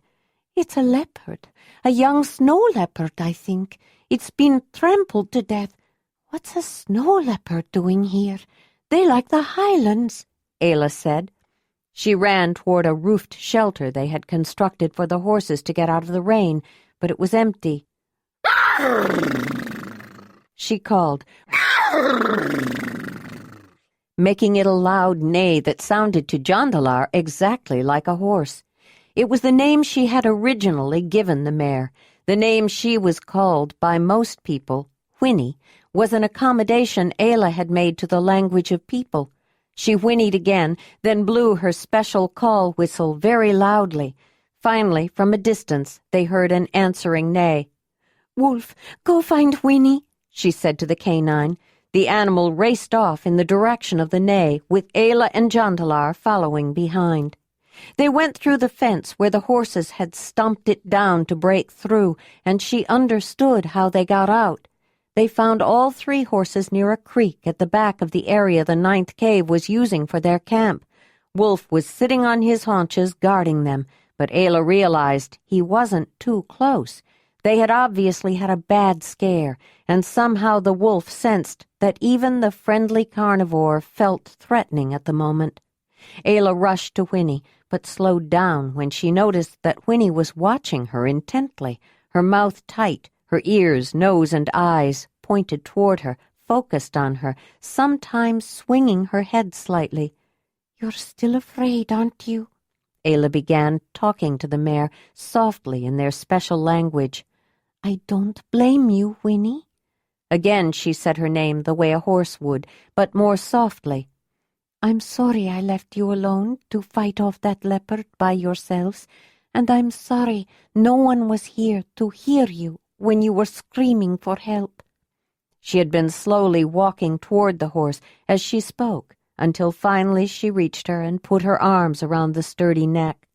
The horse relaxed, put her head over the woman's shoulder, and leaned into her as Ayla leaned back in the familiar, comforting stance that had been their custom since the early days in the valley. Jondalar followed her lead, whistling his call to Racer, who was also still feeling frightened. He stuck the torch in the ground, then approached the young stallion and stroked and scratched him in his favorite places. The handling by their familiar friends comforted the animals, and soon Gray also joined in, nursing from her dam for a while, then going to Ayla for some affectionate touching and scratching. Jondalar also joined in stroking the little filly, but it was only after the 5 of them were all together, 6 including Ayla, who was awake and squirming in her carrying blanket, that Wolf joined them. Even though Winnie and Racer knew him from the time he was a 4-week-old pup and had helped to raise him, his underlying scent was still of a carnivore, a meat-eater whose wild cousins often preyed on horses. Wolf had sensed their discomfort when they saw him, probably from their scent of fear, and knew to wait until they were comfortable again before approaching them. He was welcomed to the pack of people and horses that he had imprinted on, the only pack he had known. About then, Ayla decided it was her turn. She let out a hungry wail. Ayla took her out of her carrying blanket and held her out in front to pass her water on the ground. When she was through, Ayla propped her up on Gray's back for a moment, holding her with one hand while she straightened out the carrying blanket and exposed a breast with the other hand. Soon the infant was wrapped up again, held close to her mother, happily nursing. On the way back, they made a detour around the enclosure, knowing that the horses would never go into it again. Ayla thought that she would get rid of the leopard carcass later, and she wasn't sure about the enclosure. At the moment, she never wanted to put the horses in one again, and would be happy to give the wooden poles and planks to whoever wanted them, for firewood if nothing else. When they reached their lodge, they led the horses around to an area on the back side of the summer dwelling that was used infrequently, where some grass still grew. "Should we put a halter on them and tie them to a ground stake?" Jondalar said. "It would keep them close by." "I think it would upset Winnie and Racer after their scare if they couldn't run freely. For now, I think they will want to stay close unless something scares them again, and we'd hear them. I think I'm going to leave Wolf out here to guard them, at least for tonight." She went to the animal and bent down close. "Stay here, Wolf. Stay here and watch Winnie and Racer and Gray. Stay and guard the horses." She wasn't entirely sure if he understood, but when he lowered his hindquarters and looked toward the horses, she thought he might. She pulled out the bone she had tucked away for him and gave it to him. The small fire they had started inside the shelter had long since gone out, so they started a new one, bringing in more fuel to keep it going. About then, Ayla noticed that the nursing was encouraging Ayla to generate more than water. She quickly spread out a small pile of soft, absorbent cattail fibers and laid the child's bare bottom on it. "Jondalar, Would you get the large water bag and bring me whatever is left in it so I can clean her up? Then go and fill it with fresh water, and our small one, too," Ayla said. "She is a smelly little thing," he said with an adoring smile at the little girl he thought was utterly beautiful. He found the bowl made of tightly woven osier willow withes with an ochre-stained red cord worked in near the top that was often used to clean especially dirty messes of various kinds. It was marked with the color so it wouldn't inadvertently be used for drinking water or cooking. He brought it and the nearly empty water bag to their hearth, filled the bowl, then took their water bag, made of the stomach of an ibex, the same one that provided the hide for Jondalar's carrying blanket, along with the large general one to the entrance. He picked up one of the unlit torches that was nearby, took it to their fireplace to light it, and picking up the water bags on the way, went out. Animal stomachs, when thoroughly cleaned and with extra holes at the bottom sewed or tied off, were nearly waterproof and made excellent water bags.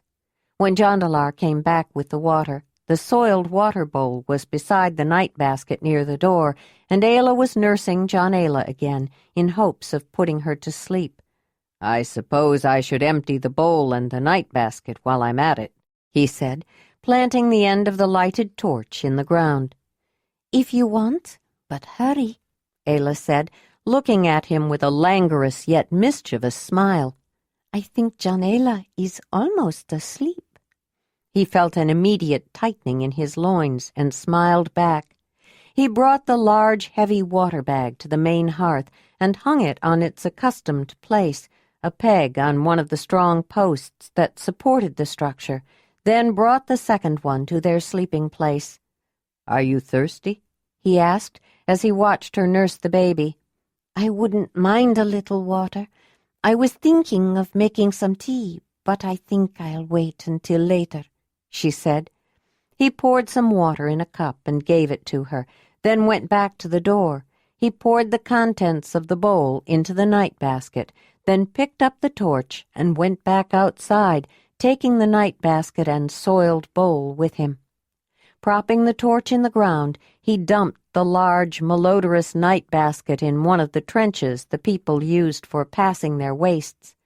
Dumping such wastes was a job no one liked to do.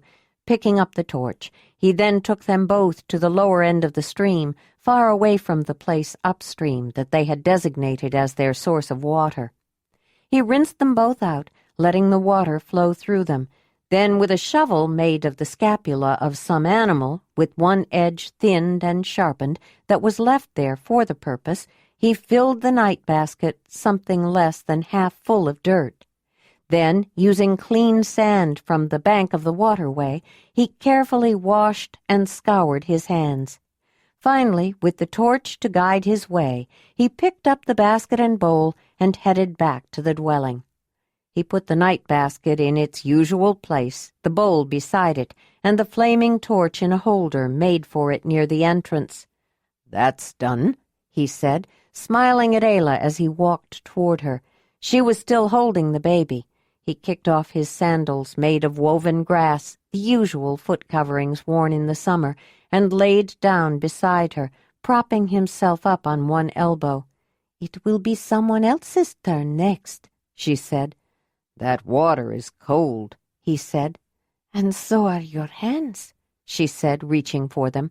"I should warm them up," she added, the hint of suggestion in her voice. He looked at her with glowing eyes, his pupils enlarged with desire, and the dim light inside the dwelling. Chapter 12. Jondalar enjoyed watching Jondalar, whatever she was doing, whether it was nursing or playing with her feet or putting things in her mouth. He even liked to look at her when she was sleeping. Now he gazed at her, trying to resist falling to sleep. She would start to let go of her mother's nipple, then suckle a few more times and hold on for a moment, then begin to let go and repeat the process. Finally, she lay quietly in her mother's arms. He was fascinated as a drop of milk formed at the end of the nipple and fell. "I think she's asleep," he said softly. "Yes, I think so," Ayla said. She had packed the baby in clean mouflon wool, which she had washed a few days before, and wrapped her up in her usual swaddling night clothes. The woman stood up and gently carried her infant to a nearby small sleeping roll. Ayla didn't always move Jondalar out of her bed when she went to sleep, but on this night she definitely wanted their sleeping roll for just Jondalar and her. When she went back, the man who was waiting watched her as she slipped back into her place beside him. She looked directly at him, which still took some conscious thought for her. Jondalar had taught her that among his people, and most of his kind, and hers, it was considered impolite, if not devious, if you didn't look directly at the person to whom you were speaking.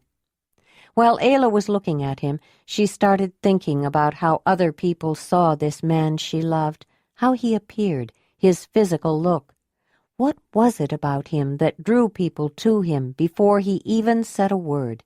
He was tall, with yellow hair lighter than hers, and he was strong and well-made, with good proportions for his height. Though she couldn't see the color in the dim light of the shelter, she knew that his eyes, which always caught people's attention, matched the extraordinary blue of glacier water and the ice of its depths. She had seen both. He was intelligent and skilled in making things, like the flint tools he crafted.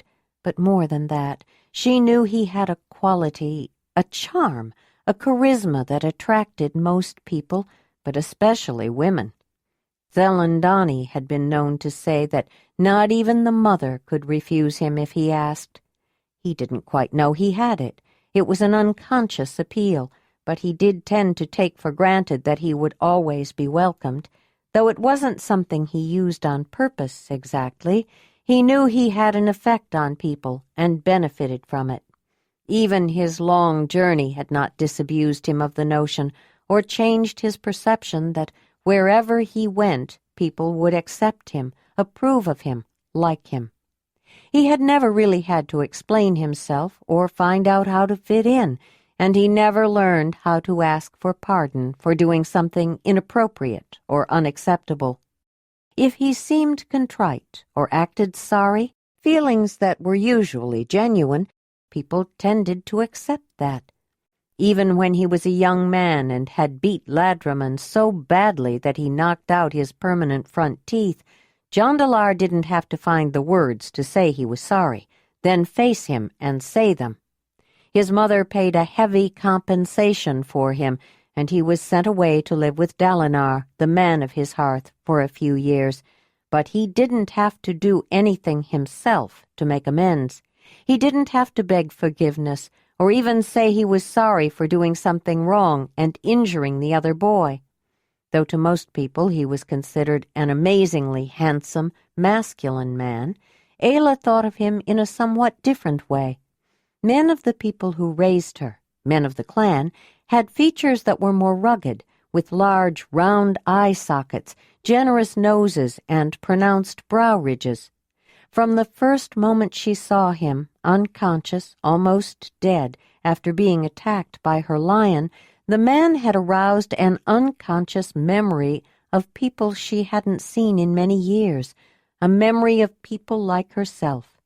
To Ayla, Jondalar's features were not as strong as those of the men with whom she had grown up, but they were so perfectly shaped and arranged, she thought that he was incredibly beautiful, like a fine-looking animal, a healthy young horse or lion. Jondalar had explained to her that it was not a word usually used to describe men, but though she didn't say it often, she did think he was beautiful. He looked at her as he lay beside her, then bent his head to kiss her. He felt the softness of her lips and slowly moved his tongue between them, which she obligingly opened. He felt a tightening of his loins again. "Ayla, you are so beautiful, and I am so lucky," he said. "I am so lucky," she said, "and you are beautiful." He smiled. She knew it wasn't quite the word to use, though she used beautiful correctly in all other instances. Now, when she said it to him in private, he just smiled. She hadn't closed the ties at the top of the opening of her tunic, though her breast had slipped back inside.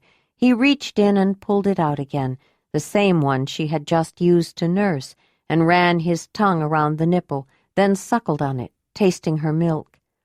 "It feels different inside me when you do it," she said softly.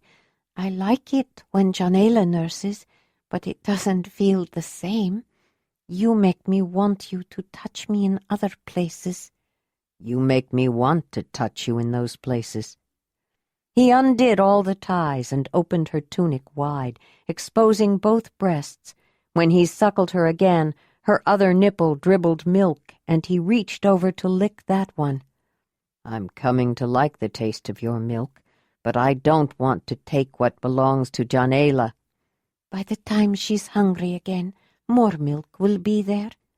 He let go of the nipple and ran his tongue up to her neck, and then kissed her again, this time more fiercely, and felt a need so strong he wasn't sure he could control it.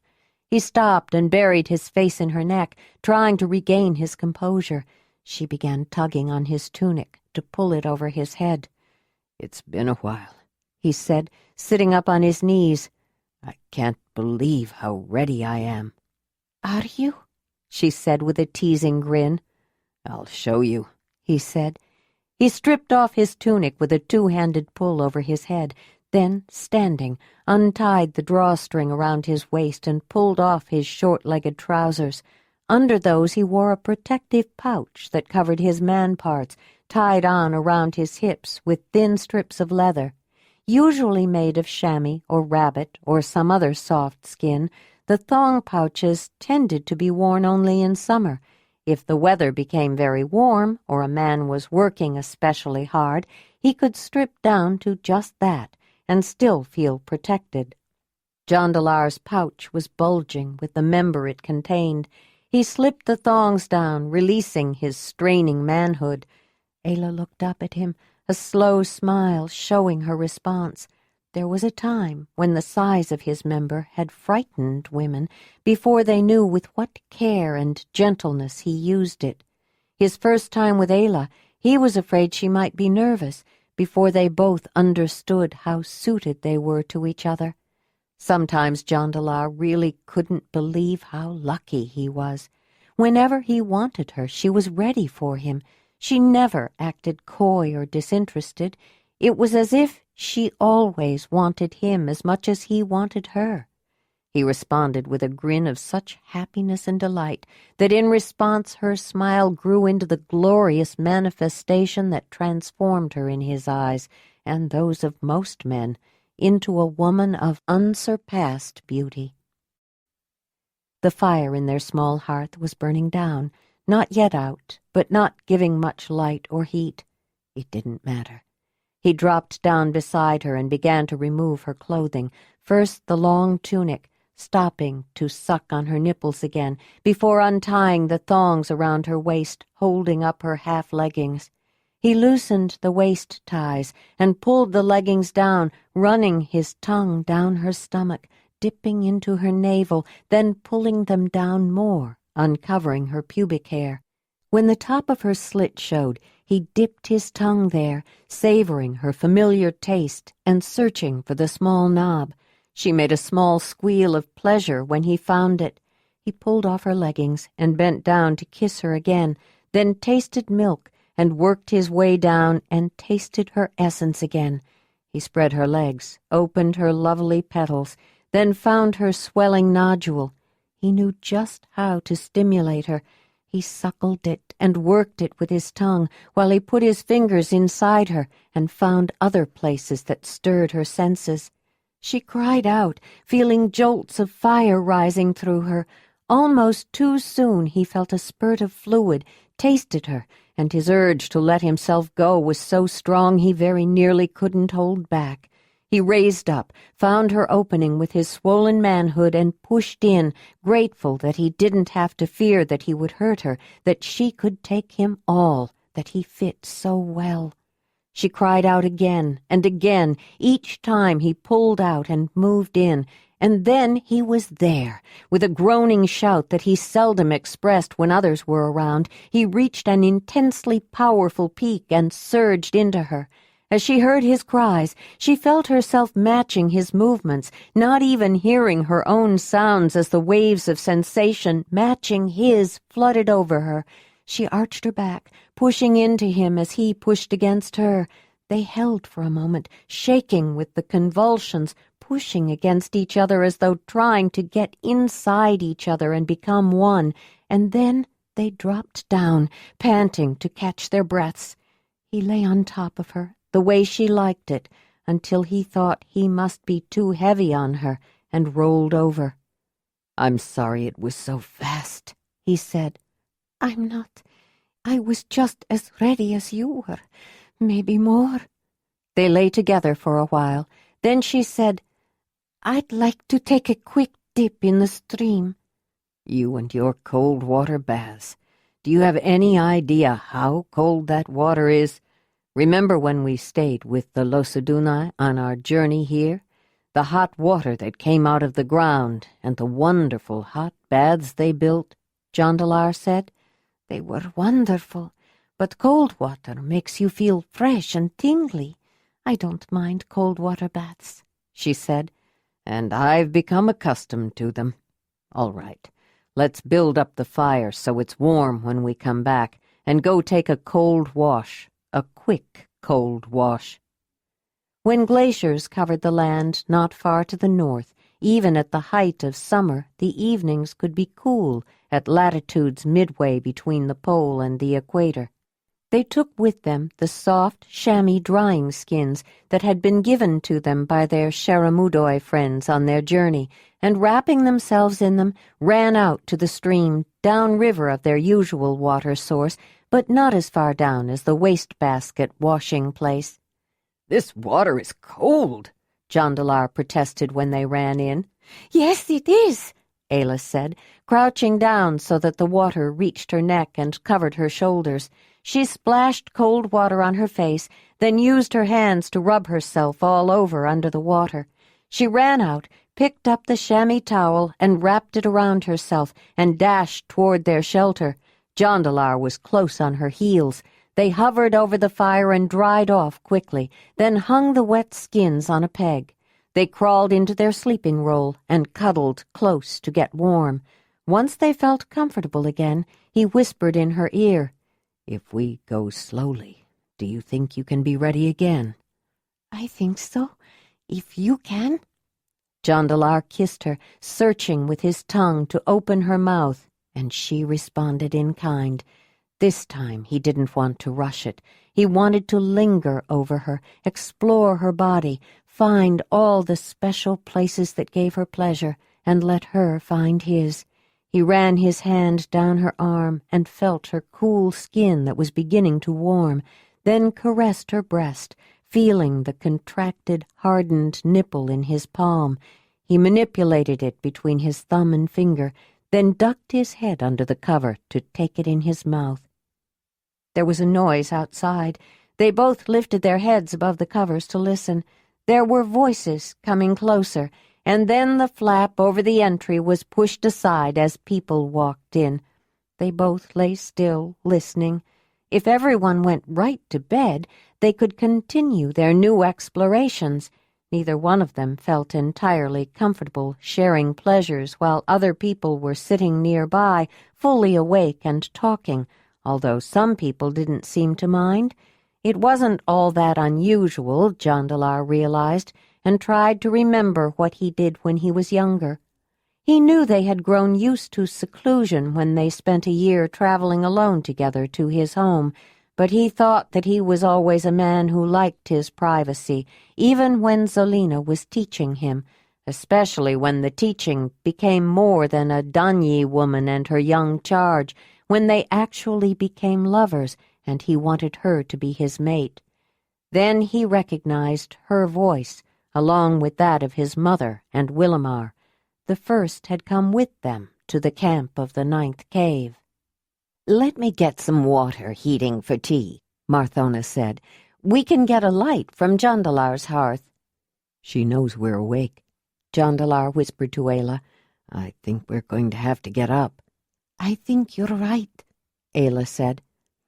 I'll bring you some fire, Mother, Jondalar said, pushing the covers back and reaching for his pouch thong.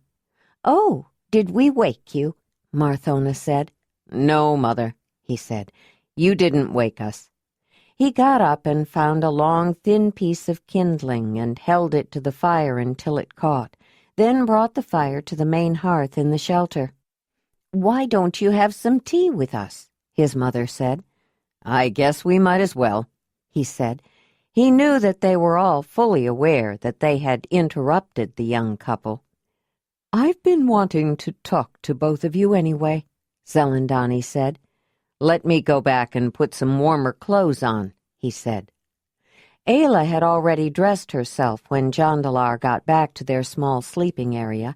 He quickly put on his clothing, and both of them went to the main hearth, carrying their personal drinking cups. Someone filled up the water bag, Willamar said. I think you saved me the trouble, Jondalar. Ayla noticed it was empty. I saw Wolf and your horses out back of the dwelling, Ayla, Willamar said. No one was in camp all day, and a snow leopard tried to get Gray. Winnie and Racer fought him off and killed him, but they broke out of the surround, Jondalar said.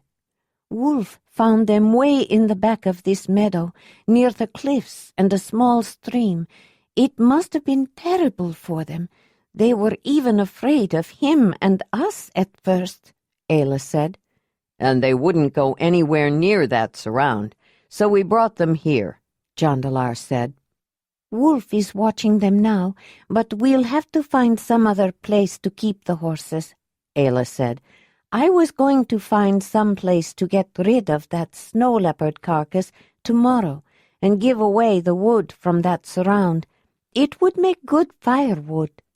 There are some good planks on that surround. It's good for more than firewood, Willamar said. You can have it all, Willamar. I don't even want to see it again, Ayla said with a shudder. Yes, why don't you decide what to do with that wood, Willamar? There are some good pieces, Jondalar said, thinking to himself that the snow leopard had scared Ayla even more than it did the horses. It made her angry, too. She'd probably burn the surround herself just to get rid of it.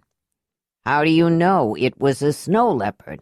They're not usually found around here, Willamar said, and never in summer that I can remember. When we got to the enclosure, we found the remains of the leopard, but no sign of the horses, Jondalar said. Ayla found a long, fluffy tail of grayish-white fur with dark spots, and recognized it as belonging to a snow leopard. Sounds right to me, Willamar said. But snow leopards like the highlands and mountains and go after ibex, chamois, and mouflon, not usually horses. Ayla said she thought it was a young one, possibly male, Jondalar said. Maybe the mountain feeders are coming down early this year, Marthona said. If that is true, it could mean a short summer. We'd better tell Joharan. It might be wise to plan some major hunts soon and lay in a good store of meat early. A short summer can mean a long, cold winter, Willamar said. And we'd better pick all we can of whatever ripens before any cold weather comes, Marthona said. Even before it ripens, if necessary. I remember one year, many years ago, when we collected very little fruit and had to dig roots out of almost frozen ground. I remember that year, Willamar said. I think it was before Jokonan was leader. That's right. We weren't even mated yet, but we were interested, Marthona said. If I remember correctly, there were several bad years around that time. The first had no recollection of the event. She was probably a very young child at the time. What did people do? She asked. At first, I don't think anyone believed the summer could be over so fast, Willamar said. And then everybody started hurrying to lay in food for the winter. It was good that they did. It turned out to be a long, cold season. People should be warned, the first among those who served the Great Earth Mother said. How can you be sure it means a short summer? It's just one snow leopard, Jondalar said. Ayla was thinking the same thing, but didn't say anything. No one has to be sure, Marthona said. If people dry extra meat or berries, or store more roots or nuts early, and it doesn't turn cold, it won't hurt anything. It will get used up later. But if we don't have enough, people could go hungry, or worse. I told you I wanted to talk to you, Ayla. I've been thinking about when we should start your Danyar tour. I wasn't sure if we should go early or wait until the end of summer, maybe even after the second matrimonial. Now I think we should start as soon as we can. We can warn people of the possibility of a short season at the same time, the first said. I'm sure the 14th would be more than happy to conduct the late matrimonial. I don't think there will be many couples anyway, just the few who may meet and decide this summer. I know of 2 couples who aren't sure if they want to mate yet, and one whose caves are slow in coming to agreements. Do you think you can be ready to go in a few days? I'm sure we can, Ayla said, and if we leave, I won't have to find another place for the horses. Look at the crowd, Donella said, watching the people who had congregated in groups and pockets around the large Zelandonii dwelling. She was walking with her mate, Stevedall, the leader of Sunview, and with Joharan and Perliva. They were watching the crowd who were gathered around the large shelter, watching to see who would come out. Not that there wasn't enough to see anyway. The special pole drag with the seat that had been made for the first had been hitched to the dun-yellow mare of Jondalar's foreign woman, and Lanadar, the young hunter from the 19th cave with a deformed arm, was holding a rope attached to a halter, a device made of rope that went around the horse's head. He was also holding a lead attached to the young brown stallion who had a similar pole drag hitched to him, loaded with bundles. The gray foal was standing near him, as though looking to him for protection from the crowd. The wolf was beside them, sitting on his haunches, watching the entry too. "You were still weak and weren't here when they arrived," Stevedall said to his mate. "Do they always get so much attention, Joharan?" "It's always like that when they load up," Joharan said. It's one thing to have the horses around the edges of the main camp and the wolf at Ayla's side. You get used to seeing the animals being friendly to a few people. But when they attach those things they pull and load them up, when they ask the horses to work, and the horses are willing, I think that's what comes as a real surprise, Perliva said. There was a stir of excitement as people started leaving the summer dwelling. The 4 of them hurried so they could make their farewells. When Jondalar and Ayla came out, Wolf stood up, but stayed where he was. They were followed by Marthona, Willamar, and Folara, several Zelandonii, and then the first. Joharan was already planning a large hunt, and though Stevedall was a little reluctant to accept their warning of a short summer entirely, he was more than willing to go along on the hunt. "Will you be coming back here, Ayla?" Donella asked, after she had brushed cheeks. "I've hardly had time to get to know you." "I don't know. I think that depends on the first," Ayla said. Donella also brushed John Ayla's cheek with hers. The child was wide awake, held to her mother's hip with her carrying blanket, and seemed to be sensing the excitement in the air. "I wish I'd had the chance to know this little one better, too. She is such a delight, and so pretty." They walked to where the horses were waiting and took the lead ropes. "Thank you, Lanidar," Ayla said. "I am grateful for your help with the horses, especially these past few days. They trust you and feel comfortable around you. I've enjoyed it. I like the horses, and both of you have done so much for me. If you hadn't asked me to watch them last year and taught me how to use the spear thrower and given me my first one, I never would have learned how to hunt. I'd still be following my mother around picking berries. Now I have some friends and some status to offer Lenoga when she's older." "So you still plan to mate with her?" Ayla said. "Yes, we are making plans," Lenadar said. He stood for a moment, as though he wanted to say more. Finally he did. "I want to thank you and Jondalar for the summer dwelling you built for them. It made such a difference. I have stayed there a few times, well, most nights, to help her with the little ones. Her mother came back 3 times. Tremita always asks me for something, but not until the next morning. At night she can hardly walk. Larimar even spent the night once. I don't think he noticed that I was there. He left in the morning, right after he got up." "How about Bologan? Does he stay there at night and help with the younger children?" Ayla asked. "Sometimes. He's learning to make barma, and he stays with Larimar whenever he makes it. He's also been practicing with the spear thrower. I've been showing him.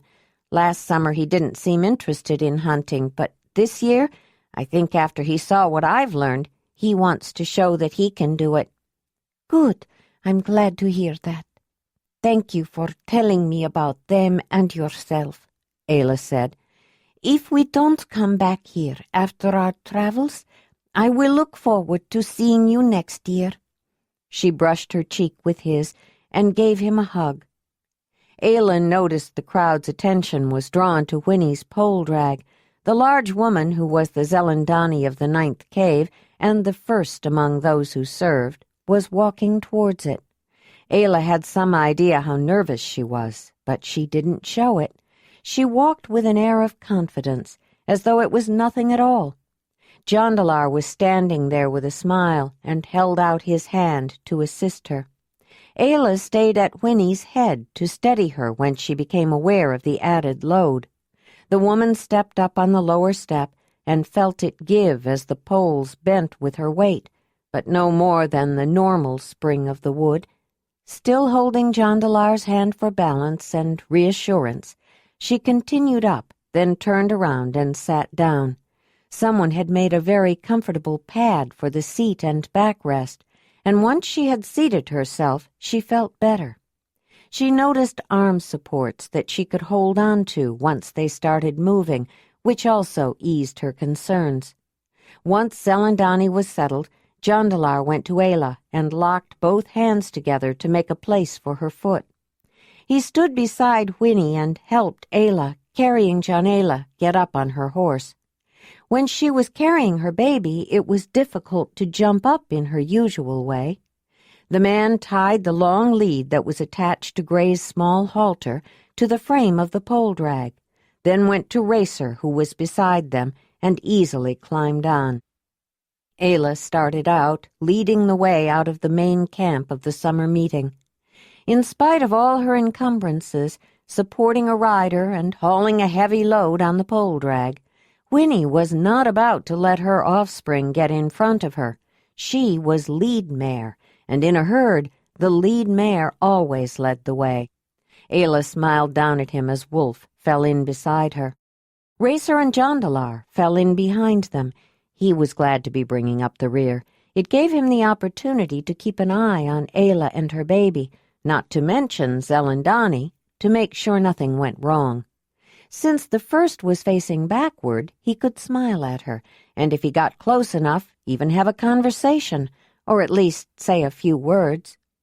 The Danyer waved sedately at the receding camp of people and continued to watch them until they were too far to see clearly.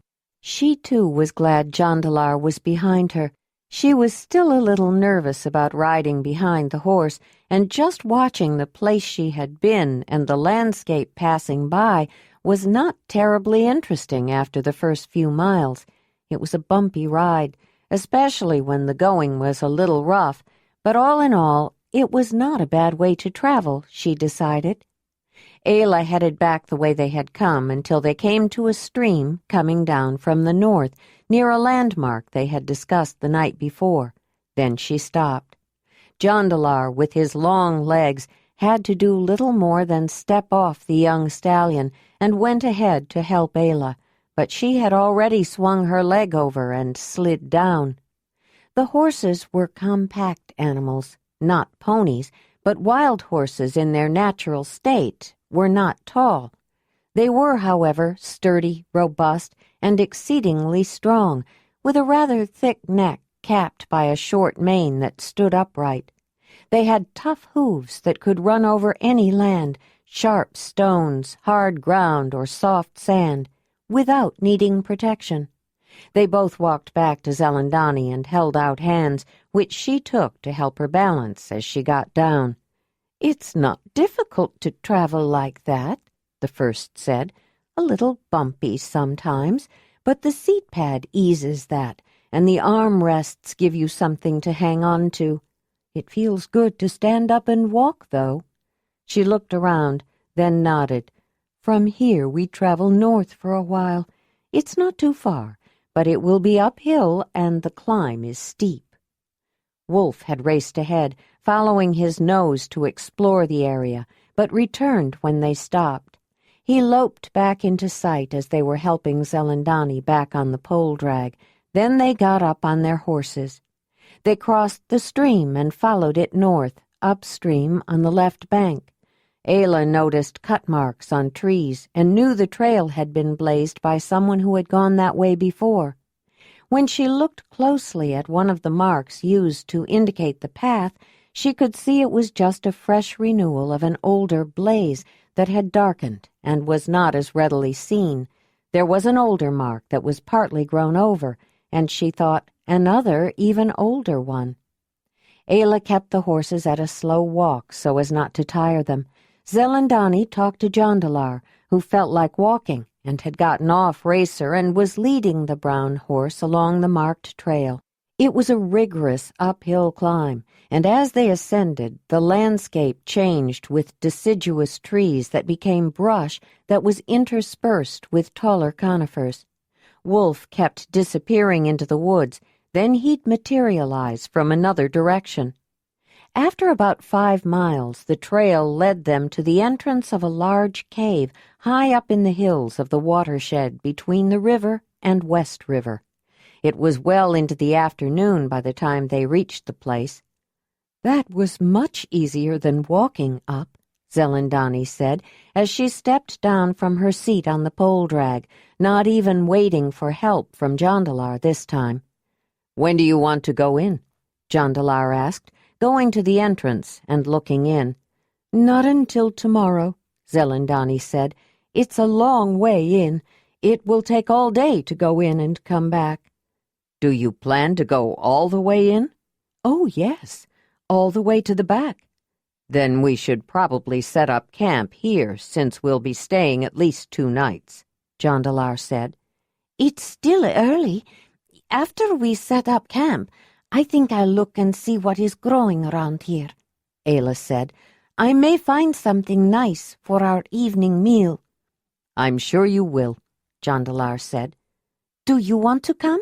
We can all go," Ayla said.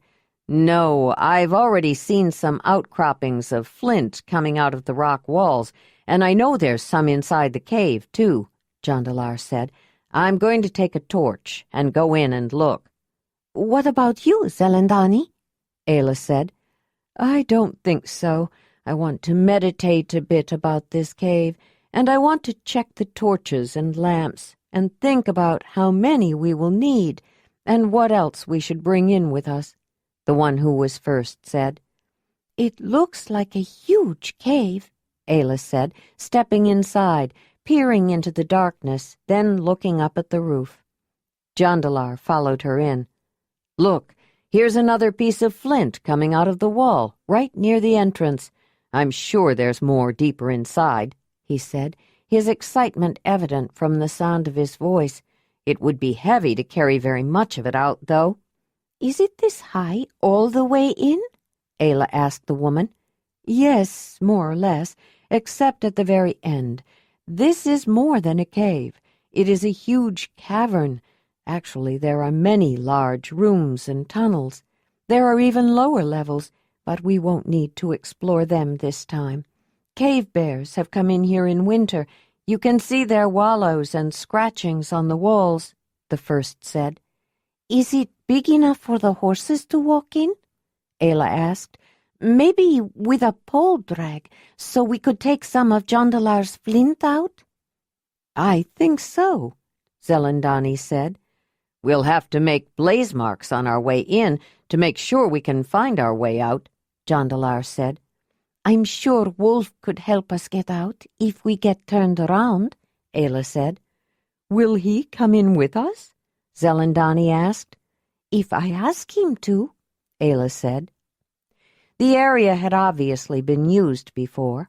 Outside the entrance, the ground in places had been leveled and several fireplaces set up, evident by the ashes and charcoal and fire-burned rocks around them. They selected one to reuse, but added stones from another one around the edge and made a spit for roasting, using some forked branches wedged in with stones and green wood sticks that would be used to impale the food. Jondalar and Ayla unhitched the horses, removed their halters, and led them to an open patch of grass nearby. They could take care of themselves and would come at the sound of their whistles. Then they all set up a traveling tent that was bigger than usual. They had put two together and tried it out before they left to make sure it would be comfortable for all of them. They had dried traveling food with them, plus some cooked leftovers from their early meal, but they had also brought some fresh meat from a red deer kill that had been made by Soliban and Rushamar. Leaning the poles from the pole drags together, Jondalar and Ayla made a high tripod construction fastened at the top, from which they suspended rawhide-wrapped packages of food to keep animals from getting it. To leave it in the tent would have been to invite a carnivore in to search for it. They collected fuel for the fire, mostly dead wood from downed trees and brush, but also the dried twigs and branches of the coniferous trees, low down on the trunks below the last living ones, dried grasses and the dried droppings of the animals that ate grass. Ayla started a fire and banked it to make coals for later. They all had a lunch of leftovers. Even Jondalar mouthed the end of a bone after she nursed. Then they went to their separate tasks.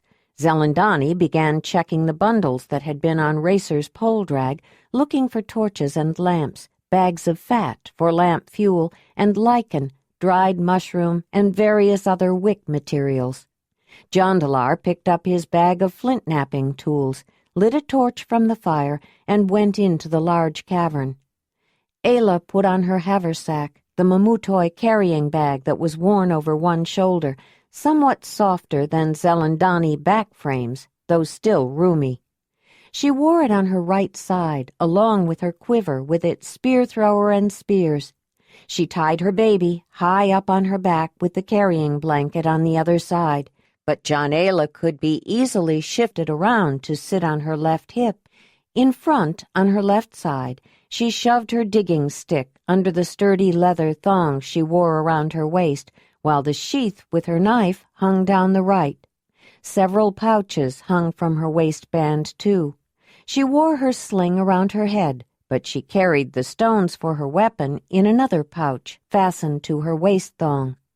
Another pouch was for general things like eating dishes, a fire-starting kit, a small hammerstone, a sewing kit which included thread of various sizes, from fine twists of sinew to sturdy cord that fit through the holes of the larger ivory needles. She also had some coils of larger cordage and a few other odds and ends. The last object was her medicine bag. She carried her medicine bag attached to her waist thong. The otterskin pouch was something she seldom went anywhere without. It was very unusual. Even Zelandonii had never seen one like it, although she immediately grasped that it was an object of spiritual power. It was made like the first one Isa, her clan mother, had made for her out of a whole otter skin. Instead of cutting through the stomach in the usual way of field dressing an animal, the throat had been cut not quite all the way around, so that the head, with the brains removed, was attached at the back by a flap of skin. The innards, including the backbone, had been carefully drawn out of the neck opening, while the feet and tail were left in place. 2 red-dyed cords were threaded around the neck in opposite directions, making the closure secure, and the head, dried and somewhat compressed, was used as a cover flap. Ayla checked the quiver, which held 4 spear darts, and her spear thrower. Then she picked up her collecting basket, signaled Wolf to come with her, and started down the trail back the way they had come.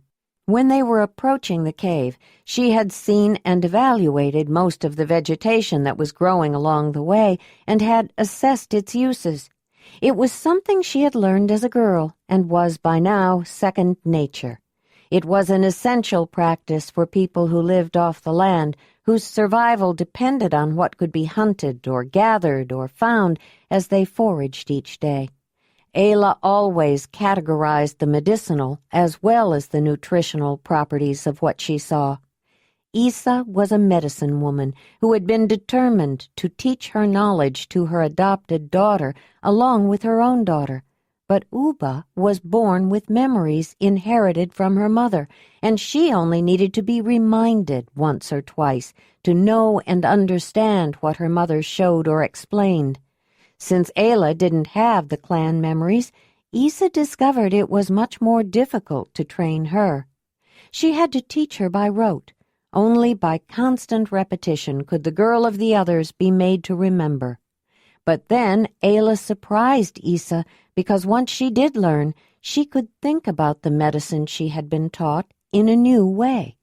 For example, if one medicinal plant wasn't available, she was quick to think of a substitute or a combination of medicines that would bring together similar properties or actions. She was also very good at diagnosis, at being able to determine what was wrong when someone came with a vague complaint. Although she couldn't explain it, it gave Isa a sense of the differences in the way the clan and the others thought. Many in Brun's clan believed that the girl of the others who lived in their midst wasn't very smart because she couldn't remember as quickly or as well as any of them. Isa had realized that she wasn't less intelligent, but that she thought differently, in another way. Ayla had come to understand it as well. When people of the others would make comments about the people of the clan being none too bright, she would try to explain that they were not less intelligent, but differently intelligent. Ayla walked back along the trail to a place she distinctly remembered, where the trail through the woods they had been following went over a slight rise and opened out to a field of low-growing grass and brush. She had noticed it when they passed by before, and as she approached it again, she detected the delicious fragrance of ripe strawberries. She untied the carrying blanket and spread it out on the ground, then put Jondalar in the middle of it. She picked a tiny berry, squashed it a little to bring out the sweet juice, and to put it in her baby's mouth. Jondalar's expression of surprise and curiosity made Ayla smile.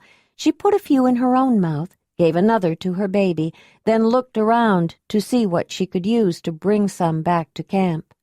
She spied a stand of birch trees nearby and signaled Wolf to watch Jondalar while she went to examine them. When she reached the trees, she was glad to see that some of the thin bark had started to peel. She pulled several wide strips off and brought them back with her. From the sheath that was attached to her waistband, she withdrew a new knife, which Jondalar had recently given to her. It was made of a flint blade he had knapped and inserted into a beautiful handle of yellowing old ivory, shaped by Solaban, with some carvings of horses done by Marshaval. She cut the birch bark into symmetrical pieces, then scored them to make it easier to fold into 2 small containers with lids. The berries were so tiny, it took a long time to pick enough to give 3 people a reasonable taste, but the flavor of the wild strawberries was so luscious it was worth it. From the pouch in which she carried her personal drinking cup and bowl, she always carried a few other items, including coils of twine. Cordage of various sizes was always useful. She used some to tie the birch bark containers together, then put them in her gathering basket. Jondalar had fallen asleep, and Ayla covered her with a corner of the soft buckskin carrying blanket, which was getting a little tattered at that end. Wolf was lying beside her, his eyes half closed. When Ayla looked over at him, he thumped his tail on the ground, but stayed close to the newest member of his pack. Ayla got up, picked up the gathering basket, and walked across the grassy field toward the woods on the fringe. The first thing she saw in a hedge bank were the star-like whorls of the narrow leaves of cleavers growing abundantly up and through other plants, aided by the tiny hooked bristles that covered them. She pulled out several of the long trailing stems by the roots, bunching them up together easily because the bristles made them stick together. In that state they could be used as a strainer, and for that quality alone they were useful, but they had many other properties, both nutritional and medicinal. The young leaves made a pleasant spring green, the roasted seeds an interesting dark beverage. The pounded herb mixed with fat into an ointment was helpful for women whose breasts were swollen with caked milk. She was drawn to a sunny, dry, grassy place, detected a delightful aromatic fragrance, and looked for the plant which liked to grow there. She quickly found hyssop. It was one of the first plants Isa had taught her about, and she remembered the occasion well. It was a woody little shrub that grew something more than a foot high, with narrow evergreen leaves, small and dark green, crowding together along the branching stems.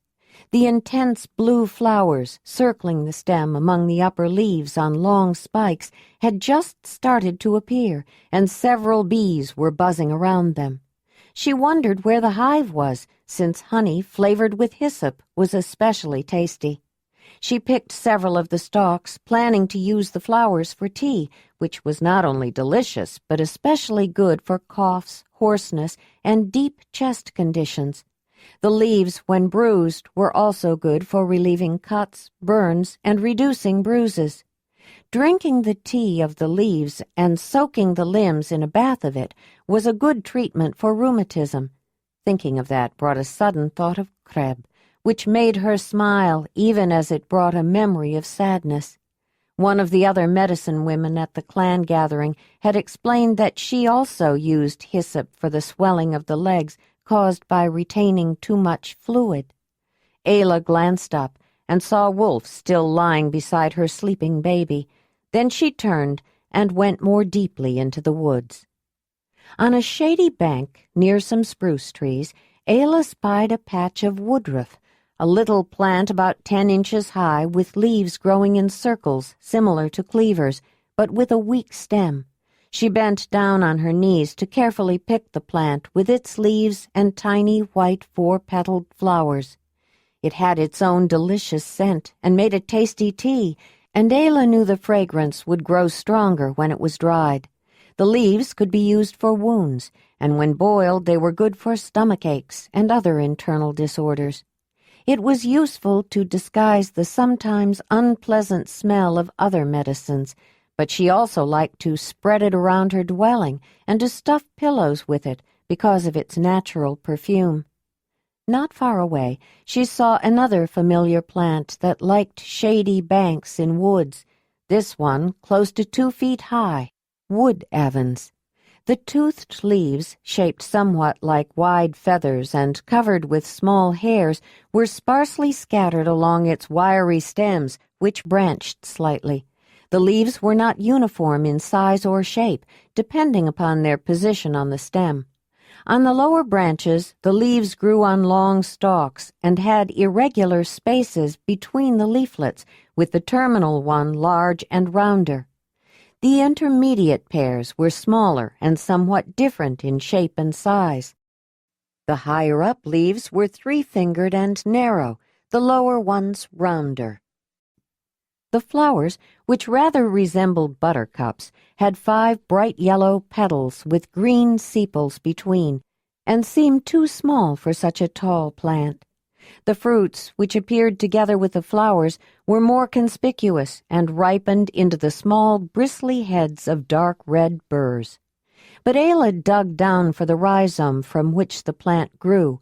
She wanted the small, wiry rootlets that had the scent and flavor of cloves. She knew they were good for many things, for stomach problems, including diarrhea, for sore throat, fever, and the stuffiness and mucus of a cold, even for bad breath. But she especially liked to use them as a pleasant, mildly spicy, clove-like seasoning for food. She saw plants some distance away that she thought at first were a patch of violets, but which on closer inspection turned out to be ground ivy.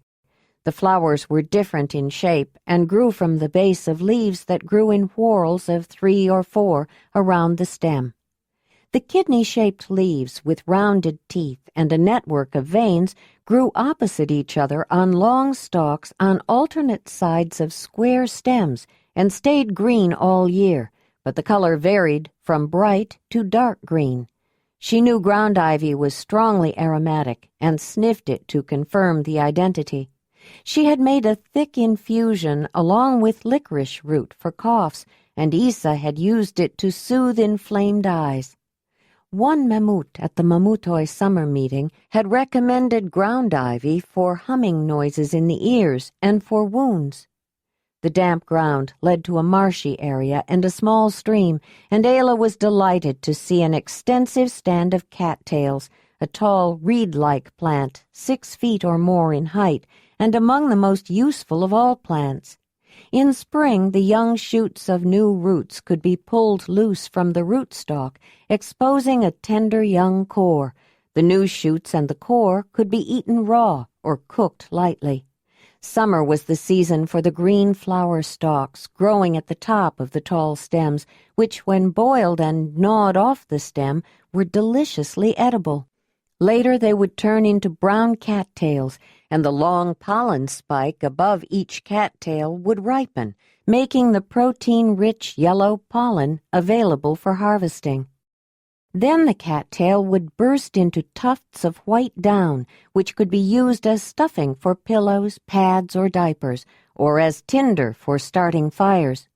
Summer was also the season when the tender white sprouts that represented next year's plant growth were growing out of the thick underground rhizome, and with such a large concentration, gathering a few would not harm next year's crop. The fibrous rootstock was available all year, even in winter if the ground wasn't frozen or covered with snow.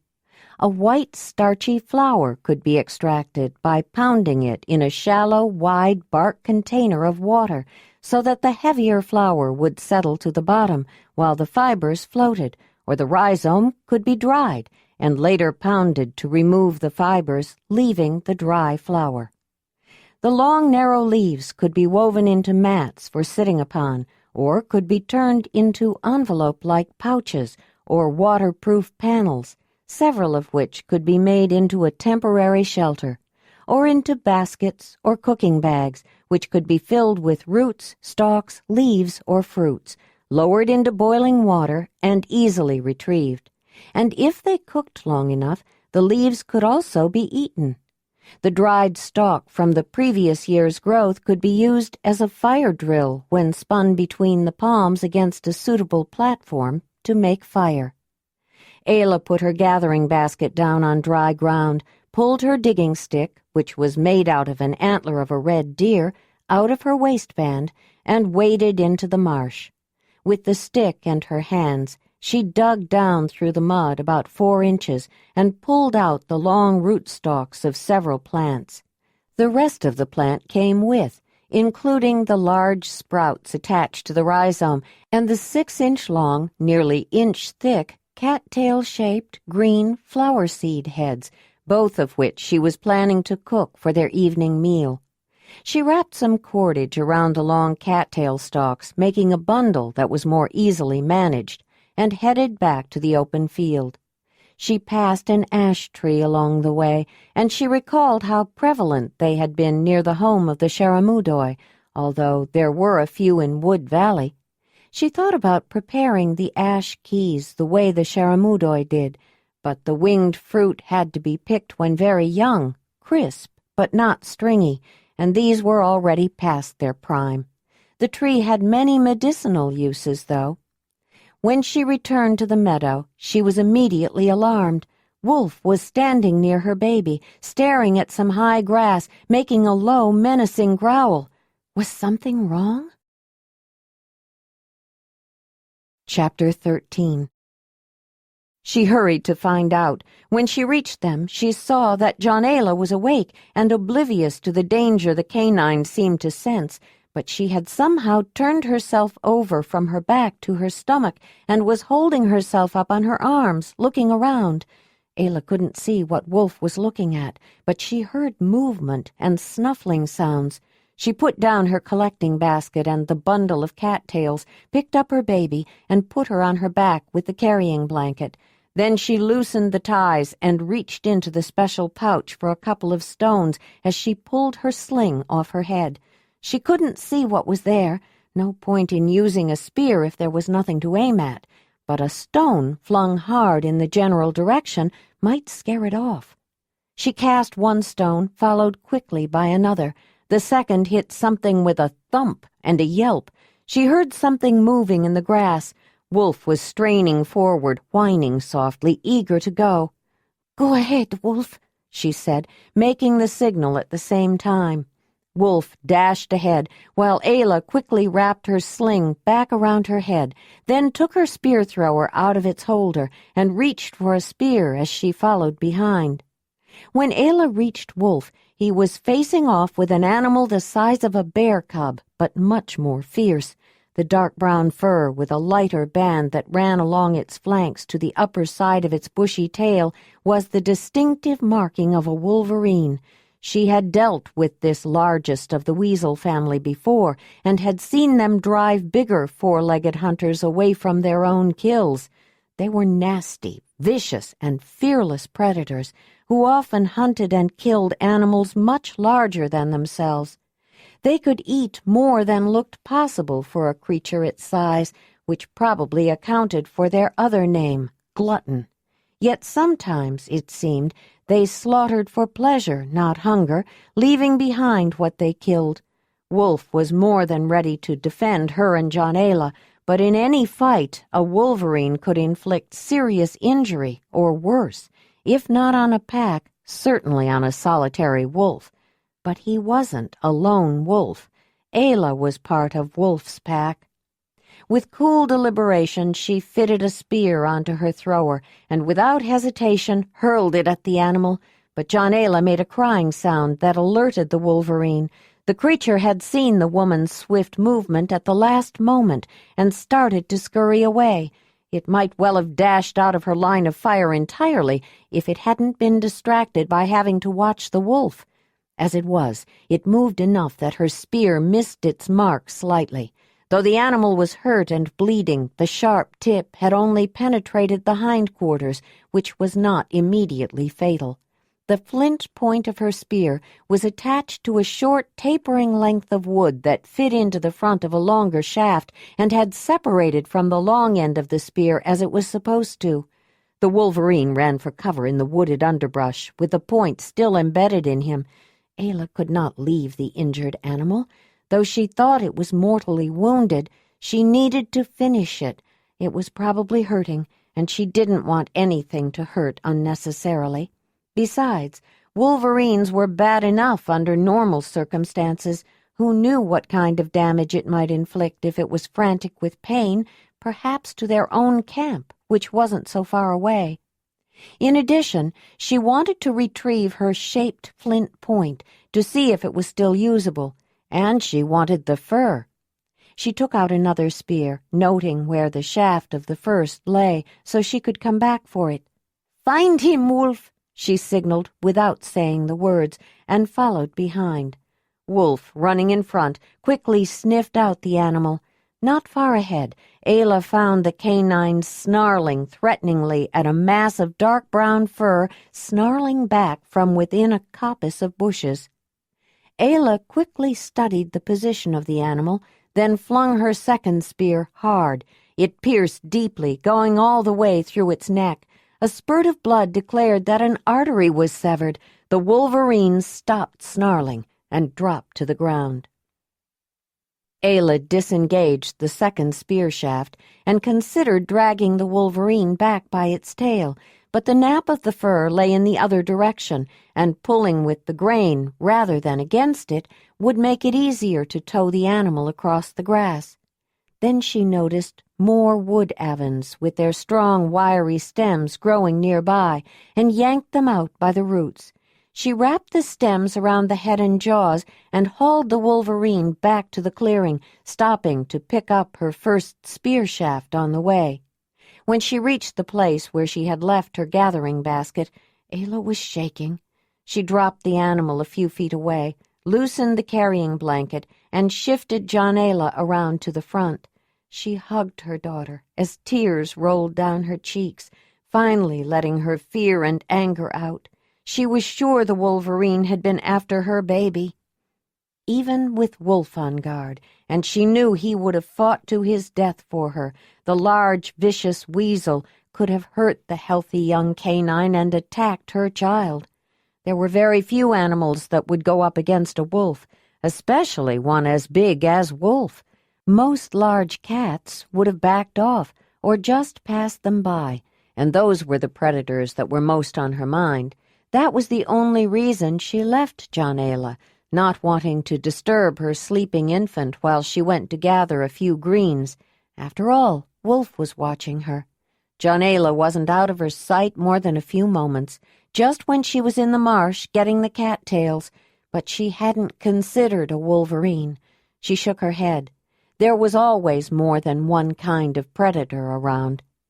She nursed the baby for a while, as much to comfort herself as the child, and praised Wolf, petting him with her other hand, and talked to him.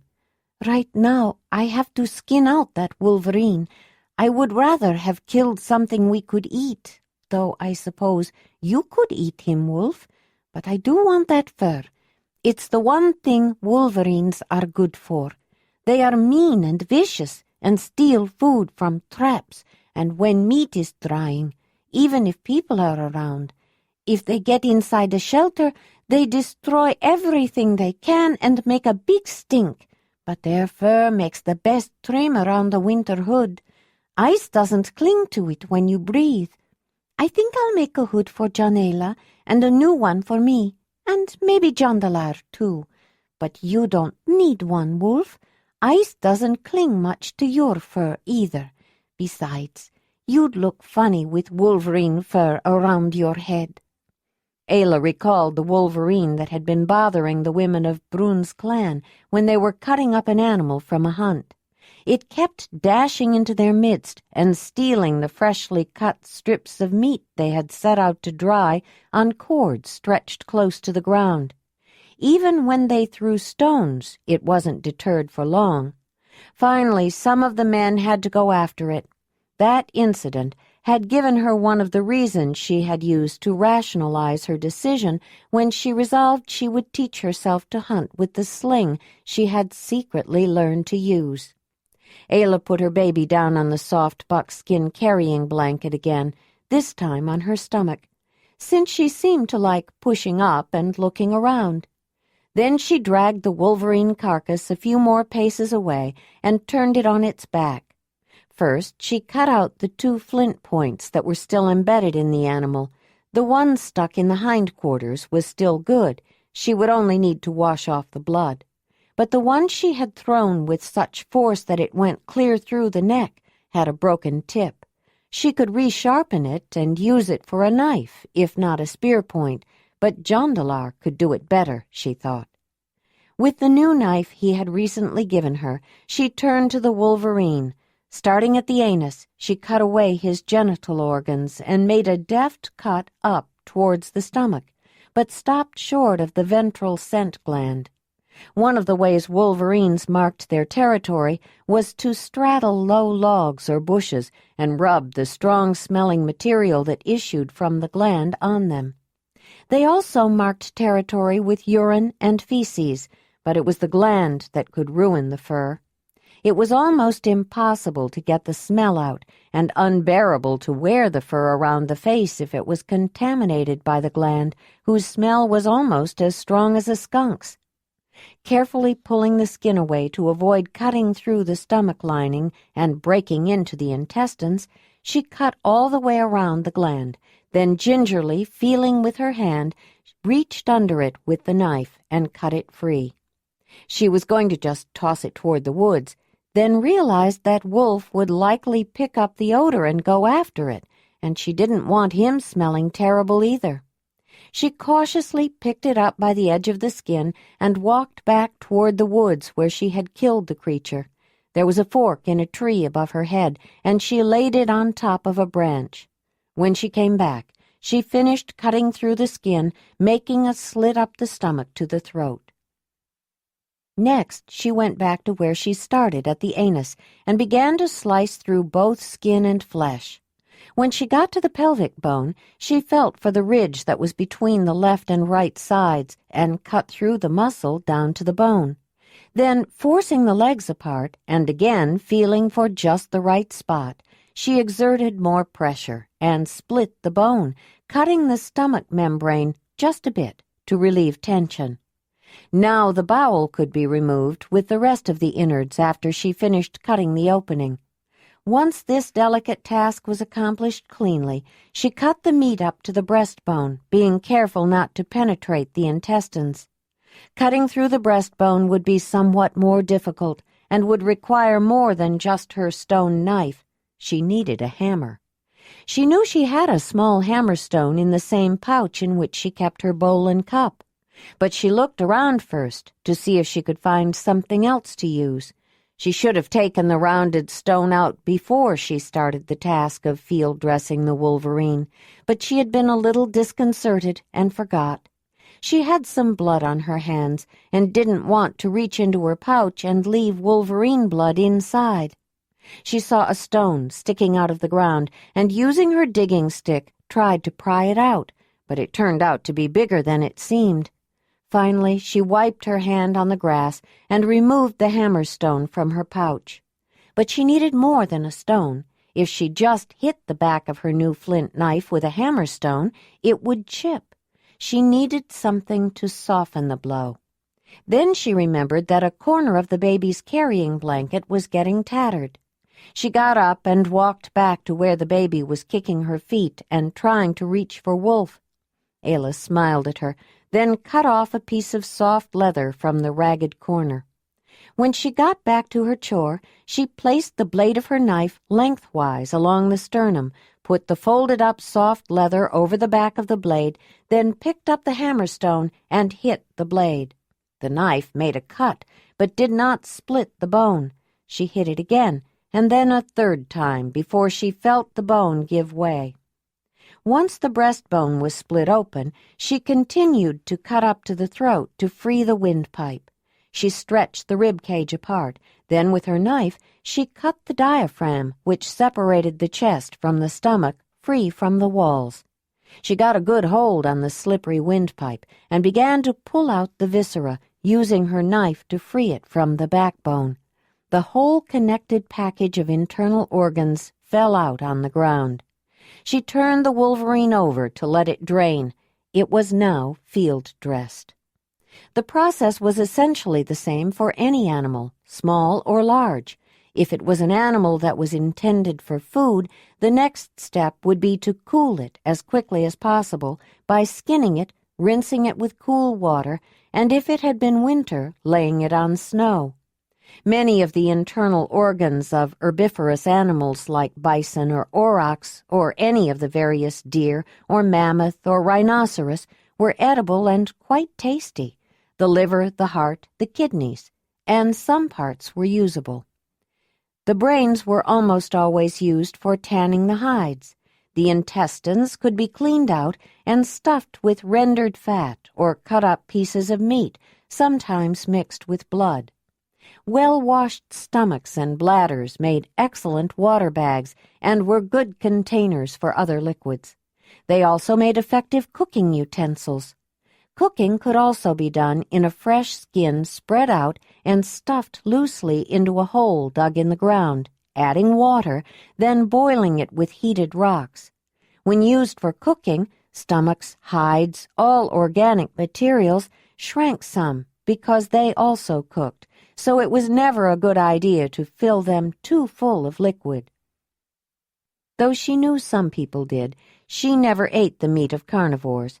The clan who raised her didn't like to eat animals that ate meat, and Ayla found it distasteful the few times she had tried it. She thought that if she was really hungry, she might be able to stomach it, but she was sure she'd have to be starving. These days she didn't even like horse meat, though it was the favorite of many people. She knew it was because she felt so close to her horses. It was time to gather up everything and head back to camp.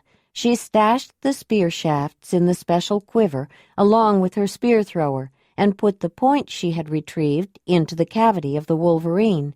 She put Jondalar on her back with the carrying blanket, then picked up her gathering basket and tucked the bundled long stems of cattails under one arm.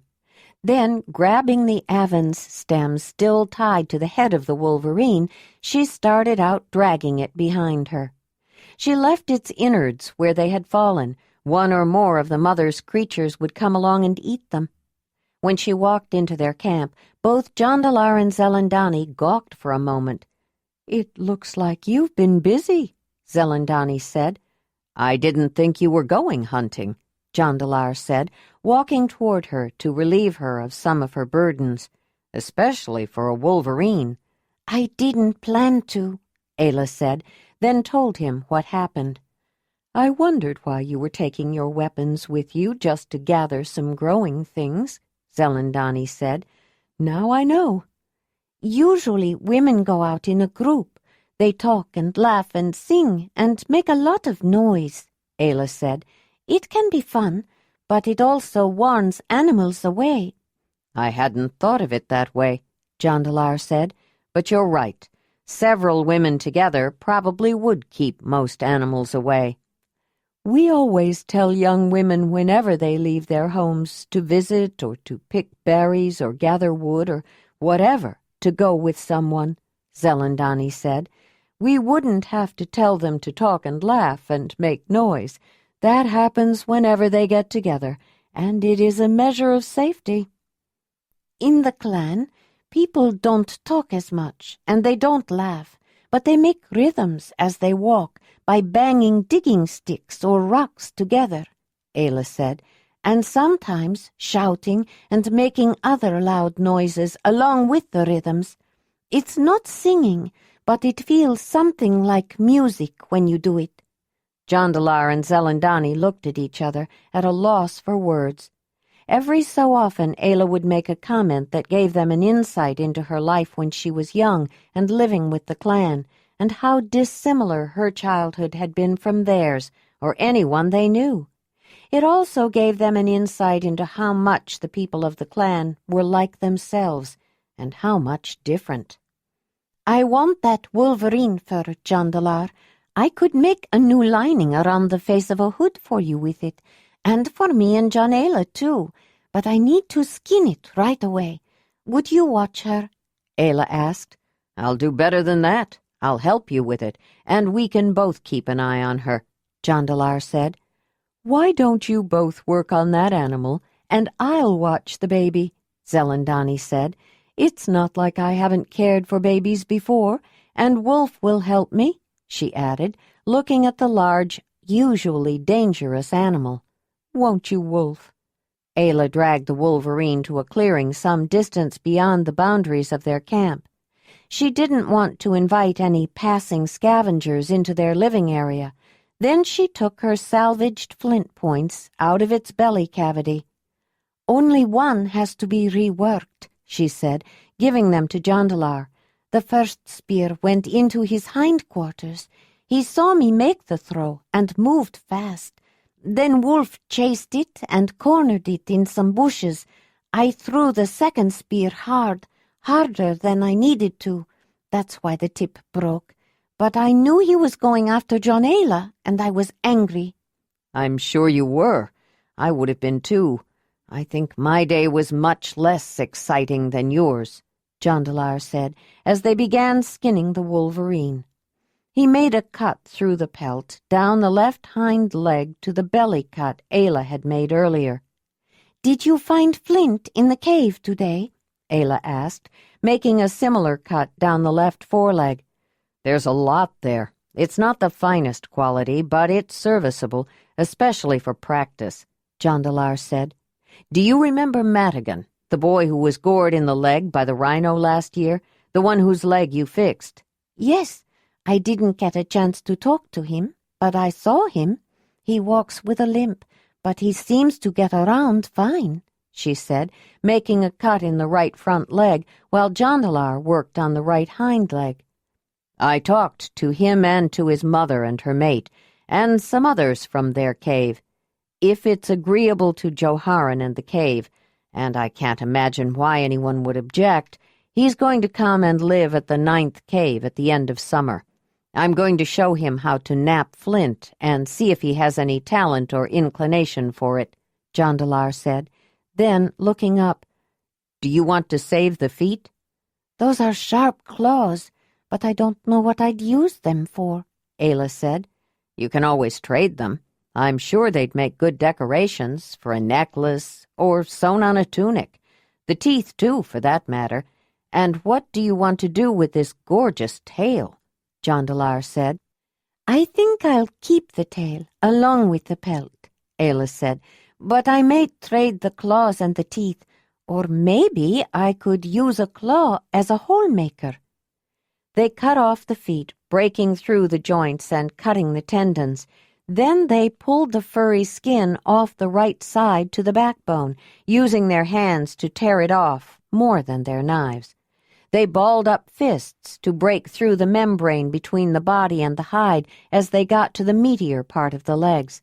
Then they turned it over and started on the left side. Talking as they worked, they continued separating the hide from the carcass by pulling and tearing, wanting to make as few cuts in the skin as possible. Where will Madigan stay? Does he have any family at the 9th cave? Ayla asked. No, he doesn't. We haven't decided yet where he should stay. He'll miss his home, especially at first. We have a lot of room, Jondalar. He could stay with us, Ayla said. I was thinking of that, and was going to ask if you'd mind. We'd have to rearrange some things, give him his own sleeping space, but that might be the best place for him. I could work with him, watch what he does, see how much interest he shows. No point in making him work at it if he doesn't like it, but I wouldn't mind having an apprentice, Jondalar said, and with his bad leg it would be a good skill for him to learn. They had to use their knives more to release the skin from the backbone and around the shoulders where it was tight and the membrane between the meat and the skin was not as defined. Then they had to remove the head. With Jondalar holding the animal taut, Ayla found where the head met the neck and swiveled easily, then cut through the meat to the bone. With a twist, a quick break, and a cut through membranes and tendons, the head was off and the pelt was free. Jondalar held up the luxuriant hide, and they admired the thick, beautiful fur. With his help, skinning the wolverine had been short work. Ayla recalled the first time that he had helped her cut up a kill, when they were living in the valley where she found her horse, and he was still recovering from being mauled by the lion. It had come as a surprise to her, not only that he was willing, but that he was able. Men of the clan didn't do that kind of work. They didn't have the memories for it, and Ayla still forgot sometimes that Jondalar could help her with tasks that in the clan had been women's work. She was accustomed to doing it herself, and seldom asked for assistance, but she was as grateful now as she had been then for his help. I'll give this meat to Wolf, Ayla said, looking down at what was left of the wolverine. I was wondering what you were going to do with it, Jondalar said. I'll wrap the hide up now, with the head inside, and make us an evening meal. Maybe tonight I can start scraping the skin," Ayla said. "Do you have to start on it tonight?" Jondalar said. "I'll need the brains for softening it, and they'll go bad fast if I don't start using them soon. This is such beautiful fur. I don't want to spoil it, especially if it is going to be as cold next winter as Marthona thinks it will." They started to leave, but Ayla spied a patch of plants with coarsely toothed, heart-shaped leaves growing about 3 feet tall in the rich, moist soil along the stream they were using for water. "Before we go back to camp, I want to collect some of those stinging nettles," Ayla said.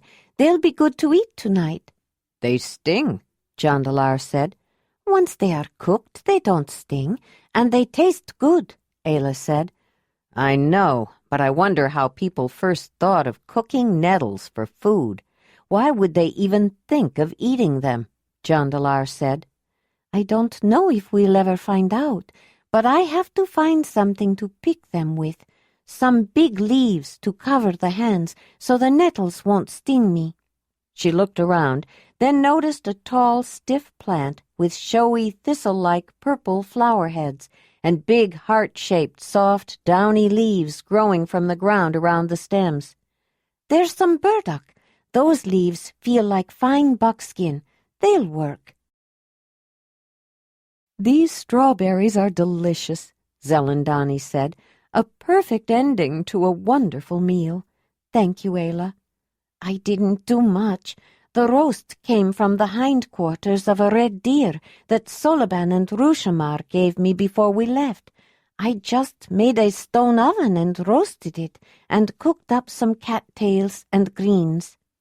Zelandonii had watched Ayla dig a hole in the ground with a small shoulder bone that had been shaped and sharpened at one end and used like a trowel. To remove the loose dirt, she transferred it by small shovelfuls onto an old hide. Then, gathering the ends together, hauled the hide away. She lined the hole with stones, leaving a space not much bigger than the meat, then built a fire in it until the rocks were hot. From her medicine bag, she took out a pouch and sprinkled some of the contents on the meat. Some plants could be both medicinal and flavorful herbs. Then she added some of the tiny rootlets growing out of the wood aven's rhizome, which tasted like cloves, along with hyssop and woodruff. She wrapped the red deer roast in the burdock leaves. Then she covered the hot coals in the bottom of the hole with a layer of dirt so it wouldn't burn the meat, and dropped the leaf-wrapped roast in the little oven. She piled wet grasses on top and more leaves and covered it all with more dirt to make it airtight. She topped it with a large flat stone that she had also heated over a fire and let the roast cook slowly in the residual heat and its own steam. "It wasn't just cooked meat," Zelandonii insisted. "It was very tender and had a flavor that I wasn't familiar with, but it tasted very good. Where did you learn to cook like that?" "From Isa. She was the medicine woman of Brun's clan, but she knew more than the healing uses of plants. She knew how they tasted," Ayla said. "That's exactly how I felt when I first tasted Ayla's cooking," Jondalar said. "The flavors were unfamiliar, but the food was delicious. I've gotten accustomed to it now." It was also a smart idea to make those little cooking bags out of the cattail leaves, then putting the nettle greens and the green cattail tops and shoots in them before putting them in the boiling water. It was so easy to pull them out. You didn't have to fish around in the bottom of the pot, the first said. "I'm going to use that idea for making decoctions and tisanes." She saw a frown of puzzlement on Jondalar's face and added a clarification. "Cooking medicines and steeping teas." "I learned that at the summer meeting of the Mamutoi. A woman there was cooking that way, and many of the other women started doing it too," Ayla said. "I also like the way you put a little fat on top of the hot, flat stone and cooked those cattail flour cakes on it." You put something in them as well, I noticed. What is in that pouch that you use? The woman who was first asked. The ashes of coltsfoot leaves, Ayla said. They have a salty flavor, especially if you dry them first and then burn them. I like to use sea salt when I can get it. The Mamutoi trade it for it. The Zelandonii live near a mountain made of salt, and they mine it. They gave me some before we left, and I still had some when we arrived here, but it's gone now. So I used the ashes of coltsfoot leaves made the way Nezzy did. I used coltsfoot before, but not the ashes. You have learned a lot from all your travels, and you have many talents, Ayla. I didn't realize cooking was one of them, but you are very good at it. Ayla didn't quite know what to say. She didn't consider cooking a talent. It was just something you did. She still didn't feel comfortable with direct praise and didn't know if she would ever be, so she didn't respond to it. Big flat rocks like that are hard to find. I think I'll keep that one. Since Racer is pulling a pole drag, I can pack it and won't have to carry it, Ayla said. Would anyone like some tea? What kind are you making? Jondalar said. I thought I'd start with the cooking water that was used for the nettles and cattails and add some hyssop, Ayla said, and maybe woodruff. That ought to be interesting, Zelandonii said. The water is still warm. It won't take much to heat it up again, she said, putting cooking stones in the fire again. Then she started putting things away. She carried aurochs fat in a cleaned intestine she had used some to cook with. To close it, she twisted the end of the intestine, then put it in the stiff rawhide container that held meats and fats. The fat had been rendered in simmering water to a smooth white tallow that was used both for cooking and for light when it got dark, and on this trip when going into a cave. The food left over from their evening meal was wrapped in large leaves, tied with cord, and hung from the tripod of tall poles along with the meat container. Tallow was the fuel that was put in the shallow stone lamps. Wicks could be any of a number of absorbent materials, such as lichen or dried boletus mushrooms. When lit in the absolute dark of a cave, the light they shed was much brighter than seemed possible. They would be using them in the morning when they went into the nearby cave. I'm going to the river to clean our bowls. Would you like me to clean yours too, Zelandonii? Ayla asked, as she added hot stones to the liquid, watched it boil up in a hiss of steam, then added whole fresh hyssop plants. Yes, that would be nice. When she returned, she found her cup filled with hot tea, and Jondalar holding John Ayla, making her laugh with funny sounds and faces.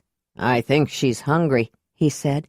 She usually is, Ayla said, smiling as she took the child and settled down near the campfire, with her cup of hot tea nearby. Jondalar and Zelandonii had been talking before the baby started fussing, apparently about his mother, and picked up the conversation once John Ayla was content and quiet again.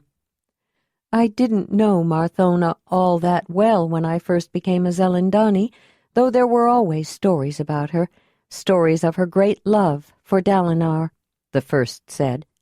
Once I became the acolyte of the Zelandonii before me, she told me about the relationships of the woman who was known for her competent leadership of the ninth cave, so I would understand the situation. Her first man, Jokonen, had been a powerful leader, and she learned a great deal from him, but in the beginning I was told she didn't so much love him as admire and respect him. I had the feeling that she almost worshipped him, but that isn't the way the Zelandonii put it. She said Marthona worked very hard to please him. He was older, and she was his beautiful young woman, though he had been ready to take on 2 women at the time, perhaps even more. He hadn't chosen to mate before, and didn't want to wait long to have a family once he decided to have one. More than one mate would give him more assurance that there would be children born to his hearth. But Marthona was soon pregnant with Joharan, and when she gave birth to a son, Jokonan wasn't in such a hurry anymore. Besides, not long after her son was born, Jokonan started to get sick. It wasn't obvious at first, and he kept it to himself. Soon he discovered that your mother was more than beautiful, Jondalar. She was also intelligent. She found her own strength in helping him. As he grew weaker, she took on more and more of his responsibilities as leader, and did it so well that when he died, the people of her cave wanted her to stay on as leader. What kind of man was Jokonan? You said he was powerful. I think Joharan is a powerful leader. He usually manages to persuade most people to agree with him and do what he wants, Jondalar said. Ayla was fascinated. She had always wanted to know more about Marthona, but she was not a woman to speak much about herself. Joharan is a good leader, but not powerful in the same way that Jokonan was. He's more like Marthona than her mate. Jokonan could be daunting sometimes. He had a very commanding presence. People found it very easy to go along with him and difficult to oppose him. I think some people were afraid to disagree with him, though he never threatened anyone that I was aware of. Some people used to say he was the mother's chosen. People, young men in particular, liked to be around him, and young women threw themselves at him. They say almost all young women wore fringes then, trying to snare him. It's no wonder he waited until he was older before he mated, Zelandonii said. Do you think fringes really help a woman snare a man? Ayla asked. I think it depends on the man, the Danyar said. Some people think that when a woman wears a fringe, it suggests her pubic hair, and that she is willing to expose it. If a man is easily excited or interested in a particular woman, a fringe can arouse him, and he'll follow her around until she decides to capture him. But a man like Jokonan knew his own mind, and I don't think he was interested in a woman who felt she needed to wear a fringe to attract a man. It was too obvious. Marthona never wore fringes, and she never lacked for attention. When Jokonan decided he wanted her, and was willing to take the young woman from the distant cave to be trained as a Zelandonii, since they were like sisters, they all agreed. It was the Zelandonii who objected to the double mating. He had promised that the visitor would be returned to her people after she learned the necessary skills. Ayla knew the Danyar was a good storyteller, and she found herself totally enraptured, partly by the storytelling, but more by the story that was being told. Jokonan was a strong leader. It was under his leadership that the 9th cave grew so large. The cave always had the size to accommodate more people than usual, but not many leaders were willing to be responsible for so many, Zelandonii said. When he died, Marthona was overcome with grief. I think for a time she wanted to follow him to the next world, but she had a child, and Jokonan left a big hole in the community. It needed to be filled. People started coming to her when they needed the kind of help that a leader provides, things like resolving disputes, organizing visits to other caves, travels to summer meetings, planning hunts, and deciding how much each hunter needed to share with the cave, both immediately and for the next winter. After he got sick, they got used to coming to Marthona, and she to handling the problems. Their need and her son may be what kept her going. After a while, she became the acknowledged leader, and eventually her grief eased. But she told the Zelandonii before me that she didn't think she would ever mate again. Then Dalinar walked into the 9th cave. Everyone says that he was the great love of her life, Jondalar said. Dalinar was the great love of her life. For him, Marthona could almost have given up her leadership. but not quite. She felt they needed her, and though he loved her as much as she loved him, after a while he needed something of his own. He wasn't content to sit in her shadow. Unlike you, Jondalar, his skill in working with the stone wasn't enough. But he is one of the most skilled I have ever met. His work is known by everyone, and they all acknowledge him as the best. The only flint napper I've ever known who can compare with him is Wymez of the lion camp of the Mamutoi. I always wished the two of them could meet, Jondalar said. Perhaps in a sense they have, through you, the large woman said.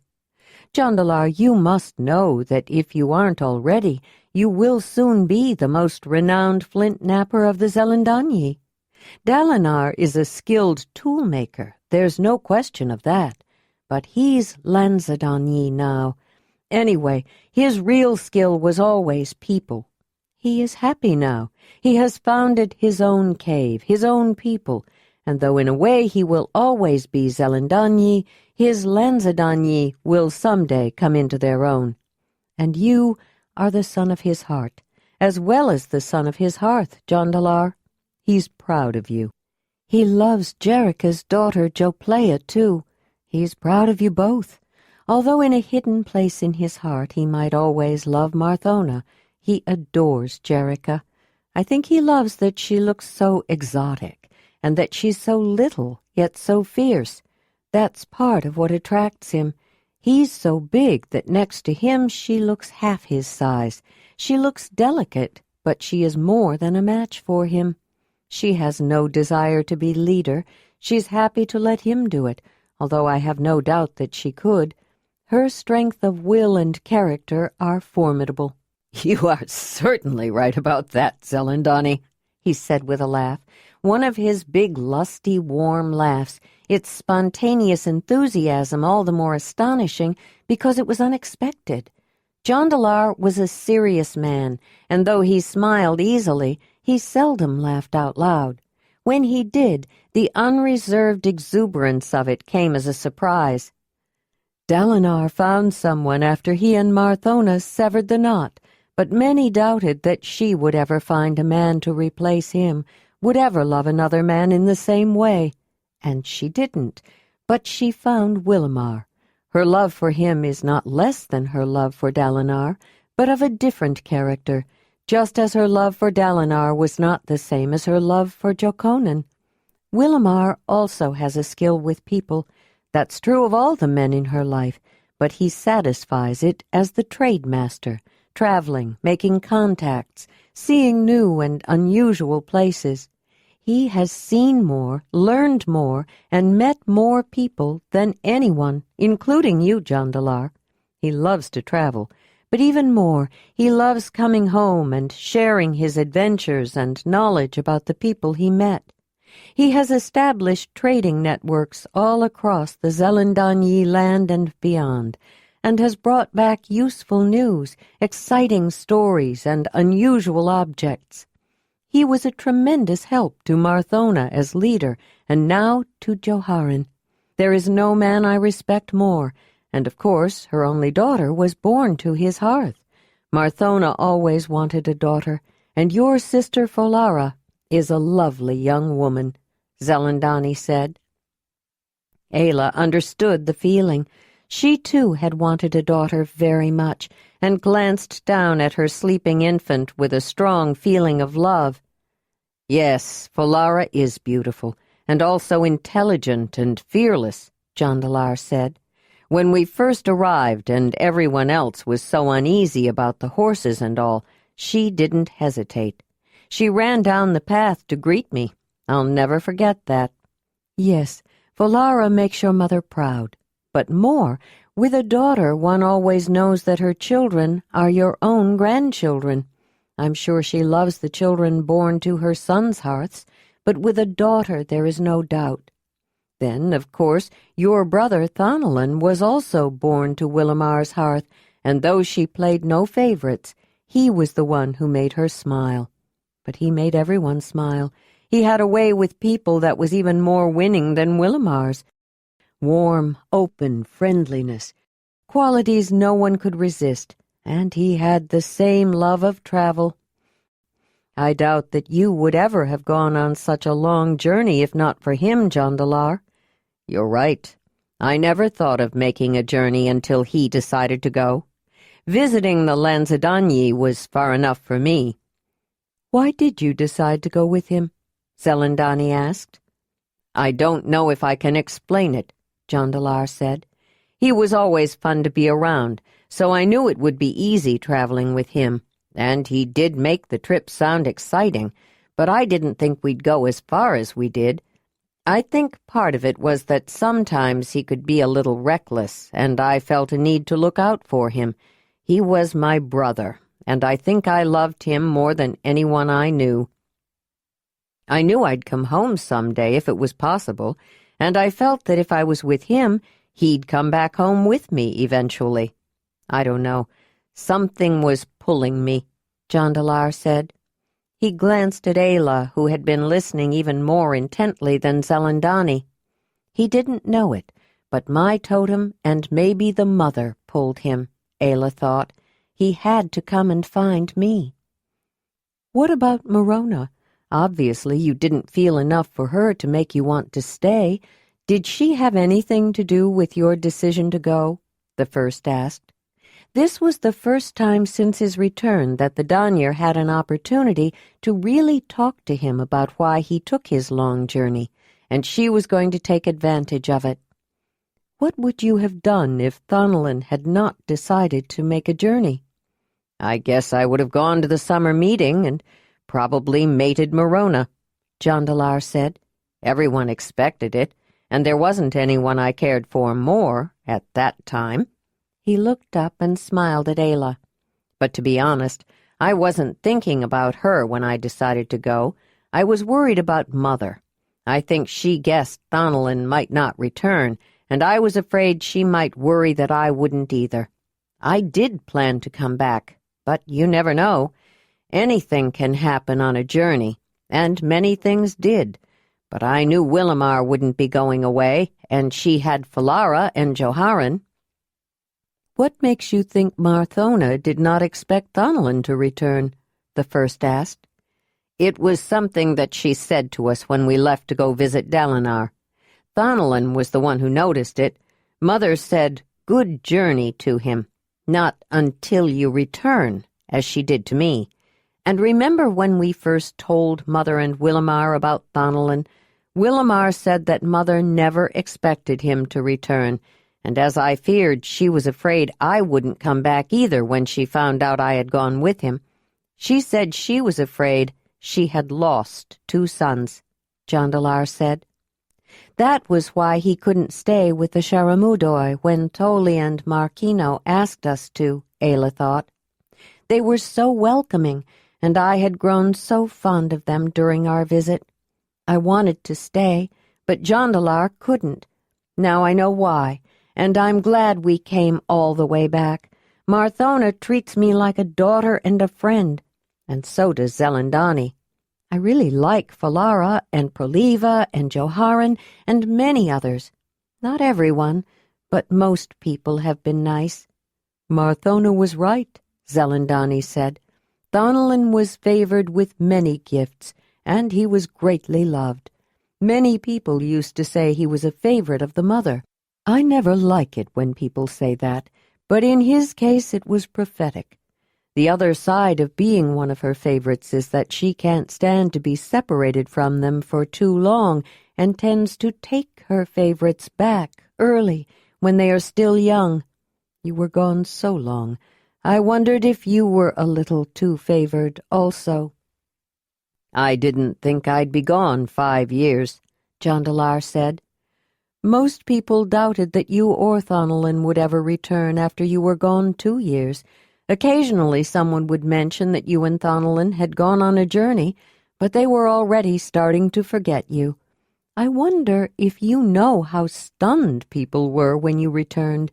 It wasn't only that you appeared with a foreign woman and those horses and a wolf, Zelandonii said, and smiled wryly.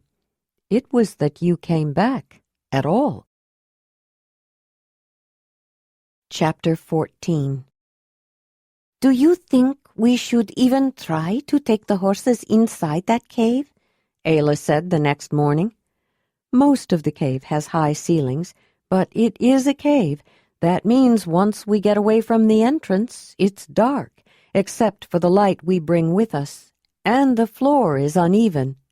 You have to be careful because it falls down to a lower level in several places. It should be empty now, but bears use it in winter. You can see their wallows and their scratch marks, Zelandonii said. Cave bears? Ayla asked. From the size of the scratches, it's very likely that some cave bears have been inside. There are smaller marks, but I don't know if they're from smaller brown bears or young cave bears, the Danyer explained. It's a very long walk to the primary area, and just as long back. It will take us, or at least it will take me, all day.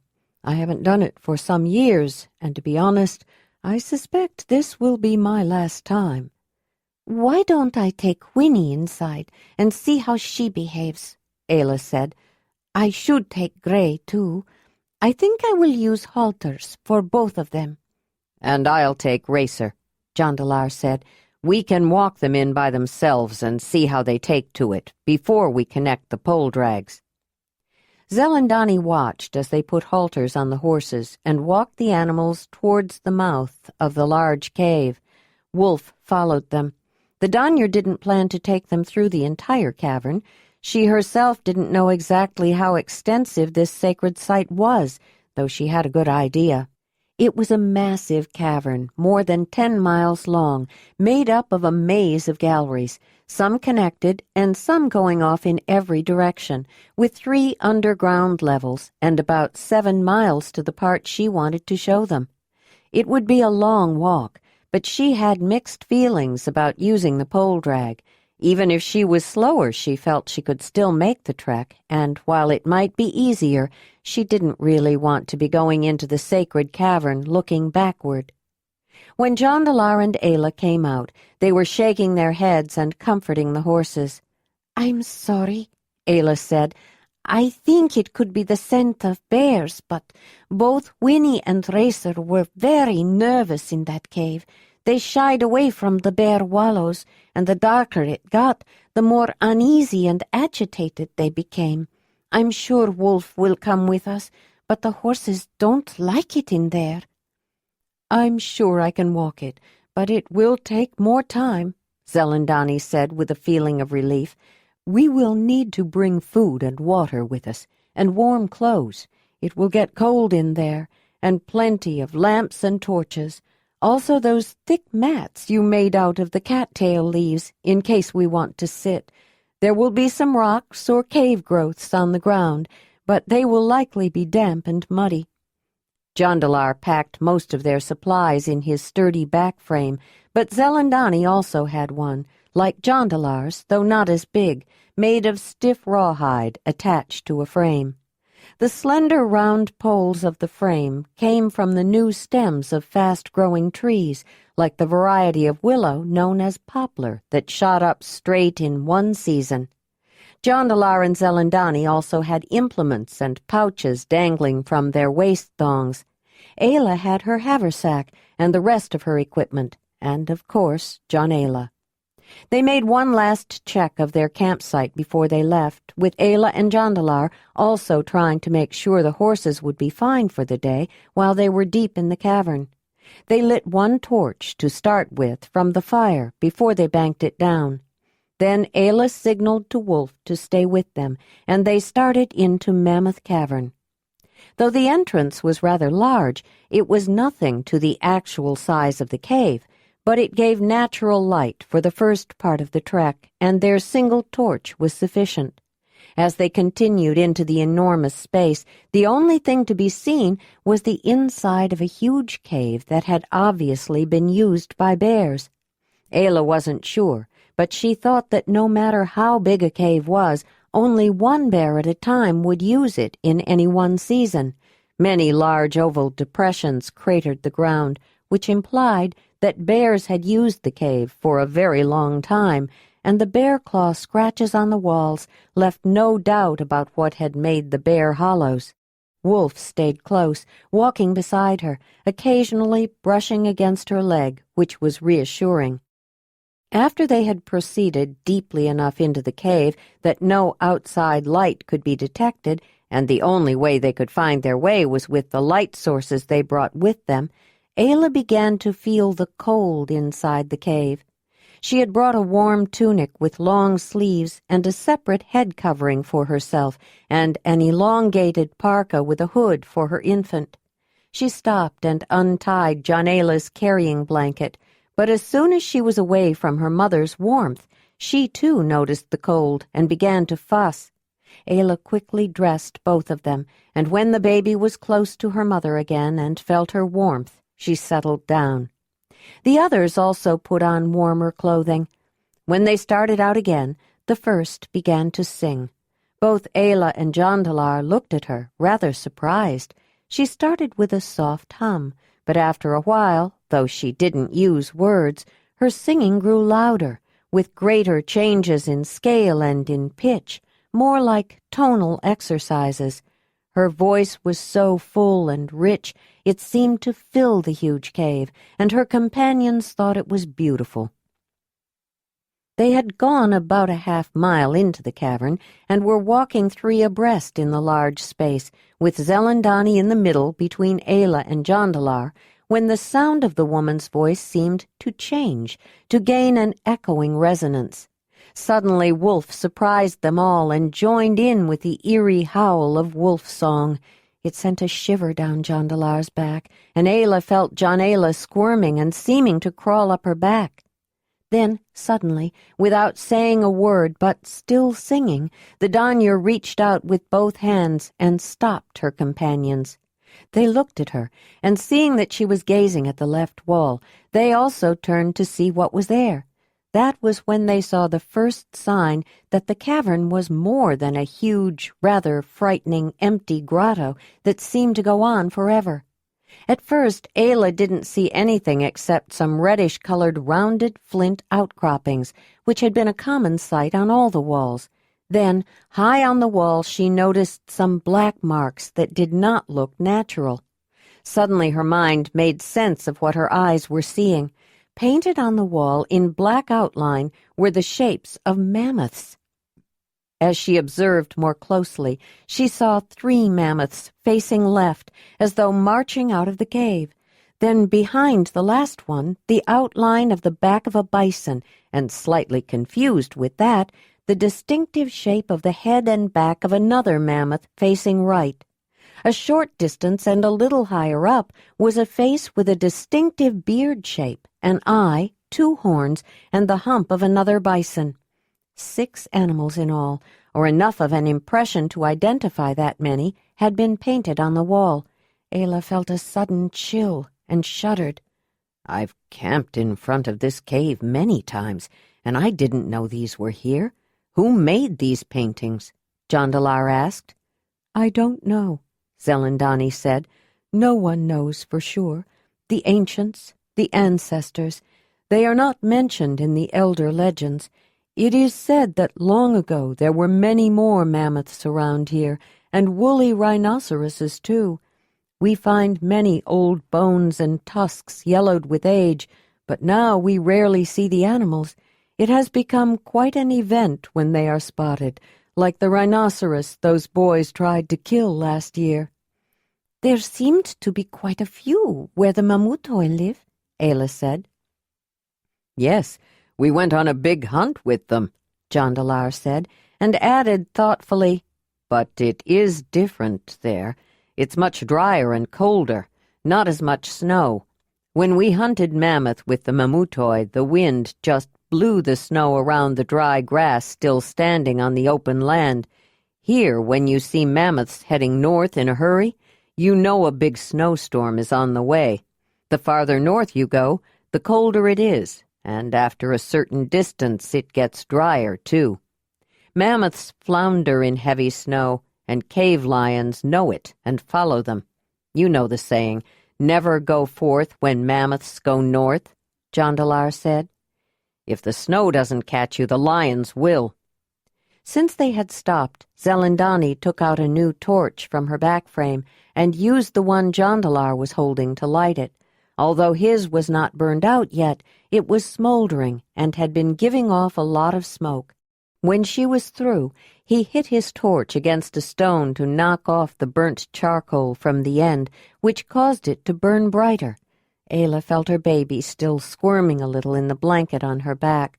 Jondalar had been sleeping, the darkness and the motion of her mother walking, lulling her. But she might be waking, Ayla thought. Once they started walking again, the infant settled down. "The men of the clan hunted mammoth," Ayla said. "I went along with the hunters once, not to hunt. Women of the clan don't hunt, but to help dry the meat and carry it back." Then, as an afterthought, she added, "I don't think the people of the clan would ever come into a cave like this." "Why not?" Zelandonii asked, as they walked deeper into the cave. "They wouldn't be able to talk. Or maybe I should say they couldn't understand each other very well. It's too dark, even with torches," Ayla said. "Besides, it's hard to talk with your hands when you are holding a torch." The comment made Zelandonii again aware of her odd way of saying certain sounds, as was often the case when Ayla talked about the clan, especially the differences between them and the Zelandonii. "But they can hear, and they have words. You've told me some of their words," she said. "Yes, they have some words," Ayla said, then continued to explain that, to the clan, the sounds of speech were secondary. They had names for things, but movement and gestures were primary. It wasn't only hand signs. Body language was even more important. Where the hands were held when the signs were made, the posture, bearing, and stance of the person communicating, the ages and genders of those making the signs and to whom they were given, and often barely perceptible indications and expressions, a slight movement of a foot or hand or eyebrow, were all part of their sign language. One couldn't even see it all if one focused only on looking at the face or just listening to the words. From an early age, children of the clan had to learn how to perceive language, not just hear it. As a result, very complex and comprehensive ideas could be expressed with very little obvious movement and even less sound, but not over a great distance or in the dark. That was a major disadvantage. They had to see it.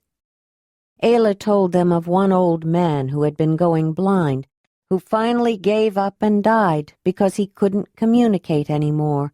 He couldn't see what people were saying. Of course, sometimes the clan did need to speak in the dark or shout over a distance.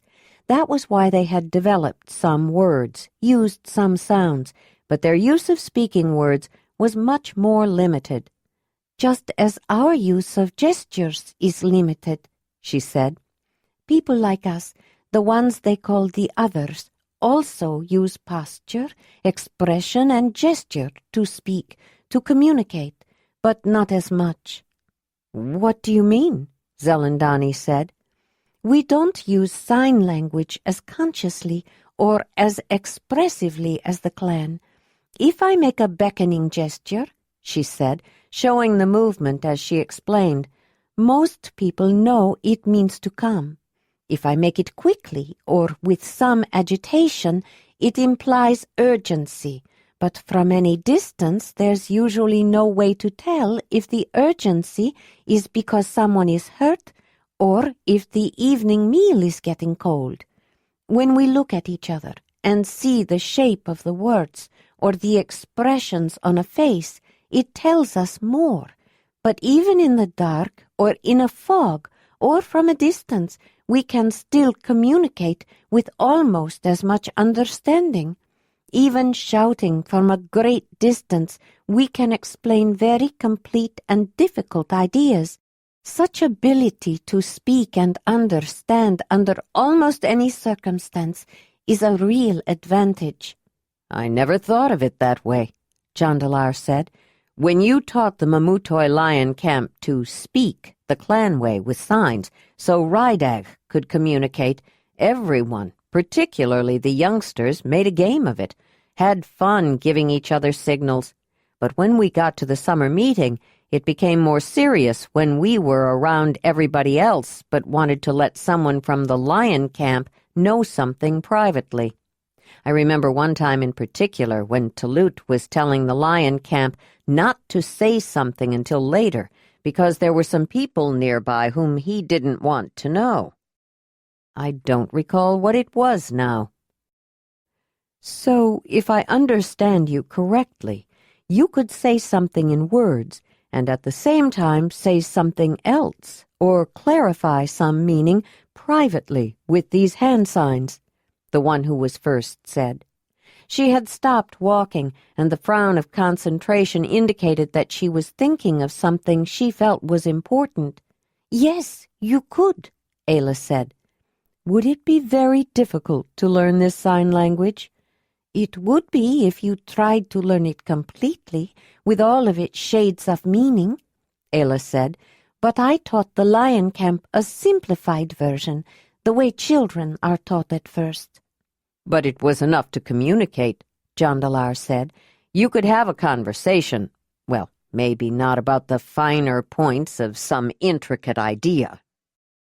Perhaps you should teach the Zelandonii this simplified sign language, the first said. I can see where it could be quite useful to pass on information or to clarify a point. Or if you ever met one of the clan and wanted to say something, Jondalar said. It helped me when we met Guvan and Yorga, just before we crossed the small glacier. Yes, that too, Zelandonii said. Maybe we could make arrangements for a few teaching sessions next year at the summer meeting. Of course, you could teach the 9th cave during the next cold season. She paused again. You're right, though.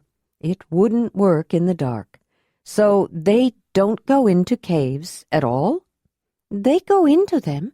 They just don't go in very far. And when they do, they light the way very well. I don't think they would go this far into a cave, Ayla said, except alone or for special reasons. The Mogurs sometimes went into deeper caves. Ayla vividly recalled a cave at the clan gathering where she followed some lights and saw the Mogurs, the holy men. They started walking again, each caught up in private thoughts. After a while, Zelandonii started singing again. When they had gone another distance that was not quite as far as it had been to the first paintings on the walls, the sound of Zelandonii's voice developed more resonance, seemed to echo from the walls of the cave, and Wolf began to howl again. The first stopped, and this time faced the right wall of the cave. Ayla and Jondalar again saw mammoths, 2 of them, not painted but engraved, plus a bison, and what appeared to be some strange marks made with fingers in softened clay or something similar. I always knew he was a Zelandonii, the first said. Who? Jondalar asked, although he thought he knew. Wolf, of course. Why do you think he sings when we come to the places where the spirit world is near? The spirit world is near? Here in this place? Jondalar said, looking around and feeling a touch of apprehension. Yes, we are very close to the Mother's sacred underworld here, said the spiritual leader of the Zelandonii. Is that why you are sometimes called the voice of Dani? Because when you sing you can find these places? Jondalar said. It's one reason. It also means that sometimes I speak for the Mother, as when I am the surrogate of the original ancestress, the original Mother, or when I am the instrument of she who blesses. A Zelandonii, especially one who is first, has many names. That's why she usually gives up her personal name when she serves the Mother. Ayla was listening carefully. She really didn't want to give up her name. It was all she had left of her own people, the name her mother had given her, although she suspected Ayla wasn't exactly her original name. It was only as close as the clan could say it, but it was all she had. "Can all Zelandonii sing to find these special places?" Jondalar asked. They don't all sing, but they all have a voice, a way to find them. Is that why I was asked to make a special sound when we were examining that small cave? Ayla asked. I didn't know that would be expected. "What sound did you make?" Jondalar asked, then smiled. "I'm sure you didn't sing." Then turning to Zelandonii, he explained, "She can't sing." I roared like baby.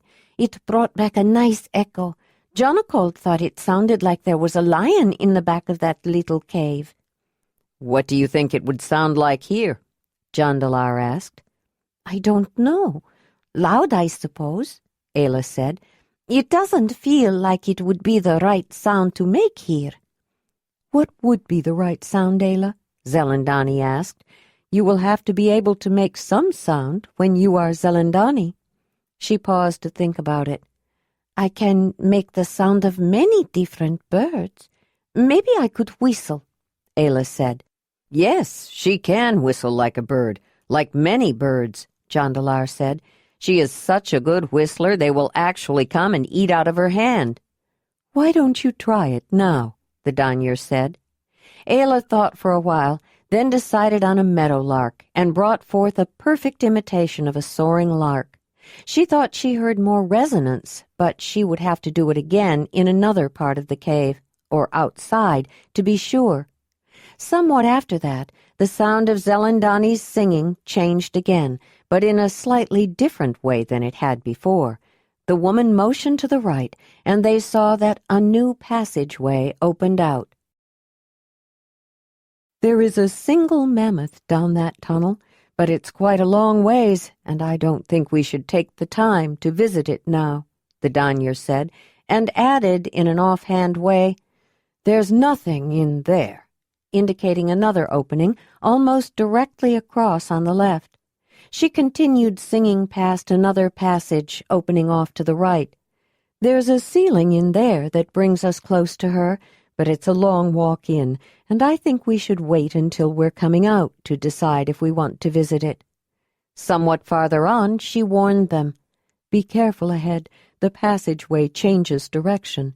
It makes a sharp turn to the right, and at the turn, there's a deep hole that leads to an underground section of the cave, and it's very wet. Perhaps you should follow me now. I think I should light another torch, too, Jondalar said. He stopped and took another one out of his back frame and lit it from the one he was holding. The floor was already wet with small puddles and damp clay. He snuffed out the torch that was nearly burned out and put the stub in a pocket of the pack he was carrying. It had been drilled into him from a young age that one didn't litter the floor of a sacred place unnecessarily. To rid it of the burned ash, Zelandonii tapped the torch she was holding on a stalagmite that seemed to be growing up from the ground. It burned more brightly immediately. Ayla smiled when she caught sight of Wolf. He brushed against her leg, and she scratched behind his ears, a reassuring touch for both of them. John Ayla was moving around again as well. Whenever Ayla stopped walking, the baby noticed it. She would have to feed her soon, but it seemed that they were heading into a more dangerous part of the cave. She wanted to wait until they were past it. Zelandonii started out again. Ayla followed, and Jondalar brought up the rear. Watch your footing, the first said, holding the torch high so that the light spread out more. It lit a stone wall on the right, then suddenly the torchlight disappeared, but a glowing light outlined the edge. The floor was very uneven, rocky, and covered with slippery clay. The moisture had seeped through Ayla's footwear, but the soft leather soles gripped well. When she reached the lighted edge of the stone wall and looked around, Ayla saw the large woman standing behind it and a passageway continuing on to the right.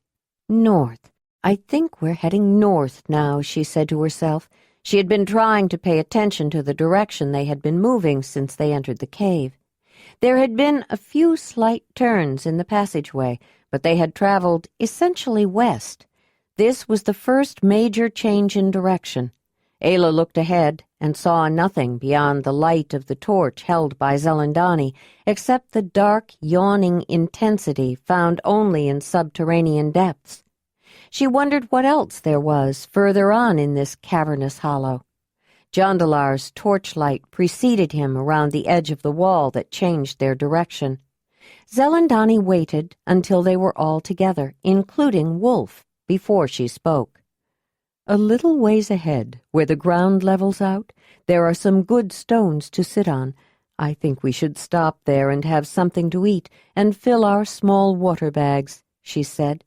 Yes, Ayla said. Jondalar has been moving around, waking up, and I need to feed her.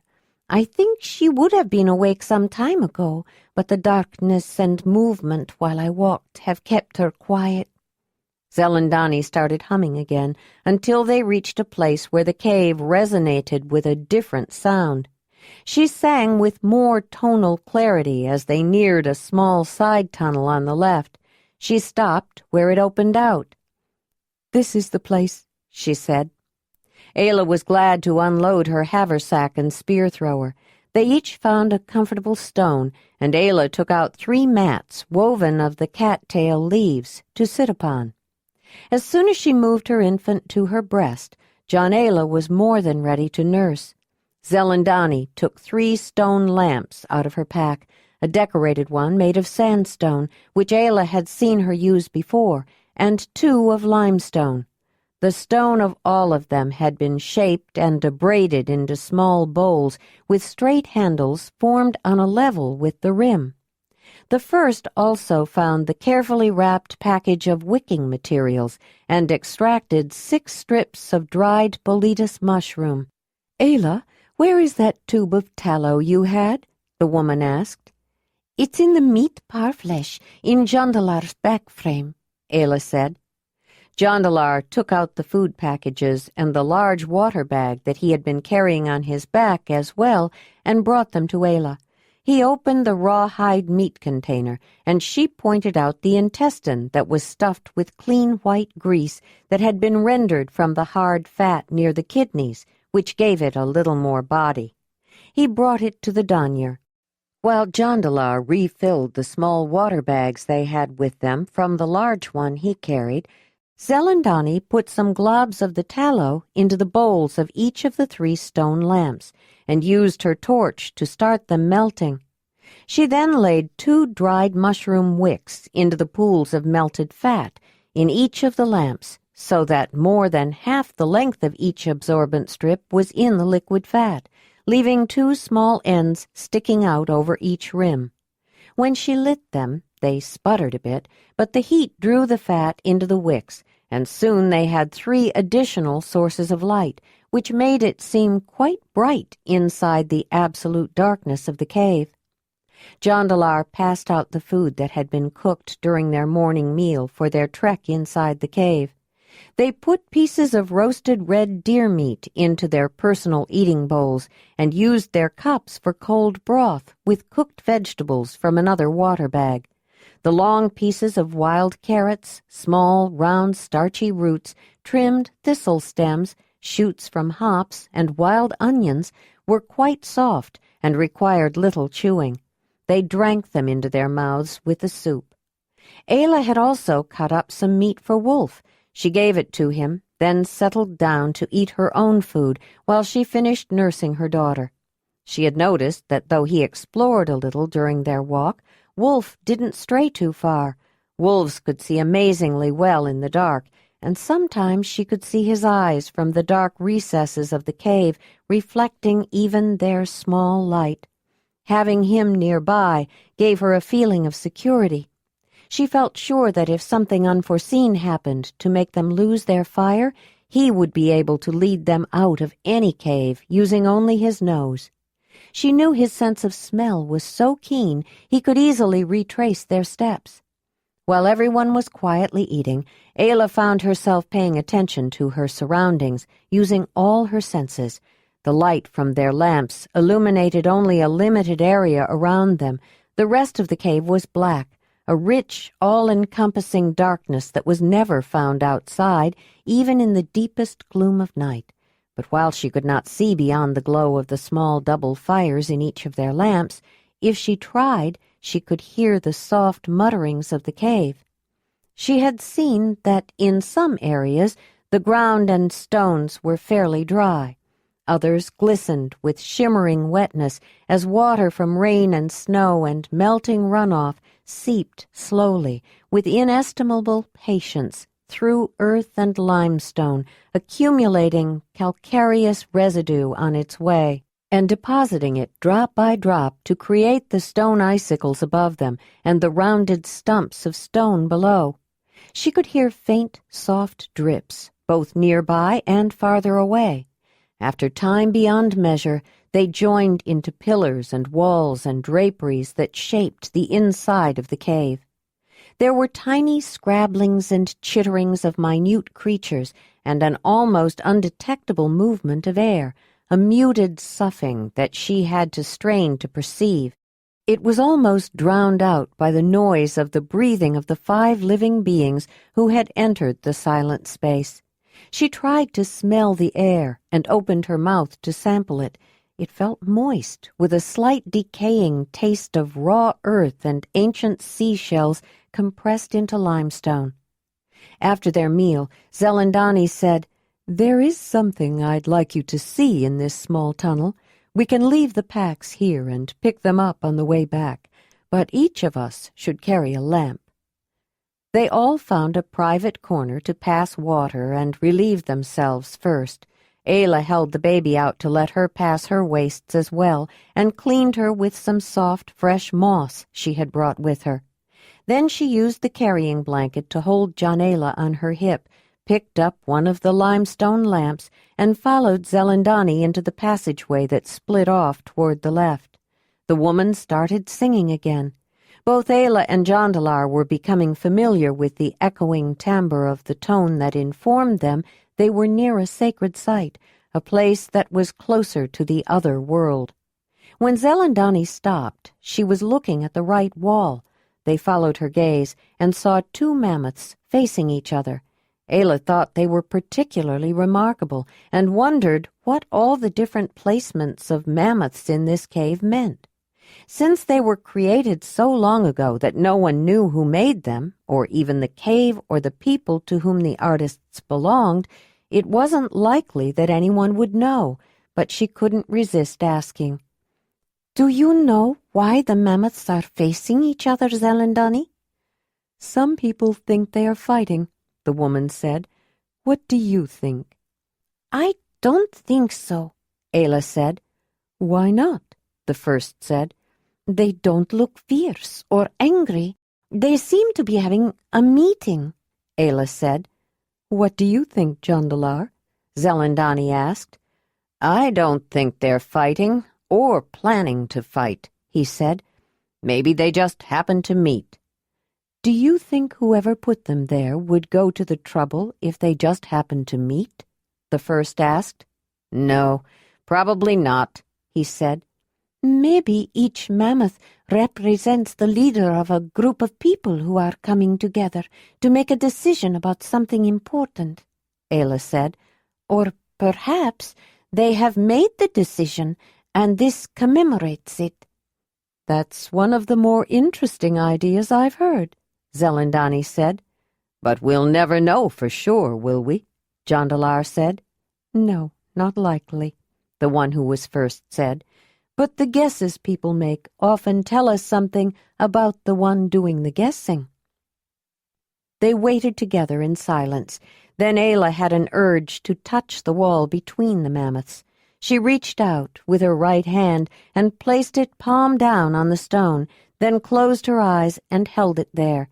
She felt the hardness of the rock, the cold, rather damp sensation of the limestone, and then she thought she felt something else, like an intensity, a concentration, heat. Maybe it was her own body heat warming the stone. She took her hand down and looked at it, then shifted her baby into a slightly different position. They went back to the main passageway and headed north, with lamps for light now instead of torches. Zelandonii continued using her voice, sometimes humming, sometimes expressing greater tonal qualities, stopping when she thought there was something she wanted them to see. Ayla was particularly fascinated by the mammoth that had lines indicating fur hanging below, but that also had marks, perhaps bear claw marks scratching through it. She was intrigued by the rhinoceroses. When they got to a place where the song in the large cave grew more resonant, Zelandonii stopped again. "We have a choice here of which way to go," she said. "I think we should go straight first, then turn around and come back to here and take the left passage for a while, then turn around and go back the way we've come and out of the cave. Or we can just take the left way and then return." "I think you should decide," Ayla said. I think Ayla's right. You have a better sense of the distance, and you know how tired you are." "I am a little tired, but I may never come here again," Zelandonii said, "and tomorrow I can rest, either in camp or with a horse dragging me on that seat thing you made. We'll go straight ahead until we find the next place that could lead us closer to the Mother's sacred underworld." "I think this whole cave is close to her underworld," Ayla said, feeling a tingling sensation in the hand that had touched stone. "You are right, of course, which is why it's more difficult to find the special places," the first said. I think this cave could take us all the way to the other world, even if it's in the middle of the earth, Jondalar said. "It is true that this cave is much larger, and there is much more to see than we will in this one day. We won't go into the caves below at all," Zelandonii said. Has anyone ever gotten lost in here? Jondalar said. I should think it would be easy enough. "I don't know. Whenever we come here, we always make sure we have someone with us who is familiar with the cave and knows the way," she said. "Speaking of familiar, I think this is where we usually replenish the fuel in the lamps." Jondalar got out the fat again, and after the woman added some to the stone bowls, she checked the wicks and pulled them out of the oil and up a little higher, making them burn brighter. Before they started out again, she said, "It helps to find which way to go, if you can make sounds that resonate, that make a sort of echo. Some people use flutes, so I think your bird whistling should work, Ayla. Why don't you try it?" Ayla felt a little shy about it and wasn't sure which bird to choose. Finally, she decided on a skylark and thought about the bird with its dark wings and long tail framed in white, with bold streaks on its breast and a small crest on its head. Skylarks walked rather than hopped and roosted on the ground in well-hidden nests made of grass. When flushed out, a skylark warbled a rather liquid chirrup, but its early morning song was sustained for a long time as it flew high up in the sky. That was the sound she produced. In the absolute dark of the deep cave, her perfect rendering of the song of a skylark had an eerie incongruity, a strangely inappropriate, haunting quality that caused Jondalar to jerk with a shudder. Zelandonii tried to hide it, but she also felt an unexpected quiver. Wolf felt it too, and didn't even try to hide it. His astonishing howl of wolf song reverberated throughout the massive enclosed space, and that set Jondalar off. She began to cry, but Ayla soon understood it wasn't so much a cry of fear or distress as a loud wail that sounded like an accompaniment to wolf. "I knew he belonged to the Zelandonii," the first said, then decided to join in with her rich operatic voice. Jondalar just stood there astonished. When the sounds ended, he laughed rather tentatively, but then Zelandonii also laughed, which brought out his hearty, animated laughter that Ayla loved and caused her to join in. "I don't think this cave has heard so much noise in a long time," said the one who was first. "It should please the mother." As they started out again, Ayla displayed a virtuosity of bird calls, and before very long she thought she detected a change in the resonance. She stopped to look at the walls, first right, then on the left, and saw a frieze of 3 rhinoceroses. The animals were only outlined in black, but the figures contained a sense of volume and an accuracy of contour that made them remarkably realistic. It was the same with the animals that were engraved. Some of the animals she had seen, especially the mammoths, were drawn with just an outline of the head and the distinctive shape of the back. Some added 2 curved lines for tusks. Others were remarkably complete, showing eyes and a suggestion of their woolly coats. But even without the tusks and other additions, the outlines were sufficient to display the sense of the complete animal. The drawings made her wonder if the quality of her whistles and Zelandonii's songs had really changed in certain regions of the cave, and if some ancestor had heard or felt the same qualities there and marked them with mammoths and rhinos and other things. It was fascinating to imagine that the cave itself told people where it should be marked. Or was it the mother who was telling her children through the medium of the cave where to look and where to mark? It made her wonder if the sounds they made really led them to places that were closer to the mother's underworld. It seemed that they did, but in a small corner of her mind she had reservations and only wondered. As they set out again, Ayla continued her bird whistles. Somewhat farther along, she wasn't sure, but felt almost compelled to stop. She didn't see anything at first, but after taking a few more steps, she looked on the left side of the broad cave. There she saw a rather remarkable engraved mammoth. It must have been in its full shaggy winter coat. It showed the hair on its forehead, around the eyes and on the face, and down the trunk. "He looks like a wise old man," Ayla said. "He's called the Old One," Zelandonii said, "or sometimes the Wise Old One." He does make me think of an old man who can claim many children to his hearth, and their children, and perhaps theirs, Jondalar said. Zelandonii started singing again, returning to the opposite wall, and came to more mammoths, many of them painted in black. "Can you use the counting words and tell me how many mammoths you see?"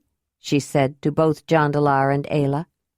They both walked close to the cave wall, holding out their lamps to see better, and made a game of counting out the number word for each one they saw. "Some are facing left and others facing right," Jondalar said, "and there are 2 in the middle, facing each other again." "It looks like those 2 leaders that we saw before have met again and brought some of their herd with them," Ayla said. "I count 11 of them." "That's what I got too," Jondalar said. "That's what most people count," Zelandonii said. "There are a few more animals to see if we continue this way, but they are much farther on, and I don't think we need to visit them this time. Let's go back and take that other passage. I think you'll be quite surprised." They returned to the place where the 2 tunnels diverged, and Zelandonii led them into the other one. She hummed or sang softly as they went.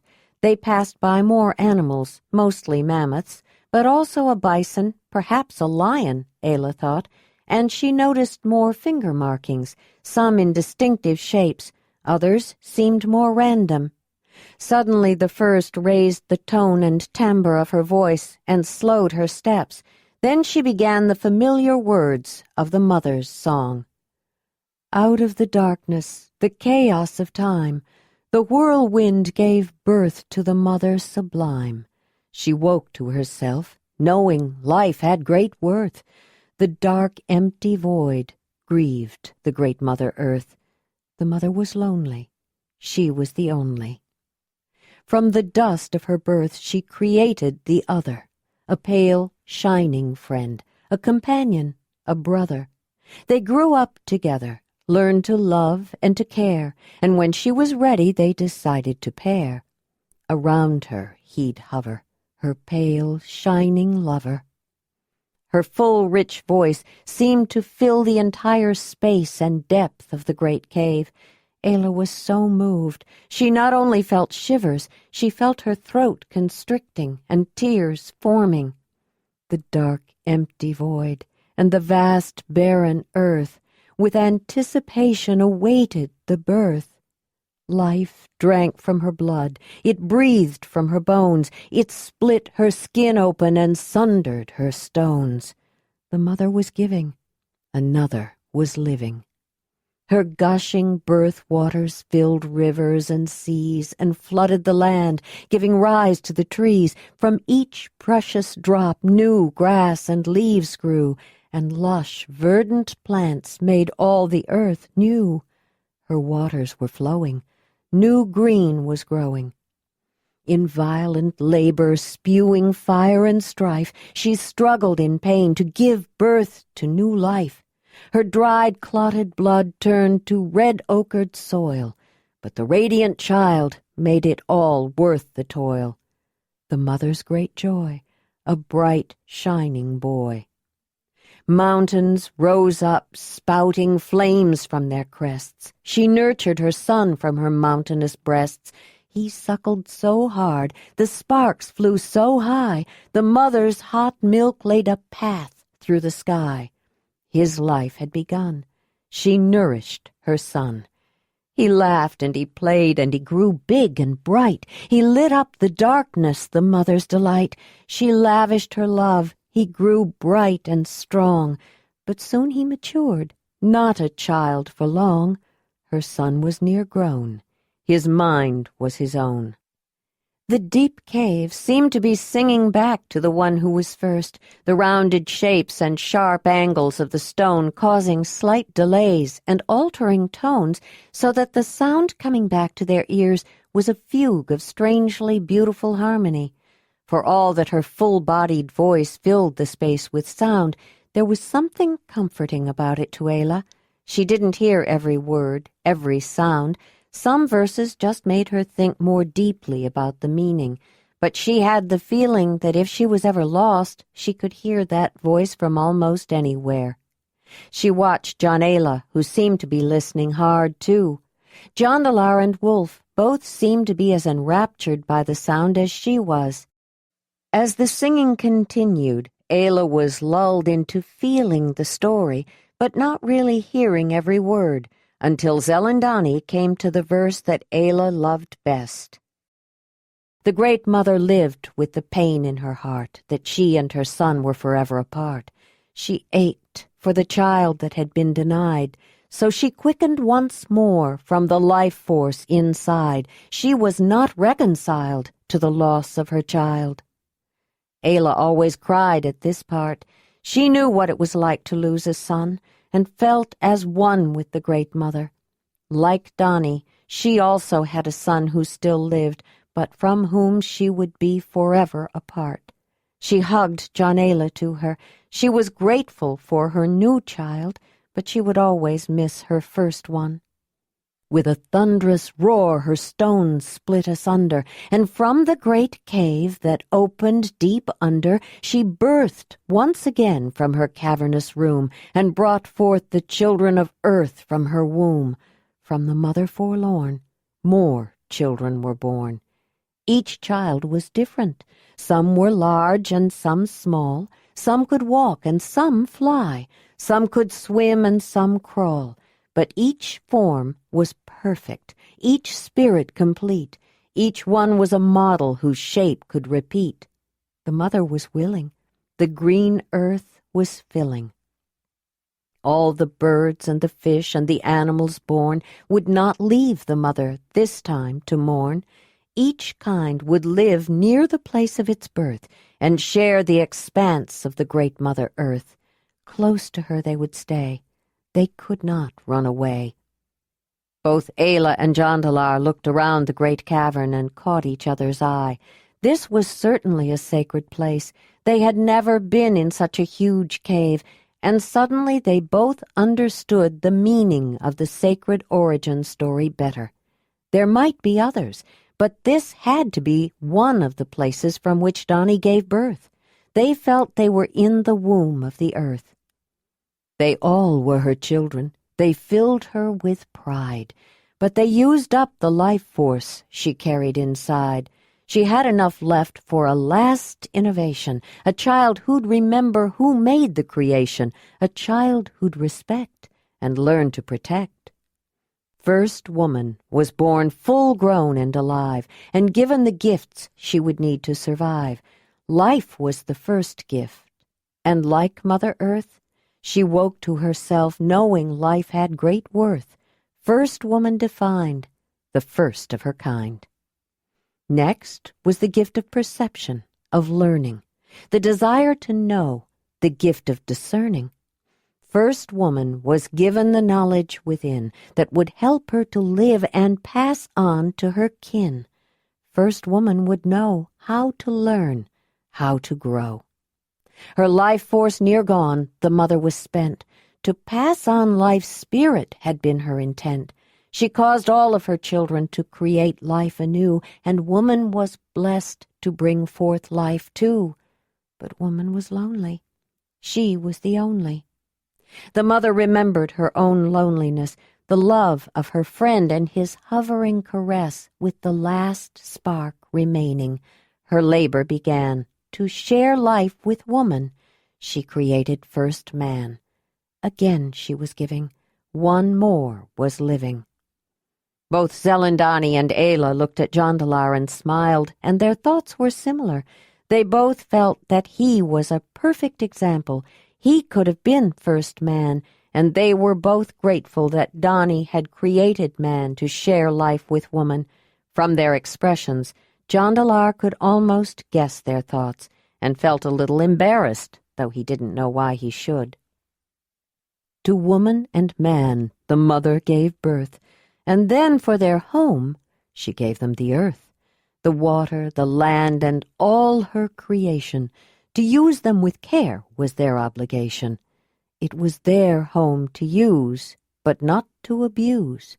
For the children of earth the mother provided the gifts to survive, and then she decided to give them the gift of pleasure and sharing that honors the mother with the joy of their pairing. The gifts are well earned when the honors returned. The mother was pleased with the pair she created. She taught them to love and to care when they mated. She made them desire to join with each other. The gift of their pleasures came from the mother. Before she was through, her children loved too. Earth's children were blessed. The mother could rest. As she always did when she heard the mother's song, Ayla wondered why there were 2 lines at end. It felt like something was missing, but maybe Zelandonii was right. It was just to give it finality.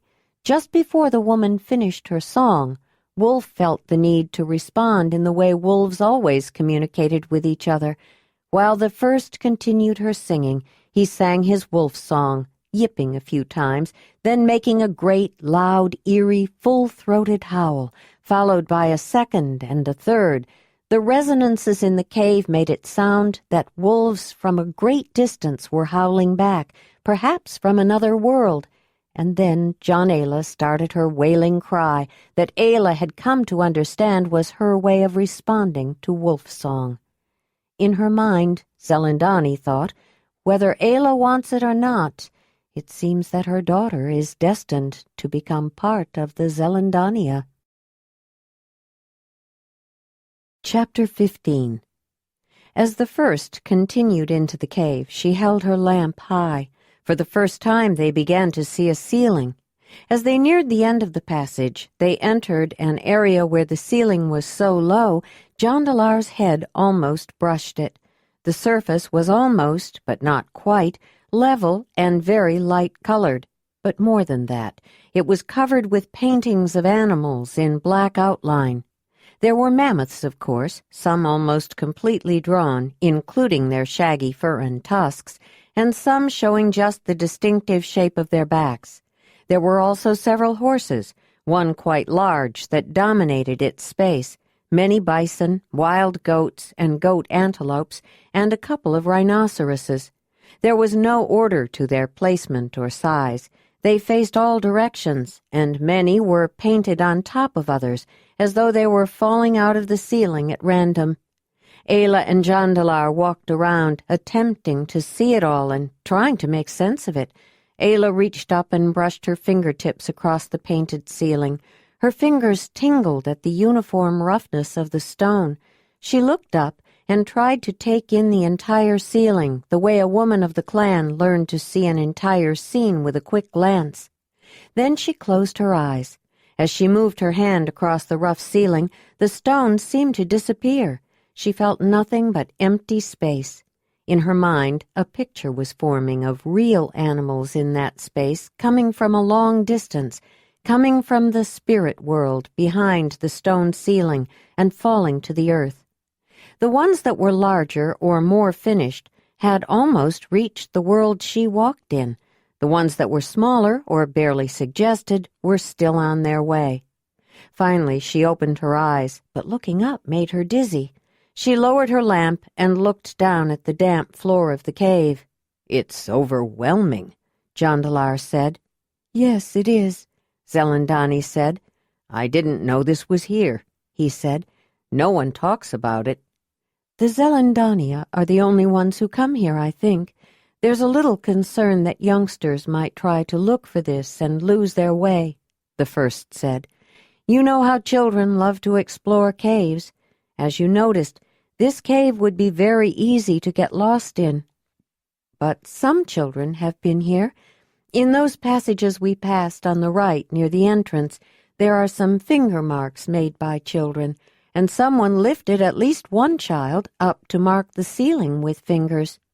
"Are we going any farther?" Jondalar asked. "No, from here we'll head back," Zelandonii said. "But we can rest here for a while first, and while we're here, I think we should fill the lamps again. We have a long way to go." Ayla nursed her baby a little, while Jondalar and Zelandonii filled the lamps with more fuel. Then, after a last look, they turned around and began to retrace their steps. Ayla tried to look for the animals they had seen painted and engraved on the walls along the way, but Zelandonii was not constantly singing, and she wasn't making her bird calls, and she was sure she missed some. They reached the junction where the large passage they were in reached the main one and continued south. It was quite a long walk, it seemed, before they reached the place where they had stopped to eat, and then turned into the place of the two mammoths facing each other. "Do you want to stop here to rest and have a bite to eat, or go around the sharp bend first?" the first asked. "I'd rather make the turn first," Jondalar said. "But if you are tired, we can stop here. How do you feel, Ayla?" "I can stop or I can go on. Whatever you want, Zelandonii," she said. "I am getting tired, but I think I'd like to get past that sinkhole at the turn before we stop," she said. "It will be harder for me to get going once I stop, until I get my legs used to moving again. I'd like to have that hard part past me," the woman said. Ayla had noticed that Wolf was staying closer to them on the way back, and he was panting a little. Even he was getting tired, and Jondalar was more restless. She had probably done her share of sleeping, but it was still dark, and it confused her. Ayla shifted her from her back to her hip, then to the front to let her nurse a while, then back to her hip. Her haversack was getting heavy on her shoulder, and she wanted to shift it to the other, but it would mean changing everything else around, too, and that would be difficult while they were moving. They worked their way carefully around the turn, especially after Ayla slipped a little on the wet clay, and then Zelandonii slipped too. After they made it around the difficult corner, with little effort they reached the turnoff that had been on their right and was now on their left, and Zelandonii stopped. "If you recall," she said, "I told you there is an interesting sacred space down that tunnel. You can go in and see it if you want. I'll wait here and rest. Ayla can use her bird whistle to find it, I'm sure." "I don't think I want to," Ayla said. "We've seen so much. I doubt that I could appreciate anything new. You said that you may not come back here again, but if you've been here several times before, I think it's likely I may come back again, especially since it's so close to the 9th cave. I'd rather see it with fresh eyes when I'm not so tired." "I think that's a wise decision, Ayla," the first said. "I will tell you it's another ceiling, but on this one the mammoths are painted in red. It will be better to see it with fresh eyes. But I do think we should have a bite to eat, and I need to pass water." Jondalar breathed a sigh of relief, took off his back frame, and found a darkened corner for himself. He had been sipping on his small water bag all day, and he felt a need to relieve himself, too. He would have gone in the new passage if the women had wanted to go, he thought as he stood hearing his stream on the stone, but he was tired of the marvelous sights of this cave for now, and tired of walking, and just wanted to get out. He didn't even care if they ate right now. There was a small cup of cold soup waiting for him, and a bone with some meat on it. Wolf was working his way through a small pile of cut-up meat, too.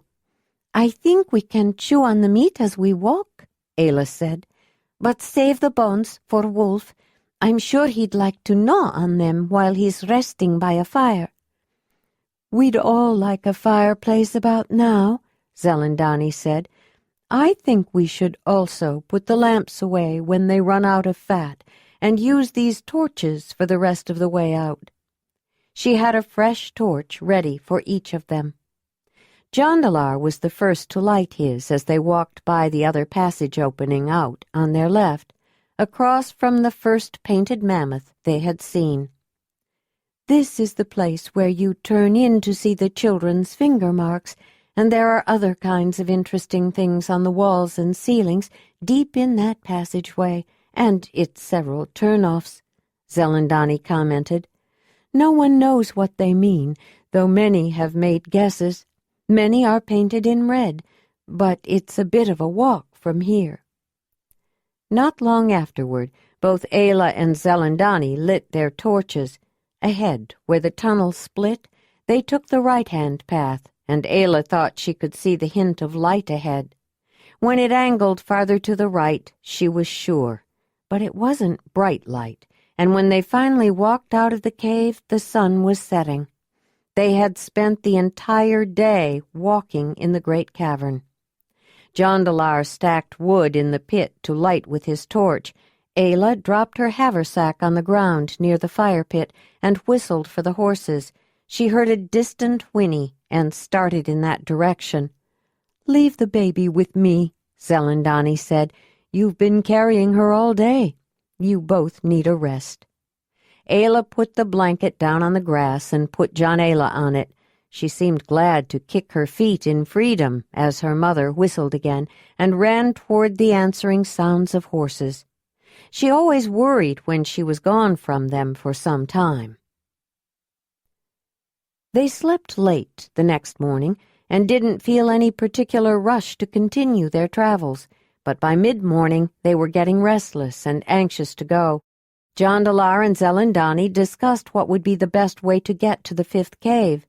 "It's east of here, maybe 2 days' travel, or 3 if we take our time. I think if we just headed in that direction, we'd get there," Jondalar said. "That's true, but I think we're also a little north, and if we just go east, we'll have to cross both North River and the river," Zelandonii said. She picked up a stick and started drawing lines on the ground where it was bare. "If we start out going east but somewhat south, we can reach summer camp of the 29th cave before nightfall and stay with them tonight. North River joins the river near south face of the 29th cave.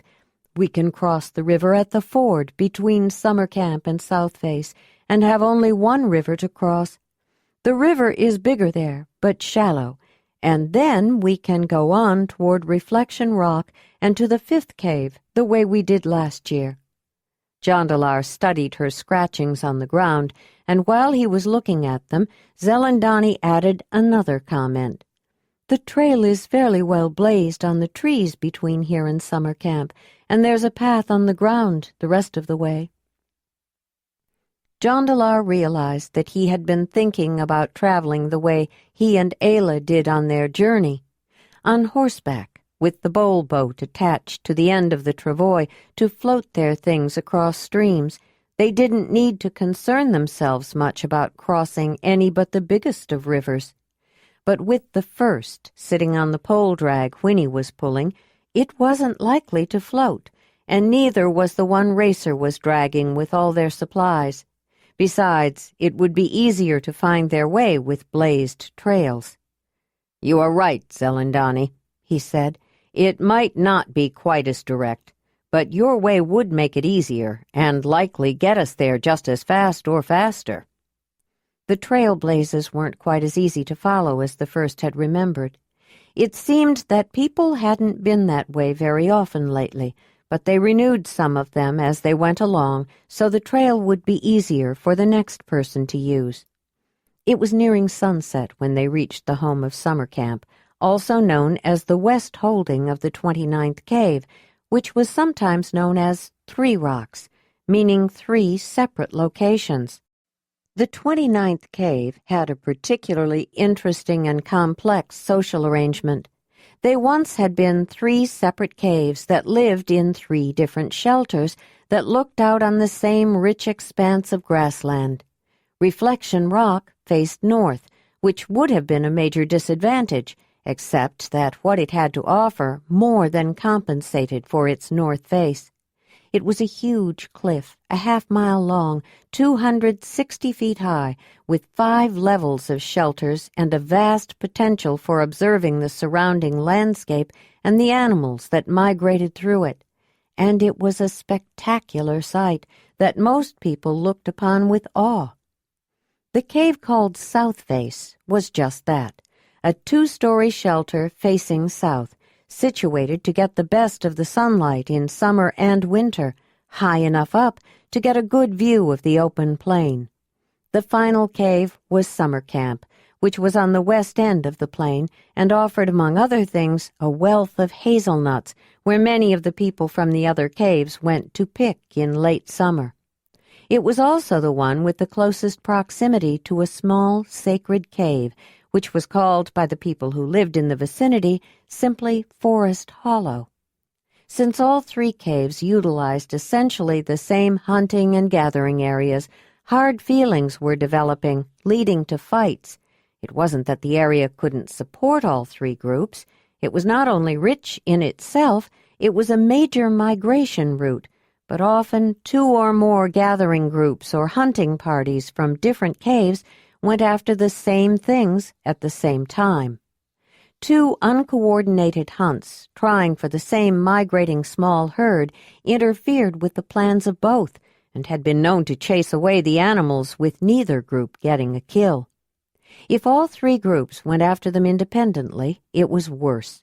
All the Zelandonii caves in the region were being pulled into the disagreements, one way or another, and finally, at the urging of all their neighbors, and after difficult negotiations, the 3 separate caves decided to join together and become one cave in 3 locations, and work together to mutually harvest the plenty of their rich plain.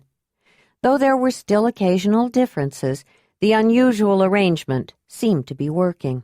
Because the summer meeting was still going on, not many people were at the West Holding of the 29th Cave. Most of those who stayed back were old or sick and unable to make the trip, plus the ones who stayed to care for them. In rare cases, someone who was working on something that couldn't be interrupted or could only be done in summer also stayed. Those who were at West Holding welcomed the travelers enthusiastically. They seldom had visitors this early in the summer, and since they were coming from the summer meeting, they could bring news. In addition, the visitors themselves made news wherever they went. Jondalar, the returned traveler, and his foreign woman and her baby, and the wolf and horses, and the first among those who served the great Earth Mother. The travelers were especially welcomed by those who were ill or failing because of who they were, healers, and at least one who was acknowledged as among the best of their people. The ninth cave had always had a particularly good relationship with the people of Three Rocks, who lived at the place called Summer Camp. Jondalar recalled going there when he was a boy to help harvest the nuts that grew so abundantly in their vicinity.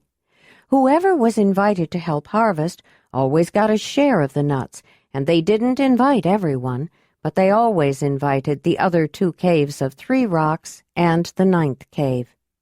A young woman with light blonde hair and pale skin stepped out of a dwelling that was under the abri and looked at them with surprise. "What are you doing here?" she said, then caught herself. "I'm sorry. I didn't mean to be so rude. It's just such a surprise to see you here.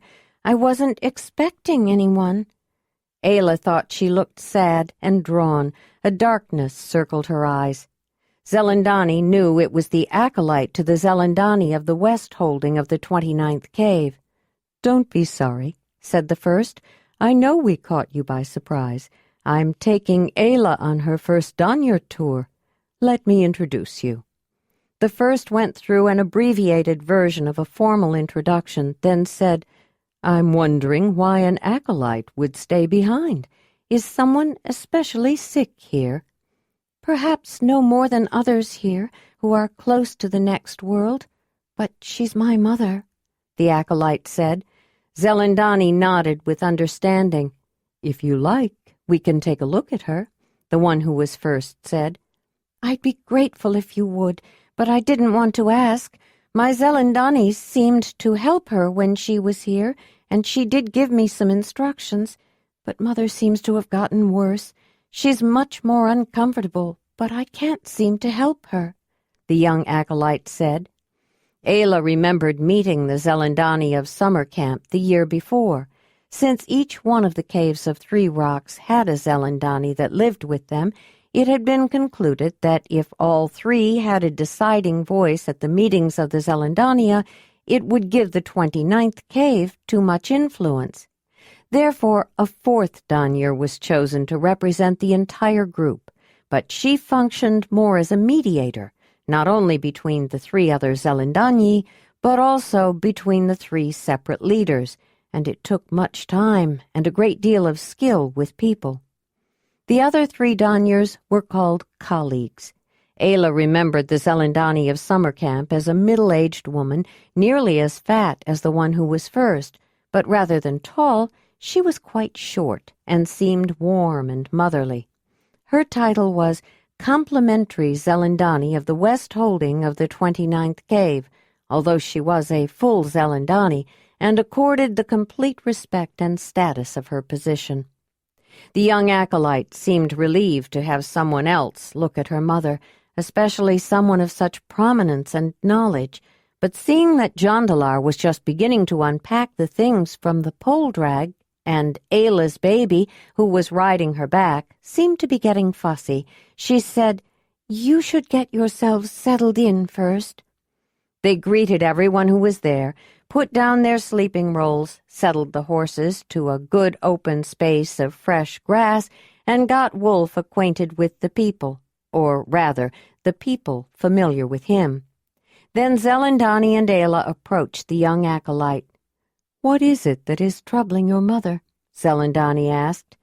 "I'm not entirely sure.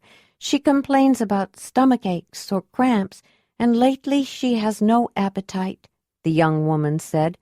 "I can see that she's getting thin, and now she doesn't want to get out of bed.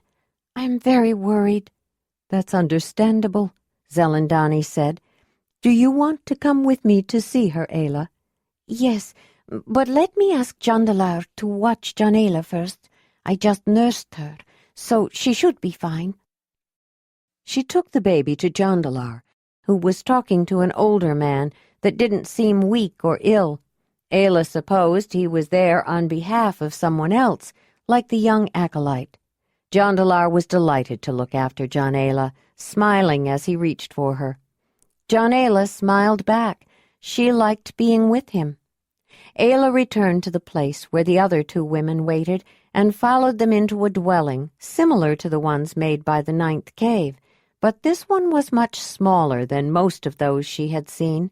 It seemed made to house only the woman who occupied the sleeping place within. It wasn't much bigger than the bed, just a small space around it, and a small storage and cooking area. Zelandonii alone seemed to fill it with very little extra room for the two younger women. "Mother, Mother," the acolyte said, "there are some people here to see you." The woman moaned and opened her eyes, and then opened them wider when she saw the large figure of the first. "Shavola," she said with a raspy voice. "I'm here, Mother," the acolyte said. "Why is the first here? Did you send for her?" "No, Mother. She just happened to stop by and said she'd look in on you. Ayla is here, too," Shavola said. Ayla? Isn't she Jondalar's foreign woman with the animals? "Yes, Mother. She brought them with her. If you feel up to it later, you can go out and see them." "What is your mother's name, acolyte of the West Holding of the 29th cave?" Zelandonii asked. "Vashona of Summer Camp, the West Holding of the 29th cave. She was born at Reflection Rock before 3 rocks joined together," the young woman explained, then felt slightly embarrassed, aware that she didn't need to go through so much explanation. This wasn't a formal introduction. "Would you mind if Ayla examined you, Vashona?" the first asked. "She is a skilled healer. We may not be able to help you, but we'd like to try." "No," the woman said softly, and it seemed with some hesitation. "I wouldn't mind." Ayla was a little surprised that the first wanted her to look at the woman. Then it occurred to her that the space inside the dwelling was so cramped, the large woman might have some difficulty getting down to the bedside. She knelt down and looked at the woman. "Are you feeling pain now?" she asked. Both Vashona and her daughter suddenly became aware of Ayla's unusual way of speaking, her exotic accent. "Yes." "Will you show me where it is?" "It's hard to say. Inside." "Higher up or lower down?" "All over." "May I touch you?" The woman looked at her daughter, who looked at Zelandonii. "She does need to examine her," the first said. Vashona nodded agreement, and Ayla pulled down the cover and opened her clothing, exposing her stomach. She noted immediately that the woman was bloated. She pressed down on her stomach, starting at the top, and working her way down over the rounded bulge. Vashona winced, but didn't cry out. Ayla felt her forehead and around the back of her ears, then bent closer and smelled her breath. Then she sat back on her heels and looked thoughtful. "Do you get a burning pain in your chest, especially after you eat?" Ayla asked. "Yes," the woman replied with a questioning look. "And does air come out of your mouth with a loud noise in the throat, like when you burp a baby?" "Yes, but many people belch," Vashona said. "That's true, but have you spit up blood, too?" Ayla asked. Vashona frowned. "Sometimes," she said. "Have you noticed blood or a dark, sticky mass in your excrement?" "Yes," the woman said, almost in a whisper. "More lately. How did you know?" "She knows from her examination of you," Zelandonii interjected. "What did you do for your pain?" Ayla asked. "I did what everybody does for pain. I drank willow bark tea," Vashona said. "And do you also drink a lot of peppermint tea?" Ayla said. Both Vashona and Shavona, her acolyte daughter, looked at the stranger with surprise. "It's her favorite tea," Shavona said. "Licorice root or anise tea would be better," Ayla said, "and no more willow bark either for now. Some people think that since everybody uses it, it can't hurt you, but too much can. It is a medicine, but it's not good for everything and should not be used too frequently." "Can you help her?" the acolyte asked. "I think so. I believe I know what is wrong. It's serious, but there are things that can help. I must tell you, though," Ayla added, "that it could be something even more serious, which is much harder to treat, although we can at least relieve some of her pain." Ayla caught the eye of Zelandonii, who was nodding slightly with a knowing expression on her face. "What would you suggest for treatment, Ayla?" she asked. She looked thoughtful for a moment, then said, "Anise or licorice root to settle the stomach. I have some dried in my medicine bag, and I think I have dried sweet flag, although it's so sweet it's almost bitter, which can stop cramping spasms, and there are plenty of dandelions around to cleanse her blood and help her insides work better. I just picked some cleavers that can purge her body of residues of wastes, and a decoction of the woodruff I just gathered is good for stomachs, can help her feel better all over, and tastes good. I may be able to find more of those wood avens rootlets I used for flavoring the other evening. They're especially good for stomach disorders. But what I'd really like to have is celandine. That would be most helpful. It's a good treatment for either one of her possible problems, especially the more serious one." The young woman looked at Ayla with awe. The first knew she wasn't the summer camp's Zelandonii's first acolyte. She was still new to the Zelandonii and had much to learn, and Ayla could still surprise even the first with the depth of her knowledge. She turned to the young acolyte. "Perhaps you could assist Ayla with the preparation of your mother's medicine. It will be a way for you to learn how to make it after we leave," Zelandonii said. "Oh, yes, I'd like to help," the young woman said, then looked at her mother with tenderness in her eyes. "I think this medicine will make you feel much better, Mother." Ayla watched the fire sending flickering sparks up into the night as though trying to reach their twinkling brethren far up in the sky above. It was dark. The moon was young and had already set. No clouds obscured the dazzling display of stars that were so thick they seemed to be strung together on skeins of light. Jondalar was asleep in her arms. She had finished nursing some time before, but Ayla was comfortable relaxing by the fire, holding her. Jondalar was sitting beside her and a little behind, and she leaned into his chest and the arm that had found its way around her. It had been a busy day, and she was tired. There were only 9 people of the cave who had not gone to the summer meeting, 6 who were too sick or weak to make the long walk.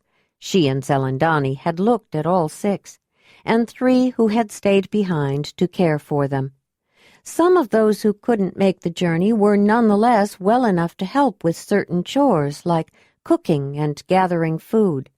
The older man Jondalar had been talking with earlier, who was staying for a while to help, had gone hunting and brought down a deer, so they put together a venison feast for their guests. In the morning, Zelandonii took Ayla aside and told her that she had arranged for the young acolyte to show their sacred cave to her. "It isn't very big, but it is very difficult. You may have to crawl through parts of it, so wear something to climb through caves and cover your knees. When I was young, I went into it once, but I don't think I could do it now. I think the 2 of you will manage just fine, but it will be slow going. You are both strong young women, so it shouldn't take too long, but because it is difficult, you might want to consider leaving your baby here." She paused, then added, "I will watch her, if you like." Ayla thought she detected a reluctance in Zelandonii's voice. Taking care of babies could be tiring, and the first might have other plans. "Why don't I ask Jondalar if he will? He likes to spend time with Jondalar." The two young women started out together with the young acolyte showing the way. "Should I call you by your full title, a short version of it, or by your name?" Ayla asked, after they had walked a short distance. "Different acolytes seem to have different preferences." "What do people call you?" "I am Ayla. I know I'm the acolyte of the first, but I still have trouble thinking of myself that way, and Ayla is what everyone calls me. I like it better. My name is the only thing I have left from my real mother, my original people. I don't even know who they were. I don't yet know what I'm going to do when I become a full Zelandonii. I know we're supposed to leave our personal names behind, and I hope when the time comes I'll be ready to, but I'm not yet. Some acolytes are happy to change names. Some would rather not, but it all seems to work out. I think I'd like you to call me Shavola. It seems more friendly than acolyte. So please call me Ayla." They walked further along a trail through a narrow canyon, dense with woods and brush, between two imposing cliffs, one of which held the stone shelter of the people. Wolf suddenly bounded up. He startled Shavola, who wasn't used to wolves appearing suddenly. Ayla grabbed his head between her hands, roughing up his mane, and laughed. "So you didn't want to be left behind," she said, actually glad to see him. She turned towards the acolyte. "He always used to follow me everywhere I went, unless I told him not to, until Jondalar was born. Now he's drawn between us when I am in one place and she is in another. He wants to protect both of us and can't always make up his mind. I thought I'd let him choose this time. I think he must have decided that Jondalar could protect Jondalar well enough and come to find me. Your control over animals is amazing. The way they go where you want and do what you want.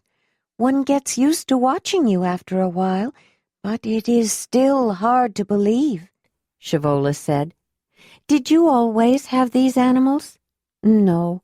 Winnie was the first, unless you count the rabbit I found when I was a little girl," Ayla said.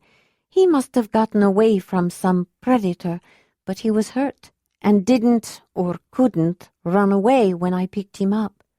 Isa was the healer, and I took him back to the cave so she could help him. She was more than surprised and told me that healers were supposed to help people, not animals, but she helped him anyway, maybe to see if she could. I suppose the idea that people could help animals must have stayed with me when I saw the little foal. I didn't realize at first that the animal that fell into my pit trap was a nursing mare, and I don't know why I killed the hyenas that were after her baby, except I hate hyenas. But once I did, I felt that the foal had become my responsibility, that I had to try to raise her. I'm glad I did. She has become my friend." Shavola was fascinated by the story Ayla told with such casualness, as though it were an ordinary thing. "Still, you have control over those animals." "I don't know if I would call it that. With Winnie, I was like her mother. I took care of her and fed her, and we came to understand each other. If you find an animal when it is very young and raise it like a child, you can teach her how to behave the same way a mother teaches a child how to behave," Ayla tried to explain. "Racer and Grey are her son and daughter, so I was there when they were born." "What about the wolf?" "I set some traps for ermines, and when Digi, she was my friend, and I went to check them, I discovered that something was stealing them from my snares. When I caught sight of a wolf eating one, it made me angry. I killed her with my sling. Then I saw that she was a nursing mother. I didn't expect it. It was out of season for a wolf to have cubs young enough to still be nursing, so I backtracked her trail to her den. She was a lone wolf, didn't have a pack to help her, and something must have happened to her mate, too. That's why she was stealing from my snares. There was only one puppy left alive, so I took him back with me. We were living with the Mamutoi then, and Wolf was raised with the children of the lion camp. He never knew what it was like to live with wolves. That's why he thinks people are his pack." Ayla said. "All people?" Shavola asked. "No, not all people, although he has gotten used to large crowds. Jondalar and I, and now John Ayla, of course. Wolves love their young, are his primary pack, but he also counts Marthona and Willamar and Folara among his family. Joharan and Proliva and her children, too. He accepts people I bring to him to sniff, that I introduce to him as friends, sort of temporary pack members. He ignores everyone else, so long as they offer no harm to those he feels close to, those he considers his pack," Ayla explained to the avidly interested young woman.